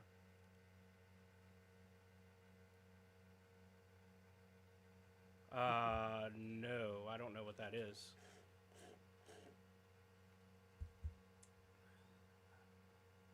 Never heard of it. But thanks for popping in. Where was I? I lost track. Explaining like Oh, long and short of it is we're all busy, we're all adults, we all have like other matters to attend to. yeah. And so, It is fun to hang out when we get the chance, but we also understand like life is a busy thing and it never stops. yeah. And so, at least with, as far as going back to the art and what I plan to do in the future, we just finished up an arc for Grim Hollow last night, which that video is edited. I just have to post it for the Patreon. Boon's still out there. God.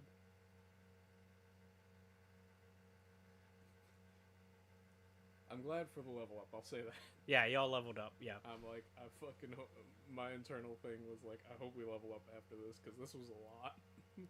And so, yeah, so y'all leveled up. Y'all are level 6 now. Yeah. Y'all are on your way to some character development stuff that I don't want to give away, so that way people have a reason to check out the episode when it's posted. Y'all started that journey because y'all did some stuff faster than I thought y'all would. Yeah. So y'all started that journey. Ran into something I have been planning since the beginning of Grim Hollow.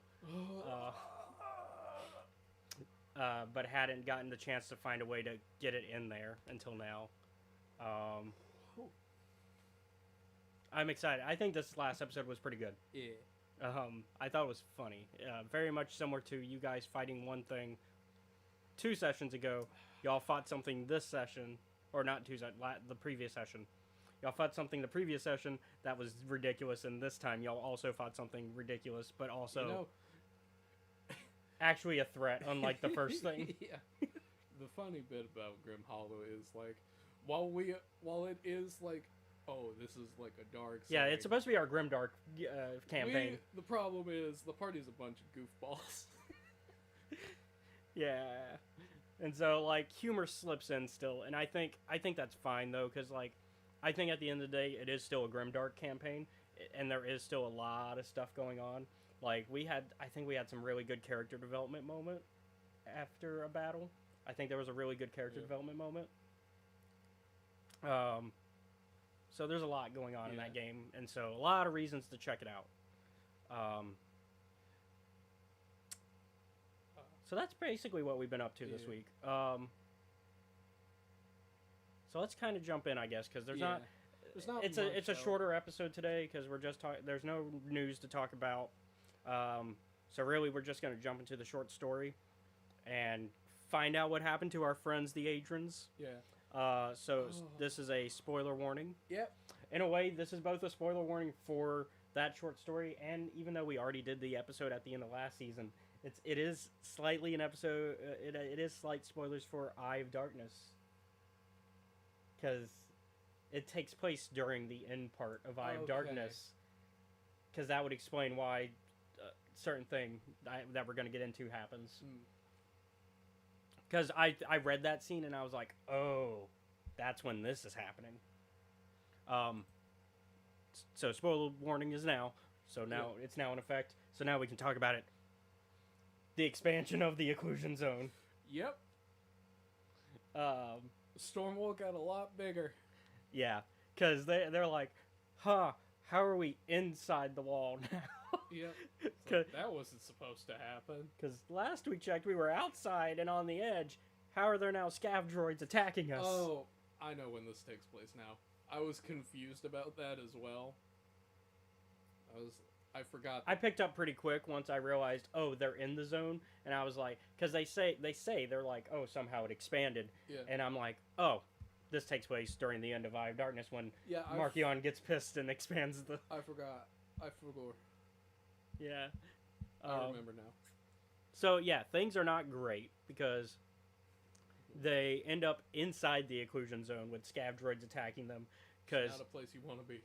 You definitely don't want to be on the edge of the inside of the Occlusion Zone because, like I said, that's where scav droids attack you because they're trying to prevent you from leaving. Because really, that's the extra precaution. Because you can escape the you could get past the mines in the Occlusion Zone if you like the storm wall is not perfect. It's not a perfect barrier. It's a net, but it's got like big holes in it, enough for ships to get through. But you have to have the right codes for the scav droids to not attack you, and B, you have to go through it in real time, like real space. You can't hyperspace through it, because otherwise.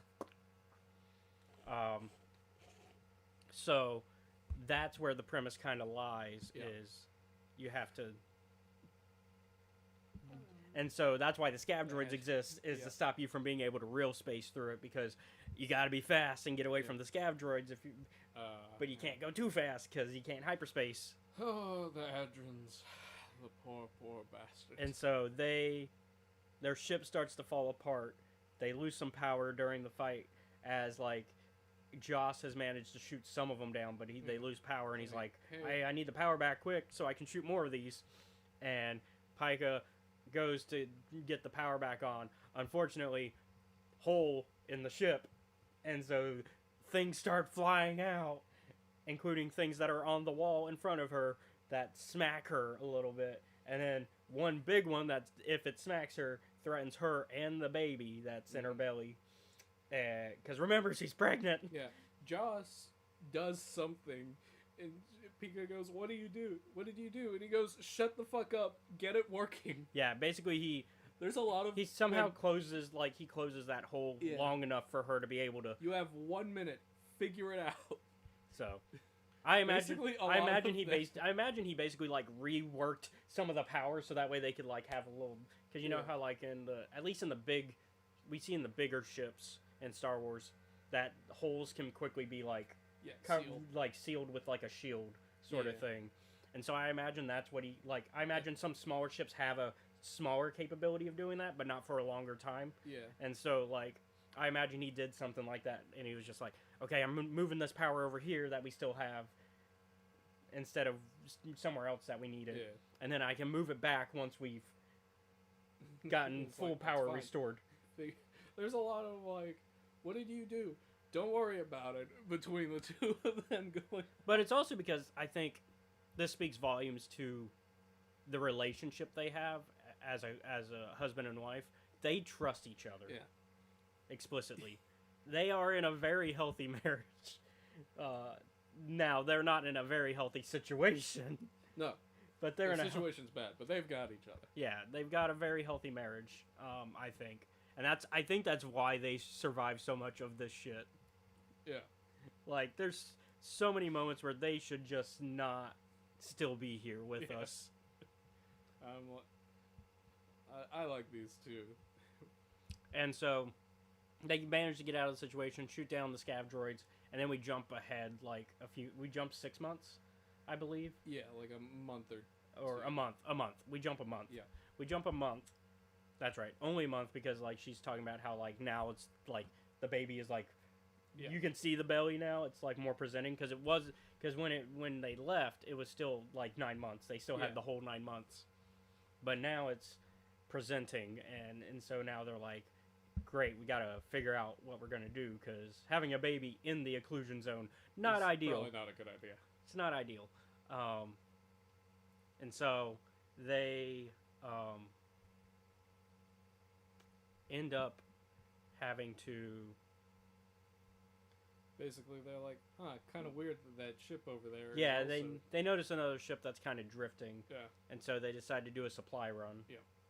after more scav droids, because fuck you, that said Markion. Well, also because they're staying on the edges. Like, they have Yeah. not moved in too far, because it would just take... Because they looked at the scanners, and basically, like, since they'd have to travel in real space to get to a planet inside the occlusion zone, it's just so far out. And they're just... They're like, well, the closest planet that's like habitable and won't just immediately kill us is Ryloth, and that's gonna take years to get to, so that's not an option. So I guess we're gonna go to this ship and hope that everything works out.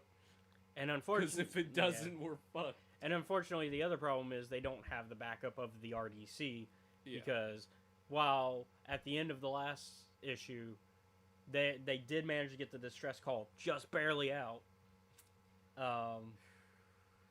that obviously the RDC would not have been able to get there in Yeah. time to help, because like basically the occlusion zone wall got expanded like within the Okay. All right. But yeah, so like they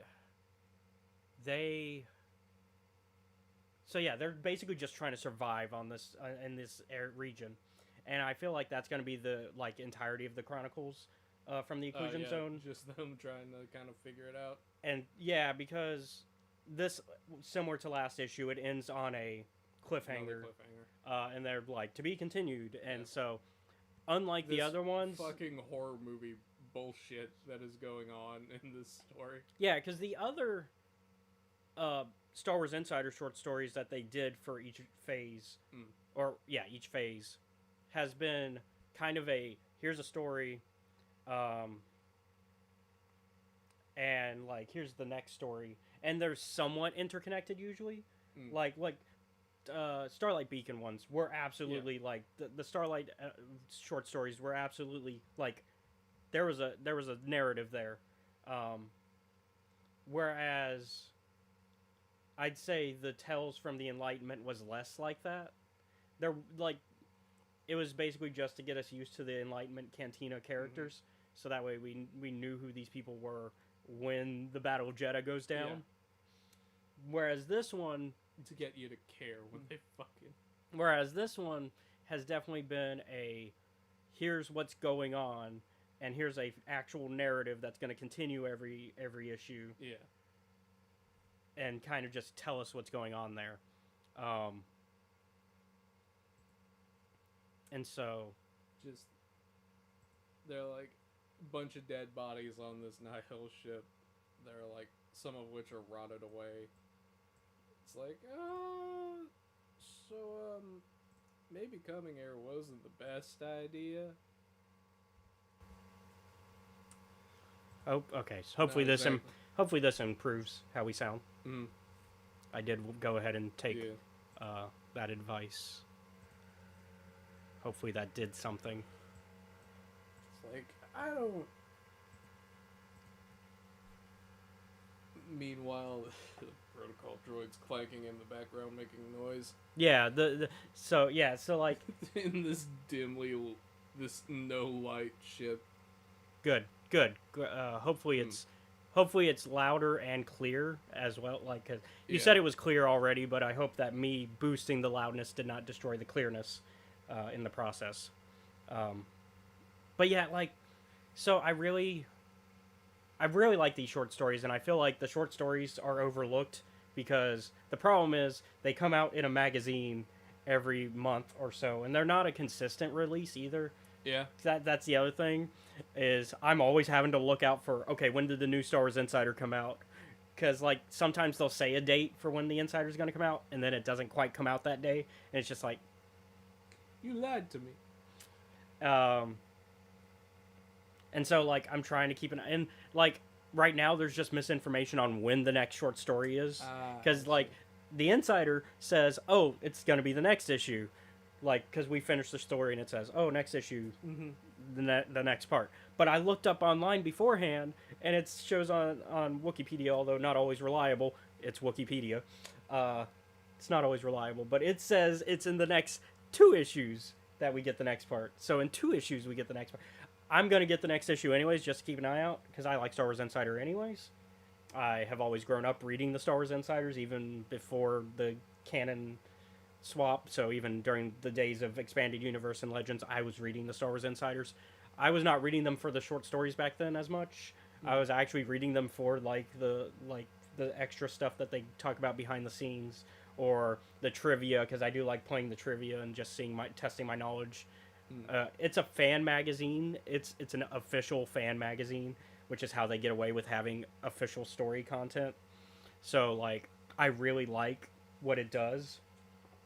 And so like it also had fun little, like, back then one of my memories like that I immediately go to when I think of classic Star Wars Insider issues is they would do like fun little versus things where, like, I know versus is very like contention filled, Yeah.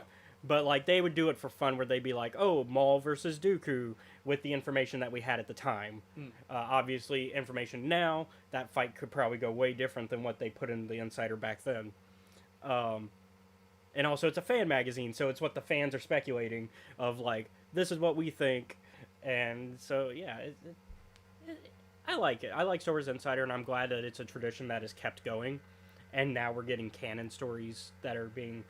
I do like that they are reprinting these stories, because that is something that I've noticed. Is Starlight, they did the hardcover for all the Starlight stories. I think they are coming out with one for the Tales from the Enlightenment as well. Tales from Enlightenment, sorry, not from the Enlightenment, because they tried to make it sound like you're being enlightened, not just it's a place. So I'm hoping they continue that tradition, and I wish they would continue doing the ones for the Legend stuff as well, because they were reprinting those as well. Because they were doing some reprints of the older stories as well, because there's also stuff in canon that hasn't been reprinted. And Volume 2, I think, started doing some of the canon reprints along with the Legends of, like, the older stuff. So I would like to see more of that. I do like when that Titan's been doing that, which are the publishers for those books and for the magazine. As far as going back to the narrative, I really like what we're seeing. I love the Adrians. I've loved them since the Starlight story that we got, that where we met them, Go Together Part 1. And then, of course, the novels have just increased that love for them. And they're just your normal couple doing their best to get through the galaxy and doing what's right. Yeah. That's the other thing. Like, they're just doing what's right. Even if it's at a cost to their, like, which goes to show, like, the big Star Wars, like, I think it's a big thing in Star Wars, and we've talked about it, that anybody can be the hero. We talked about it when we talked about the Revelations comic, when we talked about the High Republic section of that message in that comic is that, hey, you don't have to be a Jedi to do the right thing, to be help your community. And I think that still goes a long way in this, with following the Adrians. That is their thing, is they are helping the galaxy even when it's at their own detriment. So, like, Yeah, I'm gonna be real. like, Joss and Pika should have just been on vacation. Yeah. They should have been just on the beach waiting for Pika to have that baby. But instead, they're out here in the Occlusion Zone because they knew that the Republic still needed their help. And they just couldn't say no. Well, Pika couldn't, which is Joss could have, but they once again, they have such a good marriage that they stand together on these type of things. All right. Because he knows she's right. He's like, I don't want to do this, but you're right. We should do this. Because if we don't, who else will? Yeah. And so they go to scavenge the ship, and they find, this is another throwback to some EU stuff that we've been getting, like, slowly fed to us. Because, like, I know people got really excited when Andor mentioned it, but we get some Rakatan. We get a Rakata shout out, which is, of course, Knights of the Old Republic and, like, Dawn of the Jedi stuff. So, which makes sense when we factor in that Dawn of the Jedi is becoming a movie. I'm concerned About the Rakata, or about the Rakata. I mean, they don't exist. I mean, they're extinct by this point, Yeah. generally speaking. Just because Unless canon decides another route for it, because I am speaking just from Legends experience. In Legends, anyways, they are long gone by now. But canon could change My that. concern is that, like, they left some dangerous thing behind, I mean, which I think is what the story implies. and yeah, in Knights of the Republic, we know at least that they are the creators of the Starforge, so the big super weapon of that game. Which is, I just meant like an artifact on this. yeah, but in the ship, fucked yeah, up ship. we learned that. I mean, the Rakata have a lot of artifact stuff and throwaway stuff that we see even in canon. So, like, Andor mentions the crystal, the Rakatan stuff there, and so I think they're slowly weaving that in. Whether or not they're gonna use it for Dawn of the Jedi content, Who knows? yeah, because I think they're gonna go. I mean, they'll probably really go a different route with Dawn of the Jedi, because while I like the comics and I like the novel, I know of a lot of people who find it very divisive, um, including somebody in the chat. um, but I like the stuff, and I think it can be divisive though, because it does take a very different look at what the Force is, and it's very in Legends. It's very different than what even in Legends content. It kind of goes against what a lot of stuff in other books and comics were saying of how the Force works. Okay. A lot of it being like the balance stuff and how balance works, and that's where a lot of the problems lie. Is where like explaining how it gets a little. Oh, I see. It leans a little too close to the Gray Jedi ideology, and it's like that doesn't work when you put everything in. Even in Legends, it doesn't quite work. Because once again, we've talked about this. The dark side it's like a drug. You take the drug, and the more you do it, the more you get addicted to it. So there's really no way to dip into the dark side but still be a good guy. You're gonna fall. Even in Legends, that's like a big thing that happens so many times. The amount of times where a Jedi has said, "I'm gonna go undercover as a Sith," and then immediately becomes a Sith because what did you expect?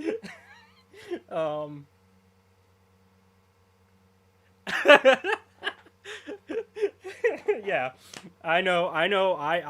I've invited so many comments by even saying the words, but like, yeah, like one of my favorite stories, Tales of the Jedi, which is also why I'm kind of frustrated that they took the name and turned it into something else. Although I like what that something else is, I don't like that that's what it's called. Ulic Keldroma says, "I'm gonna go undercover," and because I'm gonna find it, I'm gonna find these people that are doing dark side stuff, and so going undercover as a dark side agent, what happens? Surprise, surprise! He becomes a dark sider, and then spoilers. For a story from the 90s, he kills his brother. So, and we see so many times where a Jedi says, "I'm gonna just dip my toe in. I'm dipping my toe in," and no, that's not how it works. Even in video game mechanics, which I think is where a lot of that idea comes from, because Knights of the Republic has like you can use both. And so does another well-loved series, the Jedi Knight series. You can use both, except even in those games, you have to make a decision at the end of the day. You cannot you can't stay in the middle. At the end of both of those franchises, you have to make a decision. Knights of the Republic 1, are you gonna go full Dark Lord of the Sith, or are you gonna be the Savior? Knights of the Republic 2, kind of are you gonna go full evil and do? It's a little bit more gray. Knights 2 is a little bit more on we try to go deeper, and I think once again people misunderstand a lot of the lessons in that, because everybody takes what Kreia says to heart, forgetting that she is a Sith. I don't care. She's really a bitch. Yeah, I mean, but everybody, and that's the part that frustrates me with 2, is everybody thinks they're all of a sudden a like grad school philosopher because they agree with Kreia, and it's like, you're missing the point if you agree with Kreia. Like, me and you've talked about this before, about why we both disagree with Kreia, but it's for very different reasons. Exactly, Kreia's just wrong about the Force, and Kreia's like, obviously, if I get rid of the Force, then all of our problems end. And it's like, no, the Force is connected to all life, and if you get rid of the Force, that's gonna cause even more chaos and unbalance. And so now she's right about there's maybe an argument for yes, yes. And like she's identifying part of the problem, which is the ideology of the Jedi Masters. The Jedi Masters are up on this pedestal thinking they are the say all, the end all be all of how the Force works. And they have some of it right, but obviously with me in the case of Mitra's situation, they don't quite understand Mitra's situation entirely. And because of that, they view her as a monster and something to be eradicated and taking out of the situation. Now, whether that means just taking away her ability to use the Force or actually killing her depends on what you do during the game as Mitra. But, like... You reminded me of a plot point from the first game, which is the start of my Jedi hatred. Is it the Revan's memory? Yeah, it's the memory thing, where I am So once heated again, about that. once again though, that is not the fault of the Masters. That is a situation of he already had memory loss because of Malak blowing up his ship. Now, can you get mad that they only replace certain memories to help heal his brain slightly? Yeah, but they didn't remove any memories. They just didn't give him back all of his memories. But also, healing a brain is complicated, so I would think even if they were trying to heal his brain properly, he's not going to have everything back. Maybe I misinterpreted it, but I'm also still pissed about it. Like you More can, Jedi need to be pistol whipped, in my opinion. like you can be mad about Like, not. It's just every once in a while, maybe one of them should get slapped for saying something like ridiculous. Now I think the real irresponsibility in Knights 1 is putting Bastila in charge. I love Bastila, but she is still young and a knight at stick this in the point. mud. She's a knight at this point. She is still young, and they go, "Yeah, we'll put you with one of the most powerful threats we've seen in the last 10 years outside of Exar Kun." Like, well, 10 years, yeah, because 40 would be Exar Kun. So within the last 10 years, and nothing should go wrong. This is fine. What did you expect? What did you expect? Of course she turned to the dark side for a little bit. You sent her on a mission expecting her not to fail. In a very difficult situation for a knight. With no mentor in that relationship to, like, guide her at all. And I understand taking a big master. I understand the secrecy of the nature of that mission has to be. We have gone way off the plot, We're but slightly off topic. But I think we basically had finished up with a short yeah, story. it's a fun conversation, so now anyways. We can go, yeah. But like, yes, the nature of that is that it has to be a secret plan. You can't be found by Malak. But also, it's kind of dumb that you then send the one guy. That is true. We are speaking with hindsight. We are speaking with hindsight. You are right. But also, even without hindsight, it's dumb to send Revan on that mission. Because it's like, we must be secret. We must make sure nobody knows that we're after the star maps. Let's send the one guy that Malak would recognize.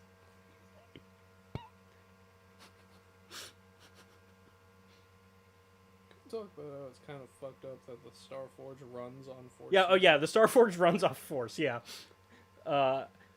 Which is, that's the whole thing with a lot of Rakatan technology. It runs off the dark side of the Force, generally speaking, in a lot of the stuff we see. And so, in the case of the Starforge, it runs off that dark side energy, which then transmutes to being able to have just unlimited machinery and a weapons factory, because that's really what the Starforge is at the end of the day. It's a weapons factory, because throughout the video game you see Malak going, how much faster is this thing going? And like, I think by the end of the game they say it's going at 200% capacity. Damn. Yeah, but also by that point Malak has taken some initiative in getting the Starforge to run faster, such as, kidnapping a bunch of Jedi and putting them into the Starforge and basically hooking them in like batteries. Yeah, that's what I meant when I said the Starforge basically run. But it doesn't run that way usually. It's usually just off the general force that's around it, and I think it does suck some of it from the I'm trying to remember the name of the planet because it's been a minute. But the unknown world. Yeah. I know it begins with an L. Why is it I can remember that, but I can't fucking remember the name of the planet itself? Mhm. But, anyways, Play the game again, Caleb. I'm playing too many games right now. I can't play Knights 1 again. I love it, but I can't play it right now. I still haven't done Knights 2 for the Twitch stream. I've done Knights 1 for the Twitch stream, but I haven't done Knights 2. Knights 1 I heavily modded, though, because I added some fun mods. Long story short, I disagree with Yeah. Claire's philosophy because she's old and a bitch. Yeah, yours is more of, I think she's just being rude. Mine is, I disagree. I think she's rude, and I disagree. She's like, you shouldn't go around helping people because then they won't learn. My answer to that is, you're not giving them any help at all, Leon, which thank makes you. you a bitch. Yeah. I'm like, I might not directly interfere, but I'll at least give this man like 50 credits and a blaster to solve his own goddamn problems. Yeah. Although Which- that Krayer might say, oh, well, now he's going to go around shooting people. So what? You don't care. It's not our problem anymore. Because by Krayer's philosophy, oh, now he's going to go be a serial killer. Like, that's Krayer's philosophy. I'm like, no, just go get your wife back. That's it. Either go and pay them to give you your wife back, or kill all of them and get your wife back anyway.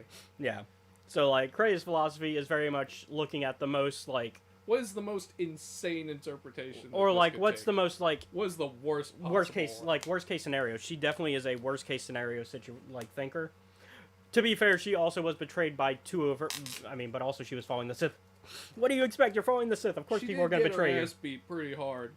Yeah, Scion gave her some gut punches, literally. Nihilus kind of just stood there and watched. Very Nihilus. Nihilus is just kind of there. Grumbling and speaking, and none of us able to understand him.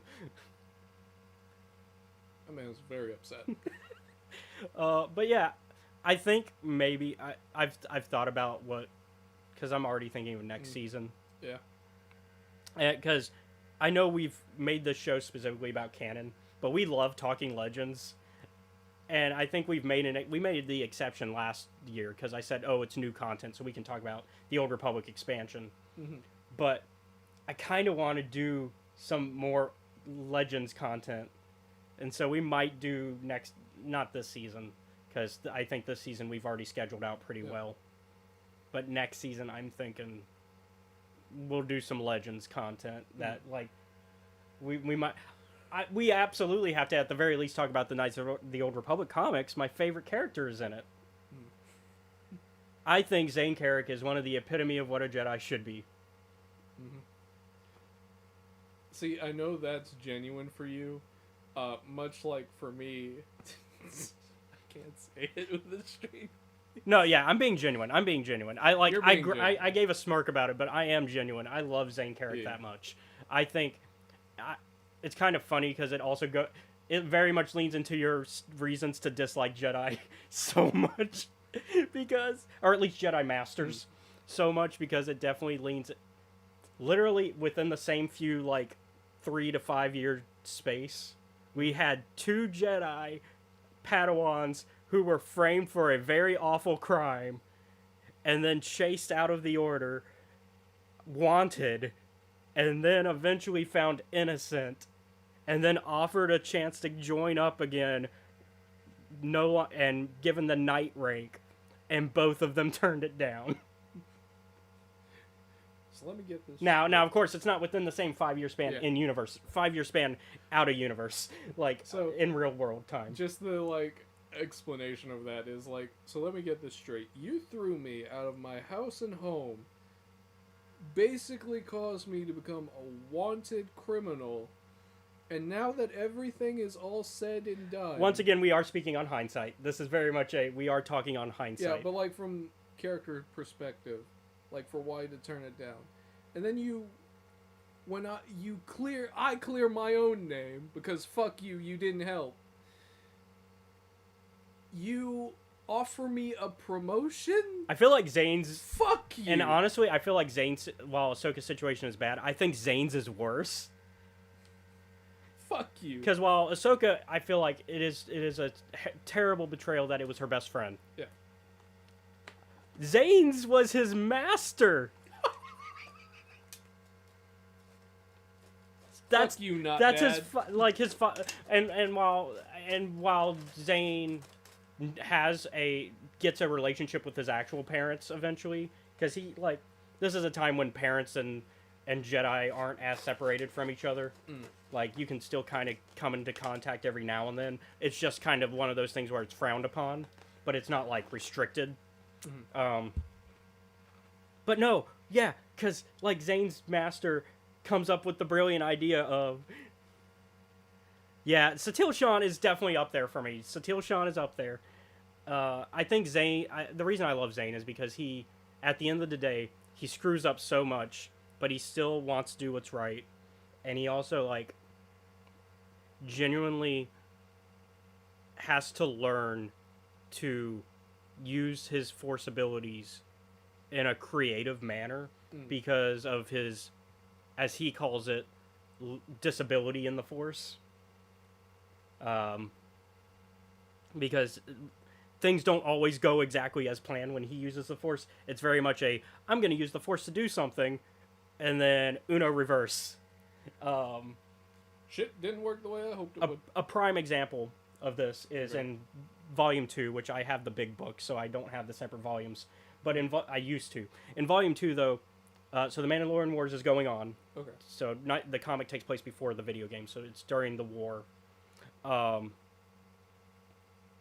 It's both the lead up and the actual war. But like, so he and his friends, they are already on the run, and he does this thing where he has one of his friends pretend to be a Jedi, one of the masters that actually did the killings of his friends, has her pretend to be that Jedi, and send a message to this mining colony. Hey, you got to get out of here. The Mandalorians are coming. And this is like a big lie, obviously. Like this is just them making something up so that way they can do a supply run into this mining settlement, right? Yeah. And so they go, hey, you got to get out of here. They're coming. And they even fake like a little shake so that way it can seem like bombs are about like going off and stuff and blaster fire in a battle. So they run. They go down. They're like, okay, cool. Let's go get some stuff.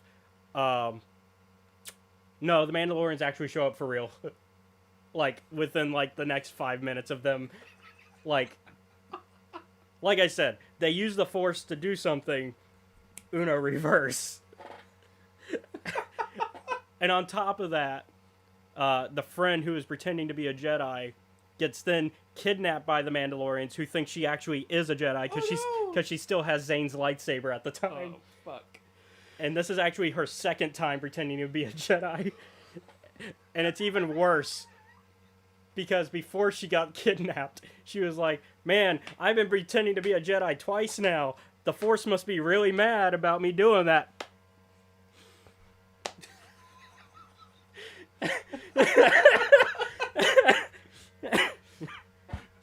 You fucking poked the bear. That's what happened. And then one of the worst Mandalorians ever gets introduced into the comic series. Because that's when Demagol gets introduced. Where even the Mandalorians hate Demagol. Even the Mandalorians are like, yeah, the guy who experiments on Jedi to try to recreate the Force amongst Mandalorians, fuck that guy. Fuck you, we don't do that. Yeah, we don't rely on the Force. That's a cheap parlor trick. Yep. Whereas Demagol's like, but we could be more powerful. And Who they're like, gives a fuck? we don't care about that, we're warriors. Fuck that, 1v1 me. Said the Mandalorians. Essentially. That's everything about Mandalorians is fuck that, we'll do it our way. Although I think they hate his apprentice even more. Oh yeah? Because he has an apprentice who's like, so Demagol is trying to recreate the Force through biology. Yeah. His apprentice says, I'm going to do it through finding Force artifacts. And also that's how the Rakatan plague spreads even more because that idiot found the Mirror Talisman, which is how the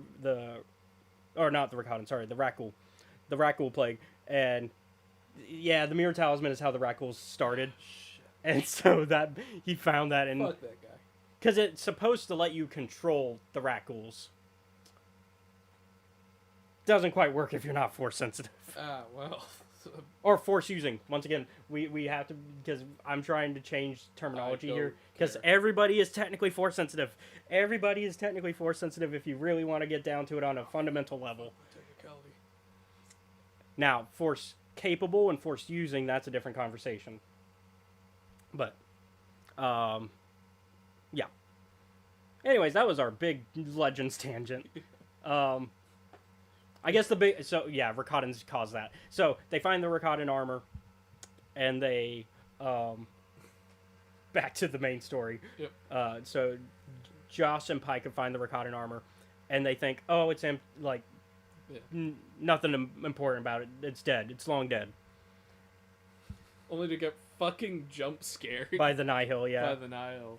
And that's where we ended, is they get Yeah. captured by the Nihil. They were basically about to start pulling up panels and like taking shit, and the Nile are like, I don't think you should do that.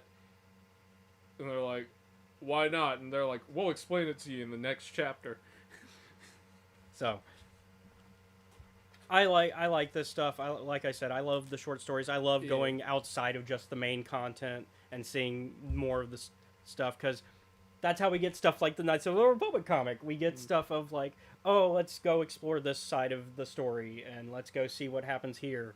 And I think sometimes the even better content comes from that sometimes. Now, is this necessary reading? At the moment, not yet. It's the same thing with a lot of the High Yeah. Republic stuff where you can just You pick don't and choose. need to read it. Yeah, it you- helps, but you don't need to. It's not required. It's similar to our conversation about the manga stuff with Edge of Balance. Like, you're missing out if you're not checking it out because it's really good content. But do you have to read it to know what's going on? No. no. But you're missing out because it's good content. But that's it for this week. I love Star Wars. Yeah. I love doing this show. And I'm grateful for our fans, and I'm grateful Yeah. I'm grateful for what we do.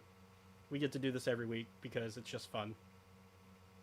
But yeah, so thank you all. Oh, I forgot to mention, because we were talking about what we've been up to this week, Oh yeah. and I guess I can mention it now. Yeah. We already almost met the YouTube subscriber goal for this year. Within a month. Because I wanted to double, because last year the goal was to double, and we went from 200 to 400. This year was to double again, go from 400 to 800. Now, I had heard that once you hit 500, getting subscribers is a little bit easier, because once you get past that hurdle, that's a big hurdle to get past, and from there it's kind of easier to get traction. Did not know it would get to that level, to the point where we got the 500 overnight on at one point, and I went into our Discord and was like, we should do a live stream where we do like we did with 100, Yeah. where we did a celebration of getting 100. And I was like, we've hit 500. That's a big milestone. Let's do a celebration. We didn't do it because, like, one, I couldn't quite wrangle everybody up, but also two, by the time I could, we'd already hit 789. And so I feel like, and that's like within a week. Ooh, yeah. And so I felt like, well, no point talking, no point doing a stream for that now, because Yeah. like that now that's old news. So now that's changed my goal for the year entirely, and I think it's actually feasible, because people had joked that my goal should be 1K even before people were like, yeah, just go for 1K instead of the 800. Yeah. Now I think that's feasible. I think that is the goal. I think that's the goal this year, but I might shoot higher. Because this year's been doing really well for the YouTube side.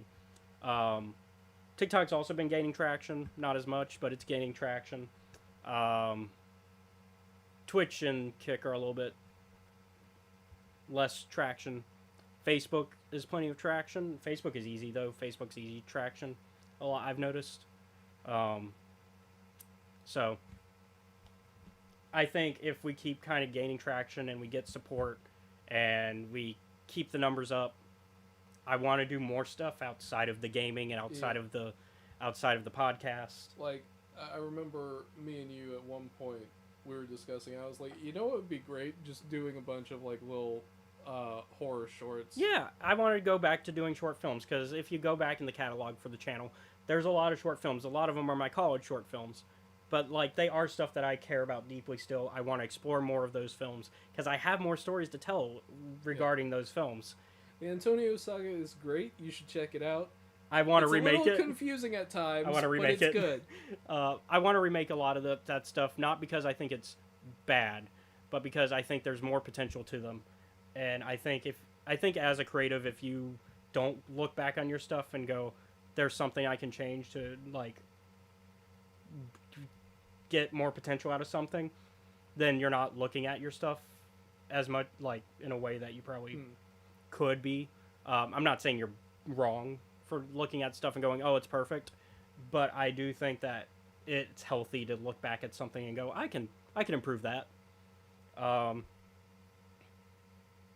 And so that's what I would want to do. And then of course other goals for the year that I've discussed, I want to do an audiobook because I have 3 books.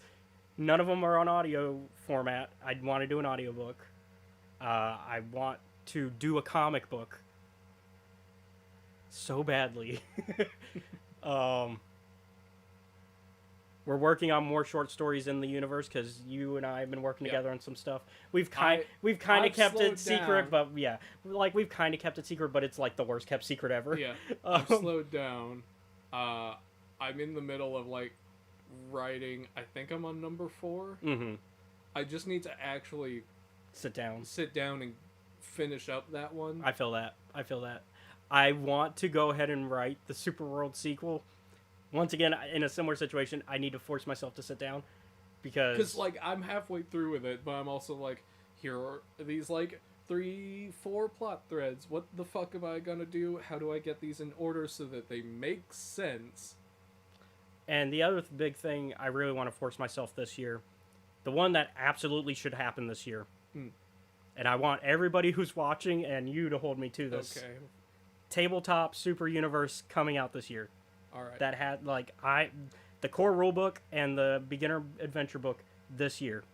Hold me to that. Force me to sit down. It's more of a I need the art. Is what it's really coming down to. The rule set is written. The adventures Yeah. are written. It's art. I have battle maps done. I did that last year, and now that I'm in communication with a consistent person to do character models, that's gonna be easier. I just have to keep the funding going for that. Should That's we- the hard part is funding. Should we give an arachnophobia warning for that? Oh, for Super Universe? Yeah. There's giant spiders. Also, spider people. Not in. Oh yeah, arachnosians are technically spider people. They're not like also they're not spider like dry. They're not like driders from No, D&D. they're not. It's more of a they're humanoid in features, but with like the Yeah. yeah.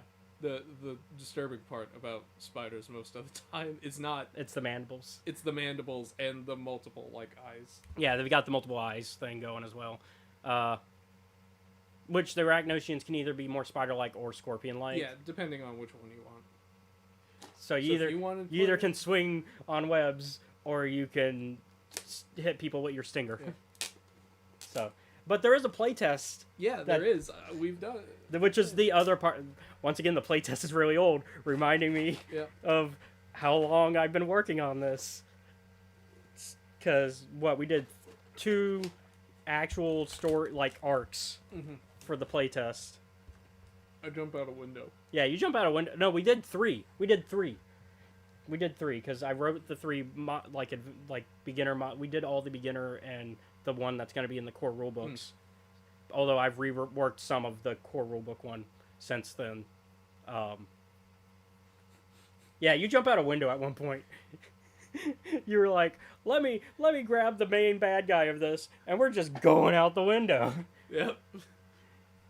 Oh, which I actually have a map now for that location. I need to The redesign. window's boarded up now. No, but it's more of because I have the battle map, so a grid, not a I see. full rendering. Yeah. I need to redesign some of the people that show up in that, like the bad guy from that adventure. I want to redesign some of the alien races and have that be creative. So yeah, once again, those are the things I have to do this year that I'm Yeah. gonna like. I'll hold goals. you to it, much like At you the- getting that thing I sent you. At the very least, hold me to the tabletop one. That is Yeah. the one that I want for sure to happen this year. That is the one that and the audiobook. Those are the two that I feel like Alright. I should be held to. The other ones are like if they happen, they happen. But those are the two that I want to kind of for sure have happen this year. Because they're ones that have just been on the back burner for so long. Yeah. That's the problem with being a creative who also does like stuff that's not like I do the Star Wars stuff and the video game stuff because it's fun and it catches attention, and if we're being honest, it's fun for me. And we talk about this all the time. If we didn't find this fun, It- we wouldn't do it. We wouldn't do it if we didn't like it. Yeah. I also really want to do a Highlander one still, a Highlander podcast. Nobody has taken the There Can Be Only One podcast. I am taking that. Such a good title. Holy ground, Highlander. I'm still taking that title. Got And also, like, it's even better because there's been news regarding the remake. There's been news. So we could talk about it. I could talk about it now. Yeah. It's my podcast. We're going to talk about it now. So for a long time, the key thing for the remake has been getting a director and a lead actor. And lead actors have swapped out for a while. At one point, Ryan Reynolds was going to be Connor. I don't know how I feel about that. I like Ryan, but as Connor McLeod, currently, so it is official. So the director is Chad, I forget his last name, the director of the John Wick films. Which I think is a great fit, and also continues my joke of John Wick is just Highlander. The fourth film also has Donnie Yen in both franchises.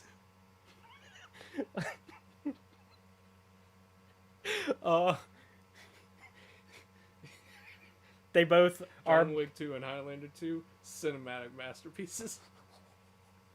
And I'll have no argument on it. But then they have. I am. So they finally announced that they are going to move forward with filming this year. That's the big news. And of course, Henry Cavill has been attached for a while now as Connor.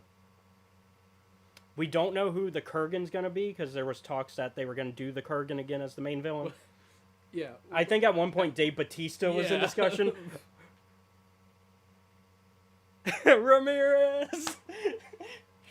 It's even better with that timing with him after you said that Highlander 2 is because like when I hear Ramirez in that font, I hear specifically Highlander 2, Connor yelling Ramirez, and then Ramirez coming back to life because of that. Highlander. This is why we need the podcast. This is why we need the Highlander podcast so we can talk about these things because Highlander is so ridiculous as a franchise. I love the first film. I love the TV show. I love the fourth film, which, but the fifth film and the second film are not my. Fifth film is honestly worse than the second film. Second film is very divisive because of all the stupid things they do in that film, including the release cut, aliens, director's cut from a further past Yeah. explanation, It's stupid, but it's fun stupid. and also the. We talked about this last week. The henchman telling the bad guy, "Hey, don't do that thing, because that's gonna make things worse for you." Bad guy does it, and then I'm sorry, is your name General Katana? No, I don't think it is. are you played by Lois Lane's dad, General Lane from Smallville? No, I didn't think so. You do what I tell you to. Yeah, because it's General Lane from Smallville before Smallville, and then his name is General Katana. It's not his rank, that's his name. Well, his rank is General, but we don't know a first name. Yeah, We don't get a lot of first names with No. some of these. Like the Kurgan is the Kurgan, yeah. which is Mr. Krabs. Yep. Or Savage Press for the Star Wars. Or I guess also Governor from Rebels and Ahsoka, the governor of Lothal. Fuck, I don't remember his name. But yeah, He's played in so many, and also I guess also the Deveronian and Mandalorian as well. He's everywhere in Star Wars. Literally, they hired him for Clone Wars, and he was like, "I'm doing it for my kids." And then, like after that, he's been in like so many Star Wars projects. Yeah. But anyways, I think Dave Bautista would have been. If they Yeah. keep Dave Bautista as Kurgan, I think that's great. That is great casting. Yeah. I also like the Highlander anime. There's a Highlander anime. There is, and it's made by Madhouse. Yeah, it's made by Madhouse Who is- because it's made by I know who Madhouse is because they did the Devil May Cry. They did Hellsing Ultimate, Ninja Scrolls. Ninja Scrolls. They also did the Final Fantasy. Basically, yeah. if you need something kind of bloody and monstrous, go to Madhouse. Yeah. They'll fit. They also did the Final Fantasy VII Last Order Yeah. OVA, I'm trying to remember if they did Trigun as well. and so like I'm not sure, but it wouldn't surprise me. I think that Highlander anime is great. It is very disconnected from the rest of the franchise. I think I think it's smart though. It works out in its favor that it's disconnected. Like they keep a lot. I think Highlander is yeah, it's Clancy Brown, yeah. Ryder Azadi, and that was the name of the Governor Azadi. But yeah, they keep a lot of the theme. I think Highlander, similar to Final Fantasy, when it comes to I think with film adaptations for Final Fantasy, I think they understand the themes, even if people disagree that the films are good or not. Like Spirits Within, I think Spirits Within is fine. It fits a lot of the themes of Final Fantasy. I think it's about themes. It's not about characters. But Highlander has a lot of themes, such as Namely, fuck being alive forever. This is a horrible idea. Yeah, I mean, there's a reason that Who Wants to Live Forever is like the main sad song in that franchise. Although I still have complaints about it, some of its use in Highlander 1. Specifically that it's used for the death of his first wife and then used for a sex scene.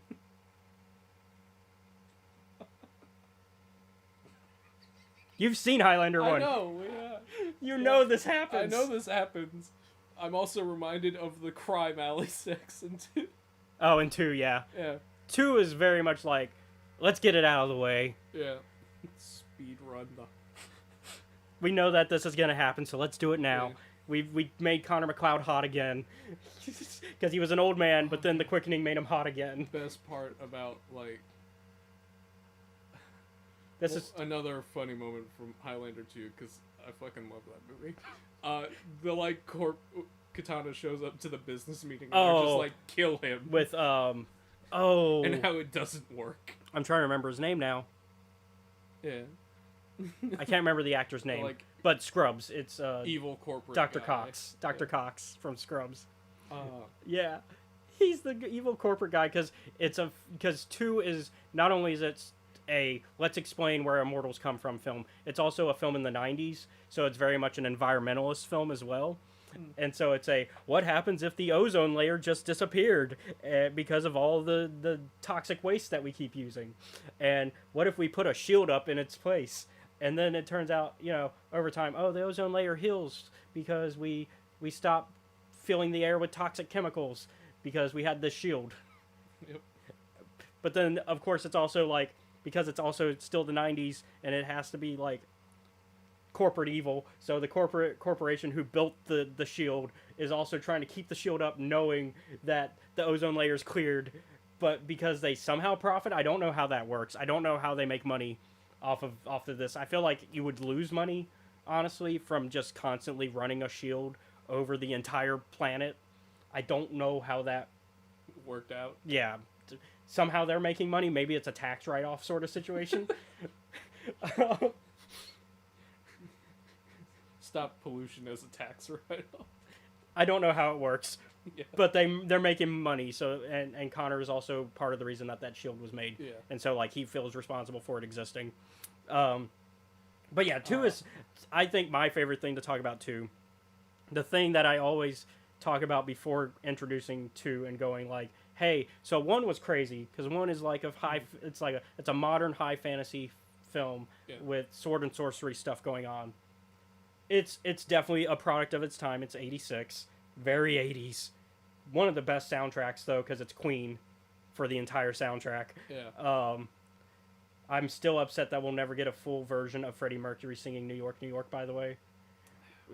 because there's a partial of him doing that in the first film, but then there's like rumors of whether or not he did a full version or if he only did the small bit for the film, or if he did the full version like they do for the rest of the songs for that film, because they wrote an entire album just for that film, similar to Flash Gordon.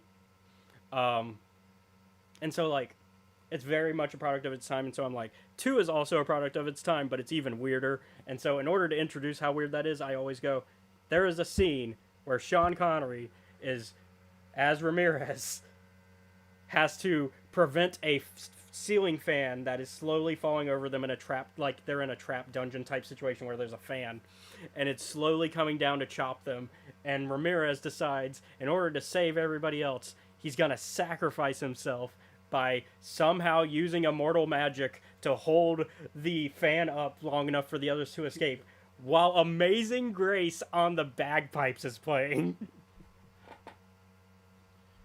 That's the thing that happens in that movie.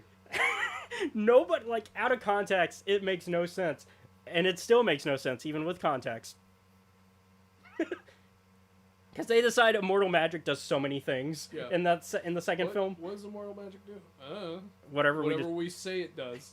yeah, immortal magic. Whatever the plot says it does. Immortal which magic. is what we say it does. Yeah, immortal magic says it can make you young again, Mhm. even though you've already like were the winner of the prize. But of course, other immortals all of a sudden magically show up, and you do a quickening, and now you're young again and hot, because we got to have young 80s to 90s, Christopher Lambert. Lambert. Yeah, Lambert. He's French, so it's Lambert. Yeah, but I'm American. That's my counter argument. One And of the again, I'm not sure I want Yeah. to argue with Raiden. yeah, don't argue with Raiden. Raiden. Yeah, Raiden. Not Raiden. Yeah, Raiden. Raiden's a different character. Don't argue with the. Although it's spelled the same. Don't argue with the God of Lightning. Yeah, I'm not gonna argue with the God of Thunder. Yeah, thunder and lightning. Yeah, because complicated. It's one of those things where in fiction, thunder is often equated with lightning as well. And so and then it also can bring people back to life. Yep. That died. Yep. Even though their soul should be in you Yep. at that point. Well, at least it is in Connor's situation. His soul, like Ramirez's soul, is in him because of how quickenings work. Mhm. But now, actually, no, it's gone. It shouldn't be in anybody because of how Highlander 1 ends. Mhm. And that Highlander 2 is a direct continuation of that. Well, direct. It takes, like, it's in the future of 2018, 2019 or something Yeah. like that. Which for the 90s, yeah, that's the future. And then it also just lets you hold things up through, like, the Force looking thing. Except it has a little sparkle to it. You know, there's a movie I want to show you, but I don't have the money to like rent it right now. What is it? We need to watch The Crawl because that was a movie I watched a lot Oh, as a yeah. child, Yeah. and it will probably explain a lot about how like I run tabletop games because they don't explain anything in that movie. I think, They though, explain like yeah. 5 things, and they're like, "This is what you need to know. Go." I think if we do a Highlander podcast, it needs to be pre-recorded. I can't do Yeah. 2 live podcasts. Oh god. Plus, if we do pre-recorded, we can do more stuff. Yeah. Because I do want to go over the books and comics that also exist in the Highlander Mm. universe. Because I want to go over everything. Even the spin-off TV show where they take one of the characters that we've met, because we've watched some of Yeah. the show together. You've met this character, Amanda. She gets a spin-off show called The Raven, where it's a buddy cop show where she's working with a cop, and all of the killers are usually immortals that they have to face. Fucking Sea Cougar, please. Yeah, well, it's not Seacouver. They go somewhere else. Oh god. The town's had enough. Yeah, that town. Well, Seacouver and Paris get dealt with a lot of, and Seacouver's a fictional place. So because Highlander the show is filmed in Vancouver, because a lot of shows in the '90s were filmed in Vancouver. Even today, a lot of shows are, because it's cheap. They decided to. Yeah, Duncan's great. Duncan is a great Yeah. immortal. I like Richie, I keep Yeah, you get Richie's name wrong all the time. Reggie? It started off as a joke. It started off serious. Ricky. It started off serious. Then it became a joke, and now I'm not sure if it's serious again. I'm not sure either. I think his name is Richie. It's Richie. okay. And Duncan so we got talking to Richie. Look, man, I know they're hot, but don't. yeah. It's like I know the immortal women that I hang out with all the time look fantastic, but they'll try to kill you. So stop. Oh, the Joan Jett episode. Yeah. Because that show Like, that has the first one season of- well the first season we joked about it because I was looking up information because we were planning this podcast while watching it, and I was looking up stuff, and it's like the first season has so many like musicians that show up Yeah. as the bad guy. like that was one of the drinking game rules. Yeah, If the guest star is a musician, you have to take a drink. we have the drinking game rules in the Discord still, Yeah. so like if yeah, gonna we look don't up- have to read them all right now. We're already starting to run past yeah. time. This was Admittedly, yeah. I was like, how many fucking people are dead? Like, oh, anytime like Duncan or Richie are involved with the police is like another drink, because it's like, we know you're involved, but Yeah. And then 3 makes it so 3 you haven't watched 3 yet. But No, because I we're haven't. watching in chronological order. So Mm. except for 2. 2 we watched 2 was a weird situation. We decided to watch 2 anyways because it doesn't Yeah. fit anywhere in the timeline. so it was one of those ones where we're like, just fucking go for it. But 3 makes it even weirder because 3 explains that he actually does go to Japan as part of his training and is taught magic. Okay. And like rebuilds. I think he reforges his katana there, if I remember. 3's. It's been a minute since I watched 3. 3's one that's harder to find. 3 is actually harder to find than 2. And 2 should be the one that I think should be hard to find. But 3 is like because it's a well-known act. Because they like pull like. Let me make sure I get everything right on that.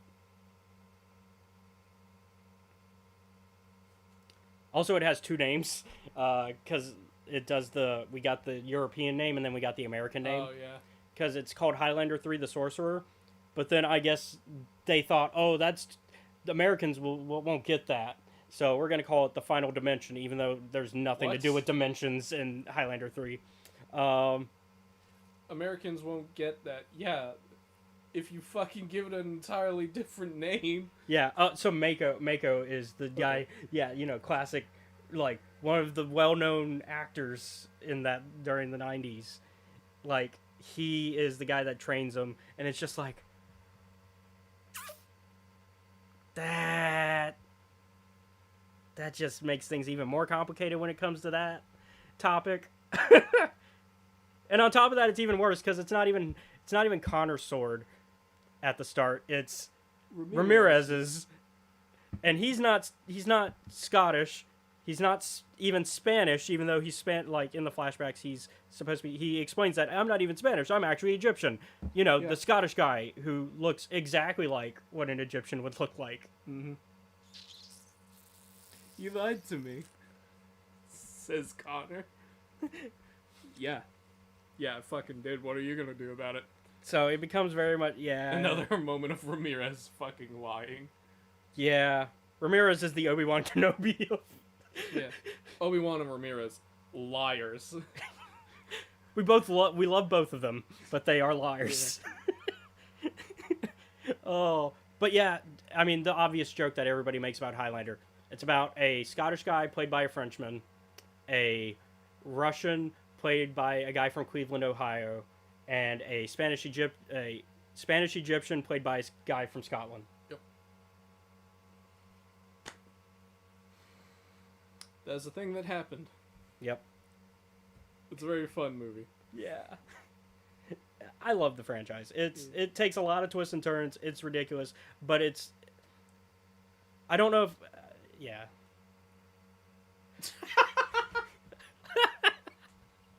I mean, I don't want. Okay. It's a. I don't.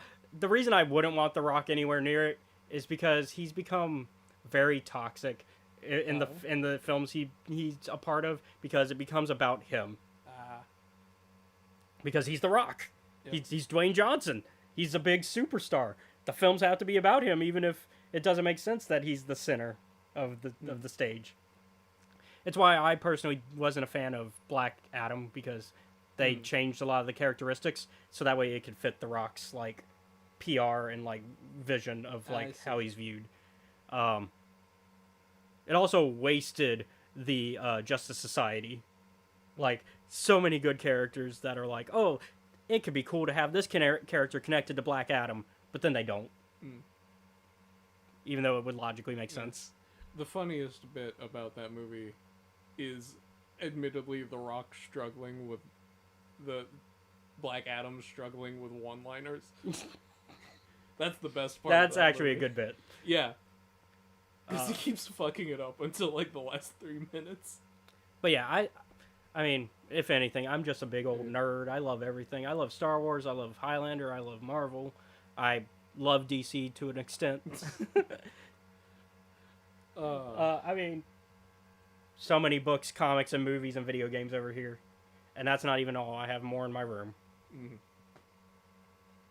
It's to the point where I need more shelf space. But yeah. I love anyway, him too. My love has dimmed over the years, but it's still there. Yeah. You're just not an MCU guy. You like Marvel, you just want to differentiate from the films a bit. But yeah, so thank you all for watching and dealing with our... Yeah, thank you for letting us rant for like, and it's great having the interaction. 40 minutes. It's great just talking about like stuff not Star Wars on our Star Wars podcast. We do what we want. Yeah, this is our only podcast, so we talk about whatever we feel like. Yep. But y'all put up with it, so we appreciate that. All right, we're gonna talk about what we've been up to this week, and we're kind of gonna keep it short because we got a lot to talk about this week. There's actually a lot going on. Yep. So, as for me, been mostly working on some stuff behind the scenes for the channel, some stuff for the Grim Hollow game, because we started a new adventure for you guys. And then Acquisitions, they did their first new adventure, or first session for the new adventure. And then beyond that, I'm finishing some reading on some books, and got the Neverwinter Nights Enhanced Edition server up on the Discord. So if y'all are part of the Discord, some fun stuff there. Took me a minute to keep that server up. Hey Cal, how's it going? Thanks for joining. It took a while to keep that server going because it... I will say this because I'll tell this story and then we'll cut to we'll ask what you've been up to. But for the Neverwinter Nights, so you can do a dedicated server, or you can just host a server because you happen to be playing the multiplayer as well. So it's one of those, if I happen to play a multiplayer game, I can host the server. But I can also make a dedicated server that just is constantly running. So I tried to do the dedicated server, so that way if, say, I'm not playing, y'all can still get into the game and play, right? Problem is, it kept shutting down. I see. Either because the computer would shut off, which that happened with my tower in here. That happened with my dad's computer, who's in the chat as well. So his computer also would like it would just do a reboot, like it would do like an update type of reboot, and so that would turn off the server because, and so I would have to refresh the server, and so I was just like, yeah, let's not do that. So instead, the solution I found, because I wanted to be able to play the game while also being able to do like a DM mode, because you can do DM mode where you can log in with a different password that I have not given anybody else. Y'all just have the player password. But there's the DM password, which lets me pop in and basically create new creatures y'all can fight, or I can give y'all items, or even make y'all invulnerable for a little bit if I need to. And I wanted to be able to be both a player and a DM, so I would need to log in twice. Problem with that, even for the PC version, even for GOG, which GOG is very much about the, no DRM stuff. In the case of Neverwinter Nights, there is a CD key that you have to use whenever you start your multiplayer for the first time. So that tracks what copy you're playing. I see. It's old school style of tracking. It's old school DRM because it's just a CD key. But yeah, I tried to download it on my dad's computer as well so he could play. And when I put the CD key in and I logged in on that computer, I couldn't log in on my other computer because it says, hey, somebody with that CD key is already logged in. So couldn't do that. So the new plan was I have the game also on Nintendo Switch. Okay. So I tried to host the server on my computer. Yeah. And then play it on the Switch. Problem. Switch does not use the same maps. Therefore, they can't actually log in to a PC run server. Unless, like, certain maps are, like, unless, like, behind the scenes people have done stuff to make it work. You have to mess with the port servers and all that stuff. Mess with your IP and all that. And I didn't want to do all that. So, what I ended up doing instead is you can run the server from your Nintendo Switch. It won't be a dedicated server. It'll be a I'm logged in server. But you can join that PC. It's just the maps are designed differently. They're a little bit smaller, is what I've noted. Like the Prelude level. And so that's what I'm doing. And so the Switch is actually running right now. It's plugged in and it has the server going. With my character just standing there waiting for me to play it. I'll probably reset the server in a bit anyways, because once you leave the Prelude, it starts Chapter 1, and that creates a new instance entirely, and nobody can start from the Prelude. Uh-oh. We dropped a bit. Let's see if we're back up.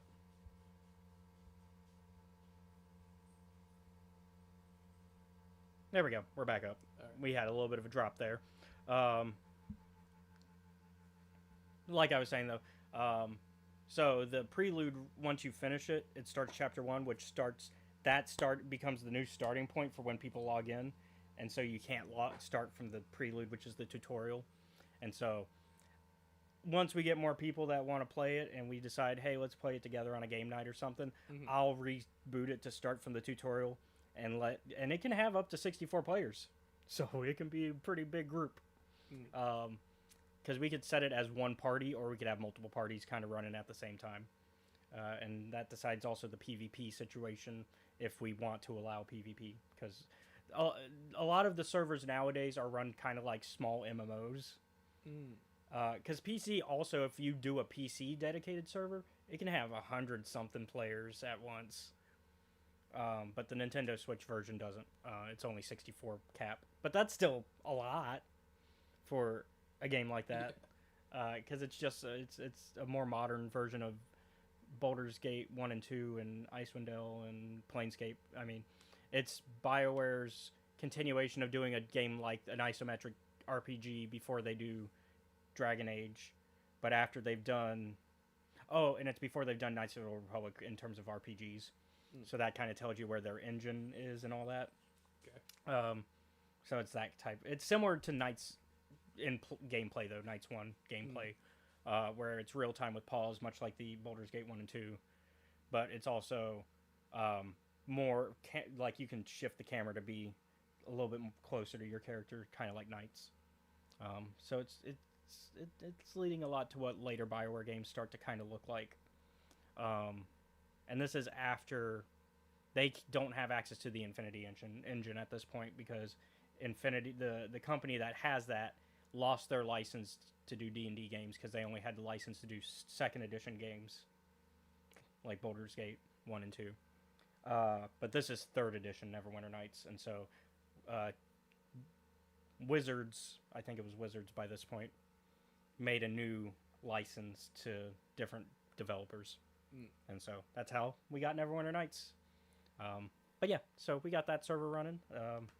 If you want the password and the name, join the Discord, and that's how you can check it out.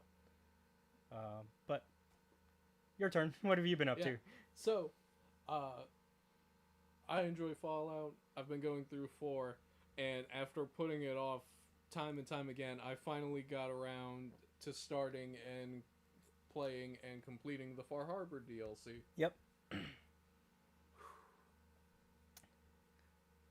high highs and some low lows. All right, give us the one instance of a high, and Okay. then one instance of a low. So, one of So one of the core like kind of things that's going on is they're like, hey, you know these Children of Adam guys? We think they might be crazy. And I'm like, well, it's not the first time I've encountered them. Yeah. So I go and I do all their quests, and there's like the Children of Adam, which are like a bunch of radiation and worshipping cultists. If you've played Fallout, you know who they are. There's Acadia, which is basically like a synth hideout refuge kind of place. So I went and I did some stuff there. And there's Far Harbor, like the actual Yeah. place. Yeah. So, in terms of a like hi, I went into I did like a bunch of stuff. So the leader of like Acadia, whose name is Dima, I went and was like, in order to convince one girl like the reason why you go there, I'm like, hey, I don't really care if you're a synth. Go home, your family cares about you. And she's like, I feel like the guy who leads Acadia is up to some stuff. And I'm like, I will look into it. Yeah. So I look into it, and he's like, yeah, I needed like a voice of reason between like the synth population and the humans down in Far Harbor. So I went and I killed one of them. Oh, great. And I replaced and then hid my memory of it, and I'm like, oh man, this is gonna be great. Also, Dima is like considers Nick his brother, and I brought Nick along with me because this is a case that he has at his office. So I go and I do that, and I'm like, hey Dima, you know your plan doesn't work if you put yourself in a position of like power. If you want people to be better, you can't do it from up top. You have to be among them. So I'm like, you're going on trial for murder, essentially. Yeah. Like, you can't be above Yeah. your own actions. Yeah. And he's...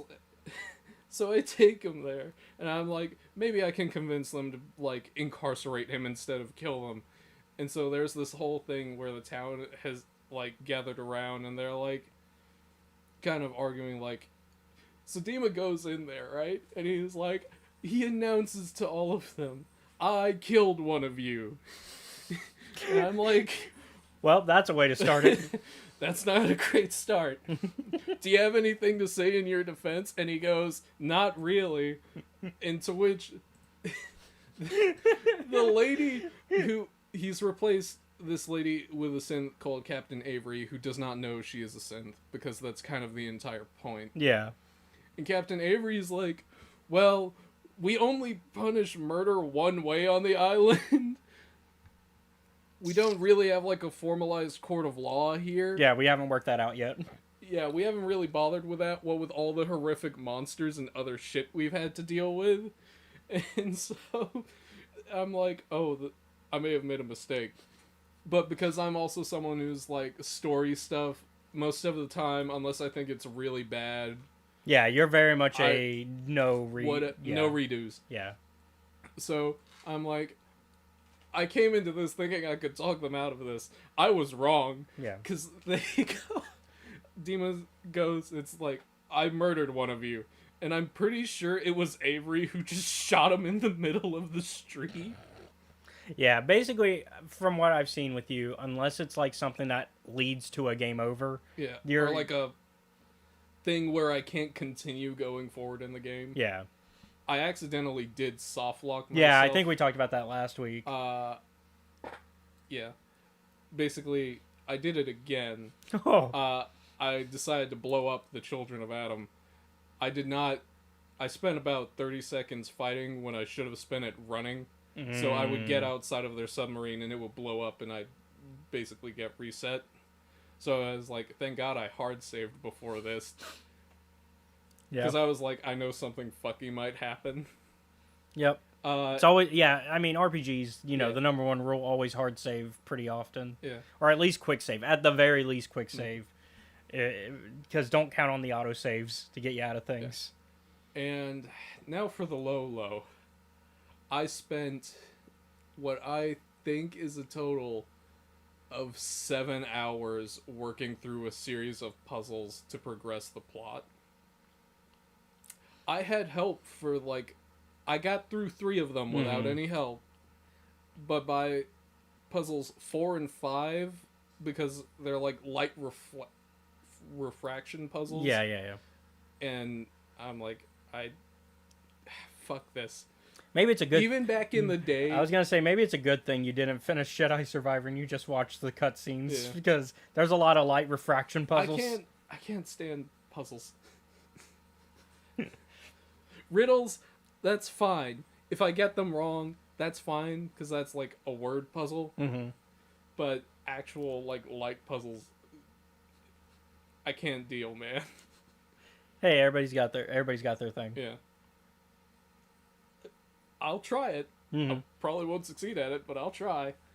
And so, even like looking at like the guides that I looked up for 4 and 5, they were like, yeah, it's really complicated, and also even if you do get this right, it's still gonna take like half an hour. And Yeah. I'm like, great. Well, I guess the good news is I have like audio transcripts of Dima's memories because I did the last 2 after he was executed. There you go. Also, maxed out affinity with Nick. Admittedly, the hilarious thing of like at the damn near end of his like personal mission where he's like just resolving the original Nick Valentine's like problems as we're going to like deal with Eddie Winter. He is like, so do you think Dima's like actually my brother? And I'm like, I hope not because he's I hope gone. not because he's dead. I'm like, it's up to you. And he's like, maybe I'll talk to him next time we swing by Far Harbor. And I'm like, I mean, you can talk to him. He won't be listening Or answering. or answering. Oh no. Yeah, that's well, whoops. So You should have asked me that question earlier, Nick. I mean, I did switch you out for old Longfellow. yeah, maybe you should have taken him to Far Harbor with you. I did. And then I spent like half of it with him and the other half with old Longfellow. Oh well. Whoops. So that's what we've been there up are more to. Yeah, stories, but we're a little bit short on time. yeah. so There's a we're lot of there's a lot. so Yeah, we're because gonna we're move talking about fast. 2 comic Yeah. books, and so we gotta. But before we do, we actually have some news this week, Yes. as we're getting the final season of Bad Batch next month. Oh shit. It's like near the end of next month, but or yeah, I think it's February is what it said, right? If I remember correctly. We're gonna watch the trailer again. Yeah, it'll tell us that. So Star Wars decided to surprise us with the trailer. We're gonna go ahead and watch it together. So let's go ahead and. Hold on! We've got troopers up top. We're running out of road! Not exactly a stealth exit, boys. Let's move!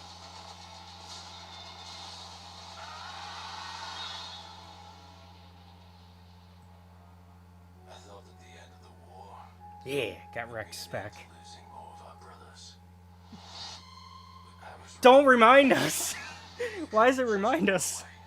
not with the Empire imprisoning the kid. Yeah, this is the season of everybody starting as in the worst scenario possible. Tiger's been waiting for us a long time. Our mission is not over yet. Yep, February. Okay, I remembered correctly. Greater importance to secure the future. It's a couple weeks out. Whatever is needed, It's a week and some change after my birthday, but I'll count it as a birthday present. we'll have it. I'm technically getting 2 shows for a birthday present. We got this and the rest of Young Jedi Adventures. For all of you. Give us a real challenge.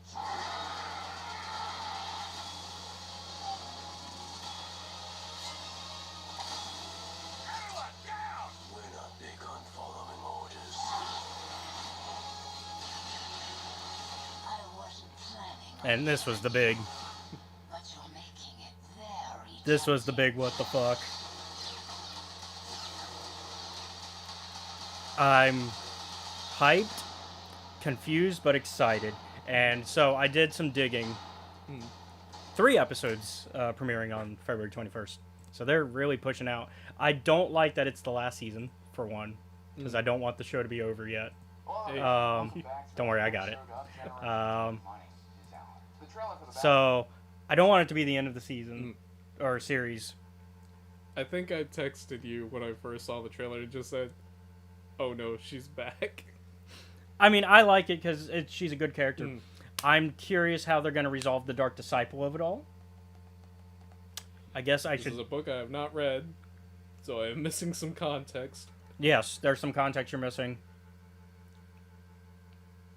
I'm gonna not spoil it because we are talking. That is a book we're talking about this season, Okay. so I'm not gonna spoil it. But they do have to resolve some conflicting things that happen in that book to how she can appear in this show. According to Twitter and some mutuals there was one of the creators did talk about how for the show they did talk about that they did take that into account. So Okay. I am curious what their answers are regarding that.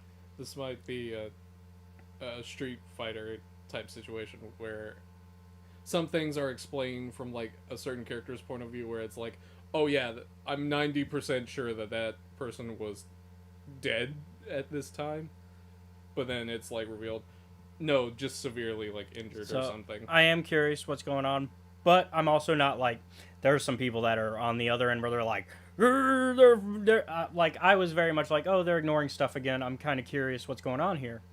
I wasn't mad. I was more frustrated that because like they've done it a bit where they've ignored books and stuff. But after I saw that, I was like, okay, I'll give it a shot. But there's other people that are just like, what are they doing ignoring that stuff? That's canon. And it's like, take a deep breath. You can relax. Relax. It's just see how this goes. it's just fiction. It's just a TV show. Just a set of books.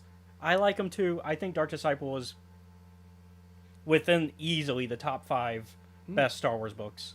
All right. Easily. You've read a lot of them. Yeah. So I would say it's easily in top 5. Possibly even top 3. But yeah, that's all I'm going to say about it because I don't want to spoil anything for you. Hunter's like, I gotta get my daughter back. Yeah, Hunter's like, Again. gotta get my daughter. Gotta get my daughter back again. God damn it. And they gotta save Crosshair because he's finally, come around. After being on the snow Just planet. took a while. Yeah, after being on snow. Fucking Lieutenant New Shoes. God, that story arc still kind of is rough. But yeah. So that's our first big news of the week. Secondly, this actually fits with one of the topics for this week, or for today, because we'll be talking about Darth Vader Black, White, and Red in a little bit. But we've already got another Black, White, and Red miniseries announced this week. Woo! The focus of this next miniseries of Black, White, and Red will be Darth Maul. This kind of makes sense to me. Black, White, and Red is a spin-off of the Marvel miniseries Black, White, and Blood, which does exactly what we're going to talk about the Vader one doing, which is they take a specific Marvel character, focused on them, do a black, white, and red artistic, design where it's just black, white, and red as the colors.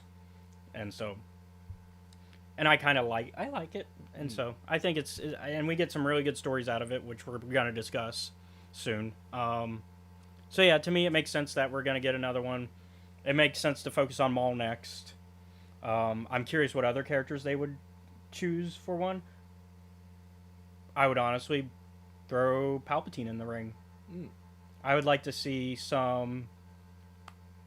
Maybe use this particular miniseries as a way to take advantage of, like, that we don't know a lot about Palpatine Sidious. There's not a lot that we actually know about the man. And so I would take advantage of that, personally. But yeah, so for the Maul one, that's going to be starting in April. It's going to be another 4-issue miniseries, just like the Vader one was. And so, always excited for more content. So let's jump. Speaking of, let's jump Alright, into today's cool. topic.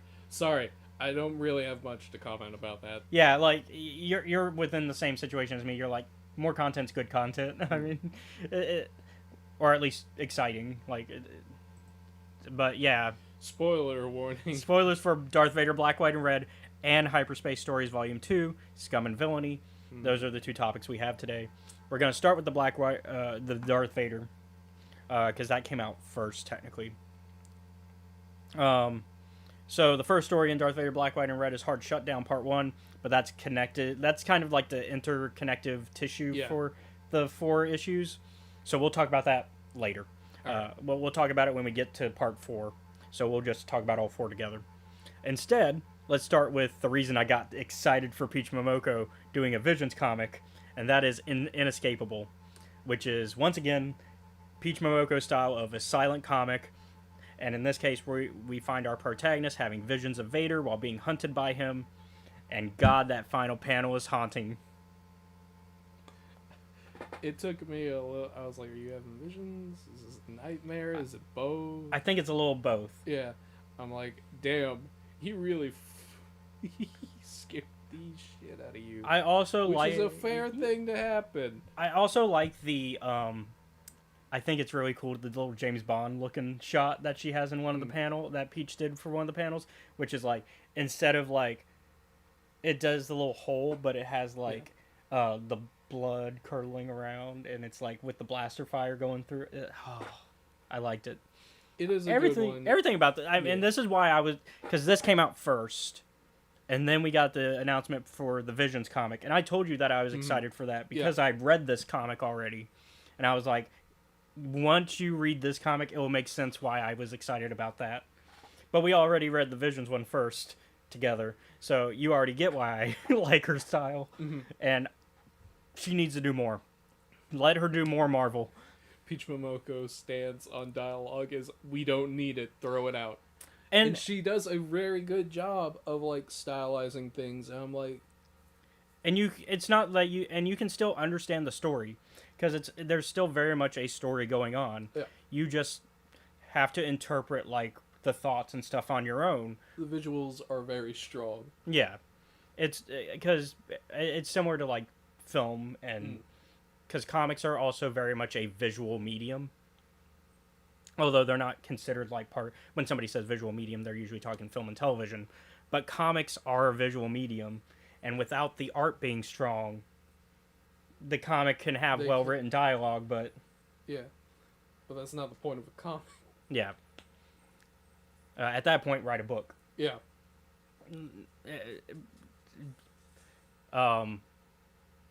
Not that a comic's bad inherently if the art's No. bad, but it's just not as enjoyable.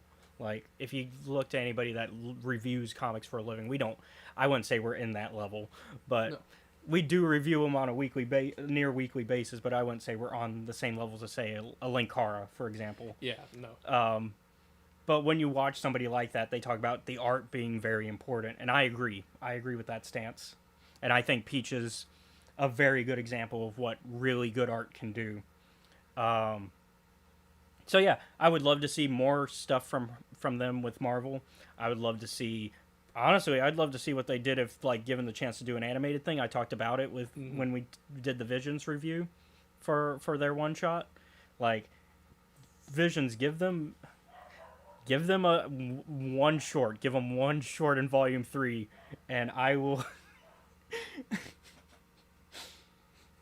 Because we've seen also in Visions what you can do with the silent, like, because we've had silent episodes of Visions, so like I think Peach fits the style.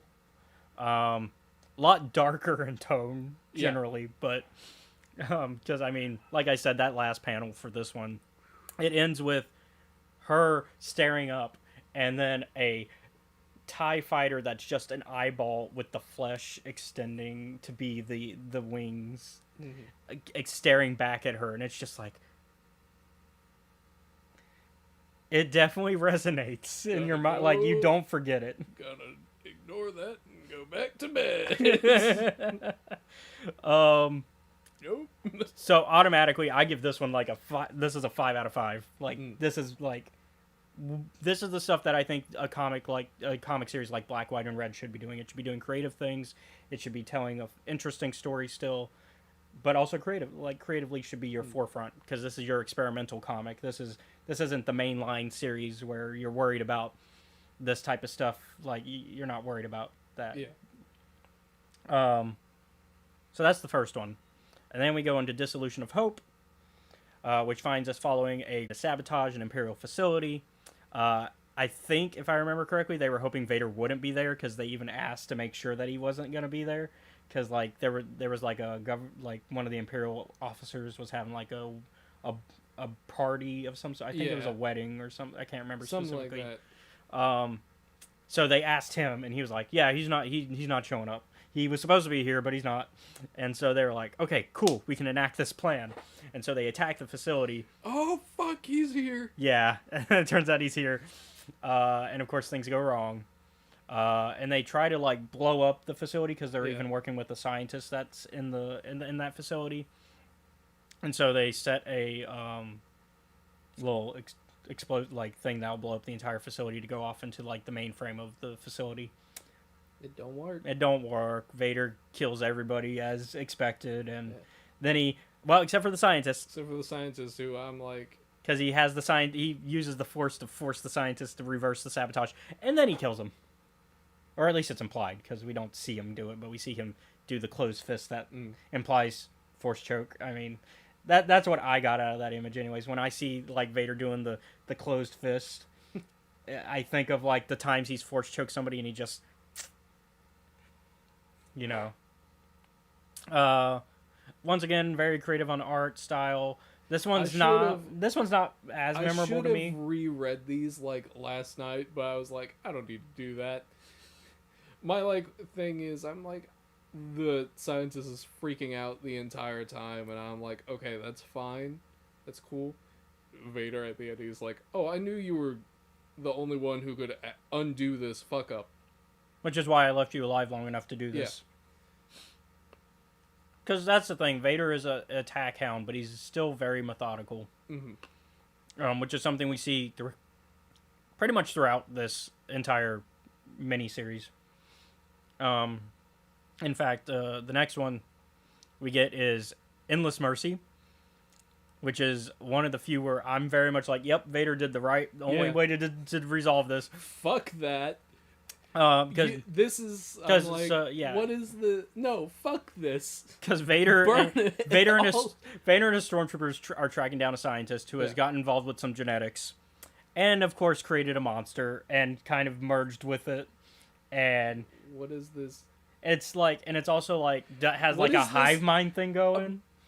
I remember reading it, and I'm like, what is this Resident Evil plot you have going on here? This is Star Wars, but with Resident Evil. Who put my Resident Evil in my Star Wars? And it's fucking great. And I'm like, yeah, no, fuck this. Yeah. I can't deal with this. So Vader's the only one who escapes, and he makes absolutely the right call. He just carpet bombs the planet. And I'm just like, yep. Mm. There's only one decision in that scenario. That one is not dealing with whatever the fuck that plan was. Power is one we were talking about. This is one we were talking about on the way here. That one shows us why there are some people that would defend the Empire. Because we always talk about how like the Empire is evil and nobody should really be defending it, which is true. But we also start to see a viewpoint of why like some people who are younger might not understand the stuff inherently, and we follow this kid whose mom is attacked, and their home is burned by the local teen street gang. Mm-hmm. Who also bully the kid. Because they're assholes. Yeah. They have nothing better to do. But then the Empire steps in with Vader at the lead, and they immediately just embarrass this street gang, and like they kill everybody except for the leader. And then Vader walks up to the leader, who's like being like held by his mom. And once again, this is just a bunch of teens, and the mom's like, spare him, he's just a kid. I feel like there may have been a misinterpretation. Because he does kill a lot of people. He kills a lot of people. The other members of that gang. Although the mom is not holding him. That he does scare the shit out of the leader. I thought his mom was the leader's mom was with him as well. I think Yeah, are they? yeah. Because they track down the street gang leader because they had to find him, Yeah.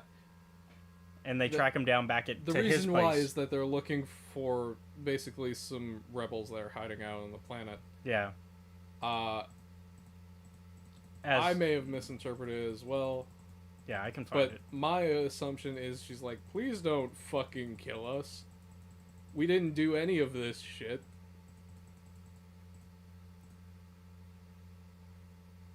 Please, he's an innocent child. We don't know anything. And that's his mom Yeah. holding him. So yeah. And he's got the little snot going out of, Scroll up real quick. because that's the main kid's mom, Okay. and then that's his mom. I see.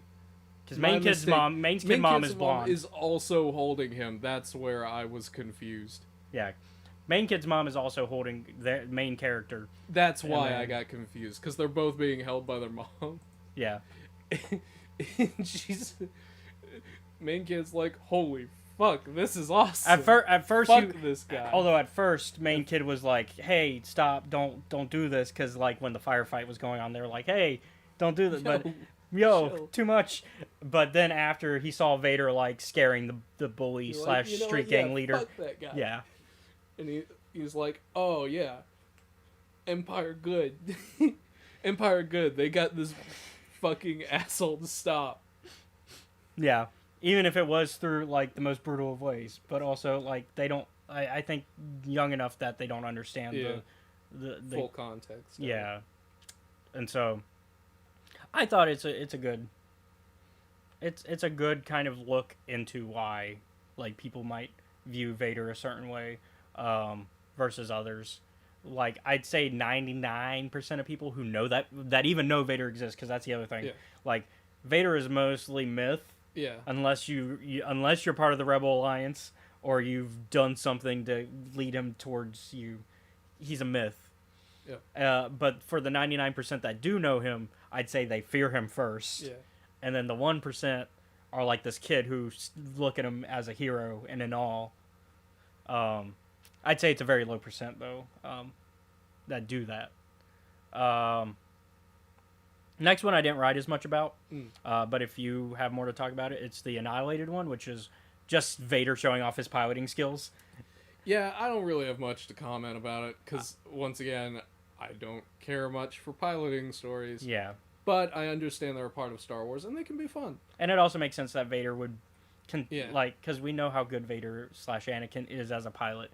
So, like, the story is this admiral's like, hey, we got a bunch of rebels out there that we need to get. You want me to send out a fleet? And Vader's like, no, I got Nah, this by got this. myself. Don't worry about it. And Vader just, He's like, you sure? He's like, yeah, don't worry. This is going to be fun for me. and so, yeah, Vader just, pew, pew, pew. Yep. And Ugh. it's a nice one. It's one that doesn't have a lot of dialogue either, because it doesn't. I mean, dogfighting scenes, especially a solo dogfighting scene like that, where we're only focusing on one character. There's not a lot of dialogue to go off of. Yeah. It's more of the visuals, and I thought the visuals, just like the rest of this comic, they're A tier to S tier level of quality. Diplomatic Impunity is the next one, which has us following a spy in Vader's service as his pilot and negotiator. But much like Attack of the Clones, we get a more aggressive negotiation style, where Vader just comes in and rocks everybody's shit. And of course, Vader finds out about the rebel spy with him and threatens her family. And basically goes, you have one chance to see them again, and then when you come back, you're working for me as a triple agent, and you never get to see your family again. Yep. That is one of the moments where I'm like, oh man, you picked the wrong line of work, lady. Yep. I feel bad for you. You're fucked. It's even worse because Like, it's the funniest thing of Vader being like, the entire time she's like, I don't know why we're here, and he's like, oh, you're gonna know. Yeah, because they go to this planet. He takes her to her house. Yeah, to her home planet, and she doesn't comment on that. I don't, if I remember correctly, she doesn't. It's Like she doesn't there's let not in. much out here. But Vader's like, no, we got some negotiating to do No, here. Don't worry, we'll be negotiating. Just not with anybody that lives here that's, besides you. Yep. You're the one I'm negotiating with. So just so you know, if you don't do this, I'm gonna kill you And your family. and your family. But if you work for me, you get to say goodbye to your family one last time. So don't waste it. Yeah. Which is, You'll never see them again. I mean, all of this lines up with Vader very, Yeah. this is very much in Vader's style of tactics to pull. I mean, we see him pull similar things in the main run, and yeah. So this all tracks. It's an interesting one. I mean, and then of course we're getting it from her point of view because she's narrating throughout this. Yeah. And she's just like, as if I think it's supposed to be like a log she's giving to the rebels that she's spying for, but then it becomes oh, nope, I can no longer report that. Or at least not the same way, because now she's a triple agent. And now let's finally talk about Hard Shutdown. It's not the last one we'll talk about, but it's near the end. Yeah. It follows a group of insurgents that managed to capture Vader because their leader was the son of the engineer who designed Vader's armor. And he is also cybernetic because his dad also did some stuff on him. We learn that he basically has a hatred for Vader because Vader was always viewed as the better creation. Yeah. And so that's... Old man kind of kept trying to pursue that again on his own son, and I'm like, this is gonna go great, isn't it? And so that's kind of fueling him for this revenge. And so they actually do manage to capture him because they shut down his cybernetics. Yeah. Yeah, I'm like, oh no. Unfortunately, you can This shut is- down Vader's cybernetics, but... The power of hate is strong with that one. And the Force. And the Force, too. Yeah. So he managed to escape with the Force, where he then... the insurgents are just annihilated. They are... there is nobody left standing, really, except for the leader by the end of it. He escapes, and the leader's like, oh, we gotta get out of here, because even the leader's like, I know what's going on. We're leaving. Yeah, one of the best, interactions in the, story is he can't move, and his friends and his, ally being like, what do you mean he can't move? And he's like, that's what it's telling me. He can't move. And it's like, are you sure? Because we're dying out here. And so, they eventually everybody except for the leaders left is killed. And ironically, Vader then shuts down the leader's own cybernetics and leaves him to die very slowly with these crab-like creatures attacking and killing him. Yeah, get wrecked, kid. Yeah, he's like, there's only one me. That's the mistake you made. Yep. And it's just like, dang. That was a really good one. If I remember correctly, that one was Charles. That was the Charles one, I think. So Charles Soule. And I think that was Hard. yeah. I mean, Charles Soule knows what he's doing. We've seen his books, we've seen his comics. We know what he knows what he's doing when it comes to Star Wars, I think. And then we get to the penultimate of the Darth Vader ones, Uninhabited, which gives us one of the more interesting alien species. When Vader goes to a planet to conquer it for the Empire, but they don't see anybody on the surface. And so Vader's like, well, there's no one here. And they're like, but we see we see that people are living on the computers. And he's like, I don't see anybody, so I'm coming back up. And so he goes back up, goes into his back tank where the doctor medical droid is like, hey, there's a problem. Hey, You got some pathogens inside your body. yeah. Turns out they're a pathogenic alien species. Yeah. And he has a discussion with the creature, and the creature's giving him a speech about I am the only thing that has ever lived on this planet that actually matters. Yeah, they're having negotiations while in from within Vader's body Vader obviously is like, fuck this shit. Fuck you. I do what I want. I'm Darth Vader, said Darth Vader. And the pathogenic alien's like, cool, we're gonna fight now, and I'm gonna attack you from inside your own body. And Vader's like, 60% of my body is gone. This is not gonna work out for you. Eventually, Vader does overcome him. It is a tough fight, It is. because, you're fighting your own body. It's like, I'm gonna use my space magic and just yank this shit out. I don't want to deal with it. And then they... Good thing Bacta kills it. Yeah. And so the Bacta kills it, and then they go back to the surface where they flamethrower that. Yeah. Because they find... Vader is like searching around and just being like, nope. Yeah, he's burn using that. his lightsaber to, like, check to make sure, is it dead? No, he like just fully goes, yeah, no, just burn that. Inhabited was fun just because it's another alien species that we haven't seen before. I would love to see more. You're Lord Vader. We can send like some stormtroopers to look into it. He's like, It's probably nah. just they're like it's probably just the weather. Like it's probably not any like the rebels probably didn't go back. But I mean, we can send some people to look into it if you're really that invested. And he's like, I got this. And it's just like, I'm with that guy though, the officer. I'm like, why are we wasting? That's a waste of resources. Yeah, he's like, we could send like a squad out there, and Vader's like, nah, I got this. Don't worry about it. It turns out to be Wampas, because of course it does. And then Vader has to survive multiple Wampas attacking him like it's I'm like it's COD zombies, but with Wampas. Yeah, my brain immediately went like, oh, like father, like son, seeing. Yeah, because he cuts the arm off. Yeah, Seeing that, and also like him getting sneaked by a Wampa as well. I'm like, man, Force does not help you with Wampas as much as it should, huh? yeah. Well, the Force doesn't automatically give Spidey senses, right? So Yeah. it's like you don't have that always going. But I'm gonna assume the Like cold you, metal probably didn't help. I mean, you probably have some detection Yeah. because they always talk about how there's a disturbance in the There's Force. always something wrong. Yeah. But never like a, oh shit. It's never like a Spidey sense where Yeah. they can sense it at the last minute. No. It's more of a there's something going on. Something's not right. Yeah. The feng shui is off. Yeah, the feng shui's off. In this case, The Force is amazing, but also cryptic at the same time. yeah.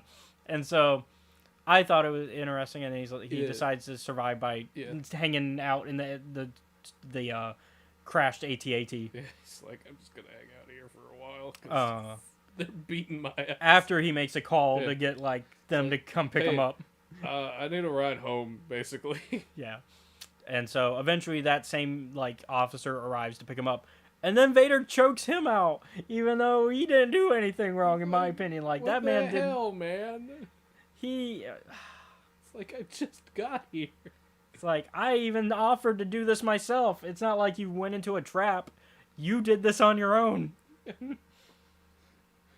I show up to help you and you kill me? What the fuck?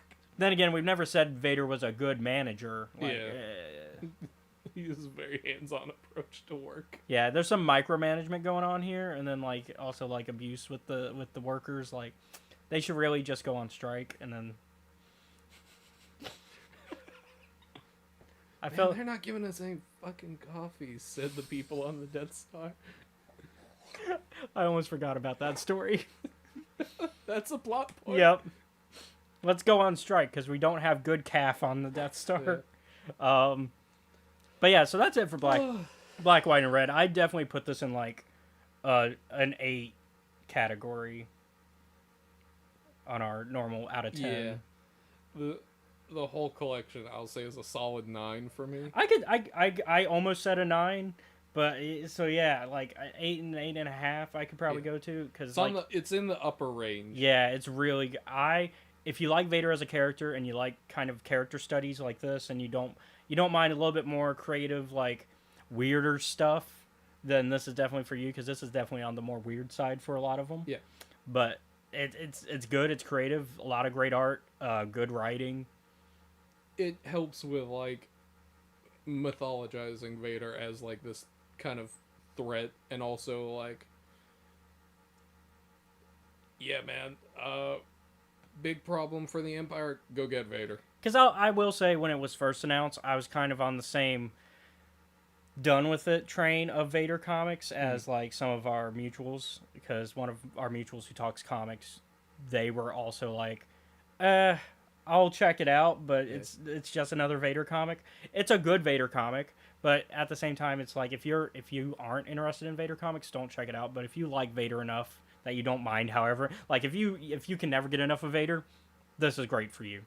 I think the style of it as a whole helps. That yeah, like the whole black and white, and then it's very methodical where the red is painted. That's the key part. It is because it's called black, white, and red, so it's done in black and white style, and then they pick the red out for very key moments.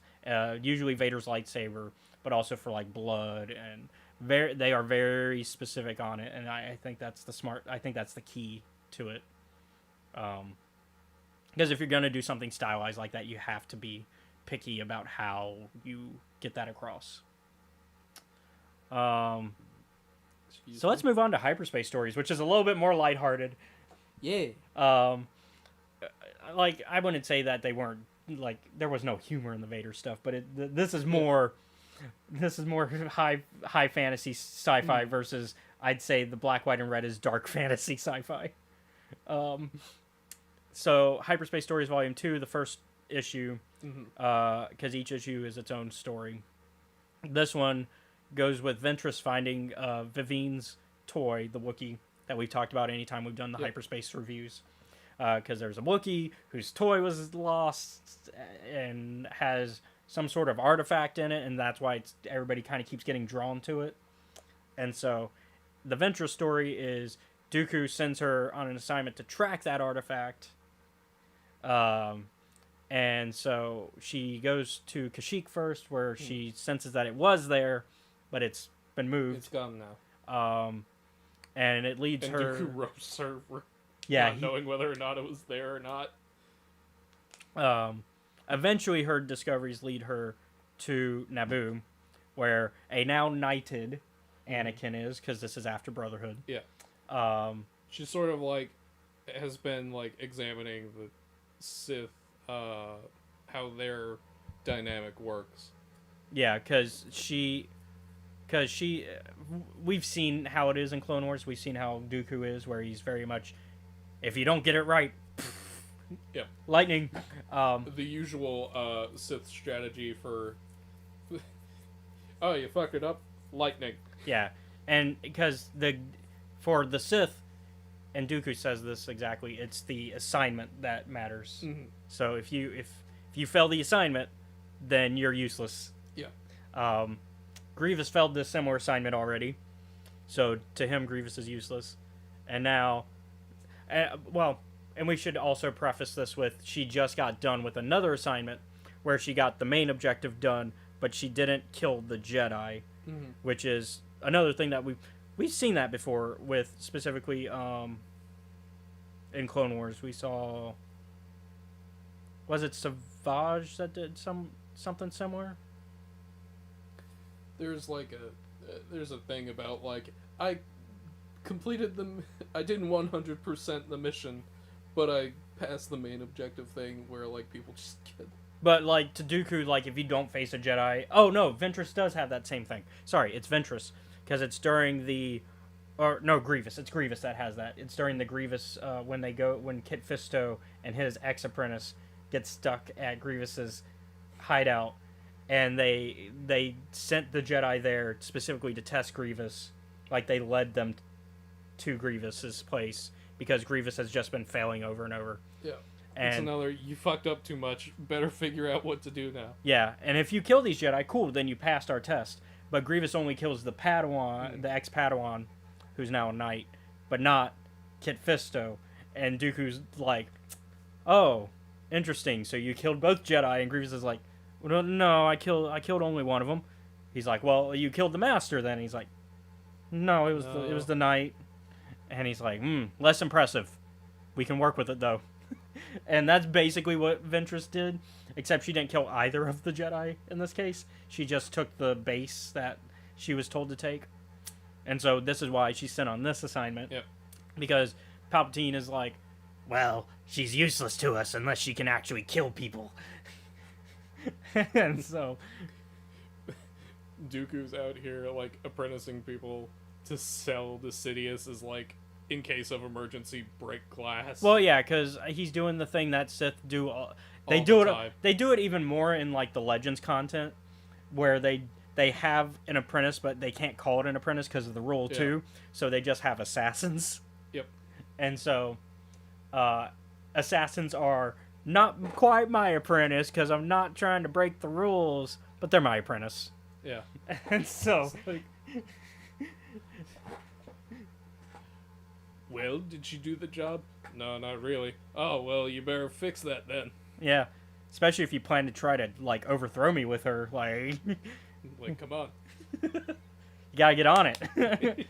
You can't overthrow me with that kind of weakness. Yeah.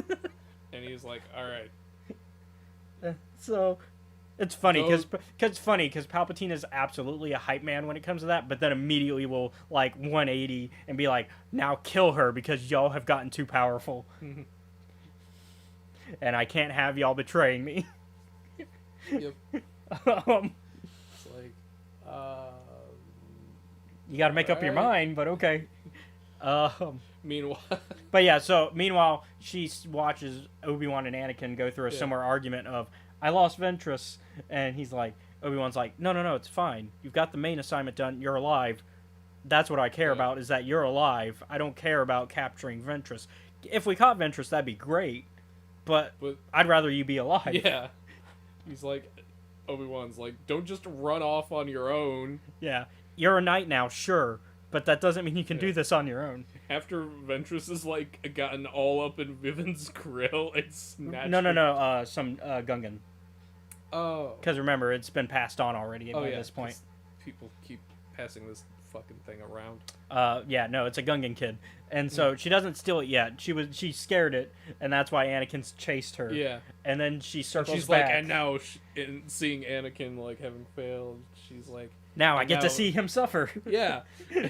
And Obi-Wan's like, don't just fucking run off on your own, idiot. It's one of those situations of where you're in an absolutely toxic relationship, and then you see other relationships from that standpoint, and you're like, wait, why are they not doing the things that happen in my relationship? Yeah. Why are they not? And it's just like, honey, you deserve better. That's why. It's because you deserve better. Oh, shame it's not working out for you, Ventress. But and so Ventress does get the toy, Mhm. but then And she's like, a common theme that we will see I don't want is it. that no, she takes it, but she Yeah. doesn't report to Dooku that she has it, Yeah. which is a common theme we're gonna see in this when it comes to the Darksiders that collect it. We'll talk about it when we get to that next one. But our next story is not a Force user; it is Greedo. Mhm. We were also talking about this one in the car where I'm like, while I was reading it, I'm like, don't fall in love with a lounge singer for two reasons. One, that doesn't look like the lounge singer in episode 6. And also, two, Every just noir general film- every advice, noir every film. noir film ever. I'm like, Greedo, you're getting played for a damn fiddle, man. Like, I know you're kind of an asshole and deserve to be shot. it's But also, So- like, don't... So Greedo's thing is very similar. You know how we did the so at the start of the season we Mm. did Revelations, and there's that one guy who just fails upwards. Greedo is kind of the opposite. just fails downward. He just absolutely fails and wrecks all the time, and yet for some reason Jabba just keeps him around. Like Jabba's just like, I'll give you another chance. Yeah. I really shouldn't, but I'll give you another one. And so like, so in this case, it turns out the lounge singer is both playing Greedo and Jabba, because they both end up going on to the same like restaurant and sitting down next to each other and they're like, so who are you here to meet? Oh, the lounge singer. Who are you here to meet? Shit. They don't realize that until they're both like, are like, oh, I should probably call who I'm supposed to meet up. Hey, where are you? The fuck do you mean, where am I? Where are you? Wait, if she's not with you, and she's not with me, and she's not back home, then where the fuck is she? Taken off with the art of with the things that she stole from Jabba's vault that Greedo helped open. Yep. And Greedo's like, wait. I can explain. She tricked me. It's like, And obviously she tricked you. Oh wait, I shouldn't say that. shouldn't say that out here in public. Or to his face at all. I should Yeah. just not say that. But this is this has to be like, so this has to be before, either as the Clone Wars is starting or pre-Clone Wars, because we see Rada as a baby still, Yeah. and also it's still a younger Greedo. So I would assume this Yeah. is before Rada gets kidnapped. Would be where I would, possible. it'd be where I would place it, but it could be after he gets kidnapped, because Yeah. like the age is about the same. Same with Greedo. Greedo is that younger Clone Wars Greedo design. But yeah, he goes to he's like, I will capture her and I will kill her for you, Jabba, and that will make up for my mistake. Except he can't go through with it. Yeah. I'm like, And so instead, she gives him a chance to get out of it by going, hey, I know this Wookiee that's a bounty that if you get, that'll work for you. Yep. Turns out it's a Wookiee toy maker. Mm-hmm. And they're like, this isn't the guy, Greedo. This is worthless to me. And it's like, wait. I got this toy maker as a gift for your Rada. son. Yeah. To show my sincere apologies to the Hutt clans. Yep. And it's like, I've never seen someone. So maybe he is failing upwards. Maybe he's failing upwards. I have never seen someone just barely pass a persuasion check so hard before. Well, really, he's not failing upwards. He's failing laterally.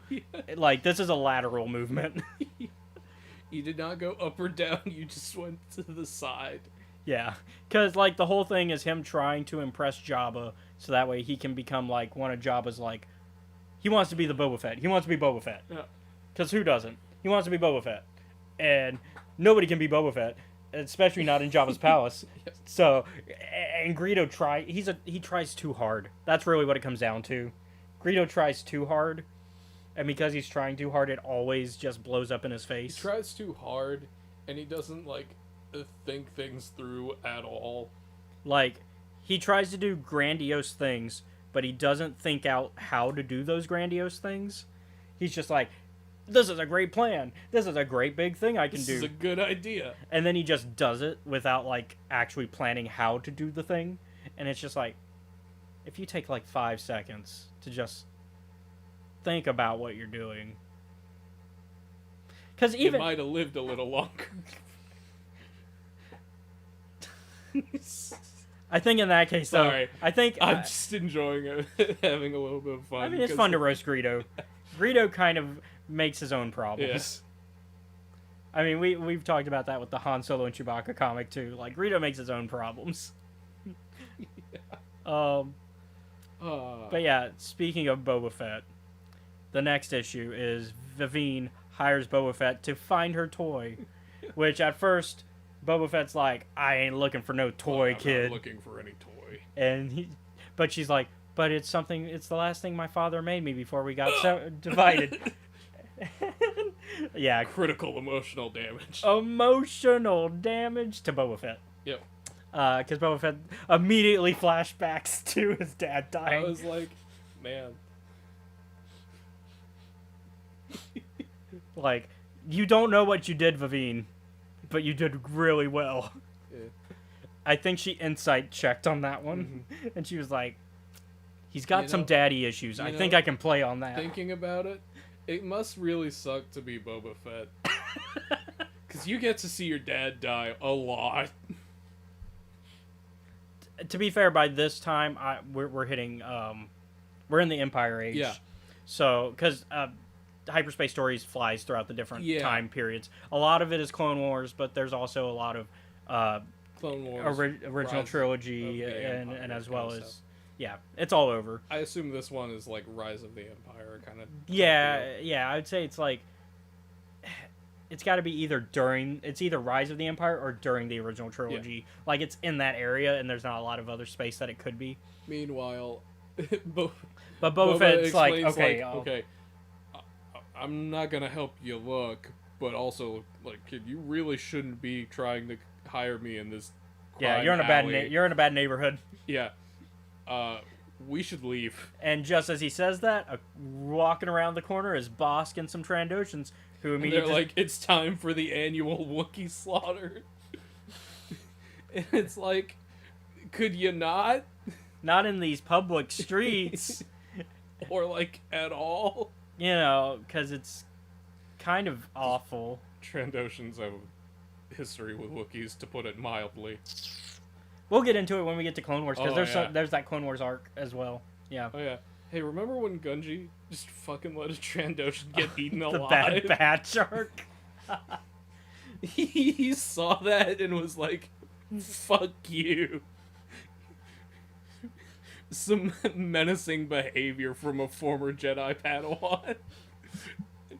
They deserved it, though. But yeah, so, yeah, they chase them down, and Boba Fett's like, "Fuck you," in particular, Bosk, because Boba and Bosk already are like hating each other at this point. It has to be before War of the Bounty Hunters. Mhm. So it's got to be like you said, probably Rise of the Yeah. Empire era. But yeah, so a lot of trading back and forth on like killing people, and Bosk killing a lot of Boba killing a lot of Trandoshans, and then Bosk like acting like, "Oh no, you beat me," and then like, "Nope, not really." Round 2. Yep. It's like, Just stay down. You don't have Boba's to like, do this. Would you just fuck off? Because the thing is, Boba does like I don't think he he technically cannot kill Bosk because of the Bounty Hunter Guild rules. They're You like- can't kill guild members unless like they Unless someone has a bounty on them. yeah. And, Like an official one. like yeah, Not just guy 500 credits to go kill. like it has to Jack. be through the guild. Yeah. And so like Boba's like, I can't kill you, I can just keep beating you up. And it's I forget what the exact words are, but it's that meme where they're just beating him up, and it's like, stop, you beat him already, you don't have to do this. Stop, he's already dead. How many times are we gonna teach you this lesson? It's all of that at once. Yeah. And And so, it's great.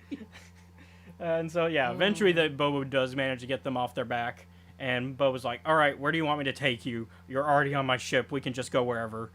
She was like, could you take me to, like, the bus stop?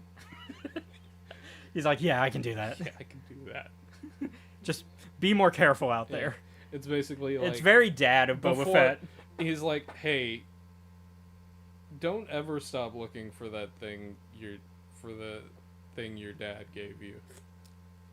I can't promise everything Yeah. will work out. Yeah, but keep looking, keep looking for it. but also be street smart, But also stop hiring bounty hunters to do it. because they're not gonna do it. They'll take your money and run. Yeah. Much like how I'm going to. To be fair, you could argue that the payment was protecting her Yeah. from the boss, but although at the same time, probably personal for Boba. That was less Yeah. business. That was more personal. One of the like great interactions between that is like during that comic is Bosk being like, I'm gonna kill you someday, Boba, and he's like, yeah, you probably will.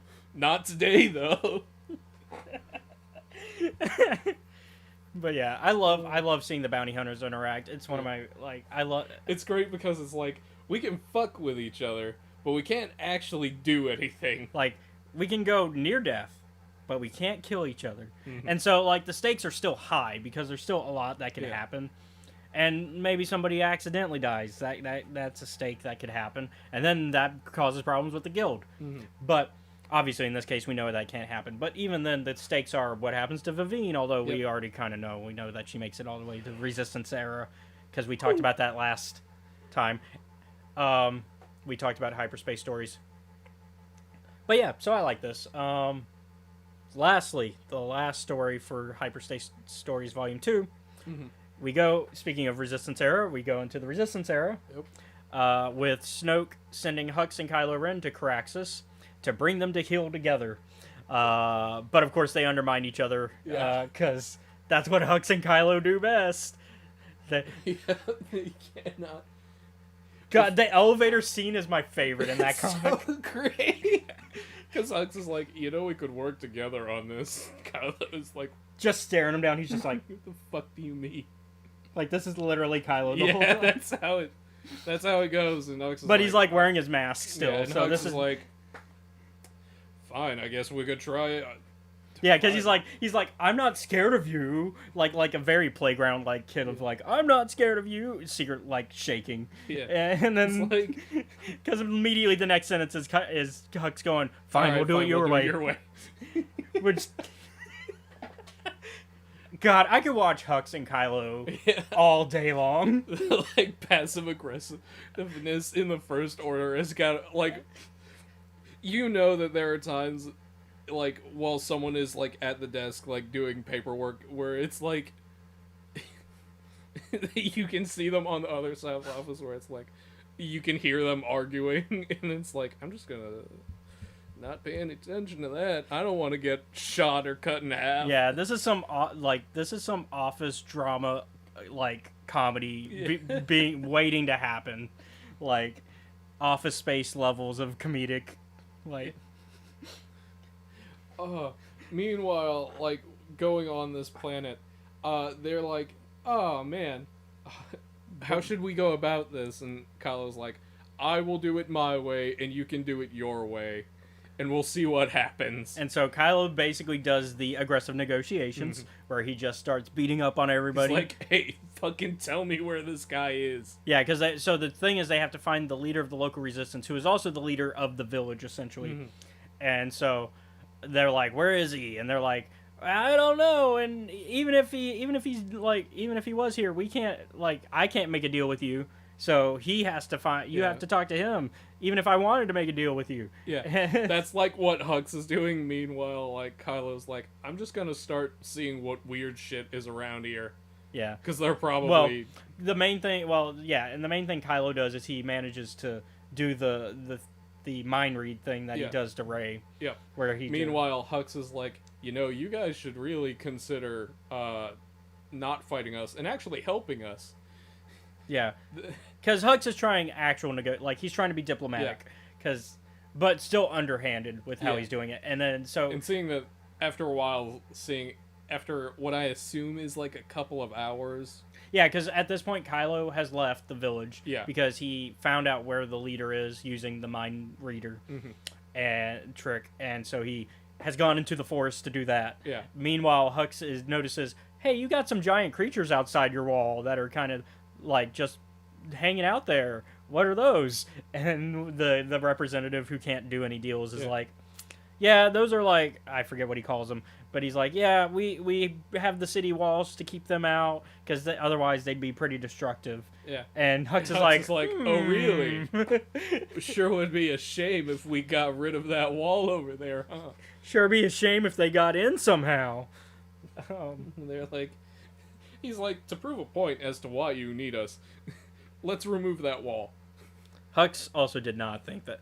Going back to this plans is that are another not one. thought through. And I'm like, you didn't. This is a bad plan. Yeah. Because Hux is the Greedo of the First Order. Meanwhile, Kylo is like, so, you want to make a deal with me before I fucking Yeah, 'cause he kill do- all of you? Yeah, because he finds the hideout and he's like, hey, I'm willing to let y'all do this peacefully, but if you don't, shows off lightsaber. You know, It's very gangster. It's like some bad things could happen. sure would be a shame if your brake line was cut, huh, Tony? Sure would be a shame if your house went up in flames. This is a nice, You got a nice family. this is a real nice mailbox. This is all a joke. But yeah, so Kylo they end up shooting at him and he's Yeah. like, all right, I guess we're doing things the hard way. Fine, I guess we'll do it this way today. And so he does break into the house of where the leader is because he basically can feel him. Yeah. He's like, I know exactly where you are. Like, you gonna come out or what? And so he breaks into the guy's house where he defends his family. And then he senses Vivine's toy.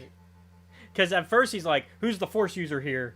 because he's like, I can sense the force. Oh, it's not you. It's this. Yeah, he's like, who's the force user here? And they're like, there is no force user here. And he's like, if you're gonna lie to me, mind read. Okay, actually, you're telling me the truth. That's actually impressive. Like, he's actually caught off guard by that. He's like, Anyhow, I'm taking this. then he Oh, thinks wait. he thinks it's the location because he's like, it could be the house or where we're at. But then he like dials it in Yeah. finally, and he's like, oh, it's the toy. And so he takes the toy, but he also takes the leader. It's like, also, we're not done. Yeah, it you was still like- got to come with me. Yeah. And he gets into town. Well, and see, because Hux, of course, lets the creature break in, yeah, and it's everyone is like, even his own T.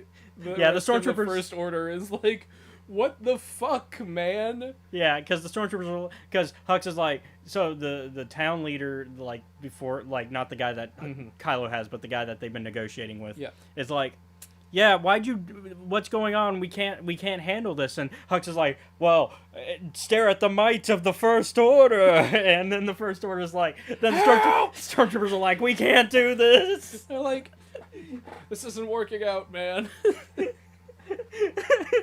It's so funny too because it's like right in front of that guy. And then Kylo comes in and he's like, what the hell did you do? The fuck happened while I was gone? What mess did you do, Hux? Because he like- immediately knows it's Hux. He's like, I was gone for like 4 hours. How did this happen? And so Kylo's like, I've got this. Kylo's the Donald Glover meme where he comes back to the apartment and it's on fire. It's Community, yeah. He's like, He just fine. he went for pizzas and then comes back to this. He's like, fine, I'll just fucking deal with it, I guess. And so Kylo deals with it, and then Hux is like, well, don't just stand there, stormtroopers. Show your might. And it's just like, Kylo's got this. You're just, you aren't saving this. You've messed it up. Kylo's like, alright, look, here's the deal. You guys can stay on this planet and live in peace or whatever, but you work for us now. Yeah, you send us supplies when Send we us tell you supplies to. when we tell you to, and that's it. Yeah. And, Otherwise, you're free to do whatever. and as long as you send those supplies on time, we're good. Just It- don't help the resistance. And if you don't send those supplies on time, I'll be back. If I was able to handle these 3 rampaging Titan creatures that you guys have going on, what will you do to stop me? Yeah. Nothing. And so, It's like, god damn. yeah, so Kylo returns and reports to Snoke, and he tells him a twisted version, like very similar to like Ventress's story, which is why I said there's kind of a theme here with the Darksiders when it comes to finding this, that they are learning why the dark side sucks, because like, and so like he tells Snoke the version of, yeah, I thought it was the place, so and I just couldn't narrow it down, and Snoke's like, yeah, but it could have been the object. But if you were a better Force user, you would have figured that out. He didn't suck. Yeah. It's very backhanded compliment of, I'm impressed that you figured that far out, but also... And so it's just like... But obviously, much like Ventress, Kylo did take it, so therefore... Yeah. Kylo's not dumb. He's playing the Yeah. long game. Which this is obviously between... I would assume this is probably between Yeah. it can't be between Force Awakens and Last Jedi because of timeline. Because Last Jedi takes place immediately after Force Awakens, so I guess it would have to be before. it would have to be before Force Awakens. So yeah, Once again, Ventress and Kylo being like, I'm gonna kill you. Maybe not today, maybe not tomorrow, but one day. yeah. So I'll what were try the at so what were the so Greedo was one of the two, right, for this one? Yeah, Greedo and Boba. Okay. But as a whole, another banger. Yeah, another bang like this. I- We are getting good comics. This year so far we have Normally, reviewed I good don't- stuff. I don't normally do this for the comics. I'm gonna give it another 9 out of 10. Okay, I was about to be like, are you about to give this a 10?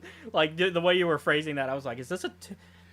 The reason why is combining the two, both of them together. I will give it a solid 10. Yeah, but we're But, not. like, But because they're very Separating separate. hyperspace stories Yeah. and Black, White, and Red, both of them are like 9 out of 10. Yeah, I was gonna say they need to be separated, not just because they're entirely different Yeah. type of storytellings, but also one is Marvel, one's Yeah. Dark Horse.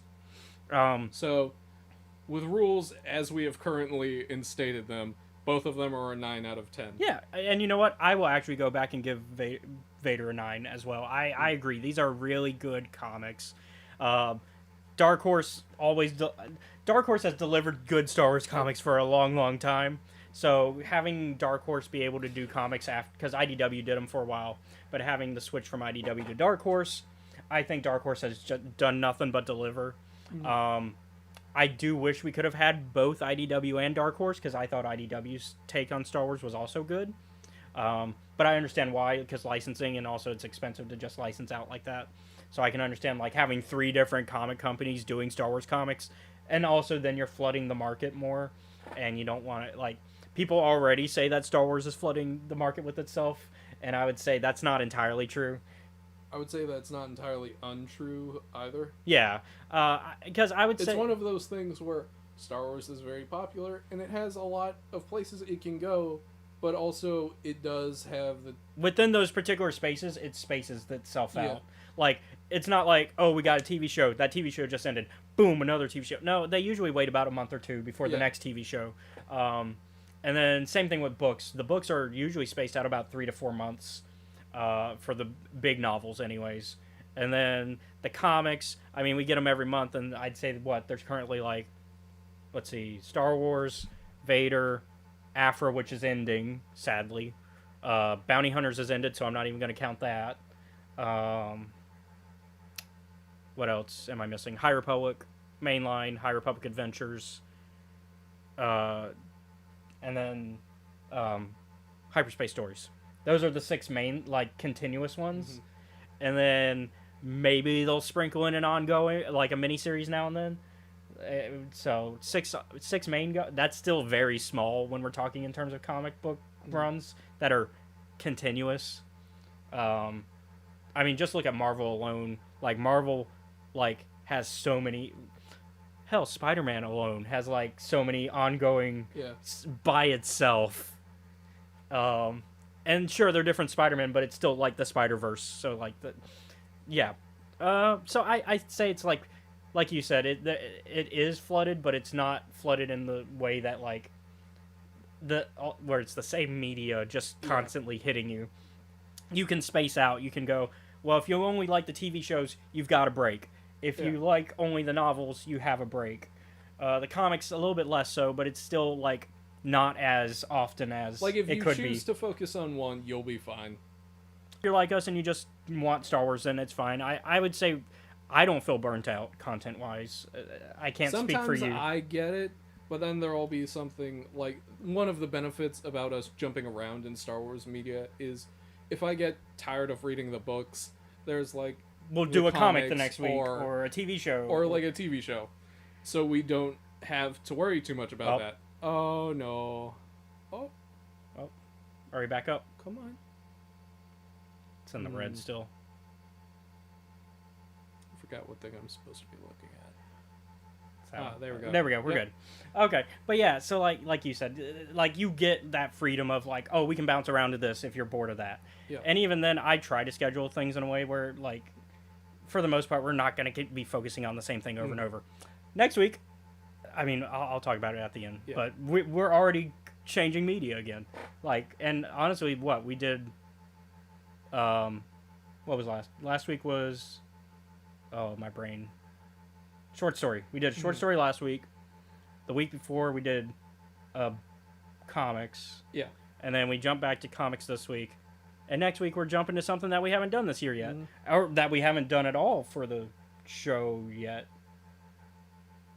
Oh shit! Yeah. But let's go ahead and wrap it up for this episode, and then I will preview what we're talking about next week. So, thank you all for watching today's episode of Escape Reality Star Wars Talk. I've been your host, Caleb. Be sure to like, comment, follow, subscribe to us. You can find us at Escape Reality Films on YouTube, Twitch, Kick, and TikTok. You can show your support for us by joining our Patreon, which is at Escape Reality Films. Shout out to Jennifer Brantley. Yeah. There you can watch our YouTube content before it's publicly available. So, for example, we were talking about it earlier. If you want to watch sessions of our Dungeons and Dragons games, which include the Acquisitions Incorporated campaign or the Grim Hollow Boom Boys campaign, before anyone else, They're good. yeah, Check 'em out. that's how you can do it for $5 a month. Currently, we've got a session, the most recent session of Acquisitions up there, and with some new art that we talked about last week. And then we also have, I think, 4, 5, 6, 7. We have 4 sessions of Boom Boys, I think, Yep. up there that haven't been publicly accessed, that aren't released yet. So yeah, all that's on there. I also got plans. So yeah. You can also find me on Twitter at EscapeReality94 and Facebook, Instagrams, and Threads at Caleb.Lockwood. Also be sure, speaking of our D&D games, check out our friends at The Goblin Conspiracy on Twitch. That is one of my players for Acquisitions. She is a DM as well, and they are doing a campaign in a setting called Maelor. It's very interesting. Her party that she runs it with is great. They're funny. They do a little icebreaker thing at the start. It's a lot of fun. I don't know a specific time that they like post. It's kind of just, it's usually like a Friday generally. But yeah, so it's a lot of good time. And then speaking of other sessions that our friends All run, right. So, every Sunday from 5 to 7 Central Standard Time, you can catch me and some friends of ours over at the Steam Dungeon on YouTube in a campaign called Trials of Nebu. There was a raid on the Cultists last week, and man oh man, they released a bunch of demon bunnies. They set them on fire. They're all dead now. They're currently still going through with the rest of the raid and making sure that their other squad mates are not dead. sorry, when you said demon bunnies, I immediately jumped to Monty Python and the Holy Grail. And then the follow-up of they're all dead and on fire.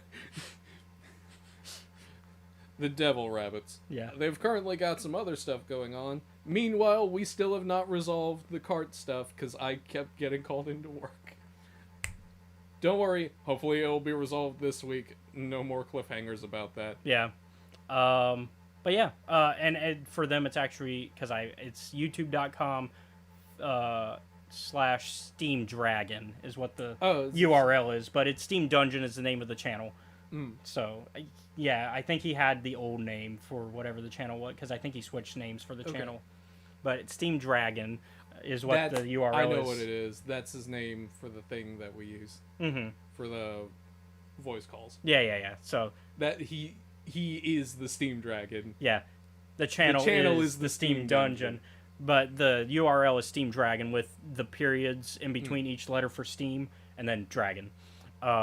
It's linked down below if you're watching on YouTube. Yeah. We put all the links to our friends down there.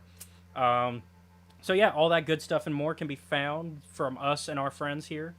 And once again, thank you all for watching. Join us next week as we talk about my first Star Wars film, Episode 1, The Phantom Menace. Bye, everybody. All right. Have a good one.